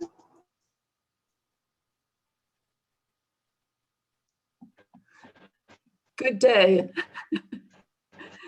It's good morning here, and I think it's good afternoon. Let me just do a short intro. I think she's good morning. Hi, Doctor. Good morning to you. Good morning. Good morning here. Good day to you. Okay, let me just do a short introduction for you. Dr. Pauline is the CEO of. Good morning. There you are. A little bit of lag.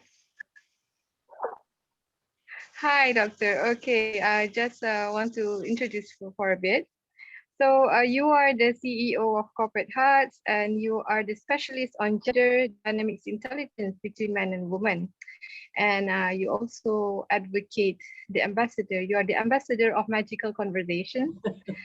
And you are the author and international speaker with over 30 years of experience working in UK, Malaysia, and US, facilitating validation of a new narrative for women to lead with authentic equity with men. Wow, that's really something that we are looking forward to learn from you, Doctor, and why people carry themselves the way they do, why people talk the way they do, why people behave the way they do. Perhaps you can enlighten us and some of your nuggets of wisdom so that we can apply it into our daily lives. Doctor.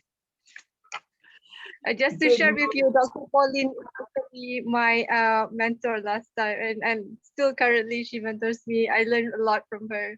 Please take the floor, Doctor. Thank you so much, and thank you to all of. We can't hear you, Dr. Pauline. Can you hear me now? Yes, now it's okay. Thank you. Okay. Well, we live in this amazing world of technology, don't we? And it's fantastic to be here with all of you when we're all in different parts of the world. And being the, as Juan Farah said, being the ambassador of Magical Conversations, it's my joy for the next 15 minutes to create a conversation with all of you.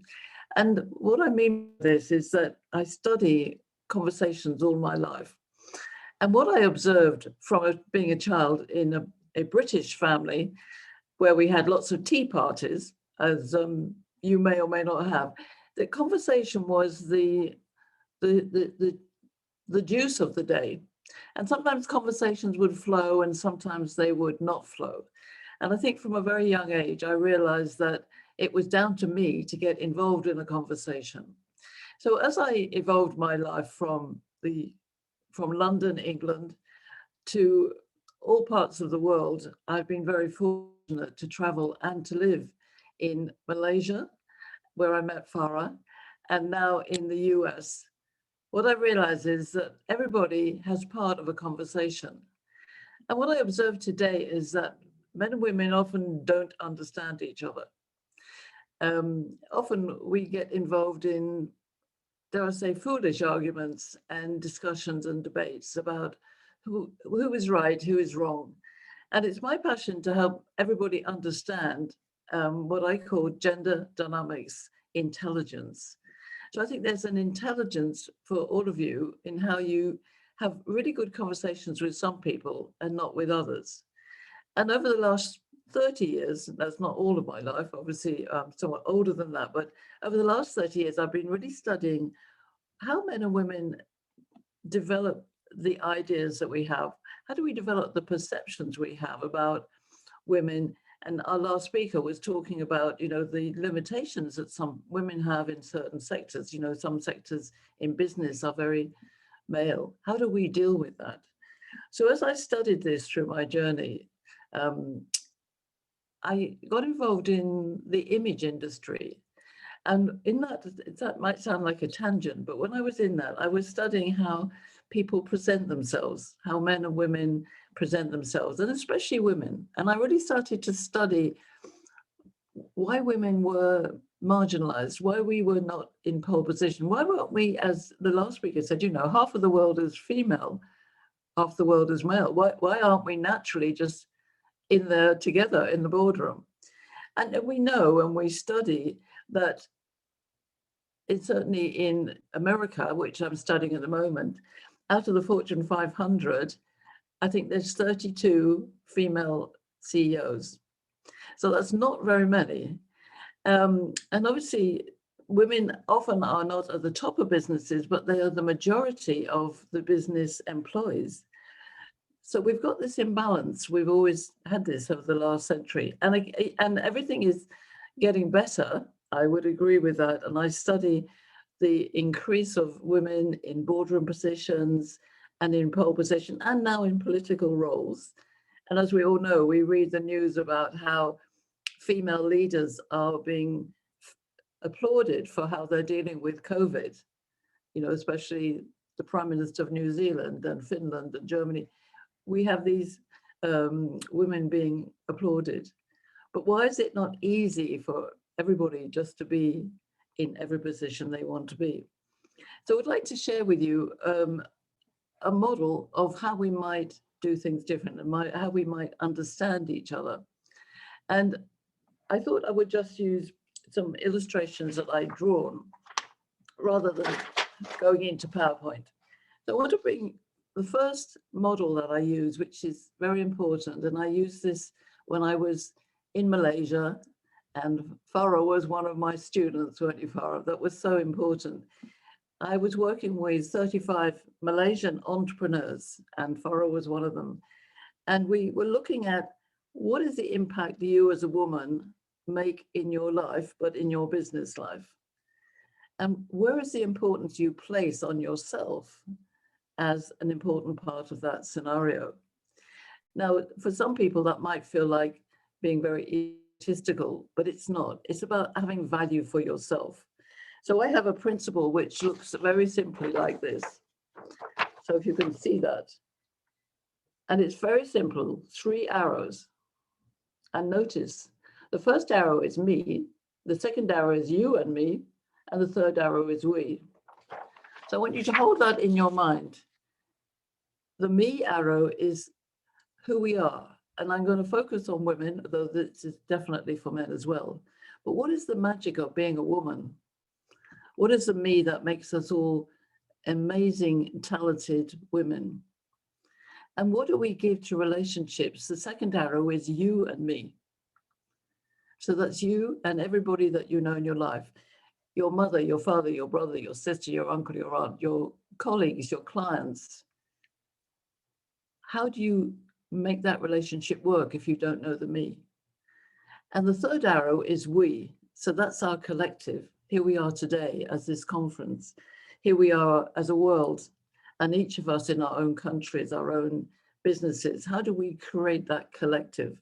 And I'm very passionate about the collective because if you can imagine being the ambassador of magical conversations, let me just explain. A magical conversation is not ethereal, it's actually real, and it has three basic premises. The first is that there's no judgment. The second is there's no anger, and the third is there's no control. Now I want you all to imagine every conversation being like that. Hey, that is magic, isn't it?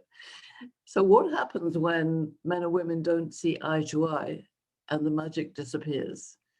And we know there's lots of conversations over all of the last few sessions and the last days about International Women's Day and the power of women. So what is the magic of being a woman? And so this illustration is called, and I want you to make a note of that, it's called value creation. And it's right in the middle of our circle, value creation. The only person who creates your own value is you. Now you might say, oh yes, but you know, everybody else is against me. As women, you know, I'm marginalized, I haven't got this, I haven't got that, I've got to look after the children, trying to go to work, COVID comes in, you know, there's all this pressure.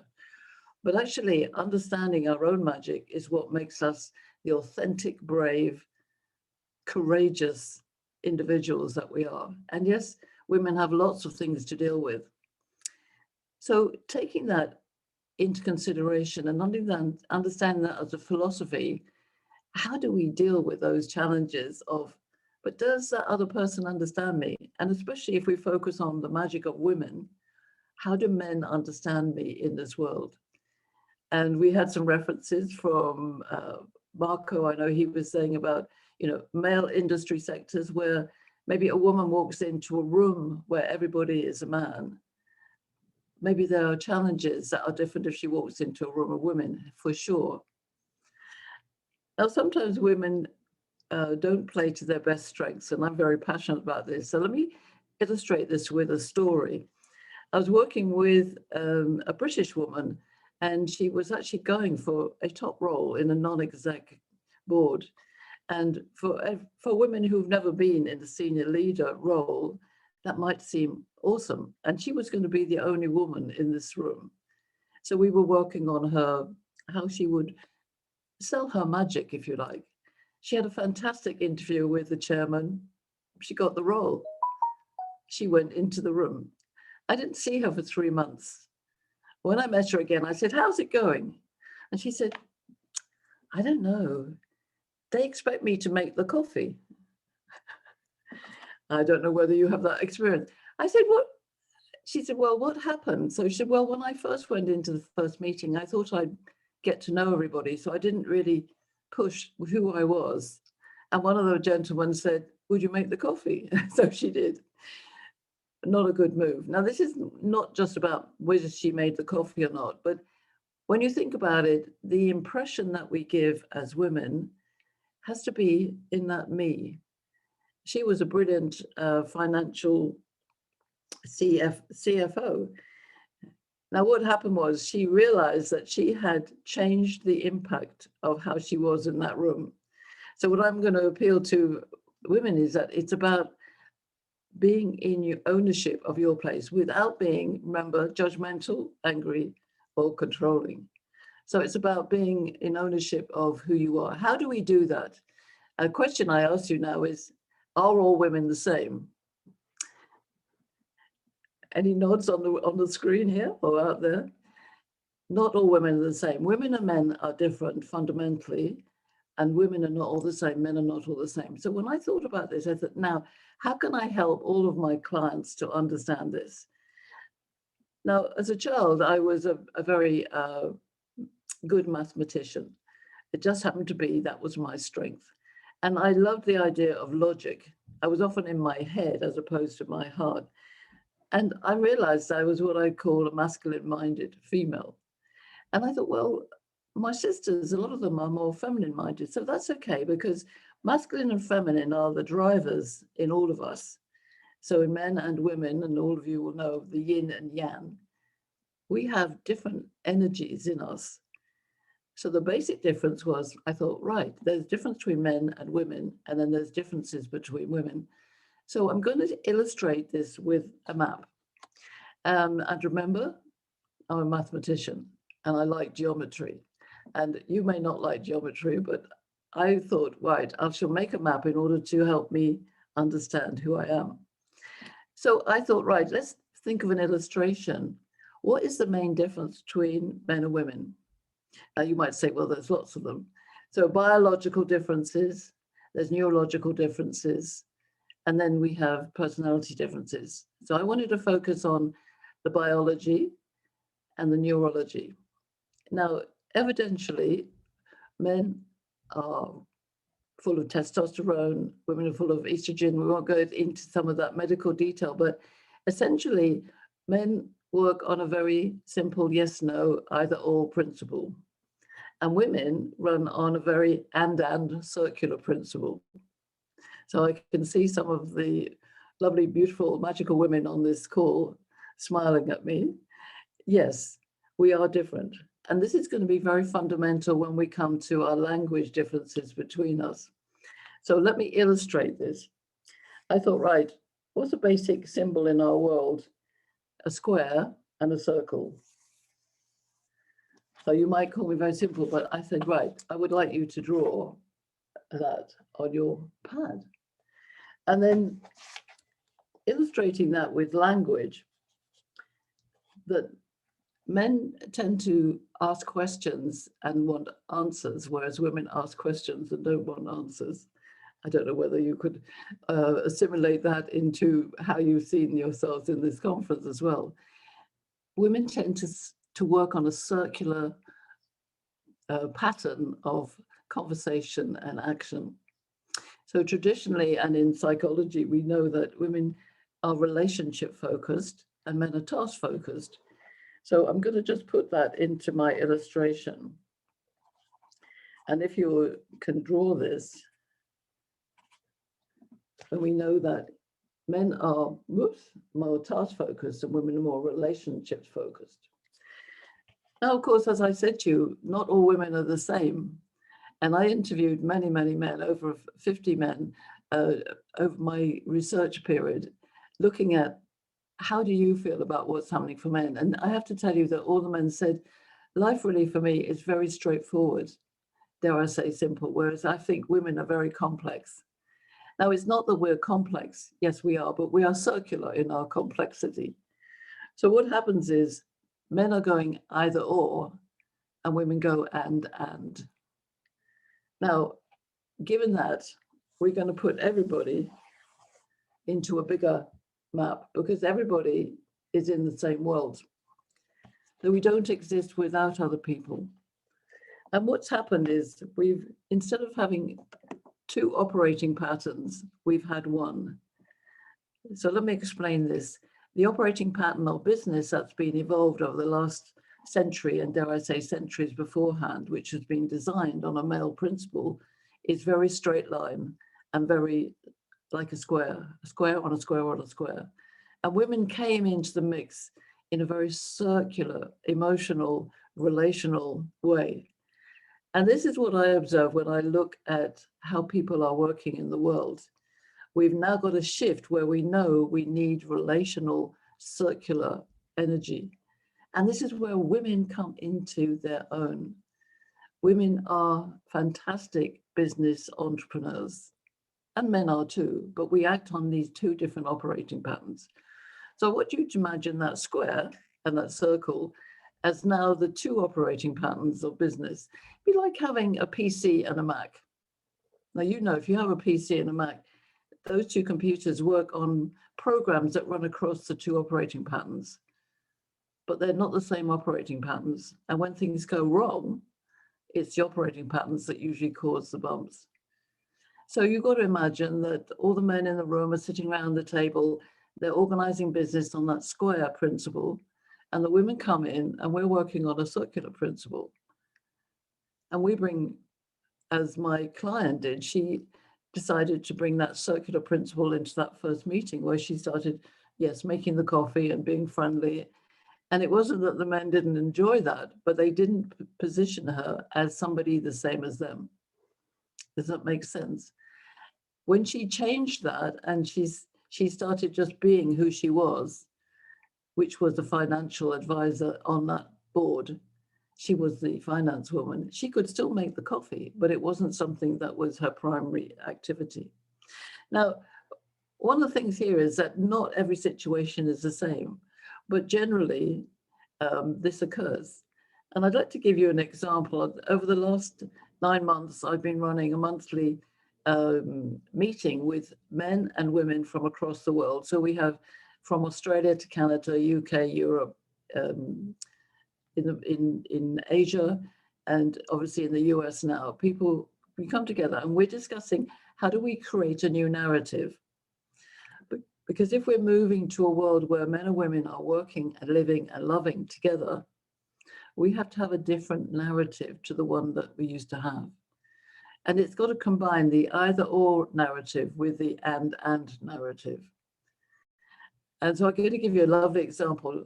This Monday yesterday, gosh, it seems a long time ago, we gathered together, and what we do on these calls is we split the group into a male group and a female group in a breakout session, and we ask the same question, and we observe how men answer it and how women answer it. And I gotta say, it was just perfect. The question was, what is the perception of real synergy and how do we create a new narrative? And all of the conversation with the guys was, well, it's either or, it's either this or that. It's either equality or equity. It's either inclusiveness or divisiveness. It's either this or this. We were talking in the same terms about equality and equity, but everything in the female group was, and if we do this, and if we flow, and if it's ebb, and if it's improv, and everything was on a circular basis. So when we're separate, we understand the language that's in the room. It would be like separating bears from birds. They have a different language. But when we come together, we need to understand how the language flows from each. And one of the... Sorry, I had to interject, but we are a bit off time. So if you could things up. Yeah. Okay, well, just as a conclusion, what I would like to offer to everybody is when you get the full map and you start putting archetypes to it, I can send this to you and you can all start playing around with it. And then we can have some interesting stories about how you feel as females and men on this map. And the issue is when you get a blockage, that's when it's useful. When it flows and when we come together and everything works perfectly, we don't need this. But one of the things that's happening in the world is we're getting a lot of issues around aggressive approaches to each other. And as I said, my passion is to have a magical conversation, which is without judgment, without anger, and without control. If we could do that, I believe we can raise the energy of women with men. So my last thought to you is, how about we have a hashtag which is women empower men, not women empowerment, but women empower men, because we know that men really do want to receive and co-create the new future, especially in a COVID world. Thank you. Thank you so much, Dr. Pauline. Indeed, we have so much to learn from you. And I believe there's so much yet to be discovered through your gender dynamics map. There's actually different personalities. There's the magician, there's the ruler, there is the philosopher, and there is the sovereign, right? And each of them have their own characteristics. So I think we should know where we are in that map so that we can actually effectively. I will share that map with all of you, and we'll talk about the archetypes next time. Thank you for inviting me. It's been a pleasure to be here with you. Thank you. Thank You, you Doctor, so for being with us. Thank you so much from entire World Leader Summit team. Thank you so much. Thank you so much. Thank you. Thank Thank you you. very much. Thank you, Pauline. Bye-bye. Thank you. Okay. Dear Arjit. Yes. Okay, shall we go? Okay, do we have... we have Georgia, we have Andrea, both of them. Okay, Georgia and Andrea are both, so it's really up to you. It's up to you. It's no problem. I mean, it's either Andrea or Georgia. It's really as you wish. Why don't we have a common talk with both of them? Like we can probably introduce both of them. They can start and then we can interact with both of them. Is it fine for both of the ladies? Yeah, okay, that's no problem. Andrea and Georgia. So Georgia, you're already unmuted. Andrea, we finally meet. Yes, we do. Hello, how are you? I need to be on this fantastic platform, World Leader Summit, with Arjit and the beautiful team, so that we finally meet. We've been, texting each other, and finally we see each other. We see each other. Yeah. Hello, Andrea. Hi. Thank you very much. Hello. Hi, Farah, beautiful Farah as well, Conchetta, Arjit, Evgenia as well. Everyone is there. Absolutely. Andrea.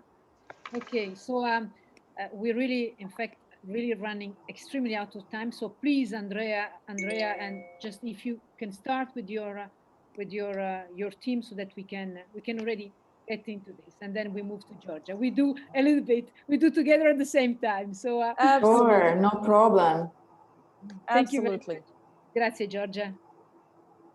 Okay. So I will begin by telling you a little bit about myself and my sort of journey and about what I do. So my name is Andrea Sessum. I am a representative for Women in Technology Chapter for Canada. And my passion is education and entrepreneurship. And with this, I founded several schools, Canadian schools. And just recently, I co-founded Her Digital Academy, which is a school that focuses on the reskilling and upskilling of women to embrace the new technological world that we're entering. So really to set them up with the skills that will be needed skills for the future work, for the future of entrepreneurship as well. So that's a little bit about myself. I emigrated to Canada as a refugee. So education was transformational for me as well. I'm from the Balkan regions, same as Evgenia. And, in the 90s, when there was a civil war, we fled to Yugoslavia. Arijit, you're getting an exclusive here, I feel like. I haven't shared this. This is sort of personal for me. I haven't shared this openly in public with a lot of people. So we came to Canada in the early 90s, single parent with my mother, who was a single mom. And, it was really a struggle for the two of us. So there was a lot of disadvantages for, immigrants not knowing the law, not having the resources. So I found that education really empowered me to be able to, first of all, help myself. And then by helping myself, I was able to help others. So I went into law because I wanted to educate myself about the law in Canada. And I ended up specializing in immigration, at which point I wanted to help other people to achieve Canadian dream and immigrate to Canada as well, same as we did, which led me into education. I found that I enjoyed educating others and passing on my knowledge and my life experience to others. So I entered into educational world. I was a teacher for many years at various universities and colleges, which led me back into entrepreneurship, which is really what my passion is. I was an entrepreneur at an early age, 8 years old. which was I don't think I think that's more of a child sweat when you think about it. So my mom was an entrepreneur, which was always a passion of mine, and I always knew that once I finished school, I would want to start my own business. So it was a full circle for me, which led me back to my true passion, which was entrepreneurship. But I also realized that women need to be equipped with skills. They need education and skills, and those change all the time because I ended up in an entrepreneurship, but even today, at my very young age, I am back in school. I'm always upskilling myself. I started in a law industry, and I went into business, and now I am in AI industry. So you have to transform as the world transforms. It's very important. If you are not upskilling and reskilling, you will be left behind. So to set up women for successful careers, it's very important that they continue to upskill and reskill. Absolutely, this is super important. As far as if I could make a very strong statement, I think that there is something that wins every battle, and also in the team of gender equality is definitely merit, because when there is merit, well, there is no gender battle anymore. So that's really a very, very strong point. Maybe just talk 1 minute and then I'll be back to you, Andrea, to Georgia. Ciao, Georgia. So speaking Hi, about can you, ciao, how are you? Hi, thank you for having me here, Concetta, thank you very much. And Andrea, I loved your speech also, because also me, I am hello graduated in an AI industry right now, so it was quite peculiar. Yeah. It was very nice to see both of you. That's why I think that Arjit idea was great, in fact, because you have something where we had a talk, of course, together already, Georgia. So Georgia developed the artificial intelligence applications, guys, that fosters diversity, equity, and inclusion. So please tell us a little bit about this. It's super, super interesting, but just in a very simplistic way, really what is this about and why you did create this, Georgia? Okay, I will try to be as clearer as possible. If not, please just stop me and ask anything you have to. So yes, I am Giorgia Coltella, and yes, we developed Gradient, the first artificial intelligence application that supports actually brands in building and strengthening their own fairness culture, starting right from their visual contents, the visual contents that they disseminate all across their communication channels.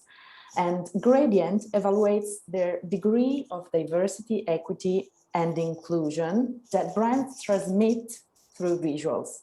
So we as a team decided to put the focus on D&I values because they have finally become a super hot topic, as we know. So we all are here also for this reason.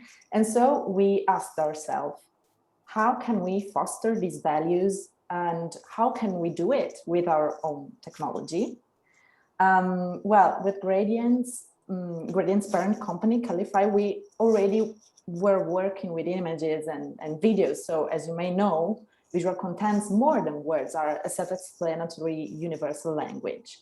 And nowadays we are constantly overrun by visual stimuli. So we understood how important it would have been to spread the right messages through visual contents, our primary language. So this is exactly what we do. We support brands, which are the largest suppliers of images in the world, in spreading a visual communication that is compliant with diversity, equity, and inclusion. Okay, but how do we do this? How does artificial intelligence deals with images and D&I topics? Well, our neural networks analyze all the visual contents that brands disseminate all across its communication channels. For example, we're talking about websites, we're talking about social networks, and so on. And we provide a score for each class we assess. For example, to mention some, we have gender distribution, ethnicity distribution, body image, age range, and so on. But I will try to make myself a little bit clearer by making an example, if I may. Okay, let's pretend we are looking at a picture, where we have 10 women and just a single man. Of course, just by looking at numbers, this picture would actually seem unbalanced in favor of the female gender. But let's try to give a deeper look. We see that the only present man is in the foreground. He is in a leadership position, while the 10 women are in the background and in a very less important roles, or in supporting and caring positions, such as bringing a coffee or just smiling and being nice and well-dressed. So as you may have noticed, it is not just about counting people.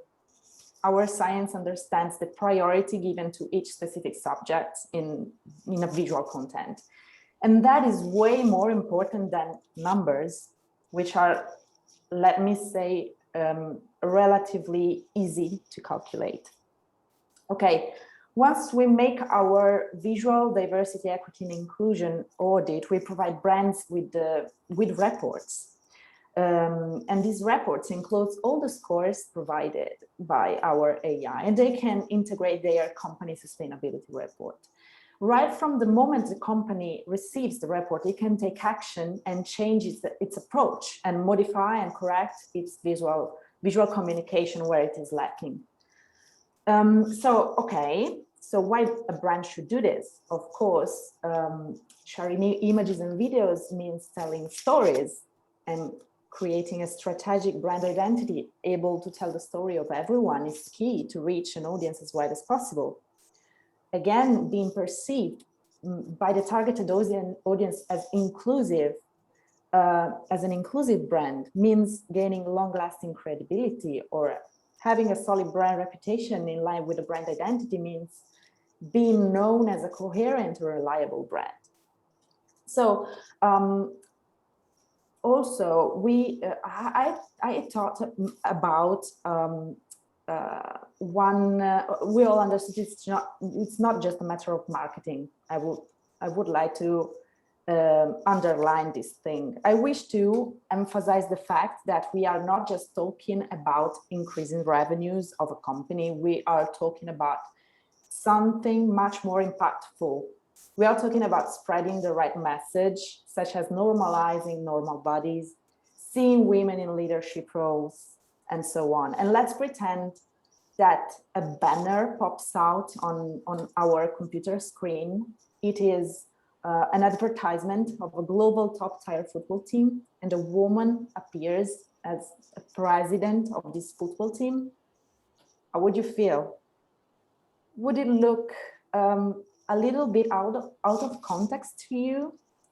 Well, we unfortunately must admit that just the thought of it seems a little bit strange to us. And that is because of the conscious and unconscious biases that we all grew up with since we were little babies. So the higher goal of gradient. Georgia, yeah, maybe just let's have a little pause on this, okay? Because yes, absolutely. Yeah, and then we go to this. Yeah, absolutely. When we see a woman empowering a male lean job or function or sport, of course, this creates some absolutely.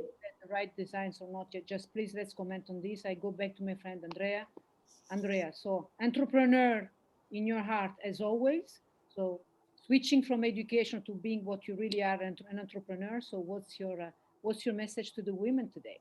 You really have made this big change. So share with us a little bit more, please, Andrea.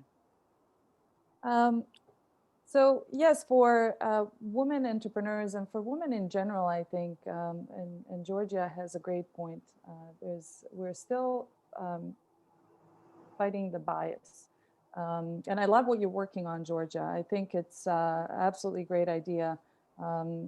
Very much needed. I think a lot of change has to come from corporate inclusion as well, and hopefully technology and the advancement will allow us, such as AI, will allow us to do that. I know that a lot of AI algorithms in the talent management also need an update because there's a bias when it comes to hiring as well. Job descriptions as well need to be more better worded to be more inclusive. And I think companies in general, and this is for women entrepreneurs and big companies, they need to target reskilling and reskilling of particular departments, because we will have a lot of job descriptions that will become irrelevant for in the future. I think companies should have initiatives where they require a large participation of the women in the reskilling. They should involve, if they're developing courses in-house, they should include more leaders in the curriculum development. If they're not developing courses and upskilling in-house, they should have benefits. This should be a standard. They should have benefits available, learning benefits, where women are able to upskill, and financial barriers should not be there for them. So I think that for women entrepreneurs as well, and women who are working in corporate jobs, it's important. My message today is it's very important to never stop learning. You have to keep up with the fast-paced evolution that's happening right now. And I think COVID actually expedited or amplified everything times 10. So focus, get the skills that you need to set up yourself for success. Something that you might have studied 10 years ago may no longer be relevant.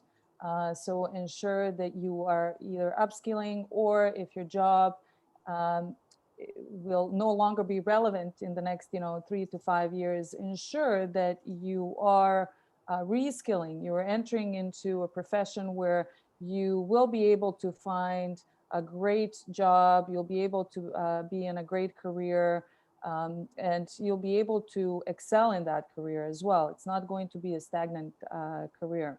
So some of the soft skills that women in general, entrepreneurs and corporate women will need, are negotiation skills are very important nowadays, especially for women entrepreneurs, but also corporate. If you're negotiating salaries, you have to have good negotiation skills. Collaboration, being able to adapt to different situations, especially with entrepreneurs, because every day is different. Emotional intelligence. So those are some of the soft skills, but some of the hard skills that we see, some of the emerging hard skills that will be needed in the future of work are coding, web development, data science. There's a lot of opportunities in harvesting, because everything is about harvesting data, analyzing data. Also digital marketing. If you're thinking of changing careers, those are some of the emerging jobs that are jobs of the future. But even as an entrepreneur, I think taking courses such as digital marketing for your own business and coding for developing your own website are some of the essential skills that will be the skills of the future. Great, absolutely, yeah. And then what is fantastic is that super. Really I can see that both of the ladies are from the technology background. Am I allowed to ask a question? Oh, please, I think you are the best person to do this, Arjit. Please do. When you use any kind of machine learning algorithm, what are the kind of top 3 algorithms that you usually prefer for solutions for corporate? Are you go for usually linear, or you go for Y dependent, you go for logistic one, decision trees, SVM? Just share some bit of insights. Question to both of you. Anyone of you can take that. Okay. Hi, Harjit. Nice to meet you. Hi. I have to tell you that I don't have a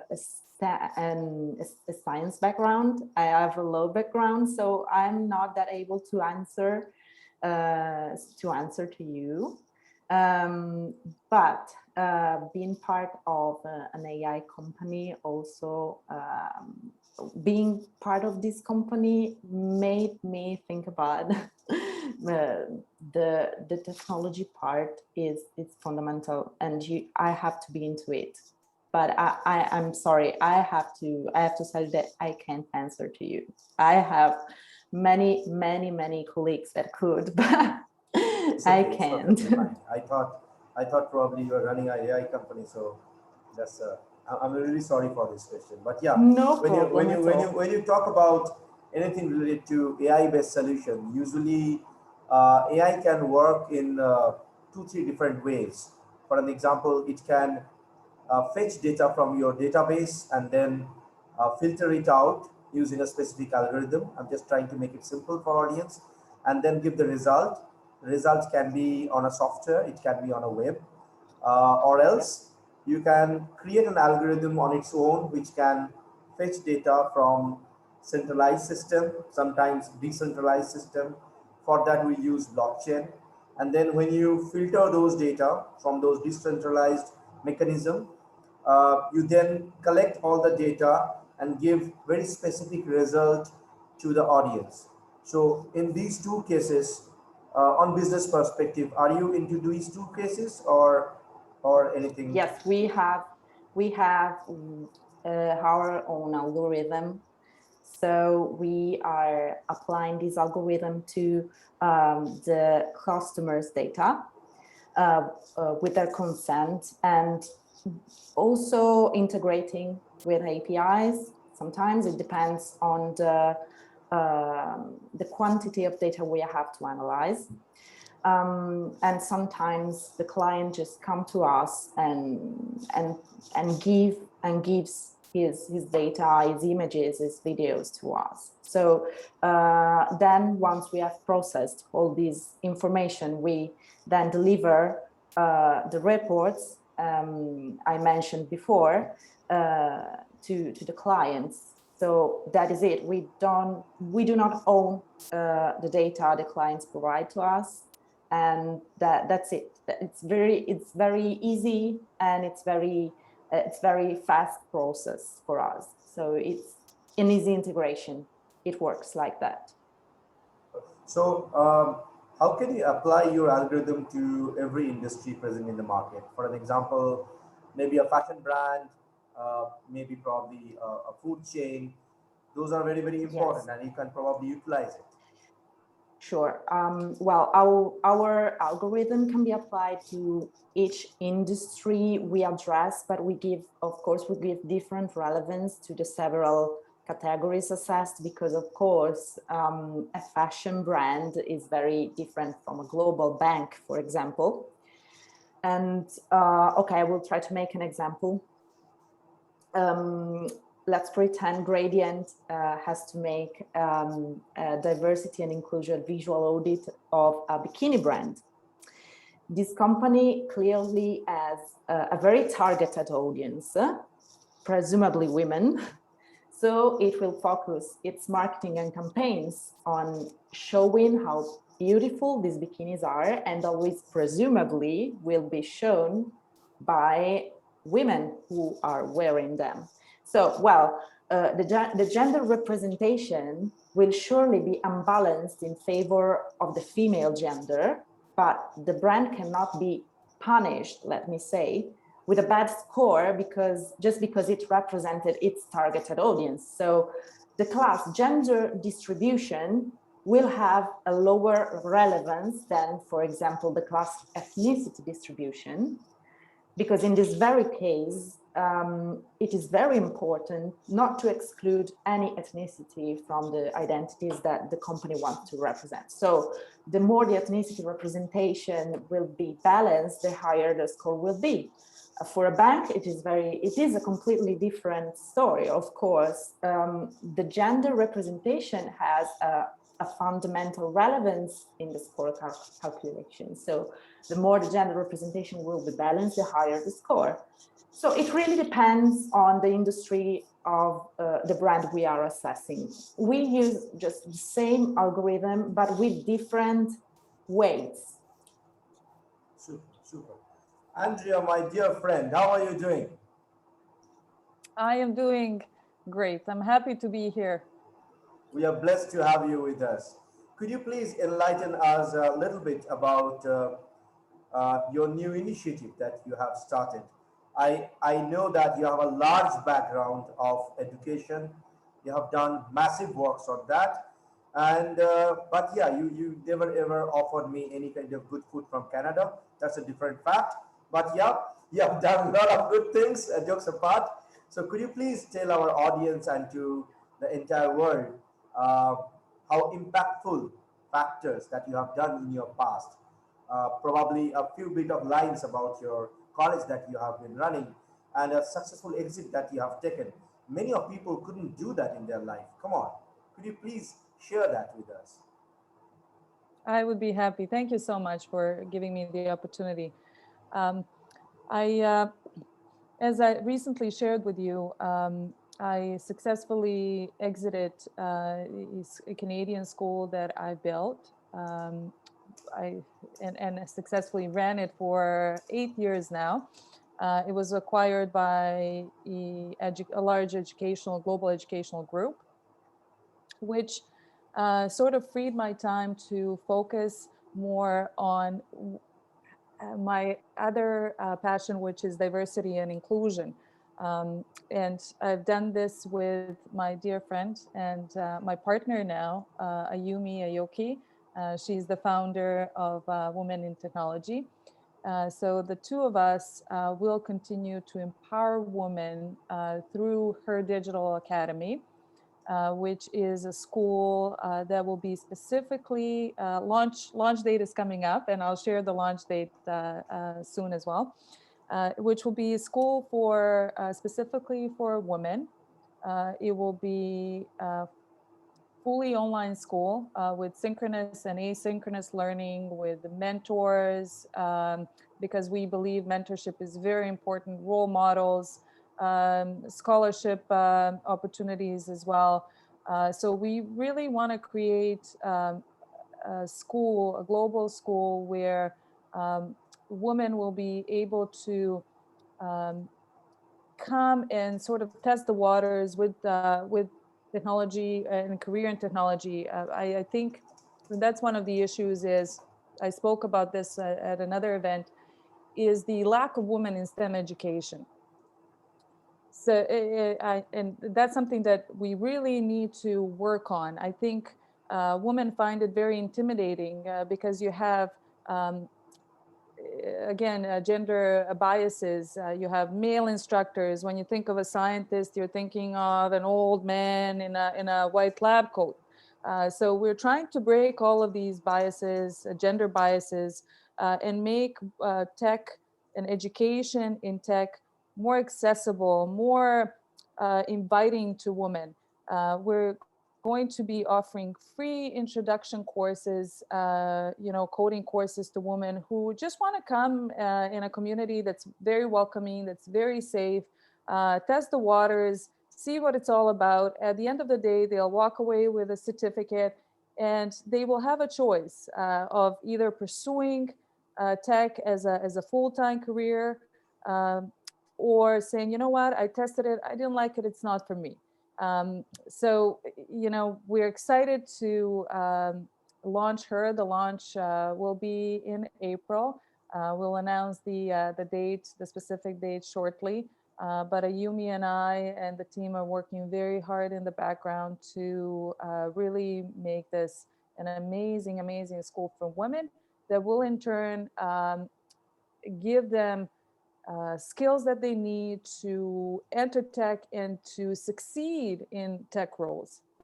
Because it's not just about delivering education, it's about delivering great education, but it's also about the community afterwards. Because you can take any course out there, you have a certificate, you have a diploma, but what do you do with it afterwards? So you really need to be paired up with a community that will take you after you finish school, paired up with mentors and role models, paired up with career advisors that will actually then help you find jobs. Because what good is your certificate or diploma if you are later left by yourself to sort of just like the leaf in the wind, as they say, you don't have any sort of clear path. So we want to be able to create an ecosystem where women are really set up for a success. Awesome, awesome. So if any kind of support, any kind of help that is required from your friend, I'm always there with both of my hands Thank raised. you so much. Thank you so much for being with us and sharing the beautiful insights, Andrea and Gloria. I'm really honored and blessed to have both of you.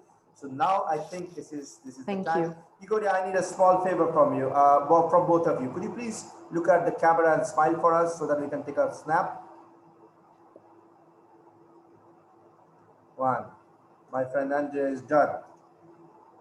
Thank you so much. Could you speak a little bit, like smile, or Igoria, please say something. Say that you are going to kill me. Me? Yeah. Are you talking to me? Okay.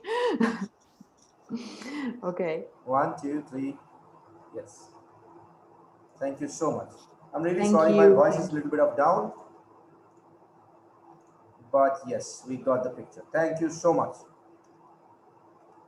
Okay, so this is the time for our next speaker, Marie. Ma'am, how can I introduce you? My God, 24 years of experience in multiple industries. Welcome to World Leader Summit, ma'am. Yes, yes, that's the case. How are you? How are you doing? I'm fine, thank you. And it's really a pleasure to participate to that summit. And it's the first time. I hope it's not the last one. Could you please kindly talk a little bit about yourself, because I saw your profile. It is so massive and beautiful. I think that you're the best person who can introduce yourself. Yeah, okay. For me, I am an aeronautic engineer, and I have a scientific studies, and now for the more than 20 years, I'm doing a career inside information systems and digital now, because we know we are digital world. And I have more than 15 years in chief information officer position in different industries, coming from media to professional services, to car rental, to retail, and now to new one to what we call in French an ESN, so it's information services for the clients. So that's a different story also, but as a group CIO. Yes. And I would say that at the beginning, I was not, I didn't want to go to IT because for me, in fact, I have a little story, is that the worst lesson I had during my university course was IT. So I didn't succeed in it because I could not understand, why do I have to code in Fortran and in Pascal? What is it for? I don't see how it will help me in my engineer career.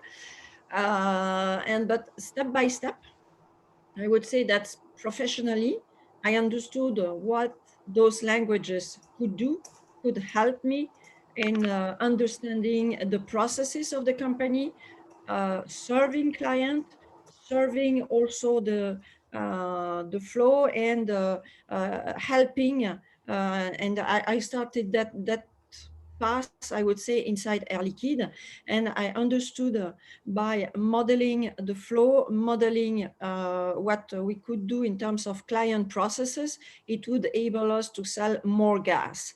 So I could understand at that time that IT is not just for itself as IT. Well, of course, you have people who likes to encode, to do, applications, and they are geek.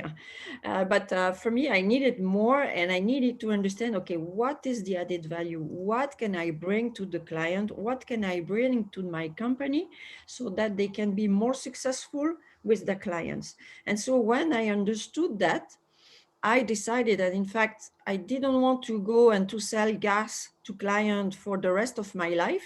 And I was close to 40 at that time.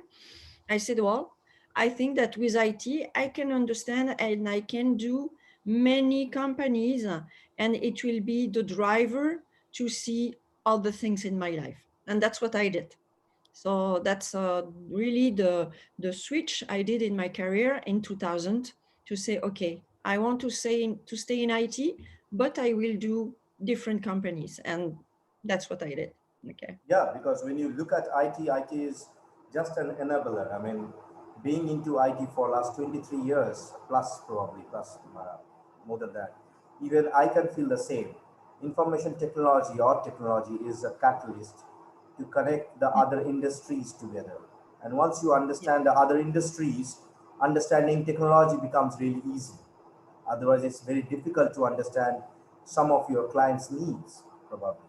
So when you talk about client needs, when you talk about the world which is becoming digital, day in and day out, if we look at the future, it is going to be more digital, focused more on network connectivity so that we can connect with each other. So how do you feel that there is a career in the digital business for women, and what do you recommend for them?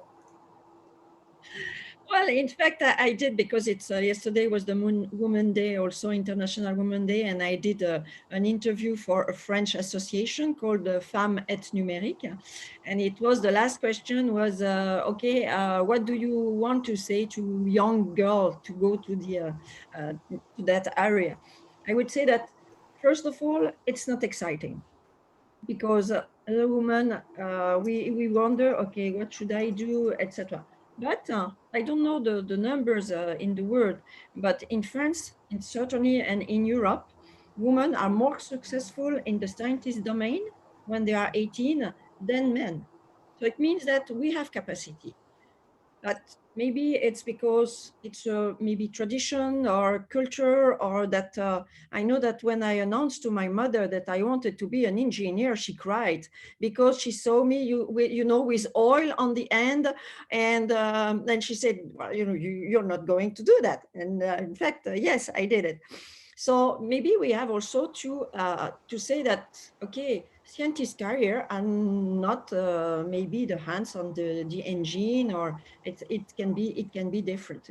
We can help processes. So that's okay. I said, okay, first of all, as a younger, you can be successful, and you can it will help you also to give you possibility to choose different paths in your career, because you will have the foundation to be able to do it. So being a scientist will give you more advantage than starting a study in marketing or in economic, because having a scientist career, you can afterwards take the orientation of marketing or communication. You know, 4 years ago, I was the director of a brand which was doing event for B2B in IT.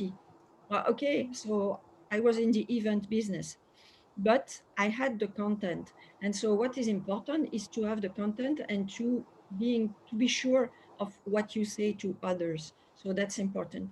And I want also to come back to what Andrea just said before me.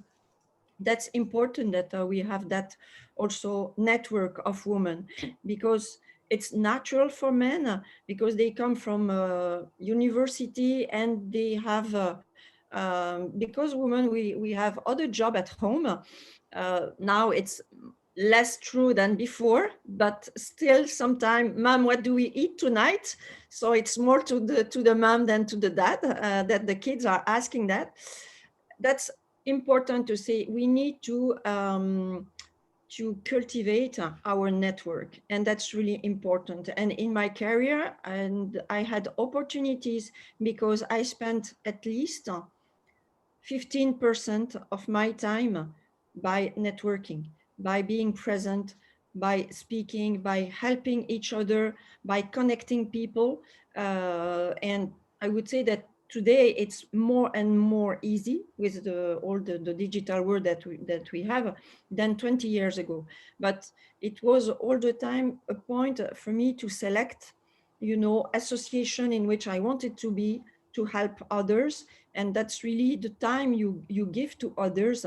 One day or another, it's coming back to you. And that's really important. Super, super insight. So if we have any kind of question for her, the respective panelist and the audience, please feel free to ask her any question if you have. Farah, Andia, anyone, Marco, or else we'll jump to our next speaker. Hey, sure, I'm Marco, just, of course.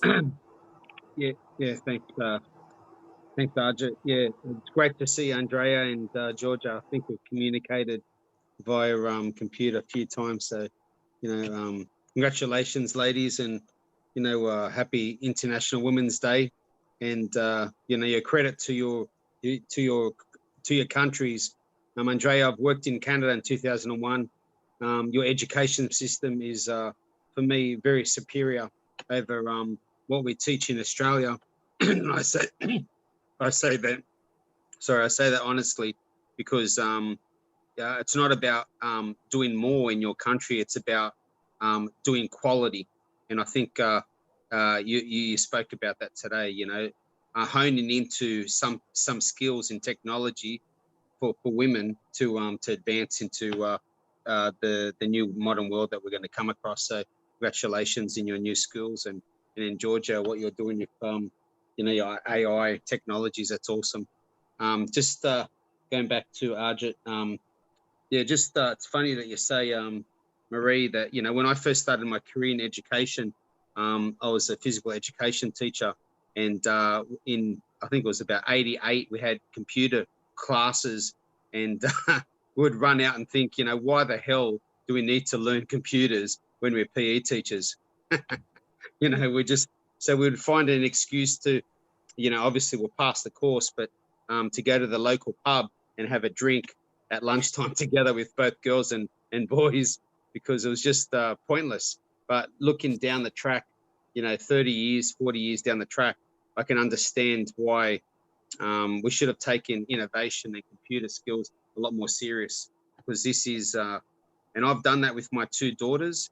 When they first started primary school in Sydney, Australia, I mentioned to my wife, 15 years ago, 10 to 15 years ago, that when we have kids, we have to give them the tools to advance themselves in the modern world, because I could see the changes that was occurring every day in the workplace, and the importance of these skills and upskilling that you ladies are saying tonight or early morning in Sydney, to enter, with the right skills and the right, space to be obviously recognized as women in business. Because men, I think in Sydney, I find that a lot of boys get into technologies and a lot of women get left behind, and also in the science world.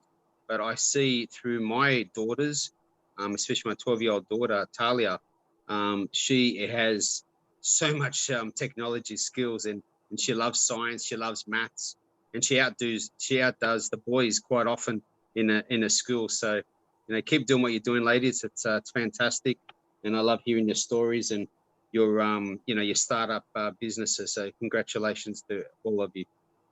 Okay. Thank you. Super. Thank you so much. I'm feeling a little bit of hungry, I've been sitting here for, I think, since morning, and it's not very easy to continue like this. And I need a few bit of tacos if I can have. But when you are talking about tacos, I can see that there is a speaker from Mexico. Hey, Ragne, where are my tacos? Come and get them. Thank you, Mari, for being such a lovely speaker. Let us move to our next speaker from Mexico. So let me introduce our next speaker, Ragne. She's a founder of Starpreneurs TV, a World Women Conference and Awards founder, an online marketer, award-winning podcast and connected TV host. Welcome to World Leaders Summit, Ragne. Good morning to everybody. Thank you very much for creating that space here. And without any further ado, I would like you take you to what it really takes to be a world-class leader and legendary at what you do. And I have to say, I'm so excited to really share this platform and the time with you. I really hope that this 35 minutes that we will spend together will help you to 2 to 3 times your productivity. It will help you to install the mindset of undefeatability, and it will help you to experience exponential success over the next 90 days, hopefully. So, are you ready? I know you're gonna love the information that I will going to walk you through. But before the mental model that I'm going to share with you, let me just quickly tell you why you should really listen to me, who I am in a sense, and what about my work if you do not know me. I've been at this about 15 years. My mission and really obsession and what I feel is my calling is to help people become the legendary performers. And over the past 15 years, I have worked with some of the most successful people of the world. And I have been very, very lucky to be coached by some of the billionaires.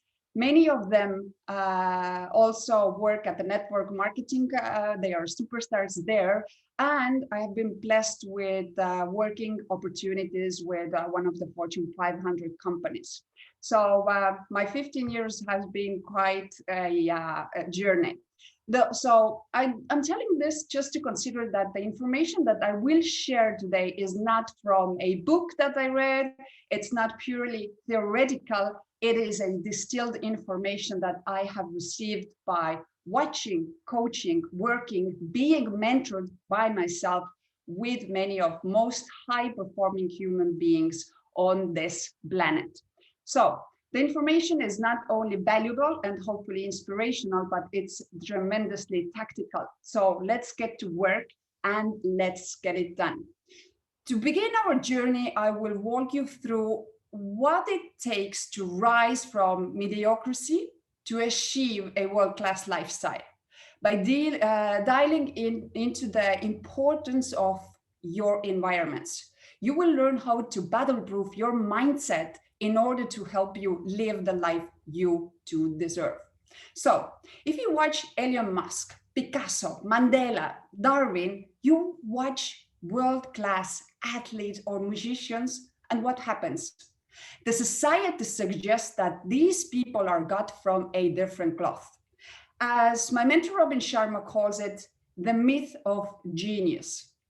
Society suggests that these people have this natural talent that you just don't have, that these people have gifts that they are born into. And that is such a lie. And I know it's a very strong word, but if you look at the science, some of the work of Andrews Erickson, the preeminent researcher of the field of exponential performance, the reality is that genius is less about genetics and it's a lot more about a strategy and a series of tactics. And once you learn that strategy and once you discover those tactics, then of course, apply them. This is not some magical thinking. You got to do the work in order to have the results. But once you get the strategy and tactics and start to practice them until they are your ways of being, you will get the result that very best get. So the brainer two, the mental one-liner, I want you to start practicing until it becomes your new way of thinking is simply this. To get the results that only 5% get, you need to be willing to think, speak, behave, and do like only 5% of the population thinks, speaks, behaves, and does. And if you start doing this in reality, you're going to leave the 95% that are carrying the mass cult of mediocrity.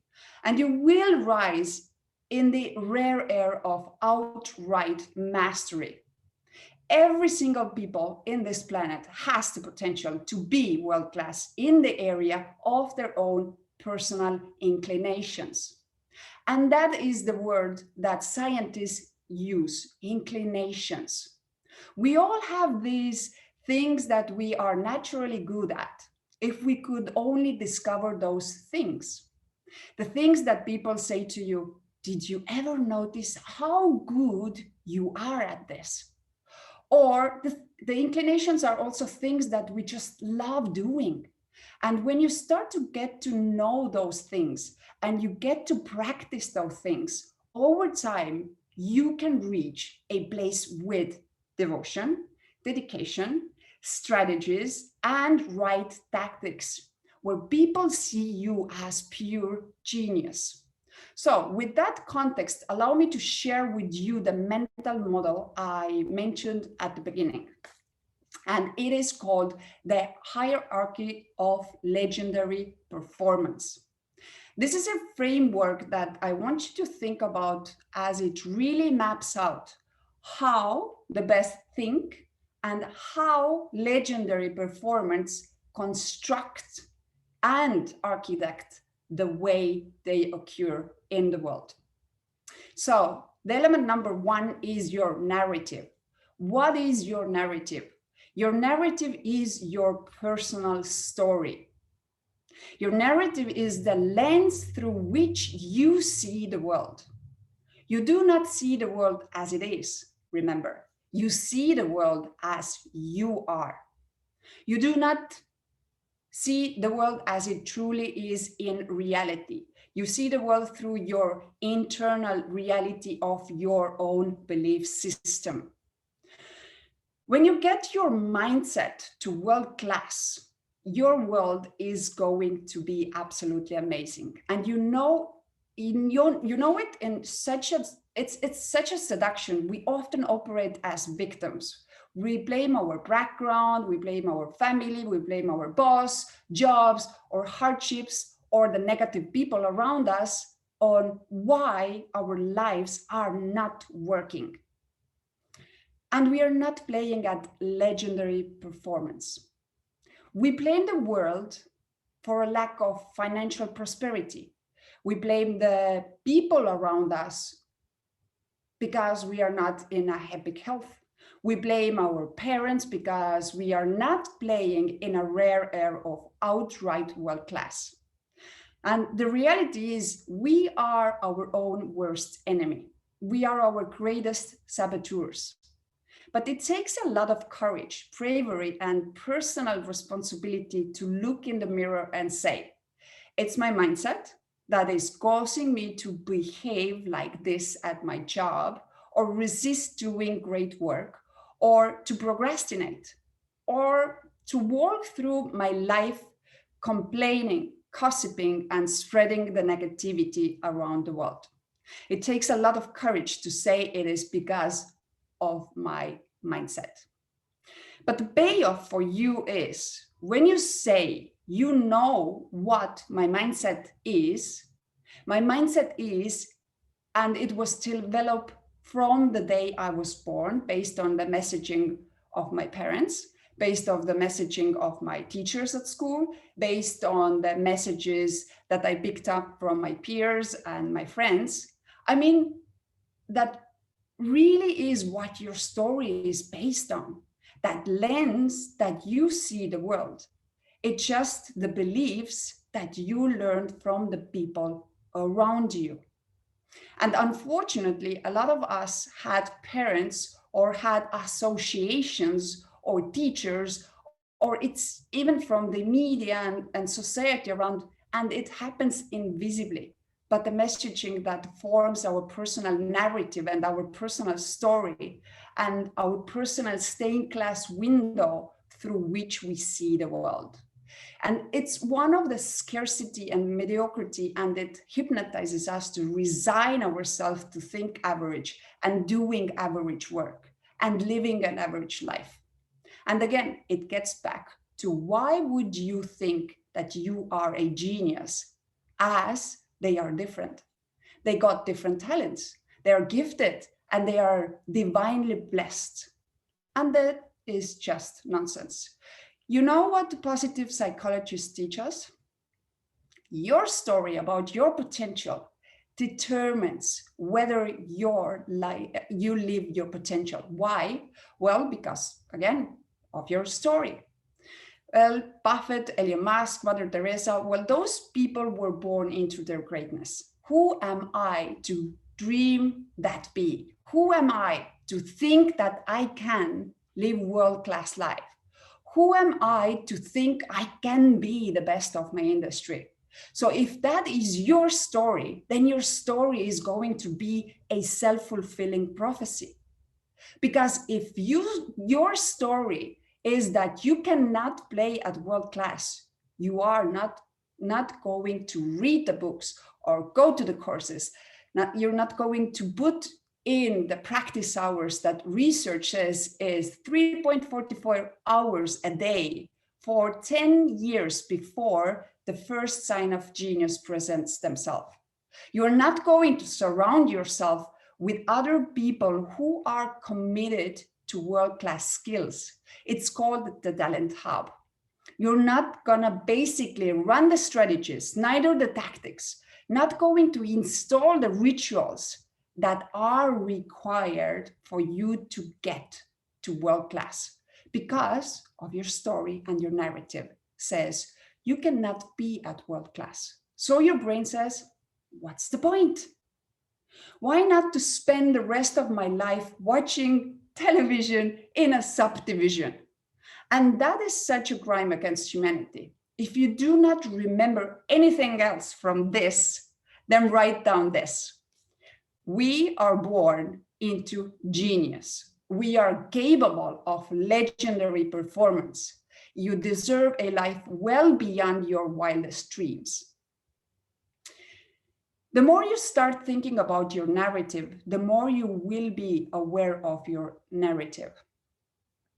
And your transformation lives in your awareness. As you start to think about your narrative and story and about the lens that you see through the world, as you start to think about your beliefs, here is another important idea, and please write it down. Your behavior reflects your beliefs. Let me repeat. Your daily behavior reflects your deepest beliefs. So as you start to think about your narrative, you start to be more aware and you start to say, I have a narrative of a story that really does say, I am average. It does say that the world is a scary place. It does say, I better not be brave as I could fail. That brings so much pain and discomfort. But if you start to think about your story and narrative, you then become at choice. When you are at choice, you start to say, I'm going to start rewiring practice and thinking new thinking. And you start to install the new narrative. And as you have your new narrative, the new story about who you are and what you can do, what you can build, your place under the sun, your vision for the rest of your life, everything begins to change. Why? Because your behavior reflects those deep beliefs. Your behavior automatically starts to change. Element number 2, our rituals. Best of the world tennis players were observed, and here is what they found. What made them best in the world was not what they did on the court, but what they did in between the points. It was the recovery rituals that made them great. So if you look at the world-class athletes, it's not their natural talent, not their willpower, but it was what they had, the ability to install the series of rituals. So which when they ran them, allowed them a legendary performance. The key point here is University College of London has discovered that it takes 66 days of daily practice on a specific habit or a specific skill or specific ritual to reach a point that they call automaticity. That simply means that you reach a level where it's easier to do the new ritual than not to do the new ritual. The point is really this. Your brain is a result of 6 million years of evolution. Your brain is sort of a mental miracle. And most of us don't know how to use our brain. Have you heard about neuroplasticity?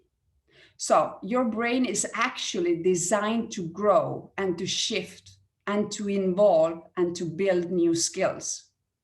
So please do not say, I have tried new things and it did not work. Just maybe you did not do the work until the new ritual became automatic. Think about that. Element number 3, obsession.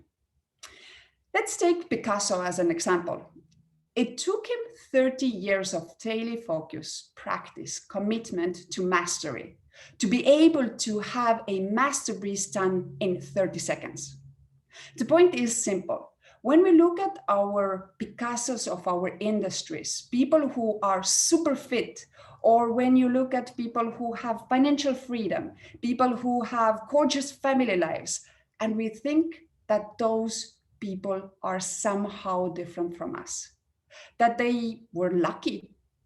Lucky is less about getting lucky, and it's all about doing the right things.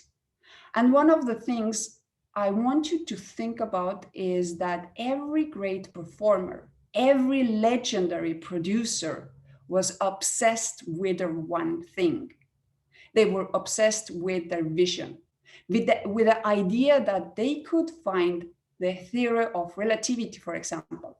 They were obsessed with the idea that they could be the best in the world with their own one skill of focus.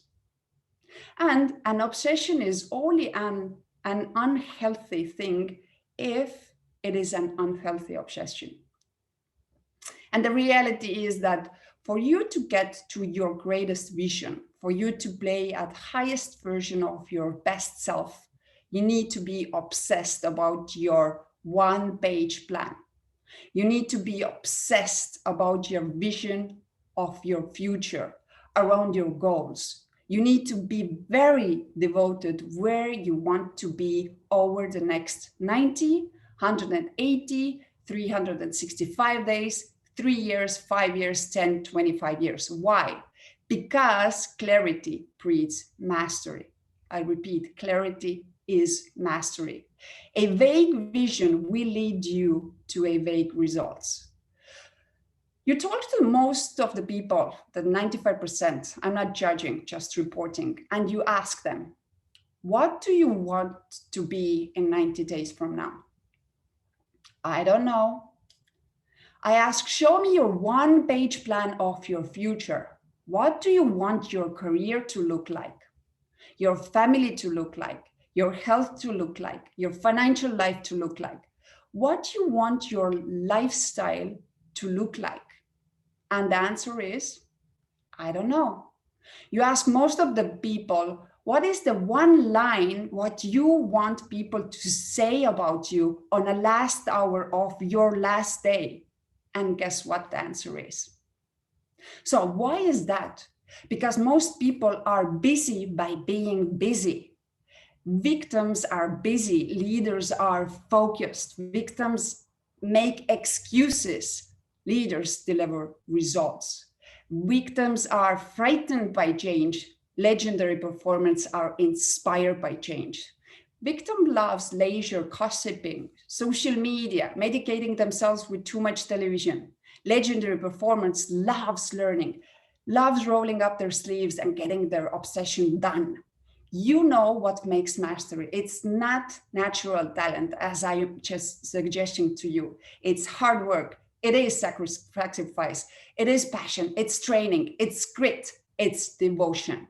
You have legendary performer in you. You have greatness in you, but are you willing to do what is required to birth legendary performance in the world? I mean, we all want to be iconic, don't we? but most of us are not willing to put in the training, practice, go to the courses, invest in learning, surround yourself with the right people, right coaching, and run the right strategies and tactics to get the results that we want. Why? If we go deeper, it is because of that narrative again. Your story, we don't really believe we can play at 1%. We don't really believe that we can live average and that we could be geniuses in the skill set of our choice. So just remember the importance of an obsession. You got to be obsessed with where you want to be, with your financial goals, physical goals, with your vision for the greatest life. Element number 4, the power of environments. I want to congratulate you for your attention. I hope you are taking a lot of notes, and I hope you have an open heart to receive all this information. So there's just 2 elements more. So let's see the 4th element, which is the environment. I want you to think about this: places, stimuli, people. Those 3 things really form your environments. Your environments really reflect your performance. I put it this way: legendary performance is the child of your environment. Your performance is really a result of the environments you fill your life with. So when I say places, stimuli, people, these are the environments that most people fill their life with. Let's start with places. Are the places that you inhabit at work, home, free time, are they positive? Do they inspire you? When you do your creative work, do you have the right atmosphere, from the lights to the music and energy? Your places affect your mindset. High performers spend a lot of time in nature. Or like great authors that have their writing studios with a view to the ocean, they see the sun coming up, there are flowers outside, the birds are going by, and they get it. The places that you fill your life with affect your mindset and energy. The second thing, stimuli, is another element of environments. And I mean, do you wake up in the morning with the news on the background? Do you drive to work with talk radio, often making fun of people, celebrating the worst of humanity versus the best? I mean, what are the stimuli that are going on the background of your days?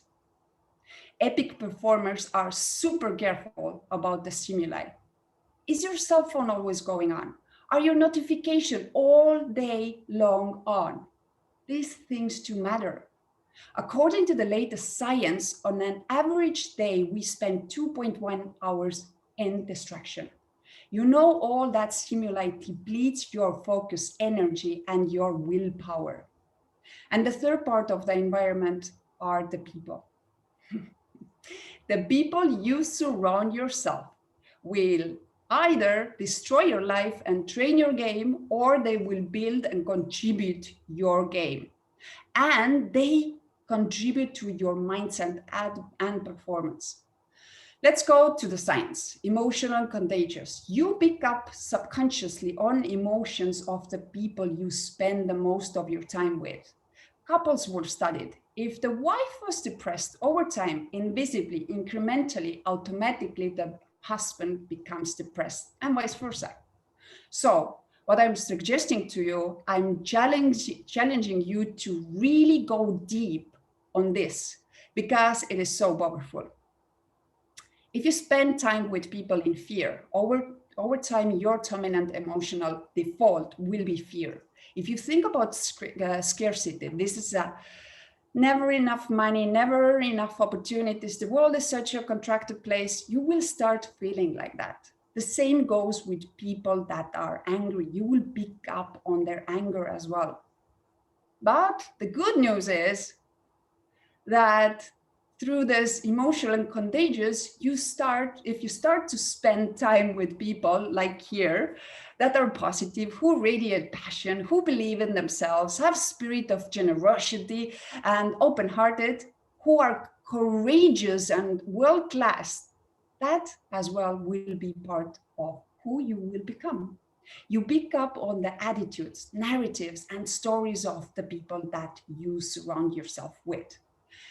And that's why if you are the smartest person on your street, maybe today is a good day to move to a new street. If you are the most excellent person in your circle, this might be the best time to find a new circle. So you rise or fall based on your associations. And that is one of the key elements of the environments. Element number 5, production. It is all about your output. Legendary performers are obsessed with their body of work. Here is an idea that I want you to consider. The average performer does not really care what they put out in the world.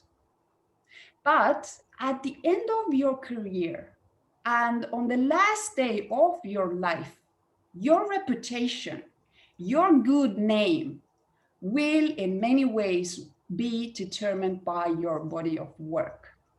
Every single output, every single bit of work comes together to form your production, your body of work. So if you really want to play in a rare air of the top 5% of your industry, and people walking this planet, really think about your production and really think about this concept. A monopoly born outright mastery. Would you like to have a monopoly at what you do? Would you like to be the one person in the world who does what you do? That is really your opportunity. You see, most people, they resign themselves to good enough. They say, you know, my work is good enough. I'm not quite average. I'm a little bit better than average. I had success. That is good enough for me. But you know what? This good enough is not really actually good enough. And this is the opportunity, you see, to leave average and to say, my work is not my job. My work is my craft. So be so good at what you do so the world cannot ignore you. The marketplace always rewards the best. You see, if you are average, there's not many opportunities for you. You are not really in demand. You are not really indispensable to your organization. But if you are good at what you do, then the marketplace cannot function without you. Then the people will blaze a path to your door. That is a great differentiator to see your work as a craft. And how to get there? Through learning. Education is inoculation against disruption. And the person who knows the most wins. Why? Because as you know more, you can achieve more. And that's why you want to invest in your learning, online courses. This is what all the best do. You want to go to conferences like this, at least every 90 days. You want to hire a coach because they will accelerate your learning and performance. You see, the ordinary person says, well, that costs a lot of money. Legendary performer will say, I am not going to worry about the costs. I'm going to consider the return on investment and the value that I get from that. We think about global economy. We think about domestic economy. What about your personal economy? And that is what really the monopoly is all about. When you rise to the mastery, people only want to do business with you. You know, there is a lot of competition at mediocrity. There is very little competition. You basically have your own economy when you are playing at mastery. And that last element is impact. When you were born, you cried while the world rejoiced. Live your life in such a way that when you die, the world cries while you rejoice. And really, that is the ultimate end point of the legendary performance. It's less about the applause, being liked because you can change the world, or being liked, you can't do both. For the real legendary performer, it is all about impact. It's all about creating rich streams of value to as many people as possible. Impact is really contribution. You want to be so good at what you do. You want to be so great in terms of your production. You want to be so courageous and brave in terms of your mindset. When you go out to the world, every day you do amazing things. You make lives better. You make your customers' dreams come true. You are an inspirational force in the world, because ultimately, to lead is to be of use. No one knows how much time we have left. Most of us are playing the great game of postponing our greatness. We say, I will do the work that Ragnar is talking about. I will invest in the courses. I will raise to the rare air of world class. I get my narrative right. I get my ritual rights when things are a little less busy. But right now, I got a lot on my plate. And yet, no one knows when our last hour of our last day is. So my challenge to you is to really think about your impact. How the generations that follow you will know that you have been here. What do you want your life to stand for? What would be your contribution because you have been here? Have you really lived fully? Reminding yourself every single day on the shortness of life is not depressing. It's not negative. I think it's inspiring, because when you realize that no one knows how long we have left to live, then you strip away all the accessories. You do not really care if people like you or they think you're great. You don't really chase those shiny toys that so many people are spending their best hours of their best days chasing. You start to live to the point. You start to do your dreams. You start to act with power, authenticity, and courage. And when you do that, you are all about impact. And you do become someone that people admire and will rise to your best life. And when you do that, you will become the legendary performer. And that is ultimately my greatest wish for you. I want to thank you for taking this time. I want to thank you for taking the notes and really seeing all your faces. They were like smiling and they were writing. That they were like it was interesting to see. So I really hope you enjoyed. But more than anything else, I hope it was valuable, because I don't think that you heard really something new today, but a great reminders and where to really put your focus on. So if you have any questions, I'm here to serve. Yeah, thank you very much, Ragni. I have a question. Thank you for your presentation, really a lot of useful things. I would like to ask you, you mentioned rituals. And what about your experience? What rituals helped you to become a person who you are now? What would you advise? Probably some tips or... Yeah, I would, instead of managing your time, start to manage your focus. And how to do that? Write down your values and write down your priorities. What do I mean? Because when I work with people, and especially entrepreneurs, and I ask them to show their calendar, then they always have all their meetings there. And then I say, you just wrote me that your values and your priorities in life are your health, your family, and all of that, but I don't see them here. Yeah, but I will do when I have time. Then those are not your priorities. So if you really want to have those things in your life, then you need to start from yourself.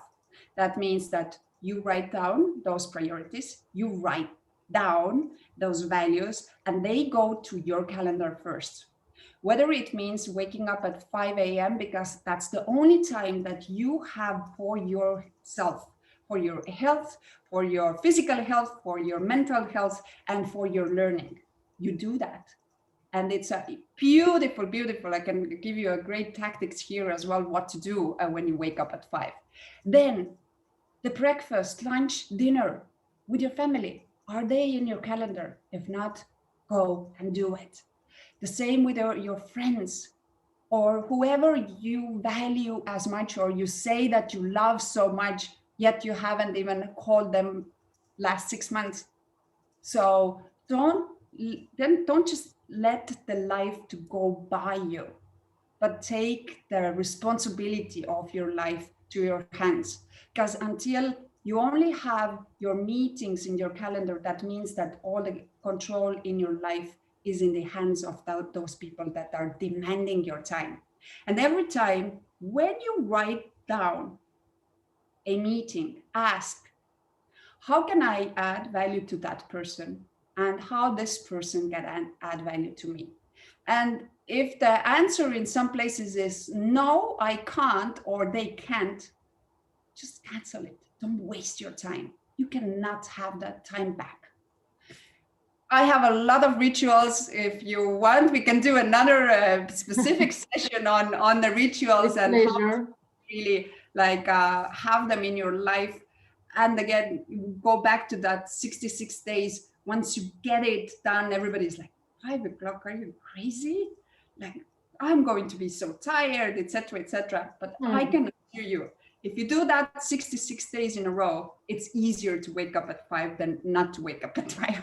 So what is your importance to wake up at 5? Because I've heard that it's important, of course, and a lot of experts advise that. But what is important for you exactly? As I said, for me, I have a 8-year-old son. So he also likes to wake up early. So if I don't wake up at 5, that means that throughout the day, I don't have the time for myself. I don't have the time to exercise. Don't have the time really to meditate without distraction. I don't have the time to read. For example, if I have a specific goal that this month I want to reach in certain point with this certain project, but that means that I need to learn something new, then I'm never going to have the time to read about it or learn about it or whatever your way of learning is. So those are the benefits from physical, mental, up to the point that you really truly have the time to learn something, which is so, so important in today's environments where the competition is just pure. And you still have energy when you wake up at 5 and you have energy at the same time. Yeah.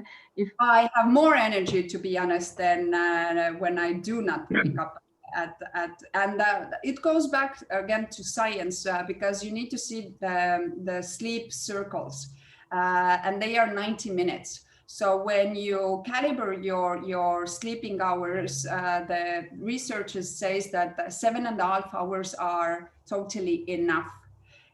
For pleasure, I know that there's always like, no, women need more because of the hormones.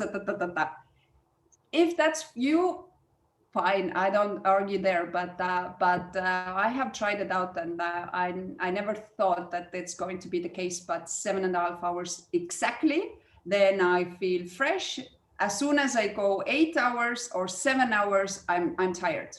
So when you wake up in the middle of the circle, you always going to feel tired. When you do the little naps, then don't go over whether it's 20 minutes because you're not going to that deep sleep yet.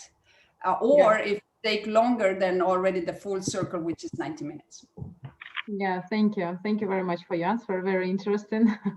Very interesting your opinion. I see that Marco wants to say something. For the world, Eve, and for the audience and for everyone, Andra is our ambassador in World Leaders Summit in our education committee, and Ragne is our ambassador for Mexico in our entrepreneurship committee. So like both of them are from that part of the world, which is where probably right now the sun is rising, and Mexico and Canada is not that far. But yeah, they are both meeting with each other in this platform. How beautiful is this? Beautiful. And Eve is from Russia. All about patience. Yes. Russia and Mexico. Russia and Mexico and Canada. And then we have Malaysia Canada. And Australia. And Marco is standing still. It's late at night. It's not night, it's like early morning. It's 3 a.m. Well, Arjit, I was going to say to Ragnia, like it's 4 o'clock, just after 4 o'clock a.m. So I've got 1 hour sleep before I get up at 5. Ragnia, that's not going to happen. Anyway, so, sorry to disappoint you in your 5 o'clock challenge for all of us. But on a serious note, like I've never been an early riser. I've always been a late worker, and I struggle in the mornings to get up. Even as an athlete, you know, when I used to, compete at state and national level, I used to drag myself out of bed. So, what types of things do you think people like myself that struggle in the morning to get up, not because we're lazy, not because we love our sleep. It's just part of our. I think it's a science. I don't know what it is. What types of things can we do to ensure we get up earlier? The night rituals are very important as well, to see what are you doing at night, what are the stimuli that you have at night. So if you have your phones, if you have screens, that elevates your mind, so you're not feeling sleepy. So the whole magic is that you get yourself to sleep at the right time. And obviously, if you eat very late, the same. Now your all energy goes into digestion and you're not going to get to sleep. What helped me a lot is that, and I figured out as I go every year to Europe to visit my family, then when I come back, I always use melatonin. So in the first stage, in order to go to sleep, which is a natural thing to take, I started to take for a week melatonin in order to fall asleep. And I got myself to the right, let's say, bath. But again, what changed for me in the evenings was the following. I started to journal. I started to write down how the day went, what were the 5 small micro wins that I had, and the 3 things that I'm most grateful for. What does it do? It also releases everything that you still have in your mind. Because when you go to sleep with your work things on your mind, then you're not stopping there. You close your eyes, but you're going on and on and on. And that's why you're not really getting to sleep. So when you journal, you take a Epsom salt bath, you put yourself with the rituals in the evening already in a state that 1.5 hours before you start to, sort of like you need to do with kids, you know, putting them in a mood, in an atmosphere where you just need to download. And journaling really has been a great thing. And different type of meditations, whether they are just sound, just to like start to have the awareness how to put yourself, your mental state in a place that you are very calm. Mindfulness. If I can add to that, I agree with. And in the end of the day, what a lot of people, they say that there's 5 people of the ones which have it reversed. say that it's also the mindset which is says like, no, I am not the morning person and I cannot do it, no? But again, if you try to do it 66 days in a row and it doesn't really give you the results, then I will believe you. But most of the people have it because I remember so vividly, I had a absolutely superstar with great results, and he's like, why should I do it? I have results. And I said, okay, but you want to scale, don't you? Yeah. Can you scale now with the knowledge that you have? No. So this is where your biggest growth lies. If you start to now scale it with starting with yourself, and he was fighting and fighting and fighting. We had a 15 week program. And after 15 weeks, he said, you were right.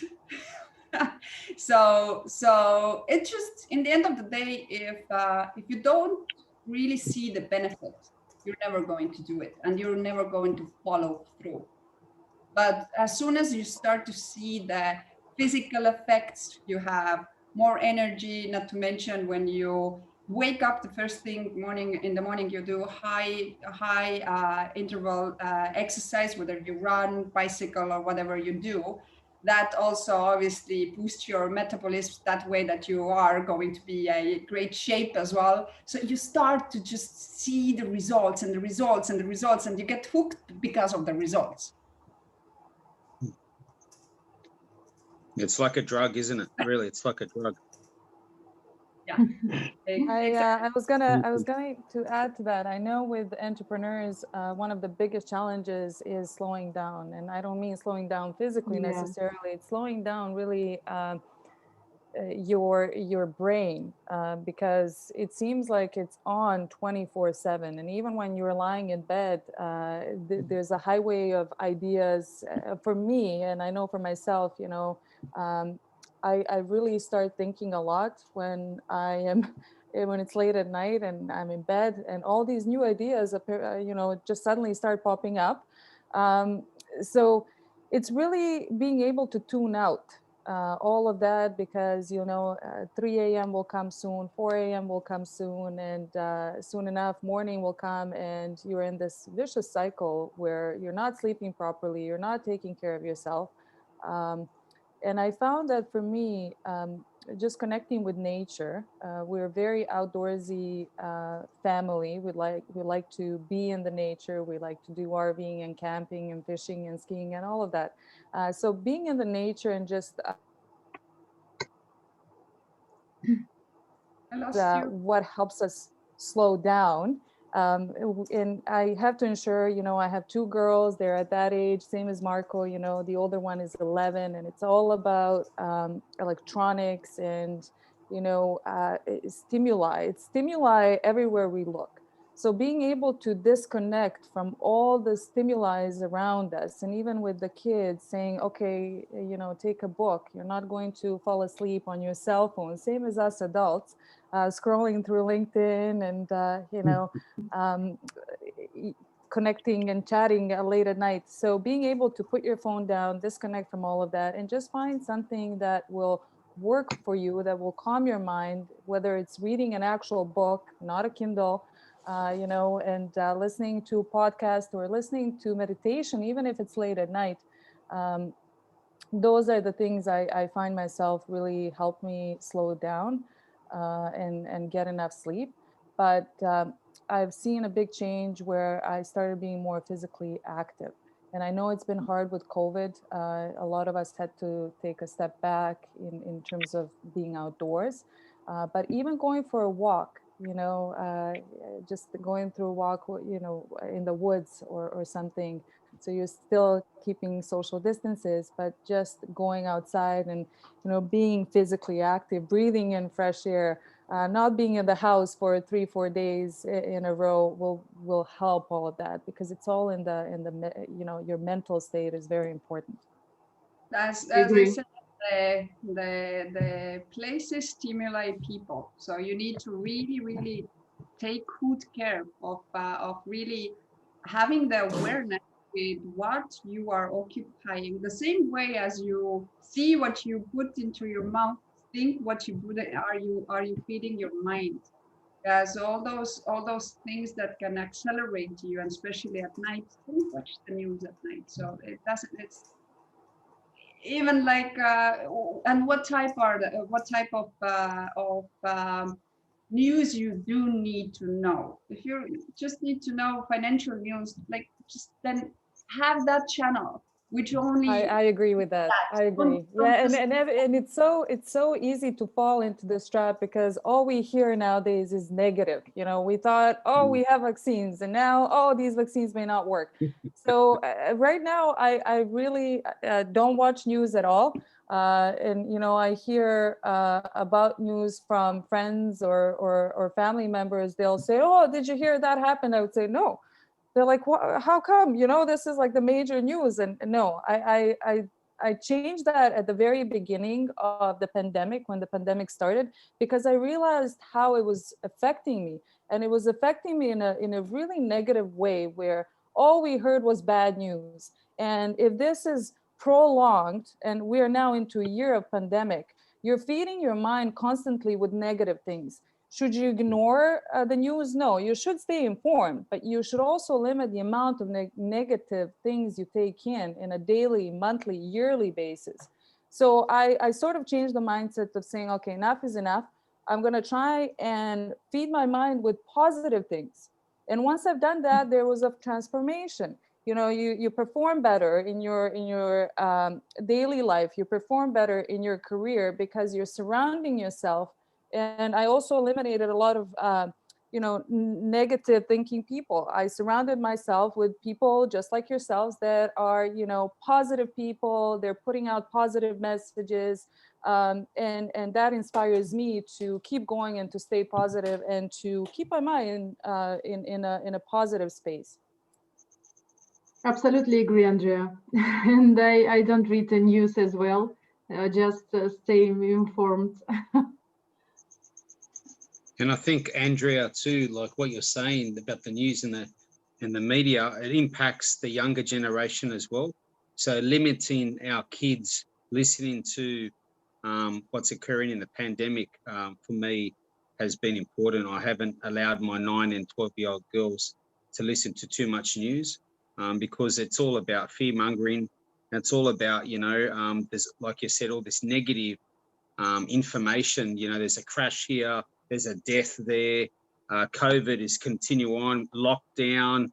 You know, it's just it becomes too much for the young generation, because they don't feel that, you know, that the new world is giving them hope, and also giving them areas of you know, where they feel. I feel with our situation in Sydney, Australia, we're sort of like controlled, and it's become like a control mechanism where the governments are telling us what to do so much, where, you know, we don't know when to breathe. So I've limited a lot of social media and the news, as you're saying, Andrea, with my kids. And I like what you've mentioned about in touch with the environment. I think that is vital. I think every child, and I don't do enough of this with my girls, going camping, going in the leisure world, going for walks in the bush. You know, that's gives you beautiful, fresh oxygen air, and it allows you to be in touch with, you know, in different environments. I think it's vital for all kids, and for us as well. Sometimes for us even more.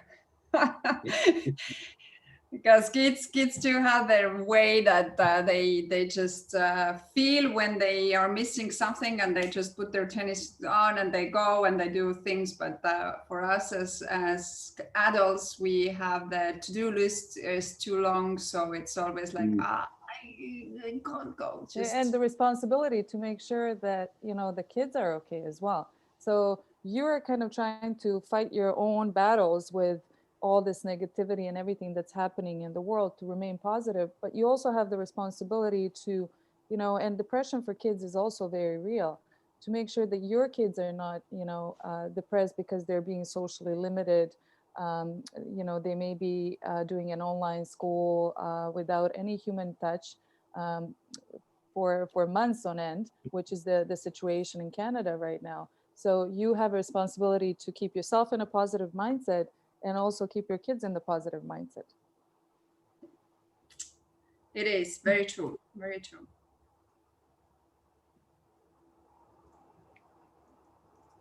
If you talk about basically meditation, if you're talking about doing yoga, honestly, people misunderstand yoga, meditation, music therapy, and probably working out. So, honestly speaking, it's just like your kung fu. When you do workout, that is your meditation. When you're walking, that's your meditation. When you're listening to a song, that's your meditation. I'll tell you how. When you are in line with your body, your brain functions with your body. That's the best meditation that you can do. As an entrepreneur, it is true that we always think what should be done, what best can be done. When you're sleeping and you put your head on a pillow without any reason, there are thought that comes into your head. It is true. And there are some thoughts which you cannot share with anyone else. Probably something which is crazy. And you feel that if I share it, probably people will feel that I'm a little bit of mad, I'm a little bit of crazy. So let me keep it inside me. That's dangerous. You should have someone to share. And when you share, that's you're sharing Share something. with your journal. Write down. Journaling is so good. Journaling is really, really like it's very, when you haven't done it, it's really, really hard to understand it. And it's like you take the pen and I go, and now what? Where do I start? So that's why I always give the people that I coach is like, okay, let's start with what were your 5 micro wins today? What did you accomplish? And then what are the 3 things that you are grateful for? So that opens the door because you start to answer the questions and write down the things. And from there, that opens the box of Pandora, no? And then this. Ragnar, why don't we do something like this? We have launched WS Academy as a training module, and you're there, Andre is there, Evgeny is there, we all are there. Of course, Marco is a co-founder. He's there, he will be there, of course. So why don't we start this process inside our knowledge session and bring people and give them the happiness? Because I learned it in my hard way. I learned it in a tough way, how to penetrate myself, how to define happiness, how to ignore pains, how to ignore negative things. For me, there is nothing called negative, to be very honest. These are all information. How you filter the information and then go for a knowledge session, that's called a change. And when you move from that knowledge session, your own knowledge, your own understanding, to something called wiseness, that's basically life. So when you're going towards life, you're becoming wise day in and day out. And that's the reason probably we sometimes feel when some person is old enough, he is wise because he has been through all these kind of materialistic management. So why don't we again start something which is called Senior Citizen League and Kids League together? So probably within a couple of months we'll be starting it, and I heartily welcome all of you to support the cause and probably do something big together. With this note, let us finish our today's World Leader Summit. We are really running out of time at the moment. And yes, we'll be waiting for you tomorrow, 9 o'clock sharp in Indian time. I can tell you the global timing so that you don't miss. It's 3. I'm telling you, it's like 9 a.m. Indian time, 3:30 a.m. GMT. And of course, if you look at the US time, it's going to be 10:30 p.m. for the US time. Am I right, Eve? UST time, I don't know. GMT time, yeah, it's 3 a.m. GMT time. Super.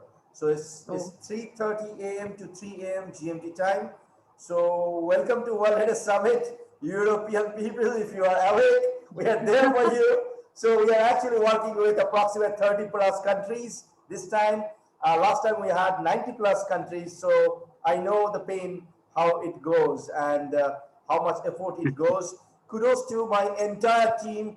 Kudos to Marco. Kudos to Dave. Kudos to Evgenia, Concetta, Bianca, Ragne, Andrea, Farah, and all other ambassadors and chairpersons. Thank you so much for being with us.